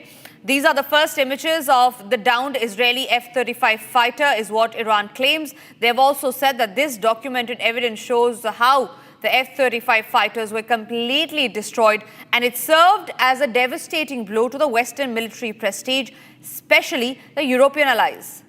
Nick, my colleague, is joining me live from Tel Aviv. Nick, we learned that the ceasefire collapsed 2.5 hours after the Donald Trump administration had announced it.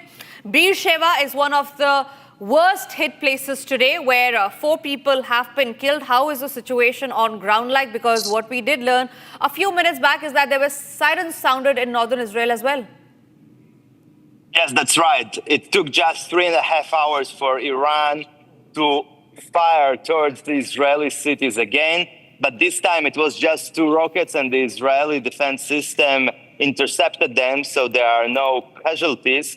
Iranians on their official TV denying that they were the ones that set sent those rockets. And Israeli politicians from the right wing already saying that Iran should pay a price and Israel can't leave it at this stage of the ceasefire, and they need to respond for this violation of the ceasefire. That's why now maybe Israel will resume some attacks in Iran, but it's not clear cut, it's not sure, because the U.S. and Donald Trump put all their prestige on this ceasefire. Trump already announced that this is a done deal. So that's why I don't think Netanyahu will want to do something to harm Trump's word. And maybe this cycle of violence will end, and probably many Israelis hope that the ceasefire will sustain and that the war with Iran is concluded. Back to you. Absolutely. Nick, thank you very much for sharing those details with us. We will keep coming back to you when there are breaking updates on this top story. But for now, we move across to the other breaking news that's coming in. Our tensions are high in Iraq after the United States airstrikes on Iran. Now, Baghdad has ramped up security in the green zone with SWAT teams and armored vehicles that have been deployed near the U.S. Embassy. Over 500 U.S. Embassy staff have reportedly been evacuated. Now, the Iraqi Prime Minister has condemned the United States for violating Iraqi airspace and urged the UN to act. Protests have also broken out as Iraq reassesses its ties with the United States. The picture is now coming out as that the United States has been completely sidelined. Remember, Donald Trump, who claimed to have brokered the ceasefire between Israel and Iran, has seemed to have completely failed in his attempt to brokerage a peace tie between the arch rivals Israel and Iran. He claimed that on his social media post this morning that a ceasefire deal has been cracked and that both sides will not retaliate. However, neither Iran nor did Israel acknowledge it, and now we see that the ceasefire has been completely collapsed.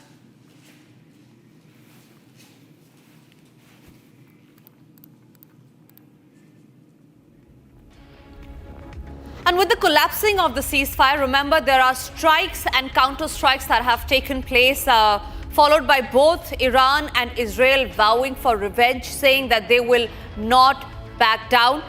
We also learned that Donald Trump has said that he will talk about negotiations with Iran. However, it remains to be seen on how far will Iran take this to, on how far will Israel take this to. We also are tracking other updates on this top story. Let's have a quick check of the other stories that are making round in the Israel-Iran conflict.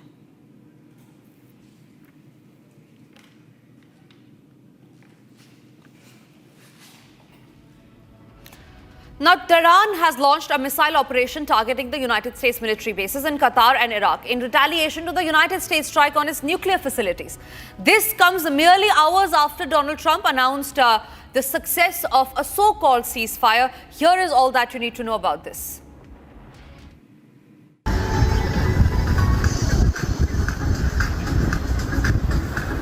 La ilaha illallah. La ilaha illallah.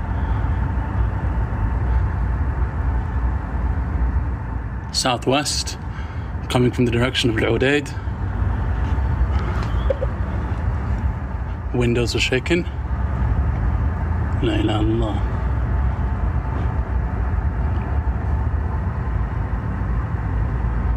La ilaha illallah. Probably Patriot. Allahu Akbar. Madam.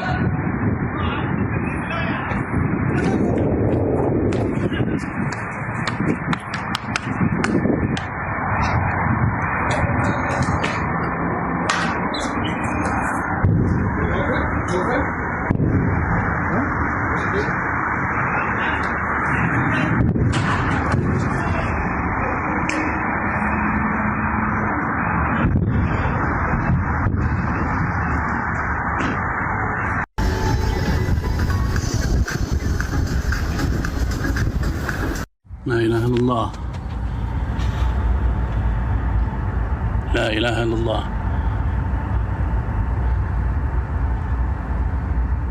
Southwest, coming from the direction of Al-Udaid.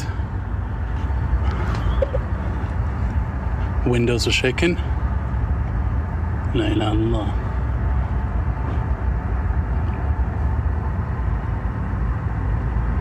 La ilaha illallah. Probably Patriot. Allahu Akbar. Madam.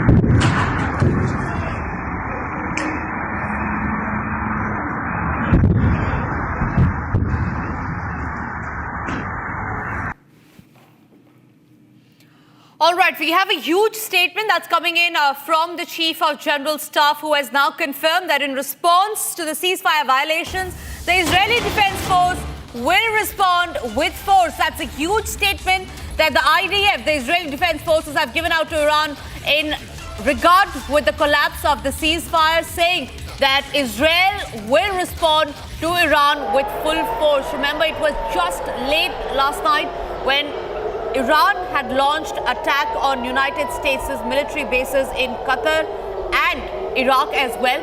The Iranian Foreign Ministry had then said that they will not bow down, and in regard with the same, the Israeli Defense Force just a few seconds back have released a huge statement saying that in response to the ceasefire violations by Iran, the Israeli Defense Force will respond with full force. So nowhere does this war, the conflict, seems to have an end.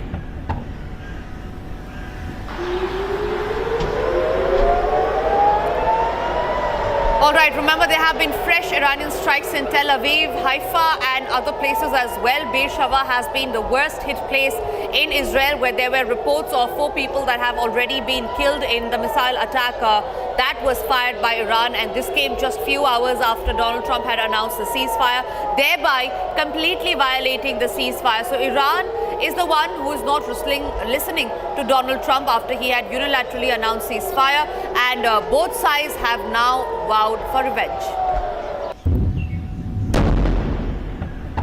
More breaking news coming in this regard, where we learned that Israel has now said that it has intercepted over 15 UAVs that have been launched from Iran. Now, this happened overnight. Remember, yesterday we got to the visuals where there were multiple missiles that were fired by Iran on United States military bases in Qatar and Iraq. Now we learn that Israeli Defense Forces have confirmed that it has intercepted, in fact, over 15 UAVs that were launched from Iran.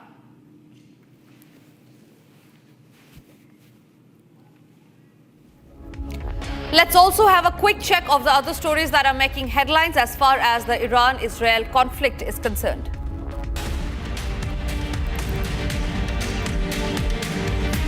Iranian state television reported that a ceasefire came into force at 7:30 a.m. local time. Meanwhile, Israel warned the public of a new missile barrage launched from Iran. This comes after the announcement made by the President Trump. 165 Indian evacuees on board IAF C-17 flight from Israel landed in Delhi Palam Airport today. The aircraft landed at around 8:45 a.m. in the national capital from Amman, Jordan. MOS Dr. L. Murugan received the Indian citizens upon their arrival at the national capital. United States President Donald Trump, in a post on his Truth Social account, confirmed the ceasefire and commented, "The ceasefire is now in effect. Please do not violate it." And look at the irony. Just few hours after that is when the ceasefire has been completely collapsed. Israel Emergency Services say the death toll in the Beersheba strike has risen to at least 8 people. The direct hit in the largest city in southern Israel comes hours after the Trump administration had announced the ceasefire.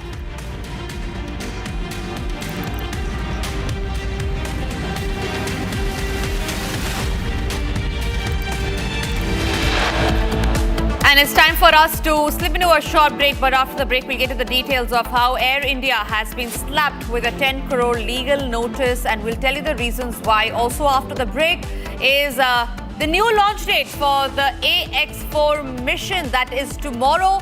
What preparations are to be done? All those details coming after a short break. A huge moment for India where Shubhanshu Shukla will finally take off in the AX-4 mission. All those details coming up right after a short break.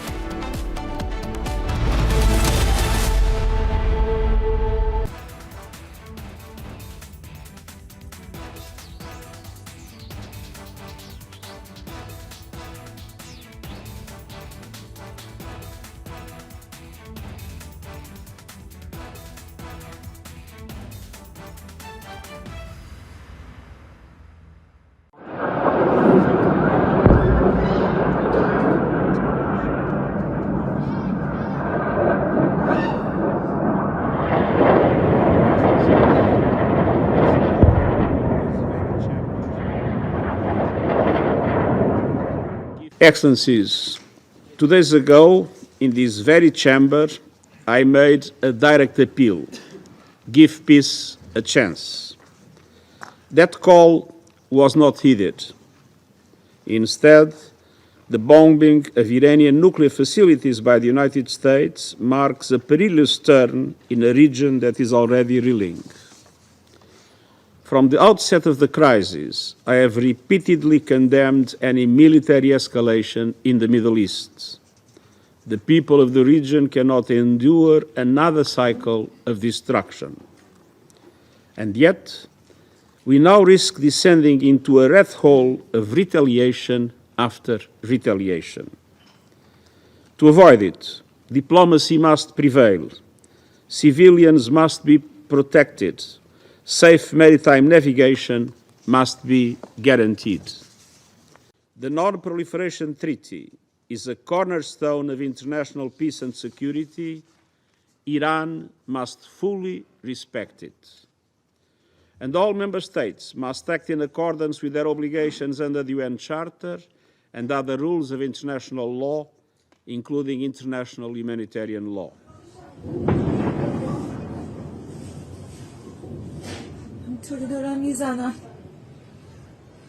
For 40 years, the Iranian government has called for death to America and death to Israel, and posed a constant menace to the peace and security of its neighbors, the United States, and the entire world.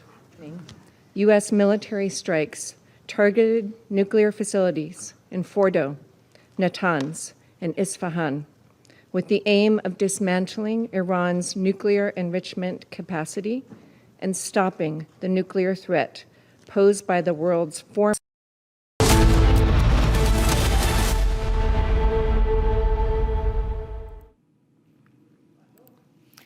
Ladies and gentlemen, India is set to make history. After 7 delays, the AX-4 mission carrying Indian astronaut Shubhanshu Shukla will finally take off tomorrow, the most awaited moment for every Indian. We are getting you all the details in this report. Watch this.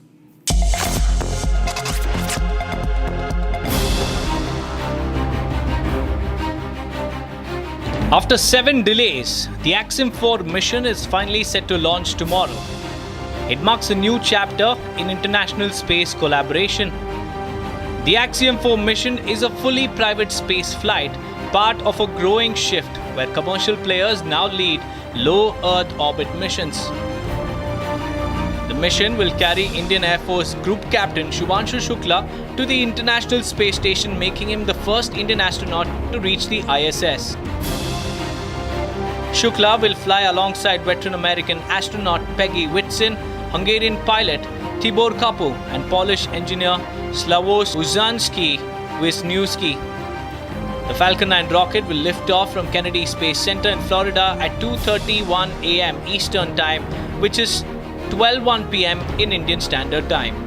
The crew is expected to dock the International Space Station around 7 a.m. Eastern Time on June 26, approximately 4:30 p.m. Indian Time. During their 2-week mission, the team will conduct more than 60 scientific experiments, including Indian-led studies on microgravity and human health.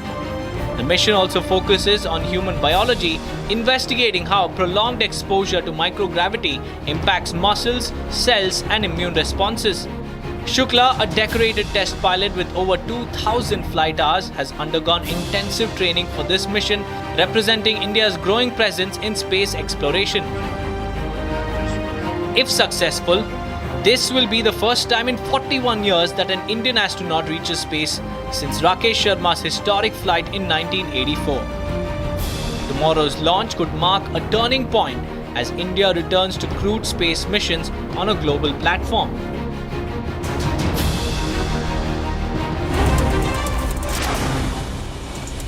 Here's a quick check of the other stories that we're tracking in Bharat in 2 minutes. The first flight with a batch of 165 Indian nationals evacuated from Israel landed in the national capital today. The MEA official spokesperson Ranveer Jaiswal stated that the Israel leg of Operation Sindhu began yesterday and the first group of Indian nationals from Jordan will be arriving in India today. The evacuees were received by MOS Pratibha at the airport. One Indian national shared that the situation in Israel is not good. He said he could hear sirens while he was living and seeing the missiles in the sky. He thanked the Indian embassy for bringing him home. As a part of Operation Sindhu, 292 Indian nationals were evacuated from Iran on a special flight that arrived in New Delhi from Mashhad at 3:30 a.m. today. MEA official spokesperson Ranveer Jaiswal shared a total of 2,295 Indian nationals have now been brought home from Iran. On the night of 23rd June, Maoists attacked the road construction site in the Jorkhat area. We learned that this was at the Hazaribagh district. At around 30 to 35 armed people were there on the spot and the security forces have foiled the event. After a flood-like situation was witnessed in Baran of Rajasthan, the district administration conducted a rescue operation. Danger across following continuous rainfall in the region. The state disaster response force have evacuated 29 people and many more others who have been safely moved to the safe shelters. A mock drill of coordination among various departments was held today ahead of Lord Jagannath Rath Yatra. The mock drill was held at Integrated Command and Control Center of the Town Police Station complex for orderly and safe completion of the Yatra.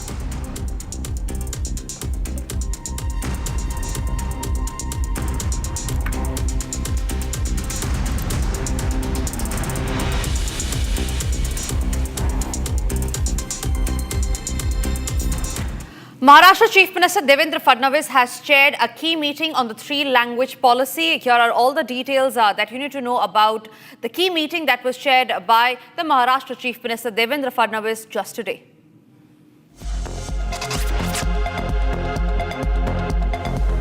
Maharashtra Chief Minister Devendra Fadnavis chaired a meeting at his official residence in South Mumbai late last night. The meeting was chaired over the implementation of the three-language formula. Deputy Chief Minister Eknath Shinde, School Education Minister Dada Bhuse and Minister of State Dr. Pankaj Bhoyer were present. An in-depth discussion was held on the new education policy. The meeting saw the status of all states to ensure that Marathi students are not disadvantaged under the policy. Furthermore, it was resolved in the meeting that all stakeholders must be consulted. Stakeholders include Marathi language scholars, literateurs, and political leaders. Maharashtra Chief Minister Fadnavis further said that a final decision will be made only after this consultation process is completed. It's time for us to slip into a short break, but after the break, we'll get to the details of how the ceasefire deal in the Middle East has completely collapsed as sirens have been sounded across northern Israel. Also after the break is how Trump is facing global embarrassment as the truce deal between Israel and Iran falls apart.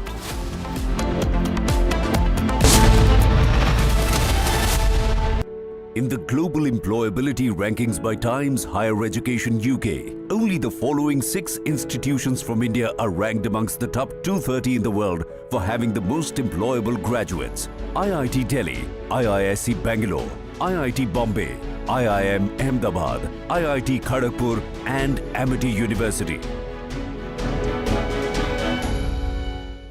MDH की हल्दी मिर्ची धनिया करे कमाल, ये रंग दे, ये खुशबू दे, ये तीखा, ये कम पड़े, क्या निराला MDH masala.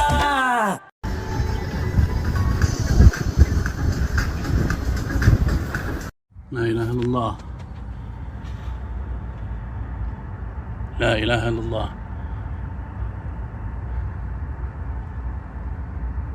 Southwest, coming from the direction of Al-Udaid. Windows are shaking. La ilaha illallah.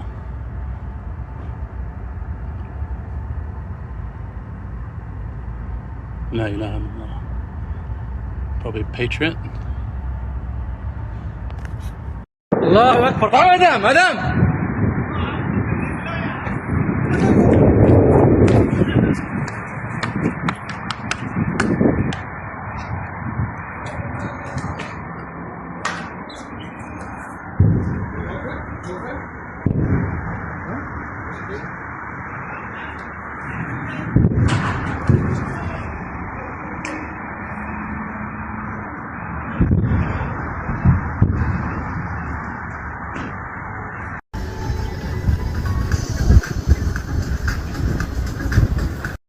It's just my connection with the world is entirely, purely with the sound only. Because through sound, I can't manipulate. I only communicate through sound, through music. You see, I was never good in my school. I was not good in mathematics. But in my music, I was using mathematics. All that, this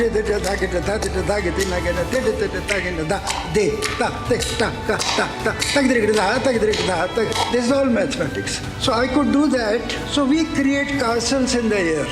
You see, you can't see music, you can't see rhythm, like you can't see God. So it's a precious gift of God.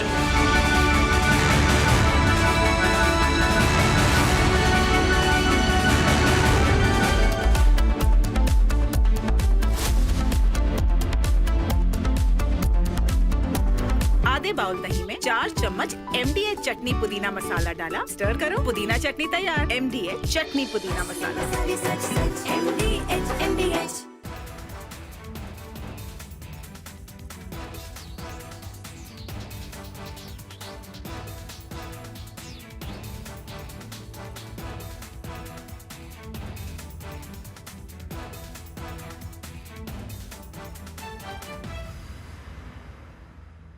MDH की हल्दी मिर्ची धनिया करे कमाल, ये रंग दे, ये खुशबू दे, ये तीखा, ये कम पड़े, क्या निराला MDH masala.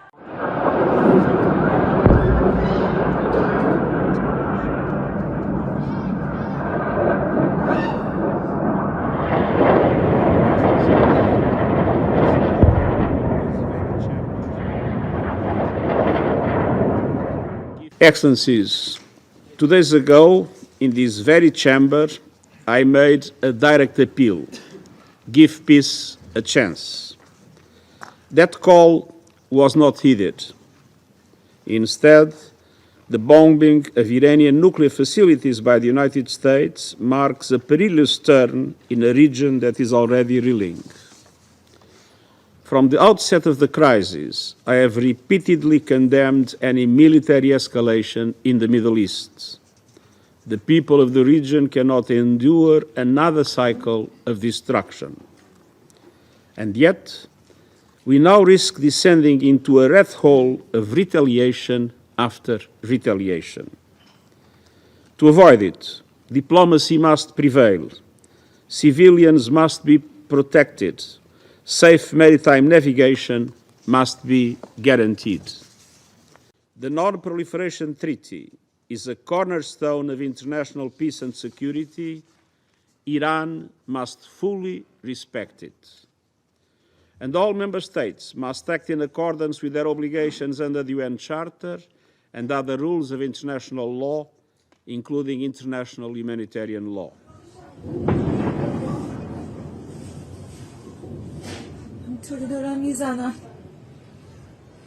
For 40 years, the Iranian government has called for death to America and death to Israel, and posed a constant menace to the peace and security of its neighbors, the United States, and the entire world. U.S. military strikes targeted nuclear facilities in Fordo, Natanz, and Isfahan, with the aim of dismantling Iran's nuclear enrichment capacity and stopping the nuclear threat posed by the world's foremost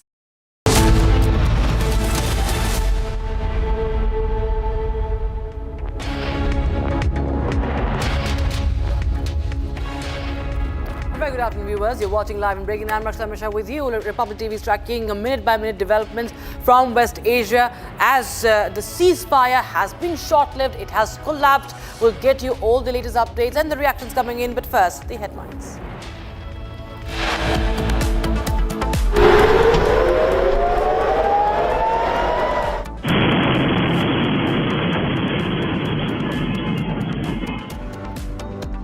Ceasefire deal in the Middle East collapses. Sirens sounded across northern Israel. Iran launches fresh missile attacks.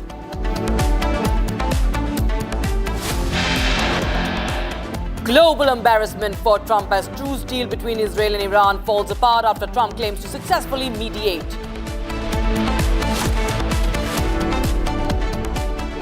Israel Defense Forces claim strikes in southern Israel, massive destruction in Beersheba, 4 killed. Explosions heard at Taji military base in Iraq's Baghdad, no casualties reported.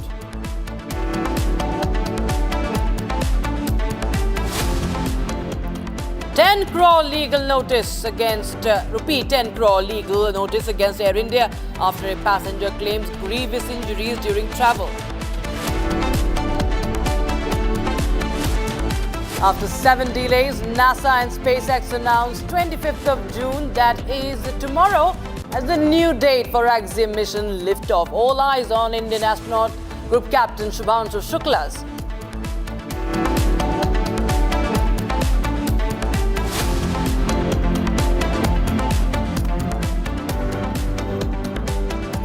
Just hours before a ceasefire between Israel and Iran began, Israel airstrikes hit Tehran. Now, this shows explosions by Iran's capital skyline early Tuesday. Ceasefire brokered by U.S. President Donald Trump was meant to hold a 12-day war, but the truce faltered almost immediately, with both sides trading fresh fire. Israel accused Iran of violating the agreement, while Tehran denied launching missiles. Sirens rang out in northern Israel as tensions spiked once again. So there you have Tehran hitting just hours before the ceasefire was announced. But even the ceasefire has been short-lived. And in fact, Iran goes on to claim that F-35... But of course, there is no means to verify it yet. It's only Iran who itself has released that image. But what's more important is that the ceasefire, which Trump has claimed he has been successfully mediating, has been very, very short-lived.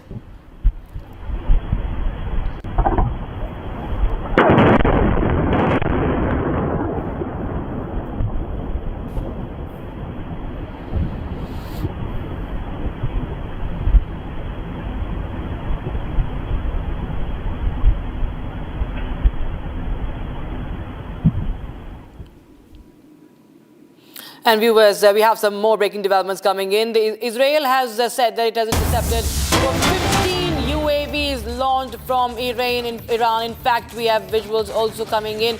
IDF says, and it also has shown it's one of the video how there you have how one of the drone was intercepted there. 15 UAVs launched from Iran. And remember, this is all coming right after the ceasefire was announced by Donald Trump. And you see the UAVs now being launched as per Israel from Iran.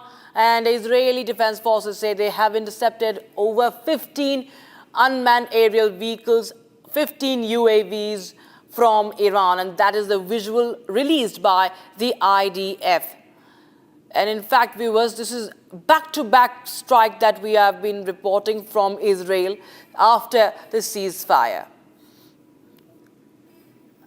Now, U.S. President Donald Trump may have announced a ceasefire, but on the ground, missiles continue to hit residential buildings across southern Israel. According to the rescue teams, death toll is mounting quick in Beersheba, with search for the survivors still underway.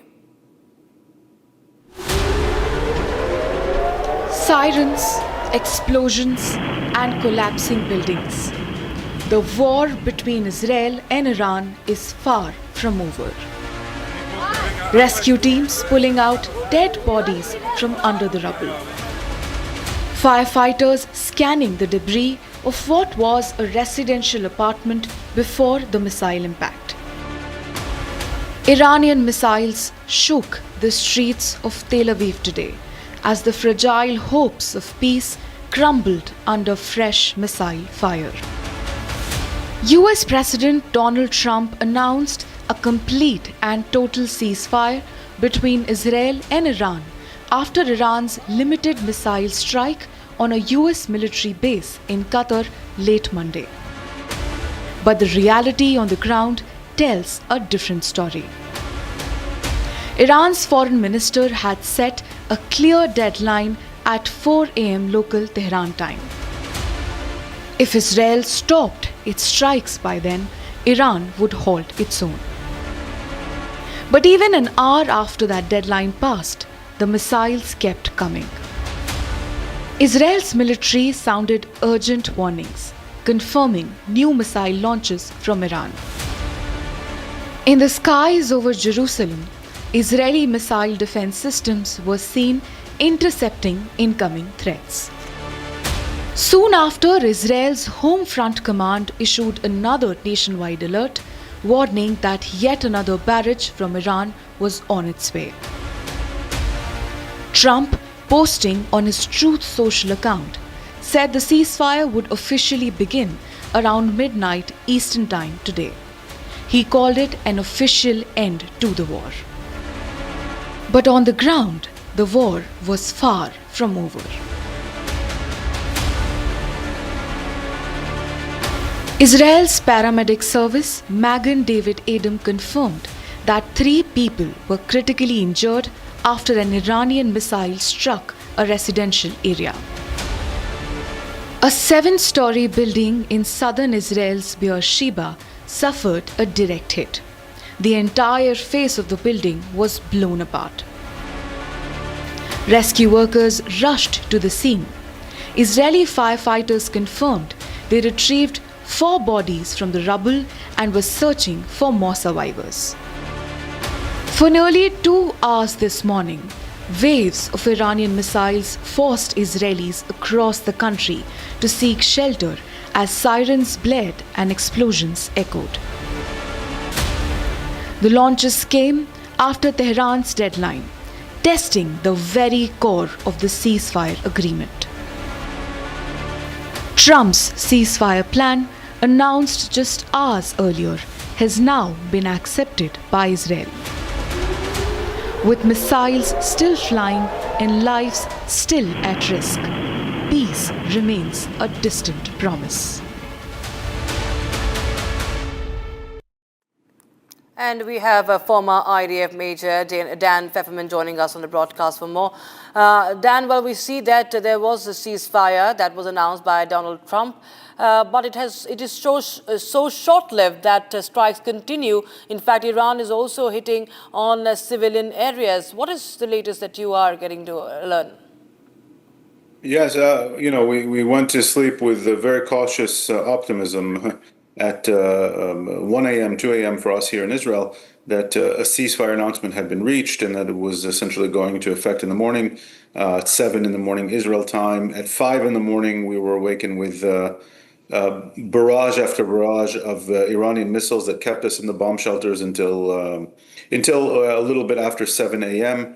And then we saw, of course, the tragic news that in Beersheba, a civilian residential building was hit and at least 4 people were murdered in that strike. I have to say all of the strikes by Iran throughout this entire period have been on civilian areas, residential buildings, and all of the people killed in Israel. Now we're talking about around 30 people who have been killed in Israel by the Iranian strikes are all civilians. So it's not really clear to us what's happening. Did Iran accept the ceasefire? We haven't seen any official statement from Iran. Only kind of an ambiguous statement by Foreign Minister Arakshi that calm will be met with calm, sort of a statement, but no direct acceptance of Trump's ceasefire offer. And Israel, of course, even prior to this, had announced and had told different reporters that it had essentially finished its campaign and was ready to enter into a ceasefire as well. So it's just really not clear what's going on. And this morning was a very brutal morning for us here in Israel. Absolutely, but we see that the warnings continue to come in from Iran. The Supreme Security Council also continues to threaten and talk about, that they will keep their finger on the trigger for any case of aggression. In fact, that is what we are breaking also right now as we speak. But Dan, I want to understand from you, because that, Iran is continuing with its warning. The war of words is also coming in. But what really is the option as of now, as on the Israeli part? Well, Israel right now, and Defense Minister Katz announced immediately after that we're going to have to respond to this, as did the IDF Chief of Staff General Zamir. Israel is going to have to respond to this. And again, what do those responses mean? Does it mean taking out regime officials? Does it mean taking out now kind of shifting from nuclear and ballistic missile installations to more regime targets? What Israel will not do, which is exactly what the Iranians have been doing, is target civilians, because we have absolutely no intention of ever hurting Iranian civilians or any civilians in this area. And so this is something we're going to have to consider. I think you're going to need to see the Americans double down on their efforts here together with the Qataris, if I understand that they helped broker this elusive ceasefire. But it always baffles me how the Iranians and the radical axis in the region, whenever they have a choice between pragmatism and calm, they choose extremism and terror and escalation. And when they do, it's almost always to target civilians, unlike Israel strikes, which target regime installations and military installations. Right, but Israel continues to say that Iran has violated the ceasefire. Iran over there says that we did not, and all these are false claims. In the next 24 hours, what can we expect? Do we expect that the ceasefire that has been violated will be restored? Are there any chances? Is there any scope for a ceasefire right now? I believe there is. Israel, as I said, finished its essential goals in this operation. The goals were to cause a significant delay, a significant setback to the nuclear missile program, to the ballistic missile programs. And that was the very stated goal of Israel's strikes and of the U.S. joining those strikes. So once Israel finished those, the Israeli government, the Israeli military is ready to wrap things up. And so you have now one side of this conflict that is ready to wrap things up. The Iranian side, of course, from its perspective, its airspace, its sovereignty were violated. The crown jewel of its entire scientific and domestic achievement, something that it's funneled anywhere between $500 billion to $1 trillion over the last 30 years, has been destroyed overnight. Iran's hubris has come back to bite it. And the question is will Iran be a pragmatic radical actor and live to fight another day? And is this just sort of a parting shot before the ceasefire takes place, right, to show that they save face? Or will they completely reject the ceasefire? Will they try to launch all-out attacks on Israel? And then you will see kind of going back to a more significant escalation, because this time Israel will target not just the nuclear and ballistic missile programs, but it will have to go after the regime itself. Right. So it waits to be seen.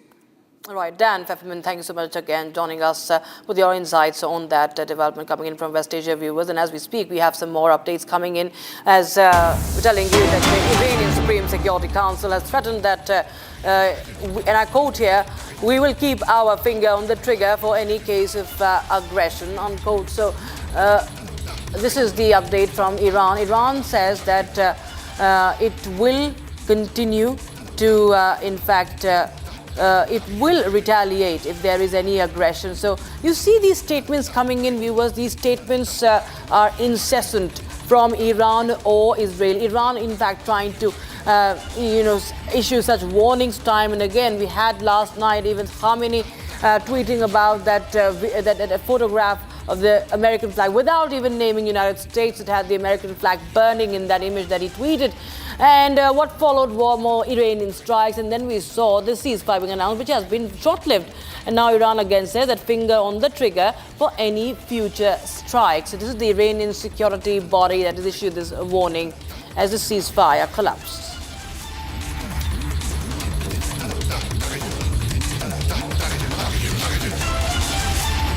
So as the tensions are escalating, viewers, the Operation Sindhu, of course, comes in focus for India. The centre's operation has been repatriating Indians stranded in West Asia on war footing.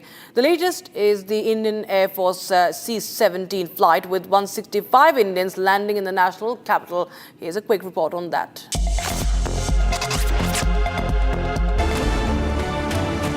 Operation Sindhu has come as a major relief for all the Indians stranded in the conflict zone. Tuesday morning, an Indian Air Force C-17 aircraft carrying 165 Indians from Israel landed in Delhi's Palam Airport. The flight landed at 8:45 a.m. after they were evacuated from Jordan. The passengers were welcomed at the airport by Union Minister L. Murugan and other Indian Air Force officers. Today, the second aircraft from Israel came here. Almost 165 passengers are landed here. We welcome to them. And these 165 passengers from various 22 states, they're all students and various work they are doing.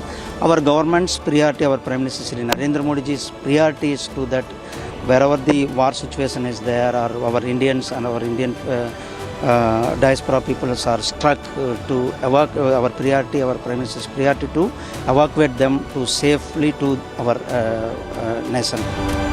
Speaking to the media, the Indian nationals who were brought back thanked the central government for ensuring their safety during such uncertain times. All over Israel में तो उतनी अच्छी नहीं थी because हम देख रहे थे. But at my place it was much safer. वहाँ पे sirens सुनने को मिले थे, but जो भी था वो interception हो रहा था. Some of the passengers also expressed happiness over their evacuation experience. The conflict between Israel and Iran began on June 13th when the former launched a massive airstrike on Iranian military and the nuclear sites, codenamed as Operation Rising Lion.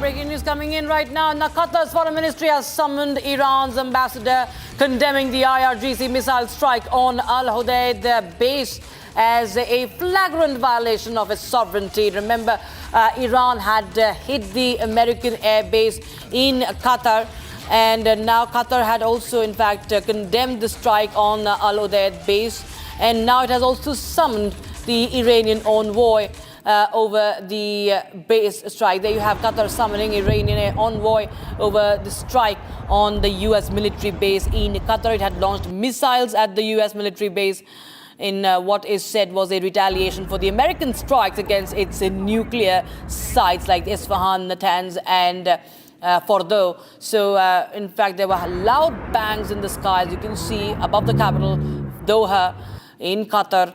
And videos showed the bright flashes in the sky, air defense systems attempting to intercept missiles. Qatar, of course, has said that there has been not much damage because of this, but we see that Qatar is not taking it lying down, at least on the face of it. Al Udeid, remember, is the home to U.S. military headquarters for all air operations in the region.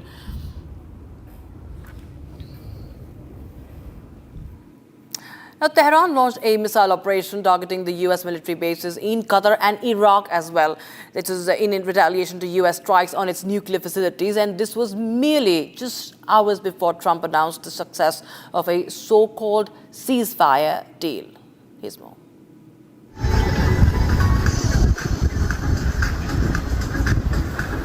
لا إله إلا الله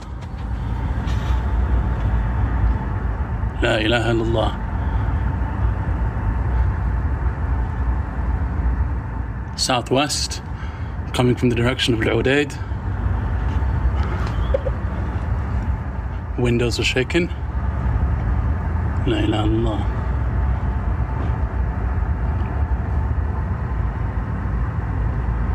La ilaha illallah. Probably Patriot. Allahu Akbar. Madam.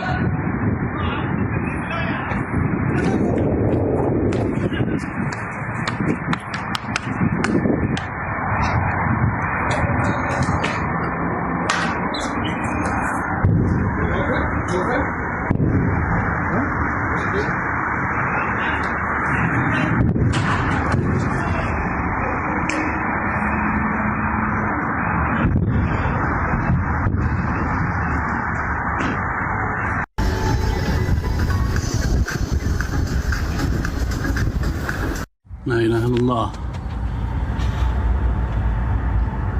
لا إله إلا الله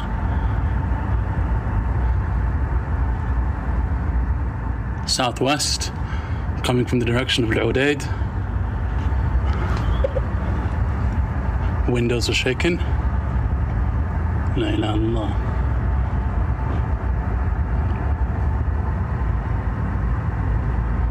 La ilaha illallah. Probably Patriot. Allahu Akbar. Madam.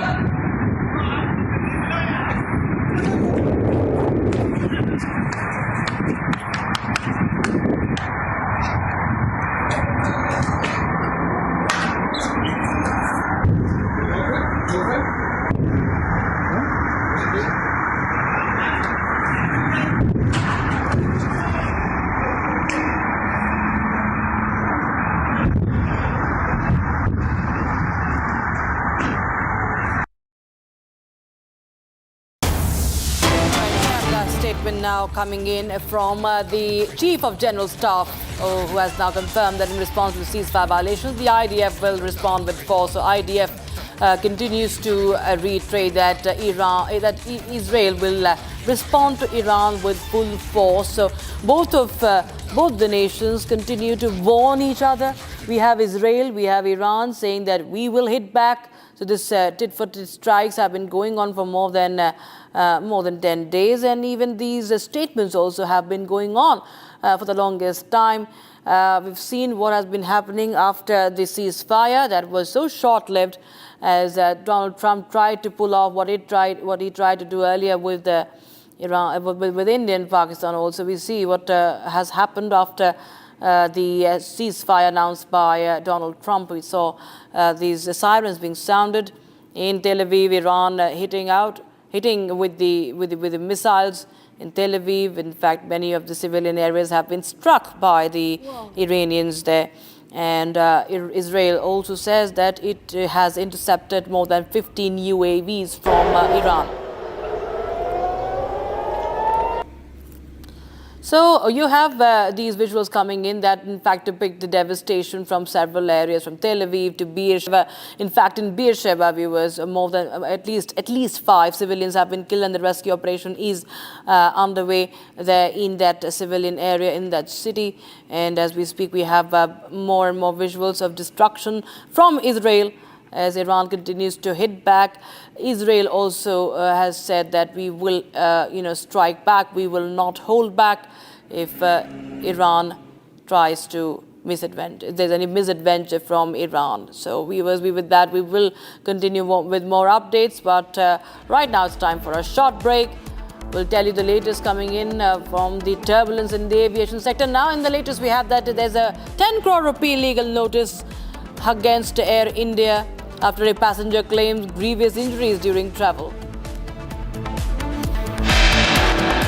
And after 7 delays, finally we have the new date, 25th of June, tomorrow. NASA and SpaceX's Axiom mission liftoff. All eyes on Indian astronaut Group Captain Shubhanshu Shukla, making history.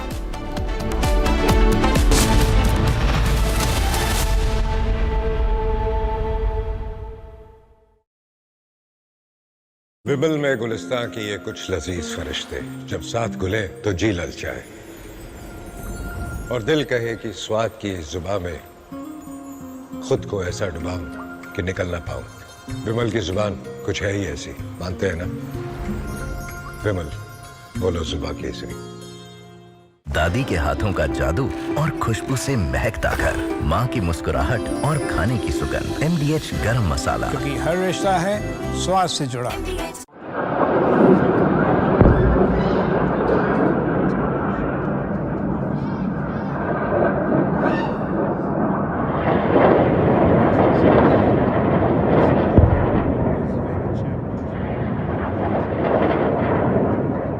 Excellencies, 2 days ago, in this very chamber, I made a direct appeal: give peace a chance. That call was not heeded. Instead, the bombing of Iranian nuclear facilities by the United States marks a perilous turn in a region that is already reeling. From the outset of the crisis, I have repeatedly condemned any military escalation in the Middle East. The people of the region cannot endure another cycle of destruction. And yet, we now risk descending into a rat hole of retaliation after retaliation. To avoid it, diplomacy must prevail. Civilians must be protected. Safe maritime navigation must be guaranteed. The Non-Proliferation Treaty is a cornerstone of international peace and security. Iran must fully respect it. And all member states must act in accordance with their obligations under the UN Charter and other rules of international law, including international humanitarian law.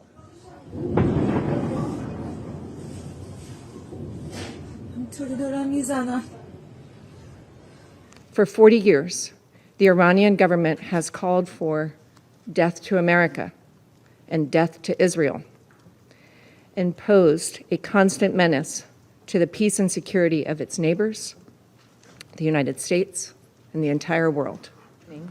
U.S. military strikes targeted nuclear facilities in Fordo, Natanz, and Isfahan, with the aim of dismantling Iran's nuclear enrichment capacity and stopping the nuclear threat posed by the world's foremost state sponsor of terror. This operation sought to eliminate a long-standing but rapidly escalating source of global insecurity and to aid our ally Israel in our inherent right of collective self-defense, consistent with the UN Charter.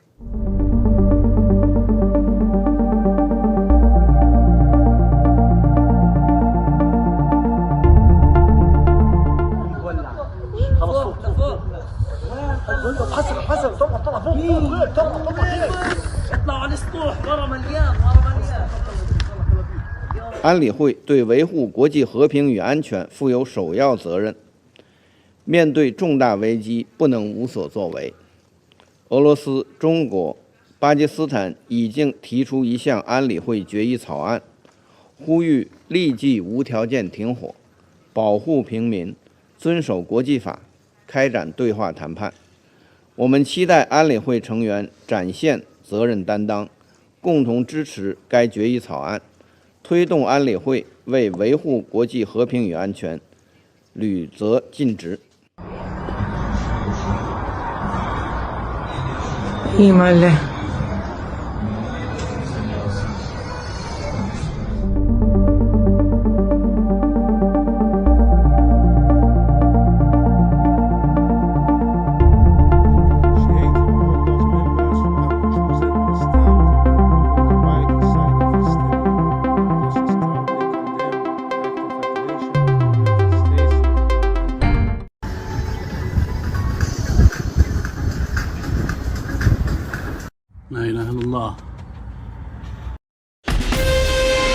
Asia's largest news headquarters, setting the agenda for Bharat.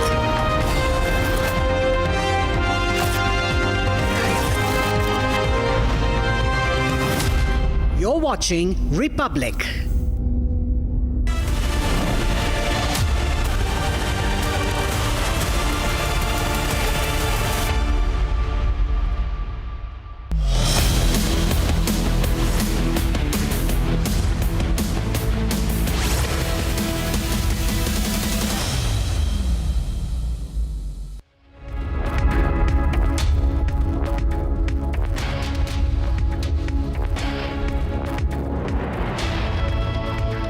Good evening, viewers. This is Republic and you're watching Live and Breaking with me, Madhurima Mishra. Let's get started with the headlines.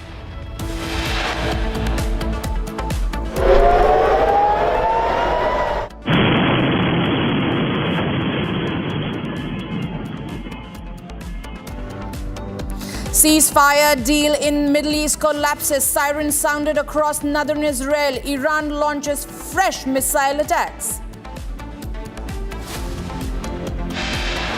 Global embarrassment for Trump as truce deal between Iran and Israel falls apart after Trump claimed to successfully mediate. Devastation and chaos in Beersheba after Iranian strikes, at least 5 Israeli civilians killed. Iran denies missile strikes towards Israel, says Israel must accept its defeat and stop the aggression. Explosion heard at Taji military base in Iraq's Baghdad. No casualties reported. After 7-time delay, NASA and SpaceX announced June 25th as the new date for Axiom mission liftoff.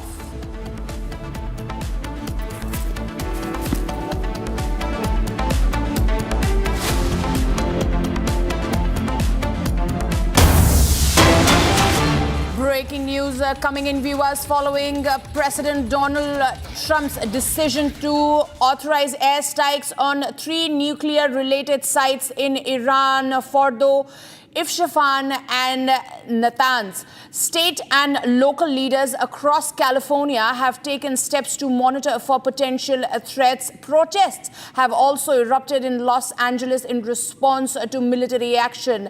California Governor Gavin Newsom also addressed a development, emphasizing that the state is staying alert in coordination with the national security agencies. So as you can see, viewers, right on your screens, protests erupting in Los Angeles in the backdrop of Donald Trump's statement over there.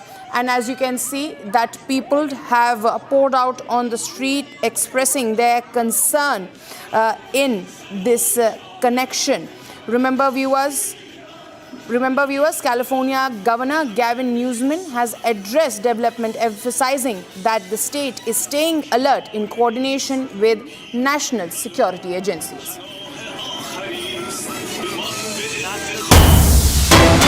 Moving on, viewers, we have a statement coming in from the Chief of General Staff, who has confirmed that in response to ceasefire violation, the IDF will respond with full force. This comes after Iran violated ceasefire conditions and reportedly launched fresh barrage of missiles towards Israel's commercial capital, that is Tel Aviv.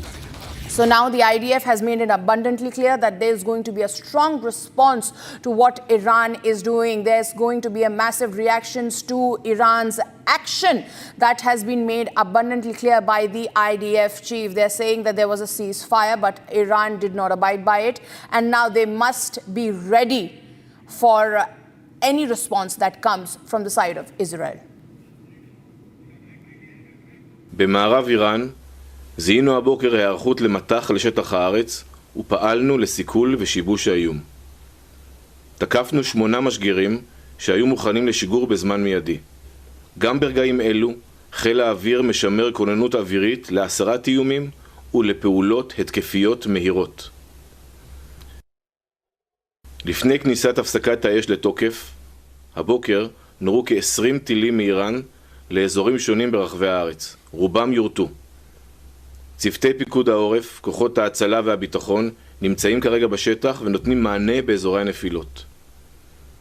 לצערי, ישנם הרוגים ופצועים בזירת הנפילה בבאר שבע.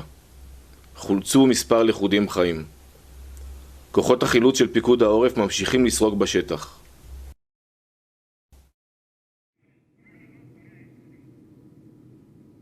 Well, joining me live on this broadcast is my colleague Nick, who's reporting from Tel Aviv. Nick, what is the situation on the ground right now? Because IDF has made it abundantly clear that they are going to respond to Iran violating the ceasefire. Where do we go from here on? It looks like Israel determined to respond, and also some officials telling to the Israeli media that the U.S. is backing Israel in their determination to respond to this violation of the ceasefire by Iran.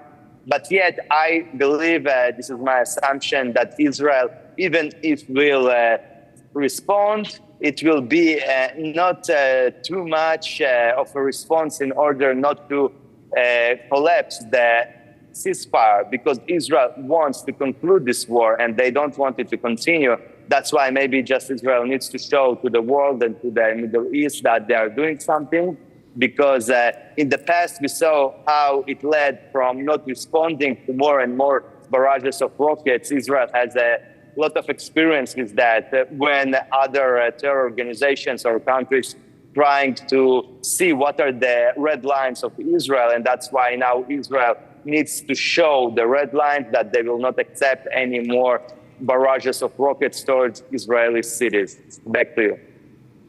Absolutely, Nick. Thank you for speaking to us, Nick, and for giving that update to our viewers.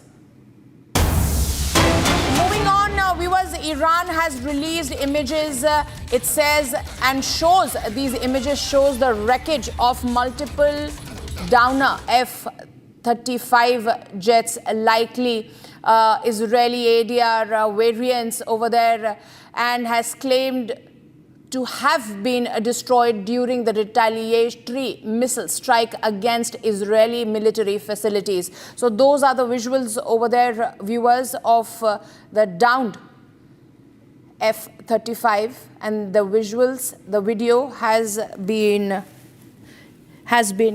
issued by the Iranian facilities. Joining us live on this broadcast is Mr. Benjamin, who's joining, Benny Benjamin.